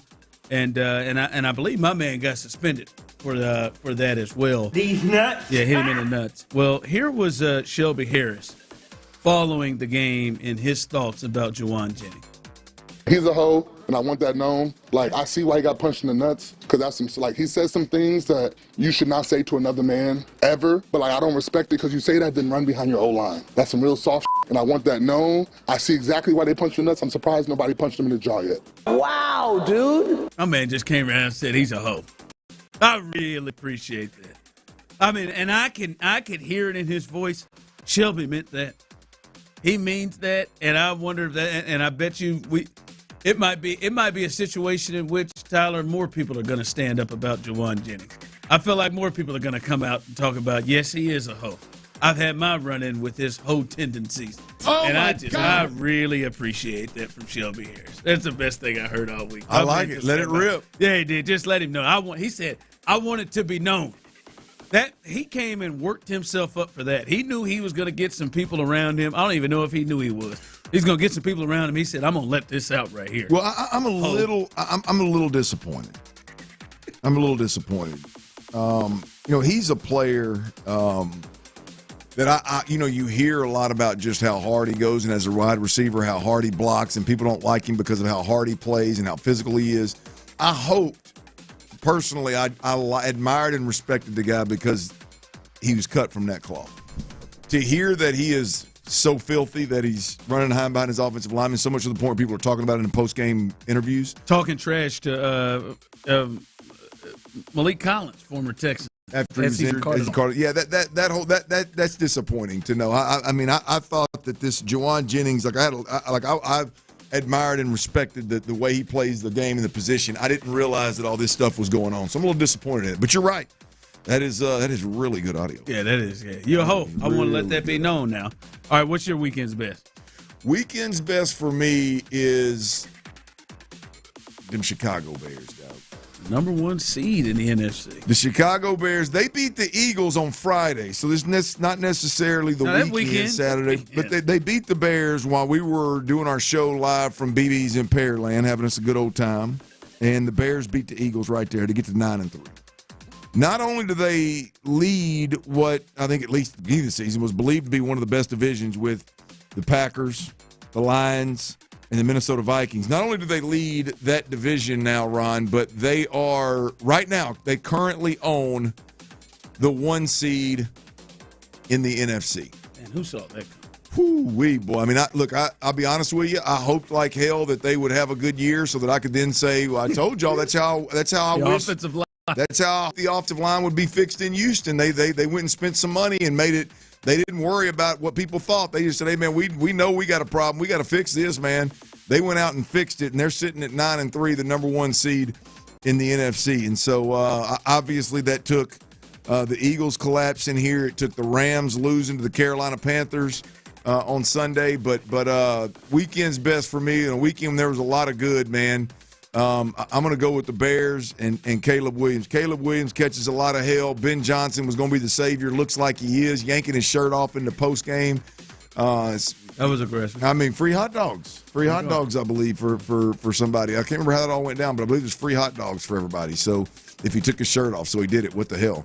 I mean, look, hell, he's pretty fit, so why the hell not, man? Yank that thing off. Coach the next game with no shirt on the sideline. Hell, I'm good. I'm good with it. But, yeah, the Bears. The Bears, for me, weekend's best. Yeah, probably not in Lambeau on December 7th, but I hear you. That's what makes it cool. That's what really just cool. I mean, four quarters. I don't just want to see the dude with his shirt off again. Hell, I want to see him you want torturing him out there 4 himself. quarters Oh, yeah. In Lambeau. Hat, headset, no shirt. He'd have a job. I mean, just cutting glass with them nipples, they'd be so hard, boys. Yeah, that's right. All right. Can I do that? You can. Yeah, nipples are good. Cutting glass is good as well. Okay. Yeah, going on the road, that's a big signature win against the Philadelphia Eagles, the defending champs, despite no matter what kind of fall apart that it looks like they're having right now. All right, my weekend's worst is Steve Sarkisian. That I know, Tyler, I know this is tough. I know it's tough for you, that game, bastards. I know your heart was in your nutsacks when Marcel Reed had to come off the field. I know that was concerning to see what the injury was, but I think Steve's nuts. And I know we have disagreed here on this, Clint, but I think Steve's nuts. It would be a disservice to our sport if this team is not a playoff team. Steve Sarkisian said about his Texas Longhorns team. They got their asses drugged by Georgia and then went on the road and lost to a Florida team that was about to fire its coach. But Sark said this morning, he even went even further on the SEC network, Clint said, Texas will consider scheduling changes if they are left out of the playoff. We've played a top 5 team, ranked top 5 team each year. If we're just starting at a record, we've got to put ourselves in a position to get a better record. So he is threatening if they don't get into the college football playoff to change the way they schedule teams. Right now, stop, man. You listen. You didn't play well enough. You didn't. You lost to a Florida team. You shouldn't lose to, right? I mean, Oklahoma scheduled Michigan. They're going to get in. Like teams that you're not the only team that's scheduled good teams. Texas A&M went on the road to Notre Dame. They got 1 loss, albeit it is to Texas, but they got 1 loss. Like, come on, man. You almost lost to Kentucky. You almost lost to Mississippi State. Let's just calm down with the disservice thing. Sorry. Get out of here with that. Worse. And I have a personal feeling about Sark anyway, but it is a damn shame. Killing me. All right, what's your weekend's worst? Oh, we've already talked about it briefly. It's Ole Miss. Yeah. It's Ole Miss. I mean, not doing everything they could, and not doing. I mean, first of all, not realizing who you are, how rare the opportunity is for Ole Miss to not only get in the college ball playoff, but do it on the heels of the best season you've ever had. To not understand that and to think that you're just a powerhouse that can just replace a guy and be in this position year in, year out because Kiffin has won a bunch of games there. To not approach this Kiffin thing, Kiffin to LSU thing differently and do everything you could to keep him there to see this season through. I think it's dropping the bag in a major way, and that's my weekend's worst, man. I'm disappointed. I wanted to see if Ole Miss, because I mean, at Arkansas's best, I think they're what Ole Miss is with Lane Kiffin this year. You know what I mean? Like stars align, you get a shot. Hey man, let's go make this run, and so I can relate to who they are. Boy, it would be painful if I had to go through what they're going through right now, and I feel like the university, the administration didn't do any good. Yeah. Got your enemies out here really upset with my comments, Tyler. You're so wrong, Good. Show. His point is valid. No, it's not. You're the 16th ranked team in the country right now. Stop. You're allowed to lose 2 games. Yeah, you shouldn't have lost to Florida. You shouldn't have. Okay. Is the point valid that would you change your scheduling if you were him? No. If they had 2 losses right now, they'd be in. Sure, maybe. 100%. They don't. Right. But I'm saying, okay, and they lost to a bad Florida team. Correct. But you can lose to a bad Florida team and have 2 losses and get in. The thing is, would you change your scheduling? Because you've now seen how they're going to handle the college football playoffs, which is fair. I'm not saying he shouldn't.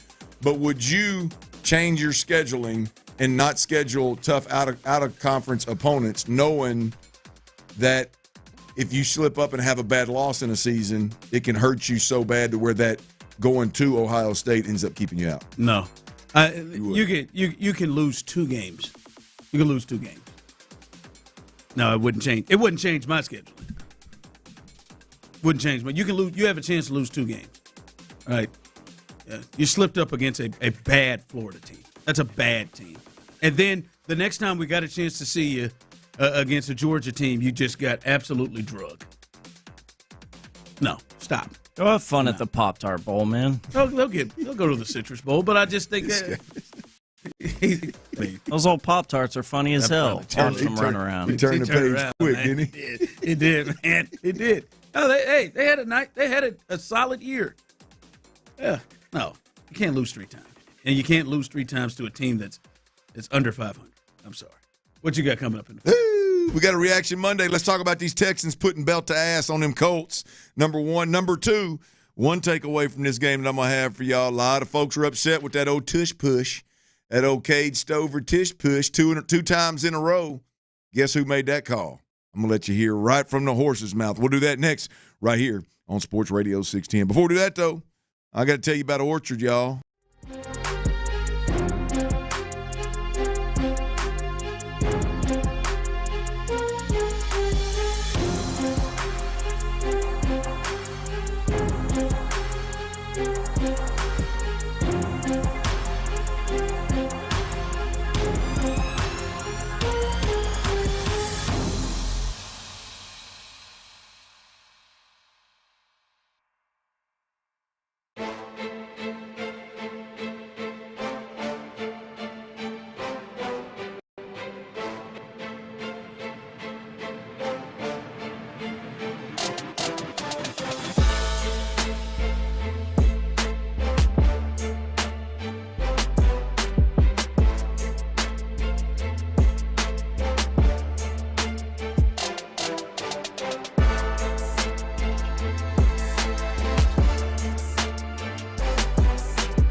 Insider access, exclusive content. Sports Radio 610. The Texans play here. An Odyssey sports station.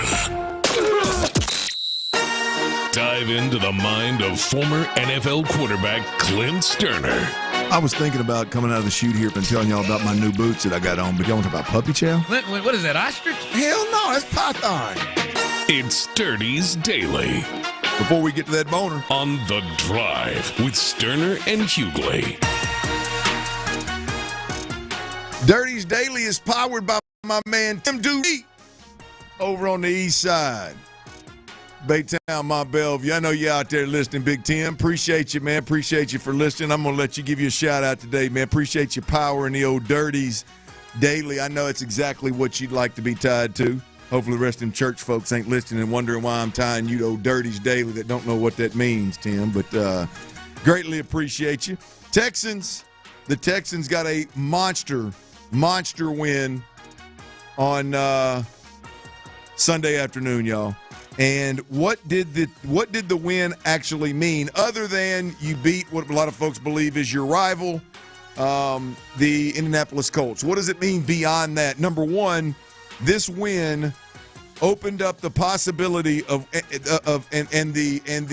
to me, not just the possibility, but I think it's worth having a conversation about right now. I think it's worth having a conversation about the Texans winning this division. Right now, the Texans beat the Colts, which eventually led to the Jacksonville Jaguars winning. So the Jacksonville Jaguars took over the lead in the division because they've got a better record in the division where we sit right now. Right? Back to the Texans. You beat the Colts, and you positioned yourself to potentially make a run, not just to the playoffs, not just as a wild card team, but you positioned yourself to potentially win the division, right? What's beautiful about this is you still got the Colts again at the end of the season in a game that looks like it's going to mean something. A couple of weeks ago, I think I heard a lot of conversations about, well, that might be a for sure win because the Colts might have locked the division up by then. Well, that has changed. You're going to see the Colts, and I think it's going to be for something. But I think the bigger part of this is the Colts and the Jaguars still have to play each other twice. So somebody's got to lose them games. That's going to swing the division in a major way. And so the Texans have positioned themselves to now have more than one route to the playoffs. You can win a division, you can get a home game, or you can have some things not go your way. You bought yourself a little bit of grace. Some things may not go your way. And you've got a little easier path now to one of those wild card spots, which there's three of them. So you get a little easier path, if you will. You bought yourself some grace there to not have to win every game remaining on your schedule. So monster win this week. They did it in impressive fashion. They did it in belt-to-ass fashion, particularly on the defensive side of the football. And, made it tough for the Colts offensively, with the exception of a couple of good plays. Tip my cap. They made some plays, but they made life difficult for the Bills the Colts offense and a hobbled Daniel Jones. Ryan, that was a big win, and this team is in a much better position. Not necessarily a power position yet in this division, but in a much better position with 5 games to play. Yeah, listen, I think you got to look at them differently. I think you got to look at the Texans differently, going on the road and winning a game. Like, listen, the Colts had to have that game. Right? They needed that game too. Now, so much so that Jacksonville has taken over the lead in the division that they have had all year long. And now when you look at the rest of their schedule, they could be in some trouble with back-to-back road games at Jacksonville, at Seattle the rest of the way. So you went up against a team that needed it as much as you did, and or at least wanted it as much as you did, and you were able to go in there and win on the road. So I think you got to look at this team differently, as not just, ooh, boy, can they find a way to, with help, to get into the playoff, to this team can get in the playoff and has the potential to do some real damage in it. Absolutely, man. And it was a big win. And here's the deal. We know that the Texans defense is the headliner now and is going to be the headliner for this organization probably for a while, but definitely the rest of 2025. All right? But I think what really gives them an opportunity here, and what has changed, for me anyway, what has changed with this team over the last handful of games is the growth that we've seen on the offensive side of the football. The growth that we've seen on the offensive side of the football for the Houston Texans gives this team a real chance to be a contender in the AFC with anybody in the AFC, right? The defense is great. The defense is going to give you the read. They're going to frustrate, slow down, overwhelm any offense they're up against. The real question is, can this offense be consistent enough? Can this offense do the simple things savagely well to not lose games, to take advantage of mistakes when the defense forces opponents into those mistakes? And I think we've seen the growth on the offensive side of the football that makes me more of a believer that they can do that. I'm not just convinced that they can do it, but I'm more of a believer today than I was a month ago. That's for damn sure. What I'm talking about offensively that gives this team a real chance, it's really across the board. Ron, they look like they found a pretty good starting five offensive linemen. It's the first time in back-to-back games that the Texans have started the same offensive line. And this appears to be the best five if you watch the film. And this is a unit that has done a good job pass protecting, has done a good job running the football. They have been complementary. They've been good enough for this offense to be complementary to a great defense. Starts there with the offensive line, right? Then when we go out wide and we look at the others, not Nico Collins, not Dalton Schultz, the others, right? Jaden Higgins, rookie out of Iowa State, he's coming on, boy. He's become a problem for defenses. When they overplay Nico and they give him free release or they give him no help over the top, he has the ability to make a defense pay. And I think it's very real. We've seen it for about 3 or 4 games now. It is an absolute problem for defenses, right? I don't know how good he's going to be. I don't know how high his ceiling is. But I know the rookie receiver can definitely be a guy that can hurt a defense if they all of a sudden want to tilt coverage to Nico Collins. He's proven that. That's a huge step in the right direction.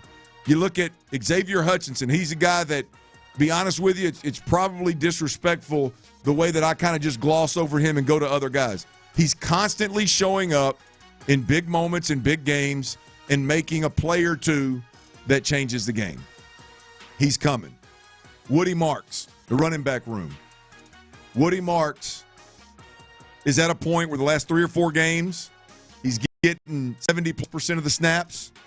He's getting the majority of the carries.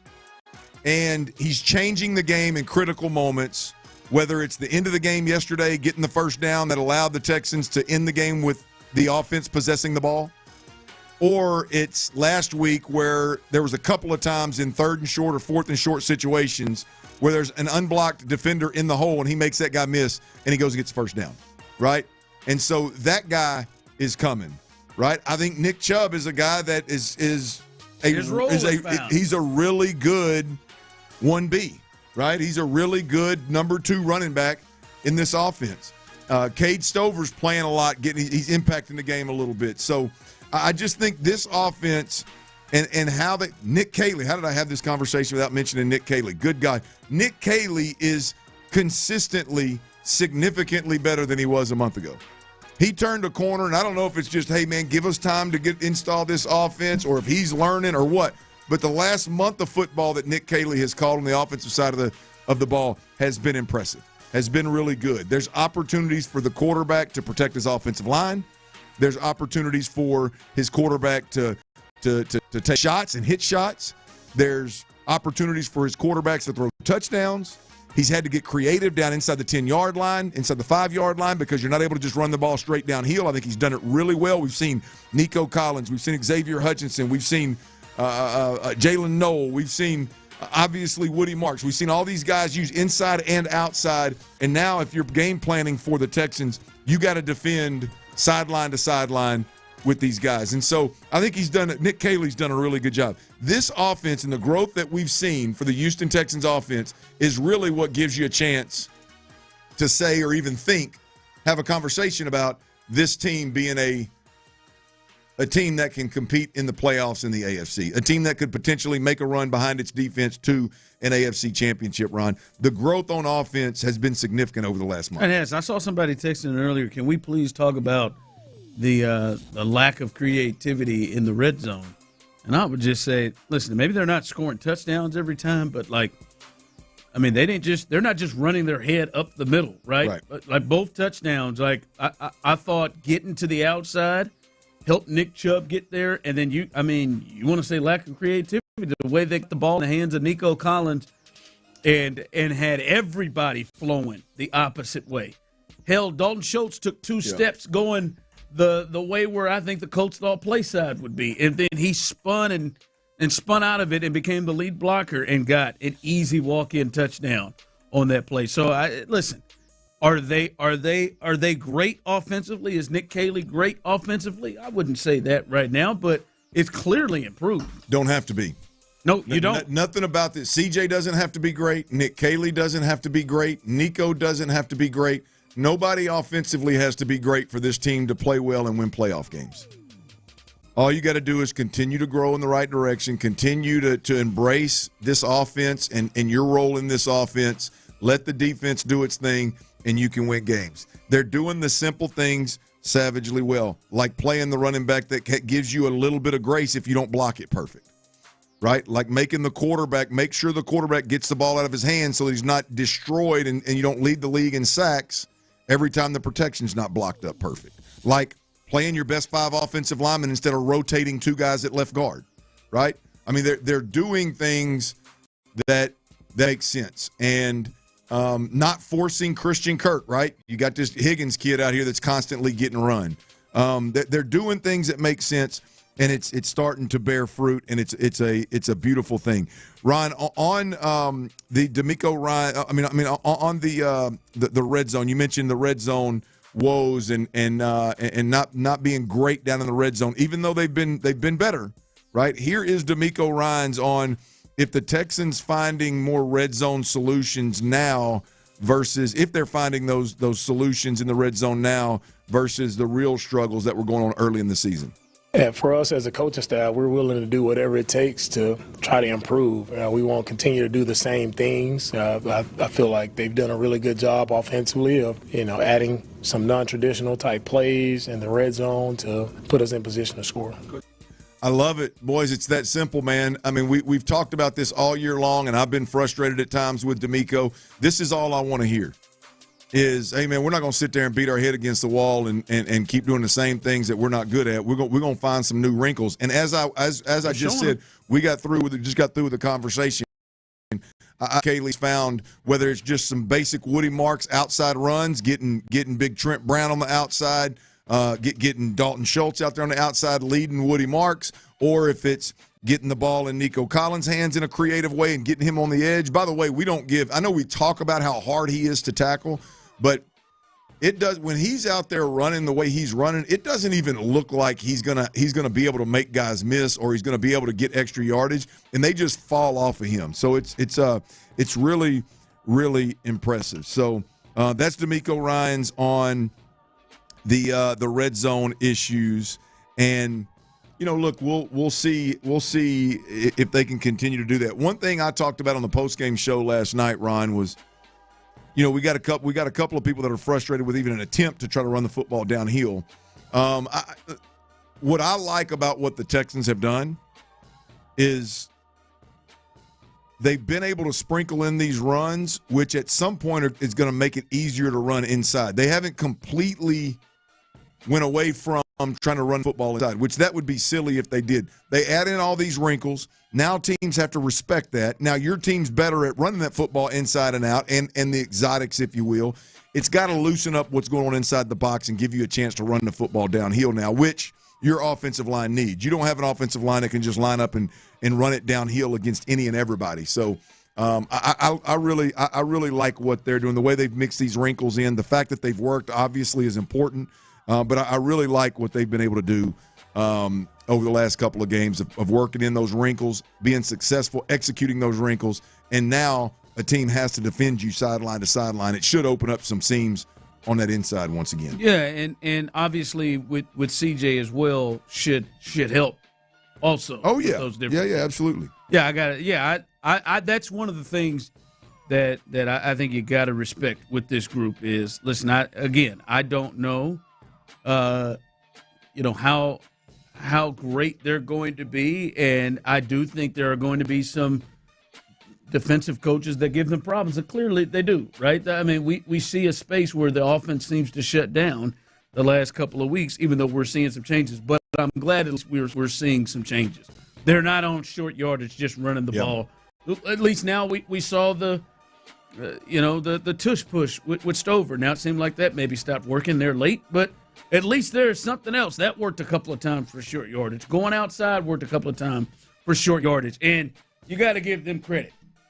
The Colts knew that they were going to run the football and had to stop them to get the ball back, and they were able to get a first down and running the football when they knew they had to. So, yeah, man, the offense is definitely coming along. All right, the biggest story in the sports world outside of the Texans, we'll get back to them. Remember, we're out early, 5 o'clock, as the Coaches Show with D'Amico Ryans follows us, is Lane Kiffin. He is speaking to the media now, and wait till you hear what he had to say about his new job. We'll discuss Lane Kiffin coming up next. All right, y'all, look, it's still the holiday season, and that chronic joint pain that you're dealing with, it just has a way of stealing the moments that matter the most, which there's a bunch of them.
Lawyers at 281-222-2222.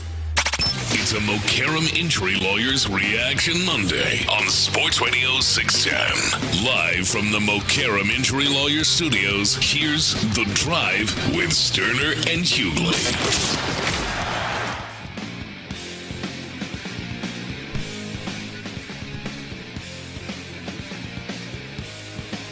All right, welcome back in as we are live here on The Drive.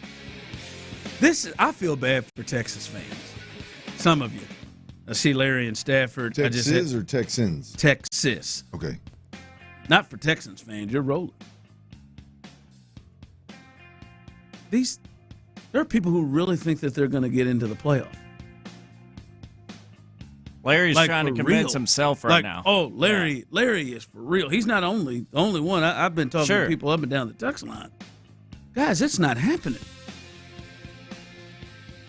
I mean, that was a great win. I mean, Texas A&M, that is a great win. You're not jumping two lost teams. Hell, right? If Alabama loses, they don't jump Alabama, do they? They beat Georgia on the road. The Alabama would have 3 losses. By the way, Alabama, do they get in if they lose?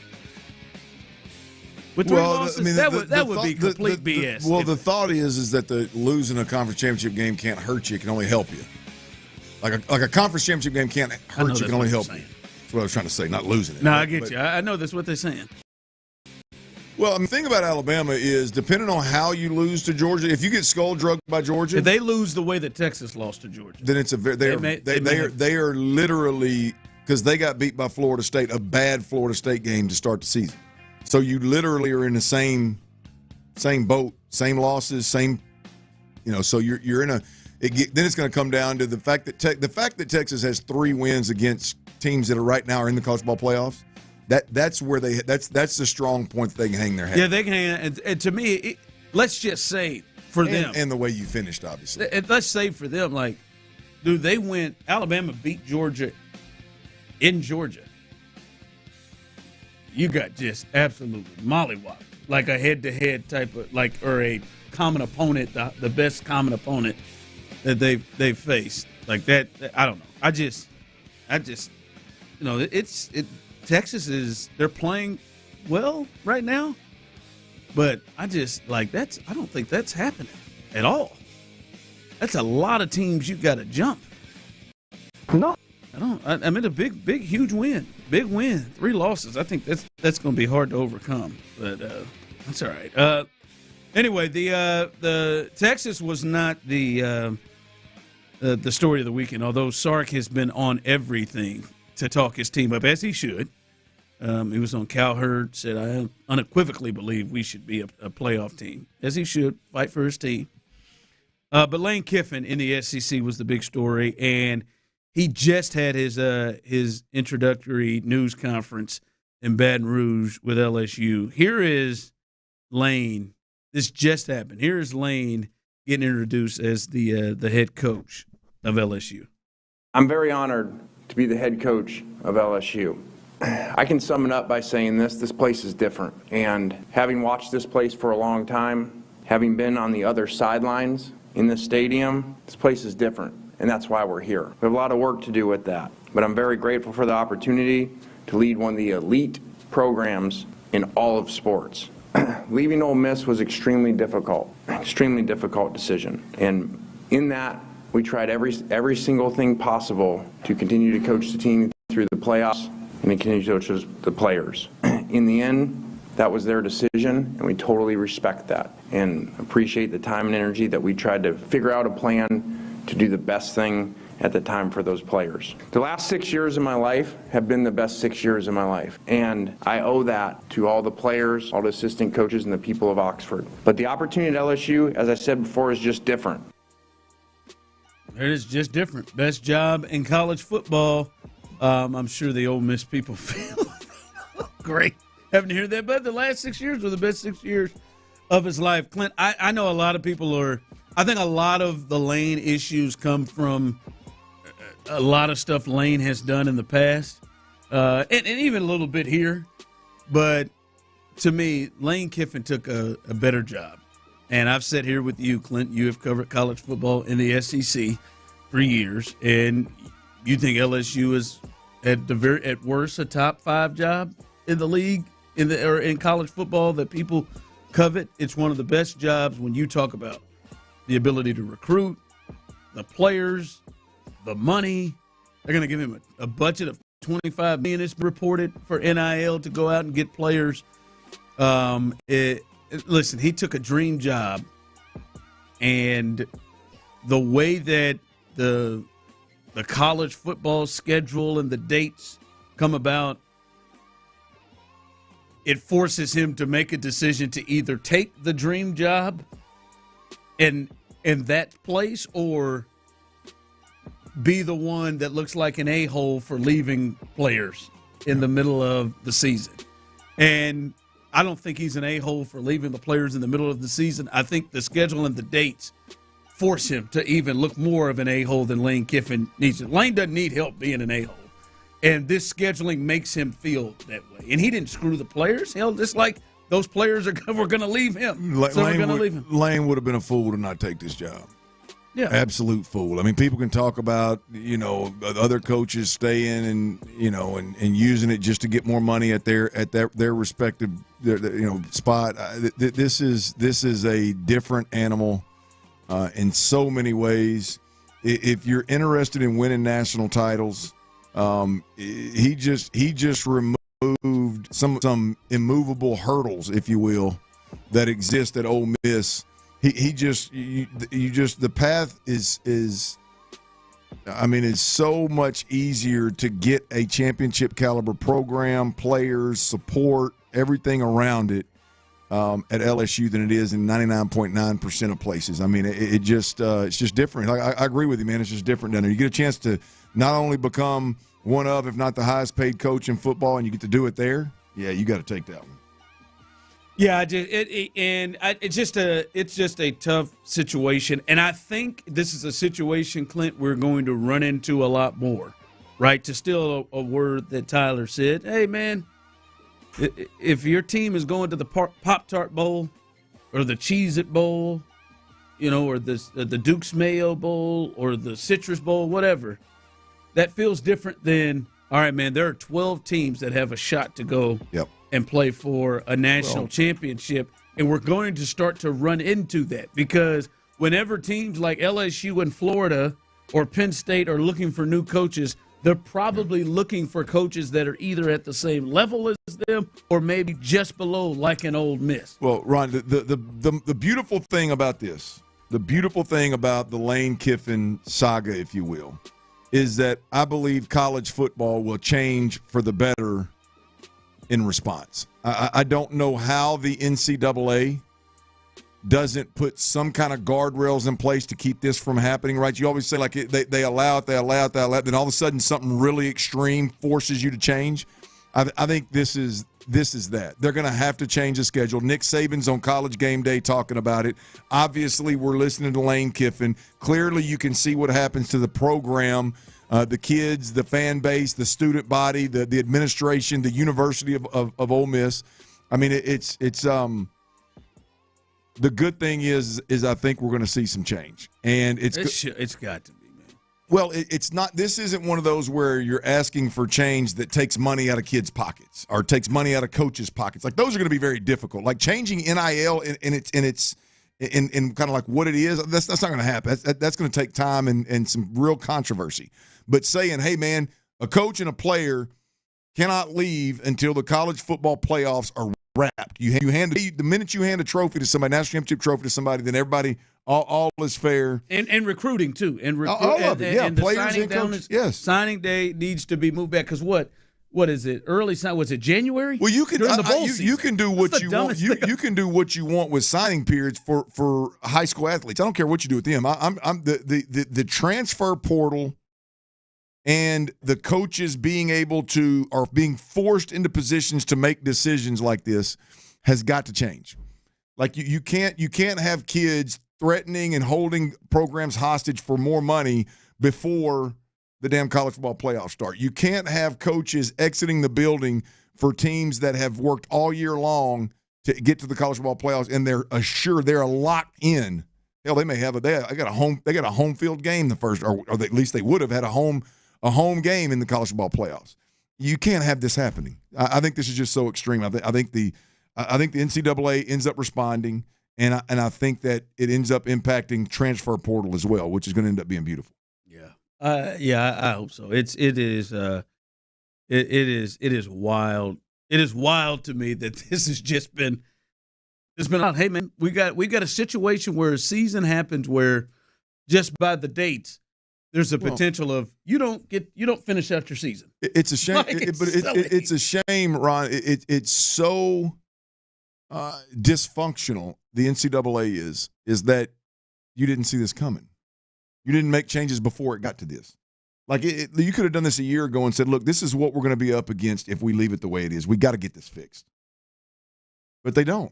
And they allow teams that have their programs have fallen to a point where they're firing guys and paying them $50 million to leave. Those teams, those programs, different programs year in, year out, those programs are impacting crowning a champion every year. It's not just this year with Lane Kiffin. This is just the outlier. I mean, it's every year. Yeah, it's rough. All right, coming up as we continue, we'll get T. Mill's best bets. Remember, he has been smoking these NFL bets. We'll do that coming up in a bit. Remember, D'Amico Ryan's The Coaches Show comes up right after we get finished, so we'll be out at 5 o'clock. And I want to see if you were bothered by a couple of things. The end of the half and the approach of D'Amico bypassing the points and going for that tush push with Cade Stover twice. We'll discuss that coming up next. All right, y'all, look, this time of year in the holidays, a lot of traveling going on, man. I want to encourage everybody out there to get down to your nearest Jiffy Lube. There's 60 locations around the city. They're very, very convenient. And, yes, you can get your oil changed, no doubt about it. Mention my name, Clint Stoerner, Sports Radio 610. At any of the 60 locations, you'll get $26 off of a premium oil change at over 60 locations around the Houston area. Jiffy Lube, that is. But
your doctor about Tremfya. Call 1-800-526-7736 or visit tremfya.com. Injured? Call Mokaram Injury Lawyers, 281-222-2222.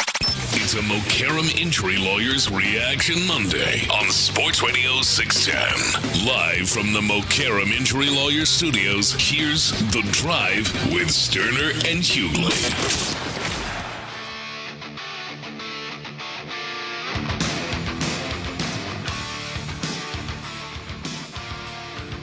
It is a Victory Friday, a Victory Monday, and a Reaction Monday, and even more to react to as D'Amico Ryans. He will have the Coaches Show coming up as soon as this segment ends, 5 o'clock, so make sure you stay tuned for that Texans All Access coming up behind the Coaches Show. They'll be done at 7 o'clock, and then you can catch Monday Night Football beginning at 7, courtesy of our good friends at Westwood One. The Giants and the Patriots. The Patriots looking to stay alongside the Broncos and getting and staying at 2 losses and getting to 11-2 as they will take on the Giants. 7.5 point spread there. So we'll see. T-Mill's best bets coming up in just a bit as well. All right, Clint, a couple of things that happened in yesterday's game, and I wonder, were you bothered by them? Let's start with the fourth quarter. Were you bothered by the decision of D'Amico deciding to go for it? He goes, they're up 4 at this point, had a chance to go up 7. He then goes the Cage Stover tush push, which had been working. They got stopped the first time. He was aggressive and said they're going to go for it again and decided to do another tush push. And obviously, if you remember, they weren't able to get it and turn the ball over on downs to the Colts with a chance for them to go ahead in the game up down 4. Here was D'Amico explaining that decision post-game to the media about going for it on 4th down and 2. Yeah, during that series, we were driving the ball down, felt really good of how we were driving the ball. Honestly, on the first 3rd down, I felt like we got it. I felt we had really good movement, and I told the guys to do it again. Just being aggressive there, that's my call as the head coach. I'm aggressive, so hey, it didn't work. That happens sometimes, but it's not going to stop me from being aggressive. All right, that was him speaking about that, not the 4th and 2, but 2 downs in a row, 3rd and 4th down. Going forward with the tush push. Do you have any problem with that aggressiveness? No. Yes, I disagree. You wanted him to kick it. Yes, I don't have a problem with the tush push twice. If you're going to be aggressive, I have no problem with the tush push, given what we'd seen earlier in the game, and given how we struggled lining up and running the football with running backs in between the tackles. So I have no problem with the call. My problem lies with the decision to go for it there. Overall, the risk associated with it just to me, far outweighed the reward. With our defense, kick the field goal, go up 7, and you put losing that game in regulation out of reach. And so, yeah, if you're going to play this conservative, death by 1,000 cuts, just don't turn the football over, minimize penalties, let's minimize risk. If you're going to do all that, then when you get a chance, let's take some points. And let's make it more difficult for the opponent versus your defense. And so, yeah, I would have kicked the field goal there. It's going to be interesting how they handle things. It looks like they go conservative. But for me, Tyler and Clint, my thought process is always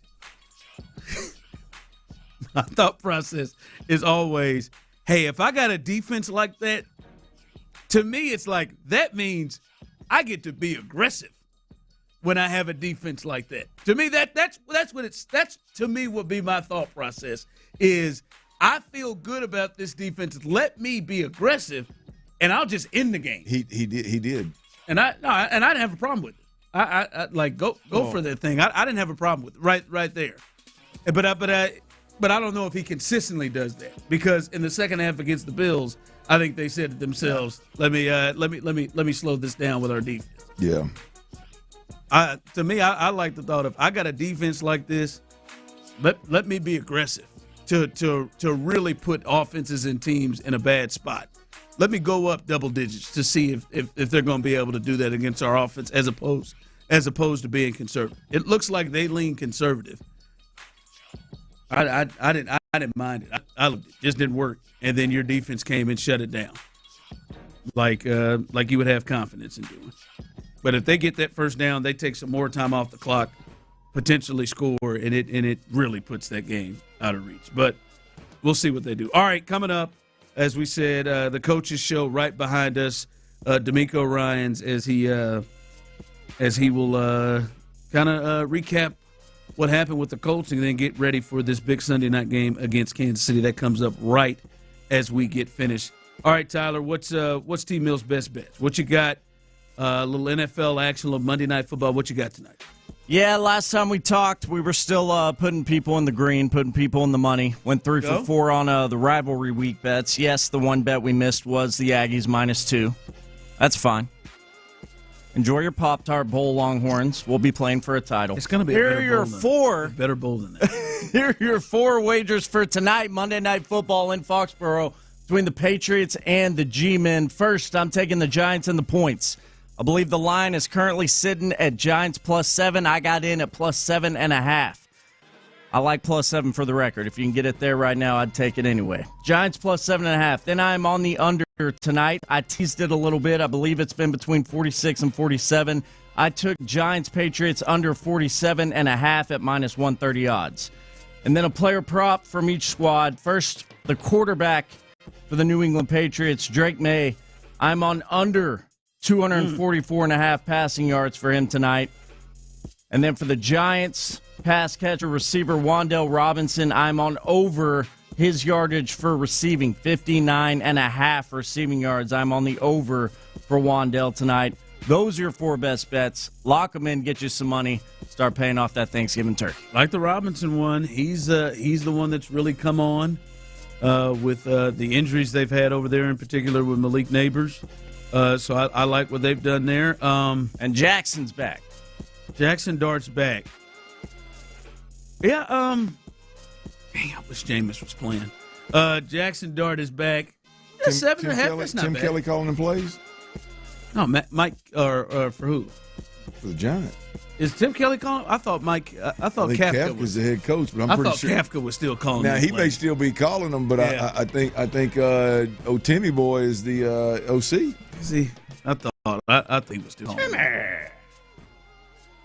Might be silly if he was still giving up them play calling duties right there to him, man. You better show you can call them plays.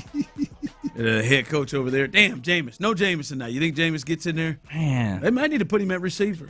We need to find some way that man's in front of a microphone on a weekly basis. Jackson wasn't a concussion or anything, was it? No, that's what it was, I believe. Wasn't it a concussion? Was it a concussion Jackson was with a Jackson? concussion. Yeah. I can't remember. That's what had him out. Yeah. Yeah. I think the Bears did him in with a concussion. Yeah. So it'll be a good one tonight. So check it out. Go ahead and get yourself a chance to win a little cash. Go to @TMillRealDeal if you need a refresher on his best bets. Again, as we said, the Coaches Show with D'Amico Ryan's coming up right behind us. Tomorrow, big day, a Texans Ticket Tuesday, right in the 5 o'clock hour, your chance to win a pair of tickets to the Arizona game. So a lot to get to on Tuesday, a little tape drop Tuesday as well. So stay tuned for that. Clint, great job. Tyler, great job. I am Ron, the show. As always, Houston, we love you, baby.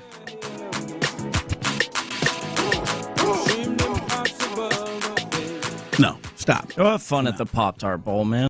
Go to the Citrus Bowl, but I just think I mean, those old Pop-Tarts are funny as hell. Watching them run around. He turned the page quick, didn't he? He did, man. He did.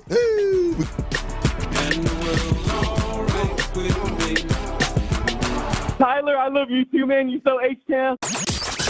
Forget Cyber Monday. We got Texans Ticket Tuesday. Just be listening tomorrow in the 7 a.m., noon, and 5 p.m. hour for 3 chances to win your way into the building for next Sunday's game against Arizona. A pair of seats in the bullpen could be yours. All you have to do is keep your radio on your favorite sports station in town. It's a Texans Ticket Tuesday, courtesy of your Houston area Ford dealers. Tomorrow on Houston Sports Leader, Sports Radio 610. From the Attorney Steve Lee Traffic Center, 713, call Lee. Your traffic report is sponsored by West Point Lincoln. I-45 the Gulf Freeway, southbound at FM 1959. It's an accident that has 2 right lanes blocked. West Point Lincoln, located off the Katy Freeway, wants to remind you that Ford Motor Company assembles more U.S. vehicles and employs more U.S. hourly auto workers than any other automaker. They've been doing the right thing for 120 years. It's the Ford way. I'm Laura Reynolds, Sports Radio 610. Your Odyssey Sports Minute is brought to you by Zadok Jewelers. This is Zach Gelb with Odyssey Sports Minute. In classic Lane Kiffin fashion, he was involved in a toxic divorce from Ole Miss, who's about to make the college football playoff to depart for a new SEC school in LSU. Kiffin going to Baton Rouge must win at least 1 national championship, or his tenure with the Tigers will be viewed as an unmitigated disaster. Kiffin is clearly the most polarizing coach in the sport, but if he wins it all at LSU, he'll become the new clear face of college football, though some could argue that he already is. I'm Zach Gelb. This is the story of the one. As the purchasing manager at a manufacturing plant, she knows the only thing more important than having the right safety gear is having it there when you need it. That's why she partners with Grainger for auto reordering, so her team members can count on her to have cut-resistant gloves on hand, and each shift can run safely and efficiently. Call 1-800-GRAINGER, click Grainger.com, or just stop by. Grainger, for the ones who get it done. Every morning, we rise and shine, make breakfast, and brush away the night's rest. These routines help us start the day off right. Nature-Made vitamins are a simple step in that daily care regimen. Multivitamins with daily essentials, clinically studied probiotics for gut health support, magnesium to help relax the body. Nature-Made is made to care for you every day. These statements have not been evaluated by the Food and Drug Administration. These products are not intended to diagnose, treat, cure, or prevent any disease. This is the story of the one. As the purchasing manager at a manufacturing plant, she knows the only thing more important than having the right safety gear is having it there when you need it. That's why she partners with Grainger for auto reordering, so her team members can count on her to have cut-resistant gloves on hand, and each shift can run safely and efficiently. Call 1-800-GRAINGER, click Grainger.com, or just stop by. Grainger, for the ones who get it done. We all have regrets. That haircut, that text, missing out on Kohl's Cyber Days. Good news, you can fix at least one of those. Get up to 50% off gifts for everyone on your list. Sunday and Monday only at Kohl's.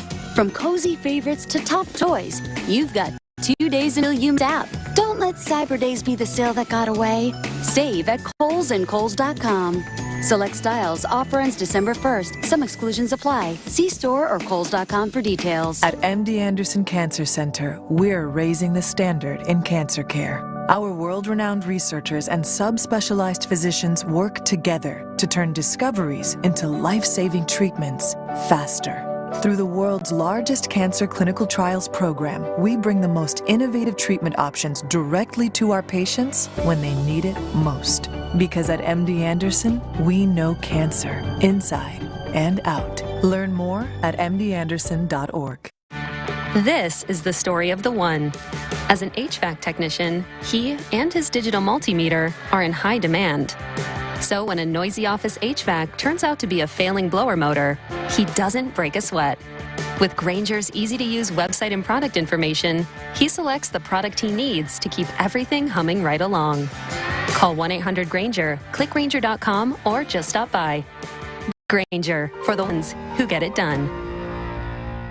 Is joint pain holding you back? Sean Pendergast here. If you've slowed down or stopped living an active life due to pain and you're seeking clear solutions for lasting healing, do what I did and go see the team for total male optimization, the Men's T Clinic team. Natural regenerative therapy offerings, customized, built for men, expertly guided and delivered. Kick surgery, downtime, and quick fixes to the curb. Enhance your performance, recovery, and quality of life by healing from within with the Men's T Clinic. 5 Houston area locations, and they're open on Saturday. It's mensteclinic.com. I know that hiring can be challenging. You sort through tons of resumes and you get too many so-so applicants. You're just waiting for someone to match your role perfectly.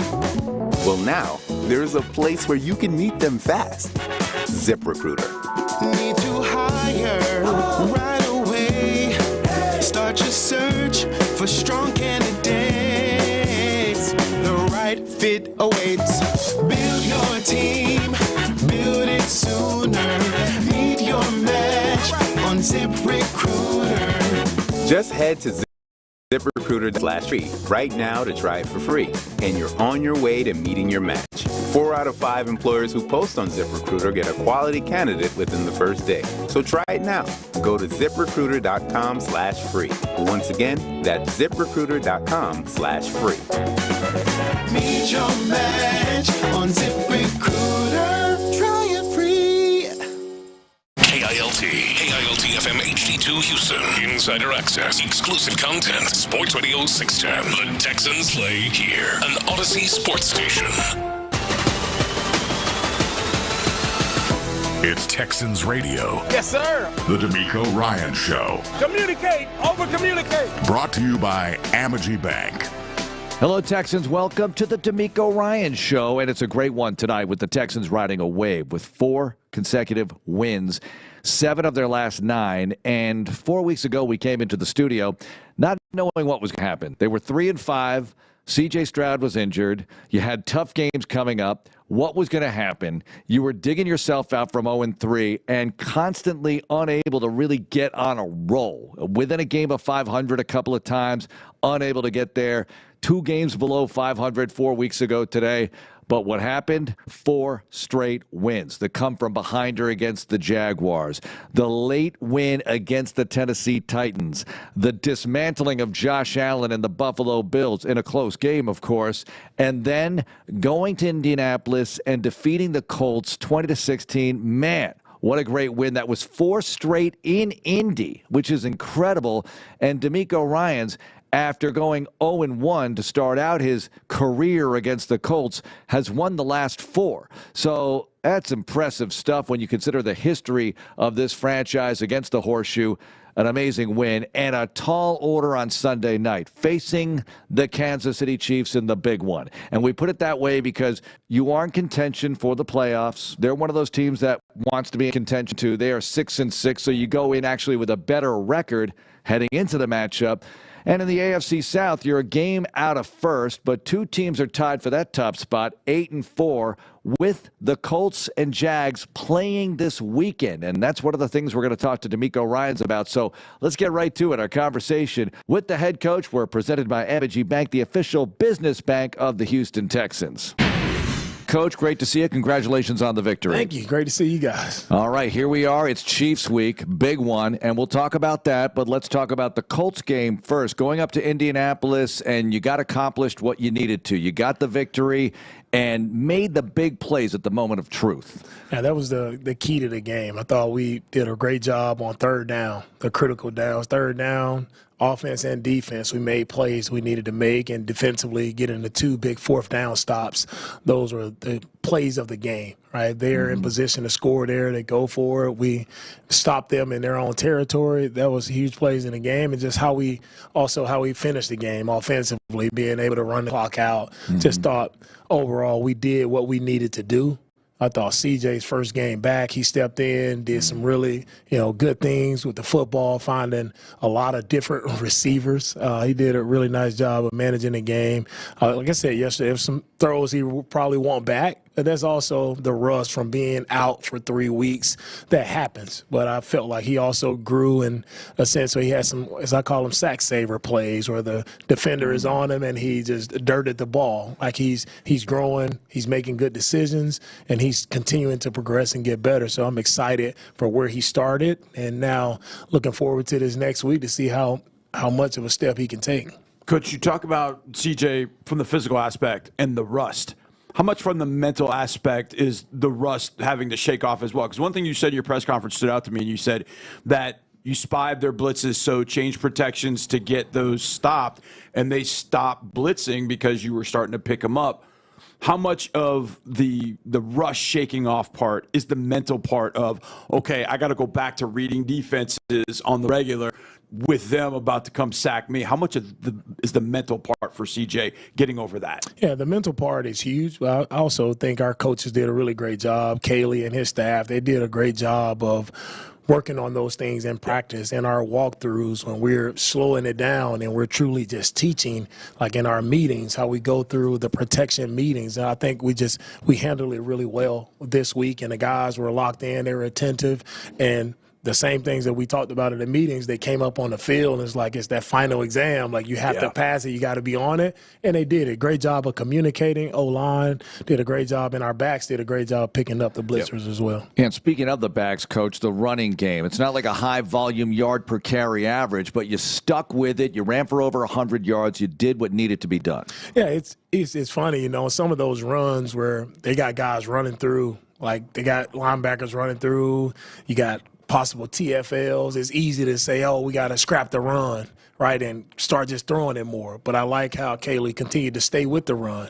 We changed up some of the runs. We had some thematically, like we started to go outside zone a little bit more, started to go more toss plays, trying to get on the perimeter. So even though it doesn't look great on a couple plays, like you still have to stay with it and keep the variety there to keep the defense on their heels. And that's what we did. And we were able to churn out some really good yardage by getting the ball on the perimeter a little bit more. Woody did a great job on a perimeter run of cutting back. So we got Nico a run for his first touchdown, first rushing touchdown. So it was just really cool things of how we mixed it up in the run game, getting Chubb in a wildcat formation, allowing him to run. So I just like the variety of things that we're doing. Coach, I know if we were to sit here and say, hey, what do you like about your team? And you'd say toughness, physicality, resilient.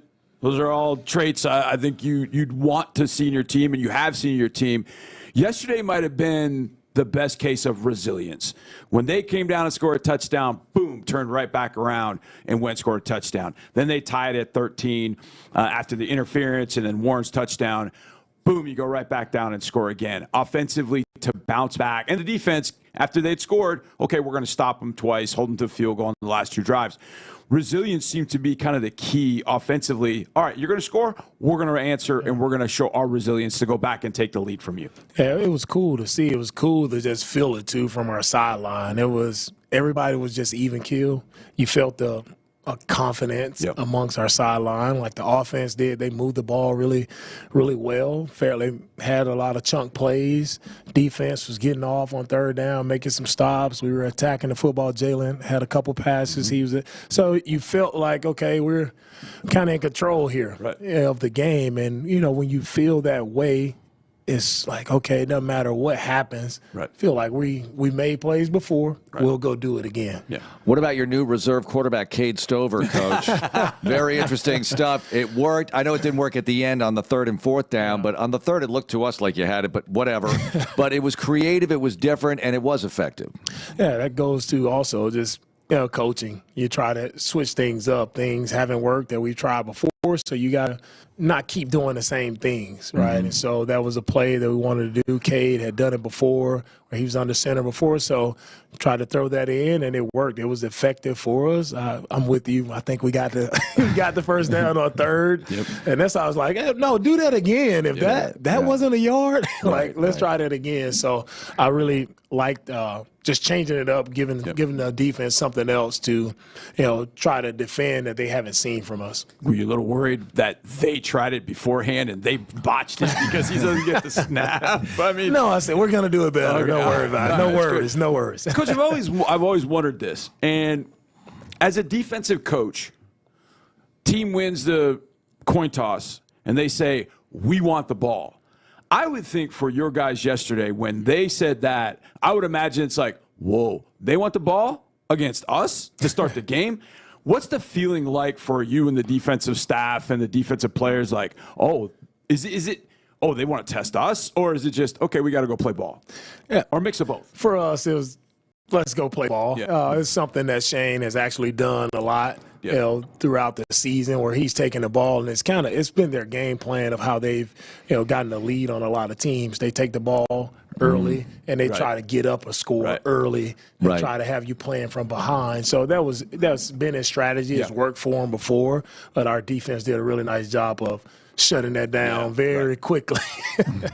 I know you like seeing great defense, but also great defense is 13-play drives, 14-play drives to keep the other team's offense off the field. And even if you don't get a touchdown, you held the ball for a long time, and you've done it numerous times this year. You're a very high time of possession team in this league, top 3 or something like that. So what about that part of things, Coach? I love that part. It's where we control the game, and we control it just not by being in a rush. As I tell our guys, I want to methodically just drive down the field. Take our time, methodically drive down the field, just get positive plays, whatever that looks like. We don't have to always go for the chunk play, explosive play, just throwing it up a 50-50 ball. No, let's methodically get guys open. Let's make great decisions with the football. Let's mix in our run, our play action pass, and let's just drive down. And once we get across midfield, now we're in striking distance. Now let's go score. And I feel like we can also finish some of these drives better by finishing in the end zone. They're doing a great job of driving,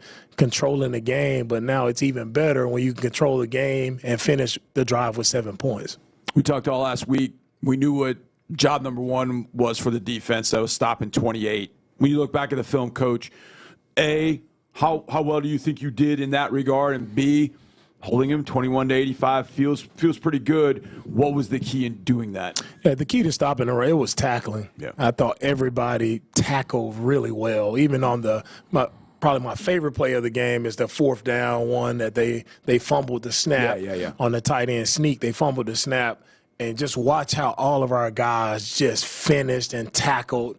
Like, that's what a defense looks like, right? And that's Jonathan Taylor, again, I would say he's one of the best backs in our league, because he's just so elusive. He starts the ball front side, and he can cut back in any gap, so you have to remain patient, remain disciplined. And I thought our guys did that for the most part. A couple runs got out on us when we weren't disciplined in our gaps, but when we were where we were supposed to be and we tackle well, there was nowhere for them to run the ball. What about 2nd and 2 when you come up with a big TFL with Mario and Will, and now it's 3rd and 7 and they don't get it? Yeah, that's where we wanted to be. You wanted to create some negative plays on the early downs, get them in 3rd and 7+. That's where they didn't live much. Where they've been successful as an offense, they lived in 3rd and 2 to 5 a lot. And when you're at 3rd and 2 to 5, you have everything at your disposal. You can run the ball, you can do play action, you have everything. So for us, getting them in 3rd and 7+, making them have to drop back, we felt like that would be our advantage in this game.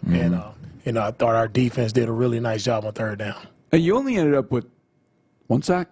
Yeah, 1 sack. Yeah, no, that's kind of abnormal. But we've talked about this for a long time, Coach, that sometimes the defensive story is told through sacks when guys are dropping back. How did you feel like the pass rush was effective with Daniel, knowing that he was a little banged up, watching him warm-ups, didn't look like he was moving around all that well? Was that something that you guys, I don't want to say preyed upon, but was that something that you guys took into account as you were rushing him, that it wasn't going to quite be like Josh Allen the week before, that you could do some different things against him because he maybe wasn't moving as well as he had before in the season? Yeah, knowing he wasn't moving as well, so we probably fired a few more pressures than we would normally run. And so we didn't get the sacks per se, but I felt like we got the pressure on him to make him speed up his throws. And that's what we wanted him to do, speed up the throws. It worked for us. Our guys were in position. They were making plays on the ball, tackling when we needed to tackle. But and I feel like also it's just when we had some one-on-one opportunities on the early downs in the play-action passing game, like we got to be able to win those one-on-ones a little bit better. So it's some improvements to be made on our D-line when we have the one-on-one rushes. There are some opportunities where I felt like we could have closed it out a little bit better. Sure. Coach, in your press conference, you talked about your central message this week, maybe a lot of weeks, which is, you're happy you won, but you feel like there's more meat on the bone here. You can play better than you have. No doubt about it, man. You always want to get the win. That's the first thing. So we got the win, great. And now as a comeback and as we really dissecting the tape and looking at it, it's like, man, we can be so much better. Like, how do we give this play up when we work this play? Or how can we have this penalty where we're not – it's like so many little things that I know we can improve upon as a team, which we, as a coaching staff, we just talk is low-hanging fruit. It's small things that we can just nip in the bud that I know we have a really great team.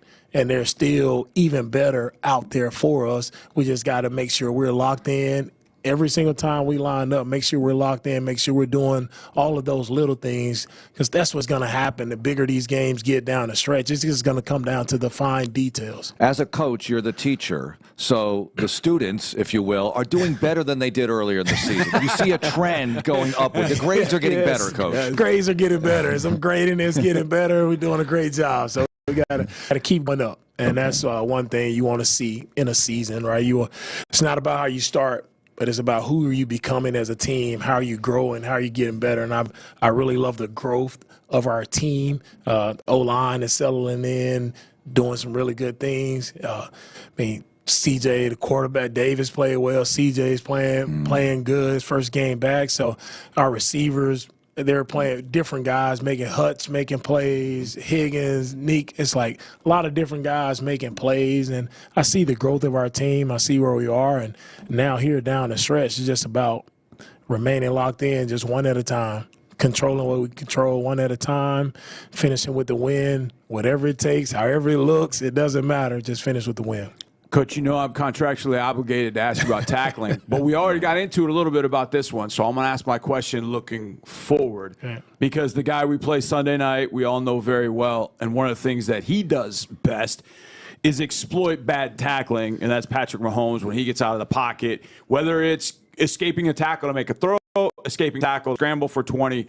How important does the tackling become just I know the running backs are good, but just on him in general, how big is the tackling got to be, and how good does tackling have to be to slow him down from making those type plays? Yeah, the main thing with the tackling with him is you never assume, right? Never assume that, he's throwing the ball. Never assume that he's like, just go finish your play. Like if he's scrambling out of the pocket, and make sure you just have body on body, making sure you're clean with him going out of pocket. Always understand that he can throw the ball at any given time. He's not really looking to scramble and run the ball. Like he is looking to throw the ball. His eyes are always downfield. So secondary has to be aware of that, making sure you're sticky on your coverage, and the guys who are rushing, kind of similar to the Josh Allen piece. He's a bigger player, strong guy. You just have to make sure you finish. Coach, I know that you played them twice late last year, December and January. It's cold. It's going to be cold this weekend. It was cold last year. You're used to it, going up to Arrowhead Stadium in a good way. How does that help you, knowing the environment, knowing what you're going with on Sunday night? Yeah, I'm excited for it because, like you said, Mark, like we're used to, you know what it is. You know the environment. We've been there before. We were just there last year, 2 games. It shouldn't be new to anyone, like how that environment is going to be. And if we can just focus on playing better football in Kansas City and finishing. Like that last game we had, we're close. The closest is going to matter. Those games are always going to be close. Kansas City, really great football team. They've won a ton of Super Bowls here over the past few years. Like it's going to be about playing 4 quarters of football, discipline, fundamental, focused, and finishing the right way. Yeah, these guys, I mean, they've got so many different guys we could ask you about. But I want to ask you about a group that I think everybody's talked about for a long time, and it feels like this group is kind of settling in, Coach. And you mentioned them a little bit. I want to talk about the offensive line and what that group coming together and playing together and what you're seeing with them having some continuity kind of game after game, being that game 5. Yeah, what you see is you can see, just better communication up front, whether it's handling a game, whether it's Titus and Tay on the left side. Like if you sense an alignment, Titus can communicate with Tay and hey, expect that this TE game is coming and we can pick it up the right way. Whether it's on the right side, you have Trent and Ed there working double teams, just being on it, or Jake and Ed in the middle working doubles. It's just when you work with a guy consistently, you would expect that, hey, I know how we're playing. We have that kind of, unsaid communication where it's nonverbal. We can just, hey, I know how we're fitting this. I know where we're going to. And the more and more we can do that, the better we can be. And again, offensive line-wise, I think we've done some good things the past 2 weeks. But again, there's still some better things we can do when it comes to getting up to the second level on the linebackers. Coach, every few weeks, I like to ask you how you handle practice, because here we are in December now and 5 weeks to go in the regular season. So how do you handle practice, the physicality of such being later a year now? Yeah, the physicality, it tones down. Like right now at this point of the season, our guys, they know how to tackle. Right? They better know how to tackle now. But don't really want that physical, grind on their bodies. The seasons are long as we know it. So as we get later in the season, how to handle practice is just more mentally focused on understanding what are you facing, like trying to get those plays, not so much of the physicality of putting on the pass, blocking, tackling, but it's just understanding mentally where you need to be and getting as many reps as possible. Okay, I remember hearing Peyton Manning have done this many, many years ago. When he anticipated rain, he would go out and he'd dunk the balls in water, and then he'd throw waterlogged passes throughout just to get used to it. What can you do for cold, especially in the environment we live in, Coach? Is there anything to mimic the cold? Can you put the balls in the freezer, and that's what CJ and the receivers practice with? Like, what can you do? Is there anything that you can do to be prepared for a decently cold night? Hey, if anybody has any tips, let me know. Well, for me, our mentality is, hey, you got to man up for 3 hours. Let's go to work. No matter what the conditions are, you man up, especially with the cold weather. Hey, put on something warm, not too warm. Put on enough where you're not worried about it. And my mindset is always, man, you go in a game, it's like you got to psych yourself out mentally. Also, it's like, I'm not worried about the weather. Like, put that behind you. It's going to be cold. Get over it. Now, what are you going to do? It's cold for them as well. Coach, we know you like to make these videos every week, and sometimes you tell us what you put in these videos for the players because you like to teach with video, right? Yeah. It helps people's attention spans and whatever, gets the message across. But from the game against the Colts, I think the Ingram block, okay? Oh, yeah. There's certain moments here. We talked about the TFL on 2nd down and 2. What other things stood out to you as moments from that game where you might say, hey, Tim, show this? Man, that is a good one. Does anybody else help you with that? Like coaches have suggestions and things like that when for I you? go up, the coaches will have some suggestions of plays that they have, and I already have my list of plays that I want to show, and then they kind of pare it down with all the coordinators to give me clips. But it's I think Amir Speed showing up his first his first rep, as a Texan, showing up, splitting a double team on the punt and going down and making a play. I thought that was a huge play to show. Of course, huge block. He knocks the guy off his feet. Yeah. Definitely showing that one. Some of the CJ, the keeper, rolling to our sideline, and the throw to K Stover. And K made a great catch right there. So it's a lot of good. It's a lot of nice plays in there. A lot of physical plays as well. Kamari always showing up. Like at the Heat.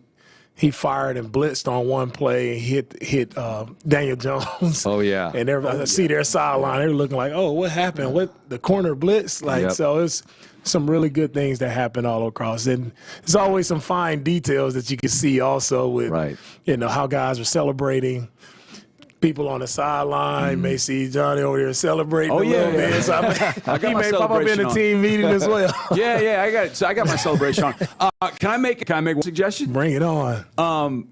There was a new linebacker that played the other day. I had not seen him play a linebacker throughout this year.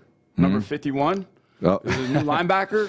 Oh, yeah. From the middle. Can we put that one on there as well? Yeah, that one is on there. And that was impressive. That kind of worried me in a sense, Coach, because I saw the guys go in, and you were getting to a point, and this is, you talked about it in your press conference, about you bring 9 defensive linemen to the game, and the whole point is, if I remember correctly, the drive after we scored the touchdown, Dylan, Derek, Tommy, and I can't remember who else was in there, but it was not Sheldon and Daniil and Will. Yeah. You mix those guys so much, so when you run those guys out there, I see who's going out there. Like, okay, well, I look, and Will's not outside. I'm like, where the hell's Will? I just watched him go in. Like, he goes, and all of a sudden, he just ran right through the center to force a throwaway on Daniel Jones. Can we put that one in there, too? That one. That may be the first one. That may be the first one. May or may not. Coach, I'm going to put you on the spot here. All right. Because this weekend, there's a game between the Jaguars and the Colts. Oh, boy. So you've played both teams recently, and I'm not asking you to predict the result, but talk about the matchup a little bit, because that's an interesting one. Yeah, that is an interesting matchup. I think Jacksonville, defensively, they're playing really well. Defensively, they found a way to score some points. Offense, I think it's going to be a tough battle.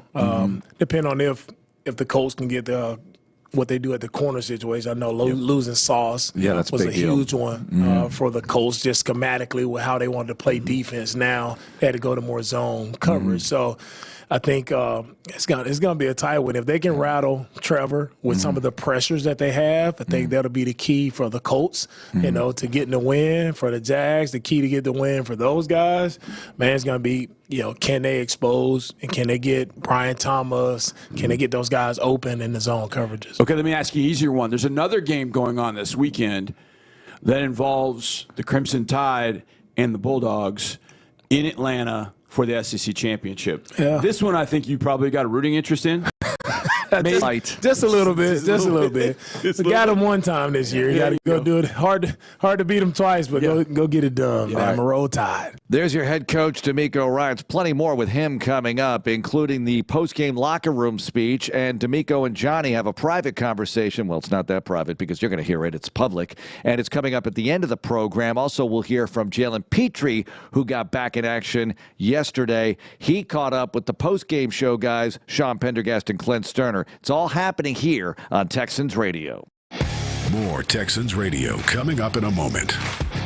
My name is Paula Mendoza, and I'm the CEO of Possible Missions. I needed a bank that would communicate with me. You have to be able to pick up the phone and trust that they can help you. Trust that they know your business well enough that they know what you need. That's one of the reasons I'm with Amegy now. I can email about the smallest of things, and I get a response. I absolutely have all the trust in the world that Amegy will be there for me for my next steps. Amegy Bank, a division of Zions Band Corporation N.A., member FDIC, official business bank of the Houston Texans. Sound familiar? At Mattress Firm, we understand there are many problems that can keep you up at night, like snoring, aches and pains, or sleeping hot. Our sleep experts have the unrivaled know-how to match you with a mattress that can help. And now at Mattress Firm, save up to $500 on Tempur-Pedic, plus get a $300 instant gift. For the great sleep you deserve, visit Mattress Firm. We make sleep easy. Restrictions apply. See store or website for details. Hey, Dad, I gotta come clean about something. Okay. I only paid for a brand new Hyundai Tucson. Oh, you might be on the naughty list. Deal's so right, it almost feels wrong. The Hyundai Getaway Sales Event. Get 0% APR for 60 months, plus 0 payments for 90 days on all Hyundai Tucson, Tucson Hybrid, Santa Fe, or Santa Fe Hybrid models. Visit your local Hyundai dealer today. Offer ends December 1st. Call 562-314-4603 for details. There is no better way to watch C.J. Stroud, Will Anderson Jr., and the rest of your Houston Texans on game day than in a luxury suite. From hassle-free VIP parking to James Award-winning, chef-curated food selection served by your own private suite attendant. Texans Luxe is unparalleled, but hurry, suites are going fast and already sold out for select games this season. Call 832-667-2299 or visit HoustonTexansLuxe.com to reserve your private suite today. More Texans Radio coming up in a moment. Clean, reliable energy. Infrastructure for the future. That's what Burns & McDonnell delivers for you. Through integrated engineering, architecture, construction, and environmental services supporting a reliable power supply, our clients count on us to help Texas thrive. As an employee-owned firm, we're dedicated to making our clients successful. Interested in joining our growing team? See why we're the best place to work year after year and learn how you can make a difference in the energy industry at burnsmcd.com/Texans. Burns & McDonnell is an equal opportunity employer. What a matchup we've got, folks. Just nonstop action. The energy is electric and the fans are all in. An intense game like this calls for a Coca-Cola.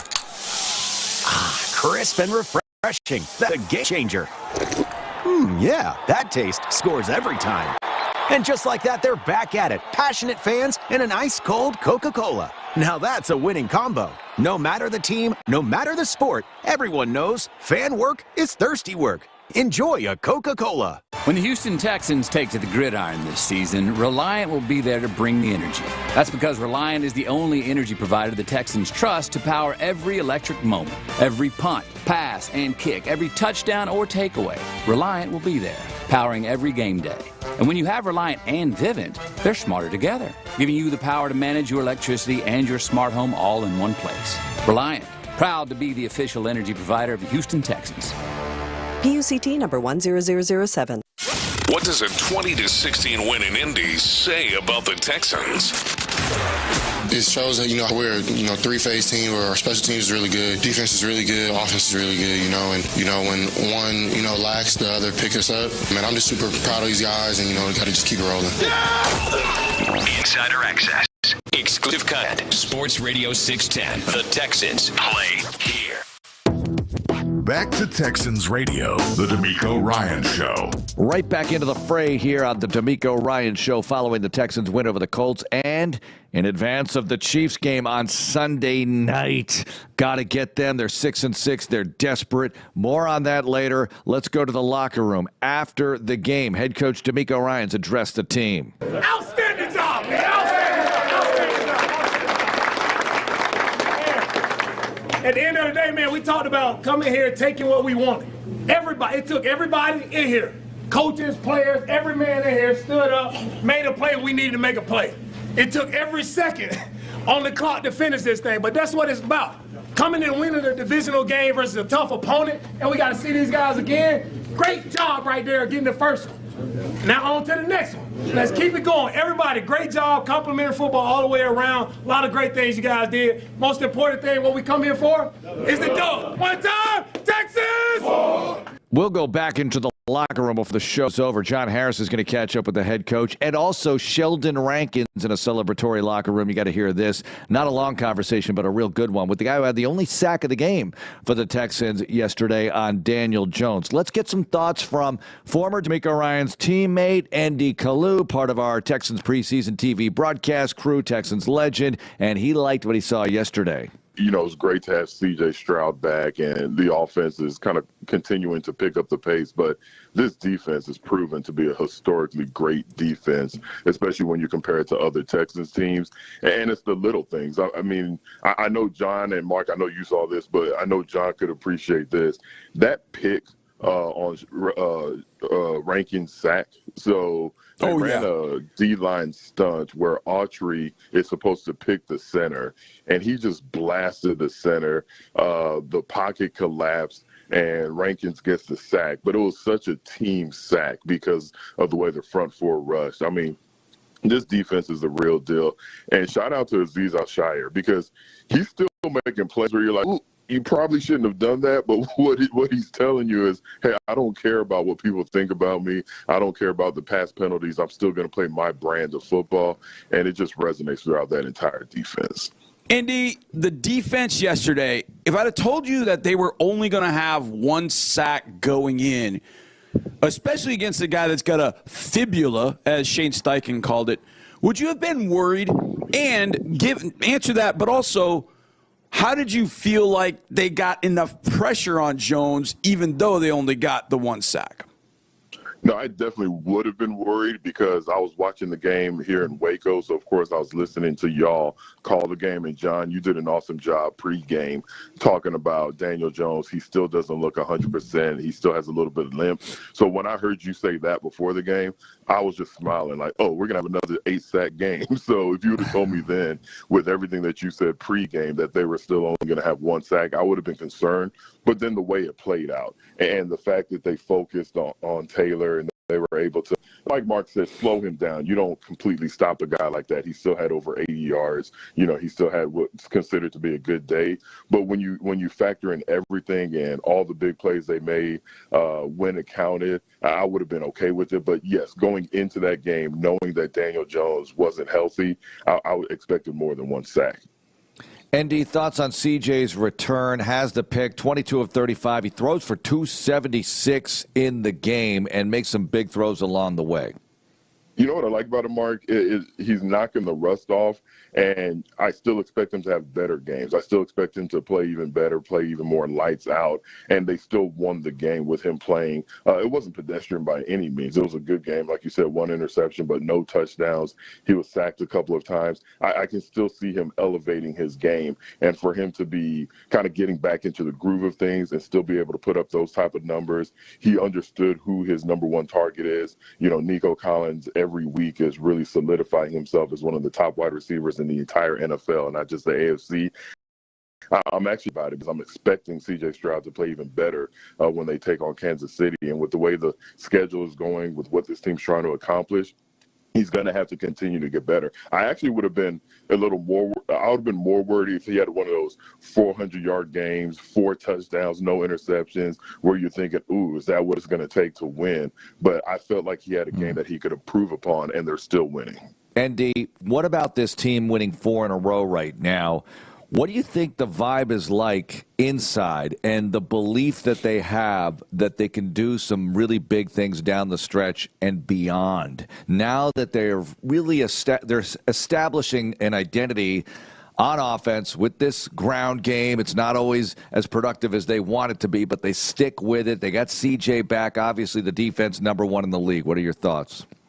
Here's what's crazy. I think as far as the belief and the confidence, they probably felt this way when they were 0-3. You know, And now it's coming to fruition because a guy like D'Amico, he's a little bit prophetic. He's going to tell these guys, hey, one game at a time, we can still dig ourselves out of this hole. And when you look at what this team has been able to accomplish, I don't think that they're surprised. So, Mark, they're probably not thinking to themselves 4 games in a row. It's just one game at a time. It sounds cliche.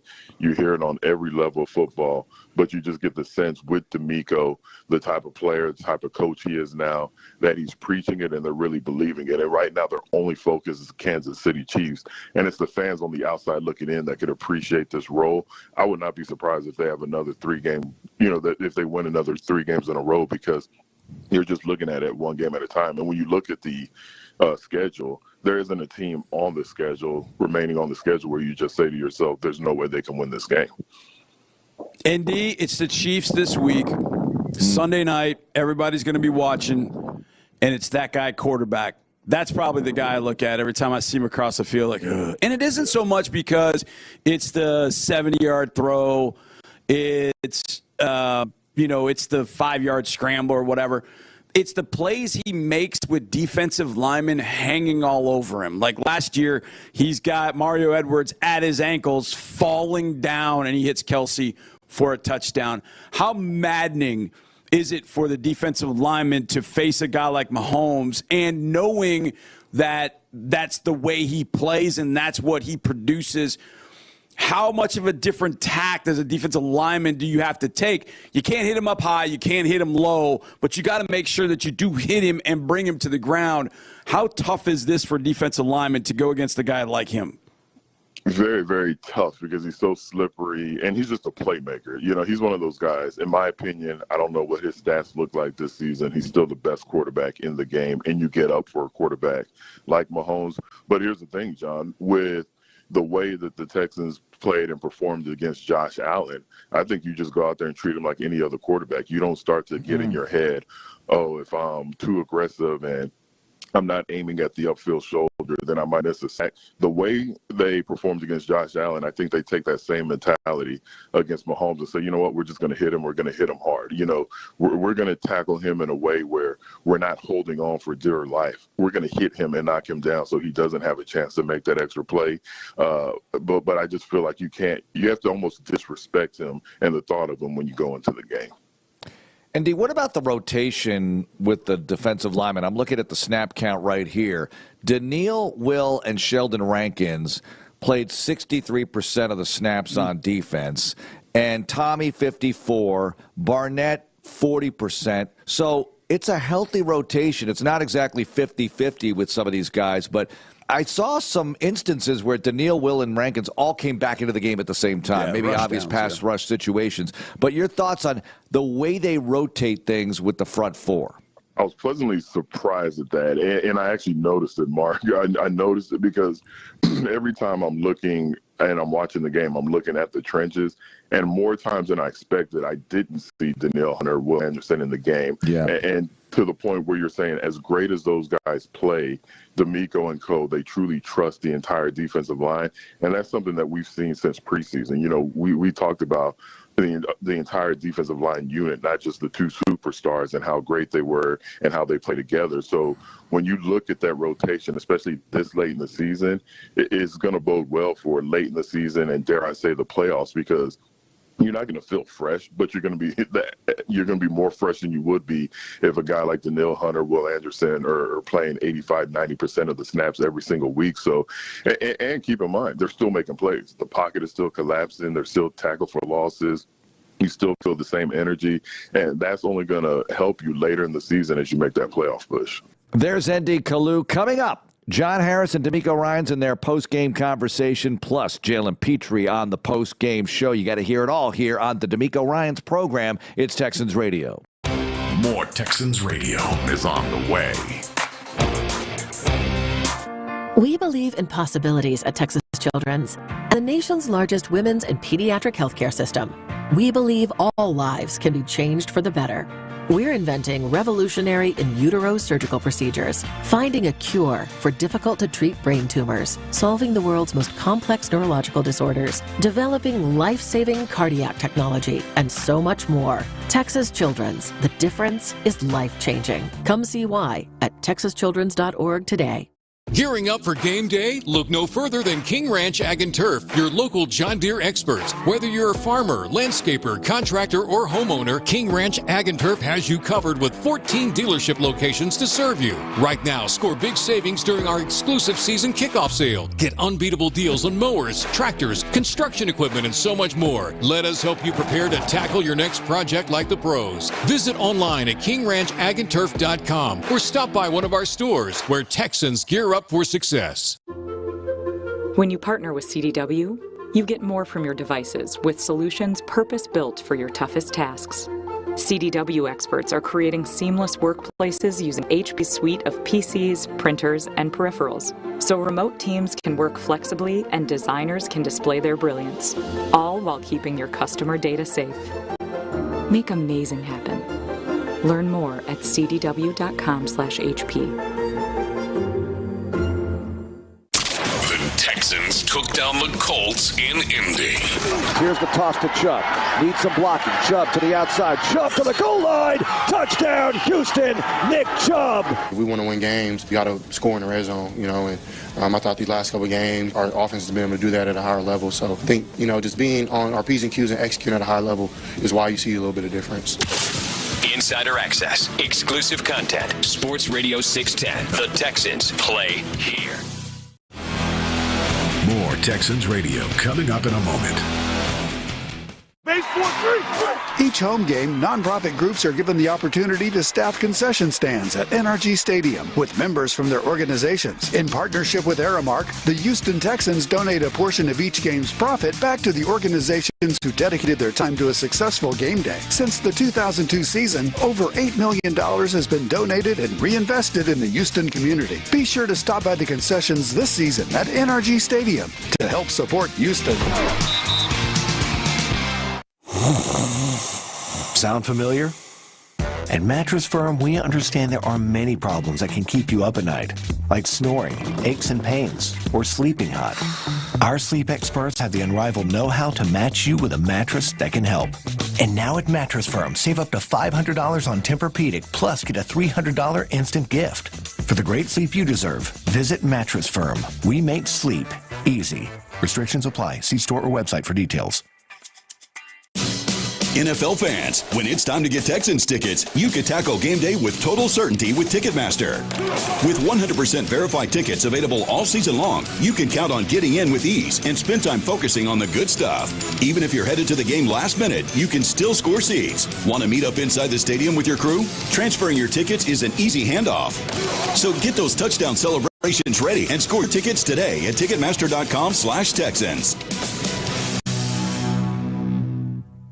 Texans fans, Toro wants your kids ages 12 and under to join Toro's Kids Club. Toro's Kids Club is free to join for the young Texans fans in your life. Kids Club members get to enjoy exclusive events with Texans special guests, contests for chances to win game tickets or autographed items, special offers, and so much more. Parents, don't wait. Sign up your kids today at HoustonTexans.com/fans.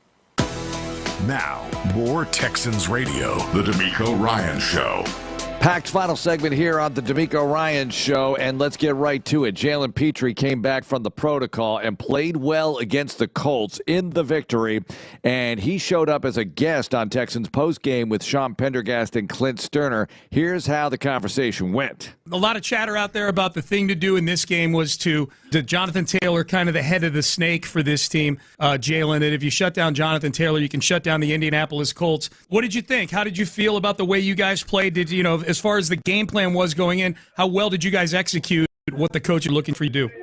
I think it was pretty solid, but sorry for the background. That's okay. But I thought it was pretty solid. It was a couple of those plays where he got out, but there's definitely some things we need to clean up and get better for the next time we play them. But I think overall it was definitely good enough to obviously get the win. But we're definitely going to clean up some things for sure. Well, what D'Amico talks a lot about y'all's ability as a unit to lock in, and obviously y'all are elite in that area. But it's on a monster stage at the end of damn near every single game. Can you take us through the mindset of you and the defense in those moments when you know it's third and long, fourth and long, that drive is for all the marbles? Yeah, I think the biggest thing that comes to my mind when you say that is accountability. Like, everybody on a defense is accountable for their job, and then when you got 11 guys doing that, it's very hard to be beat. So that's the biggest thing. We all take our job very seriously, and all 11 is trying to make the play. So, whenever the opportunity presents itself, we're going to take advantage. But, we look forward to those moments as a defense. What do you guys attribute? I mean, you've been playing this game long enough. I played for a long time. I'm aware of it. I mean, what you guys have in that locker room is extremely rare. And when I say that on the defensive side of the football, it seems like every guy we talk to, whether it's DeMeco Ryans or one of the other defensive players, one of your teammates on this show, it seems like the accountability and doing your job and all that, which is typically coach speak in a lot of organizations, man, is the cloth that each one of you guys are cut from. Like, how rare is that in your experience? How rare is it? And how do y'all get everybody to buy in and believe into that, really from the heart, not just talk the talk? I think it's just really important to all of us because we see what happens when we all do it. It's kind of like the standard here. So everybody does it from left to right, top to bottom, whatever you want to say. Like, and it's very contagious. So I think that's a huge reason why we're successful and why we're never satisfied, and we're trying to continue to get better and find new ways to, hold defenses to nothing. Like, that's the ultimate goal, like, to win games. Our offense is obviously, great and can do a lot, put a lot of points on the board. But, as a defense, your job every week should be to hold them to a shutout, and if it's not that, then what are we doing? And I think everybody feels that way, and it does nothing but help. Did you know that's the first time that the Colts have scored less than 20 points all year, at least, JP? No, I didn't know that. Yeah. I didn't know that, but it was a pretty solid game for us, and we're thankful that we got the win. Yeah, it's good. I was going to say, it's not a shutout, but you did better than anybody else has playing that team this year, so you can feel good about that. Hey, before we get you out of here, saw that you were wearing the Guardian cap. Obviously, we know you were in concussion protocol the last few weeks. Was that a temporary precautionary thing that you're doing, or are you thinking of going with that moving forward? I'm probably going to go with that moving forward. After speaking with some of the professionals and some family members, we thought that was the best option for now. But, yeah, just really thankful to just get back out there with my team and get the win. One really cool play, there were several, but one really cool play that was fun to watch was watching Will Anderson line up at middle linebacker depth and literally just put the center on skates and sit him in Daniel Jones's lap. What tell us about that play from your perspective? I know you guys had worked on it, and tell us a little bit about it. Yeah, it was drawn up that way, and when you put the ball in Will's hands, he's gonna do what he do. He walked the center back, and it made it very easy for the DBs to handle our assignment because the ball was out pretty quick. Yeah. So.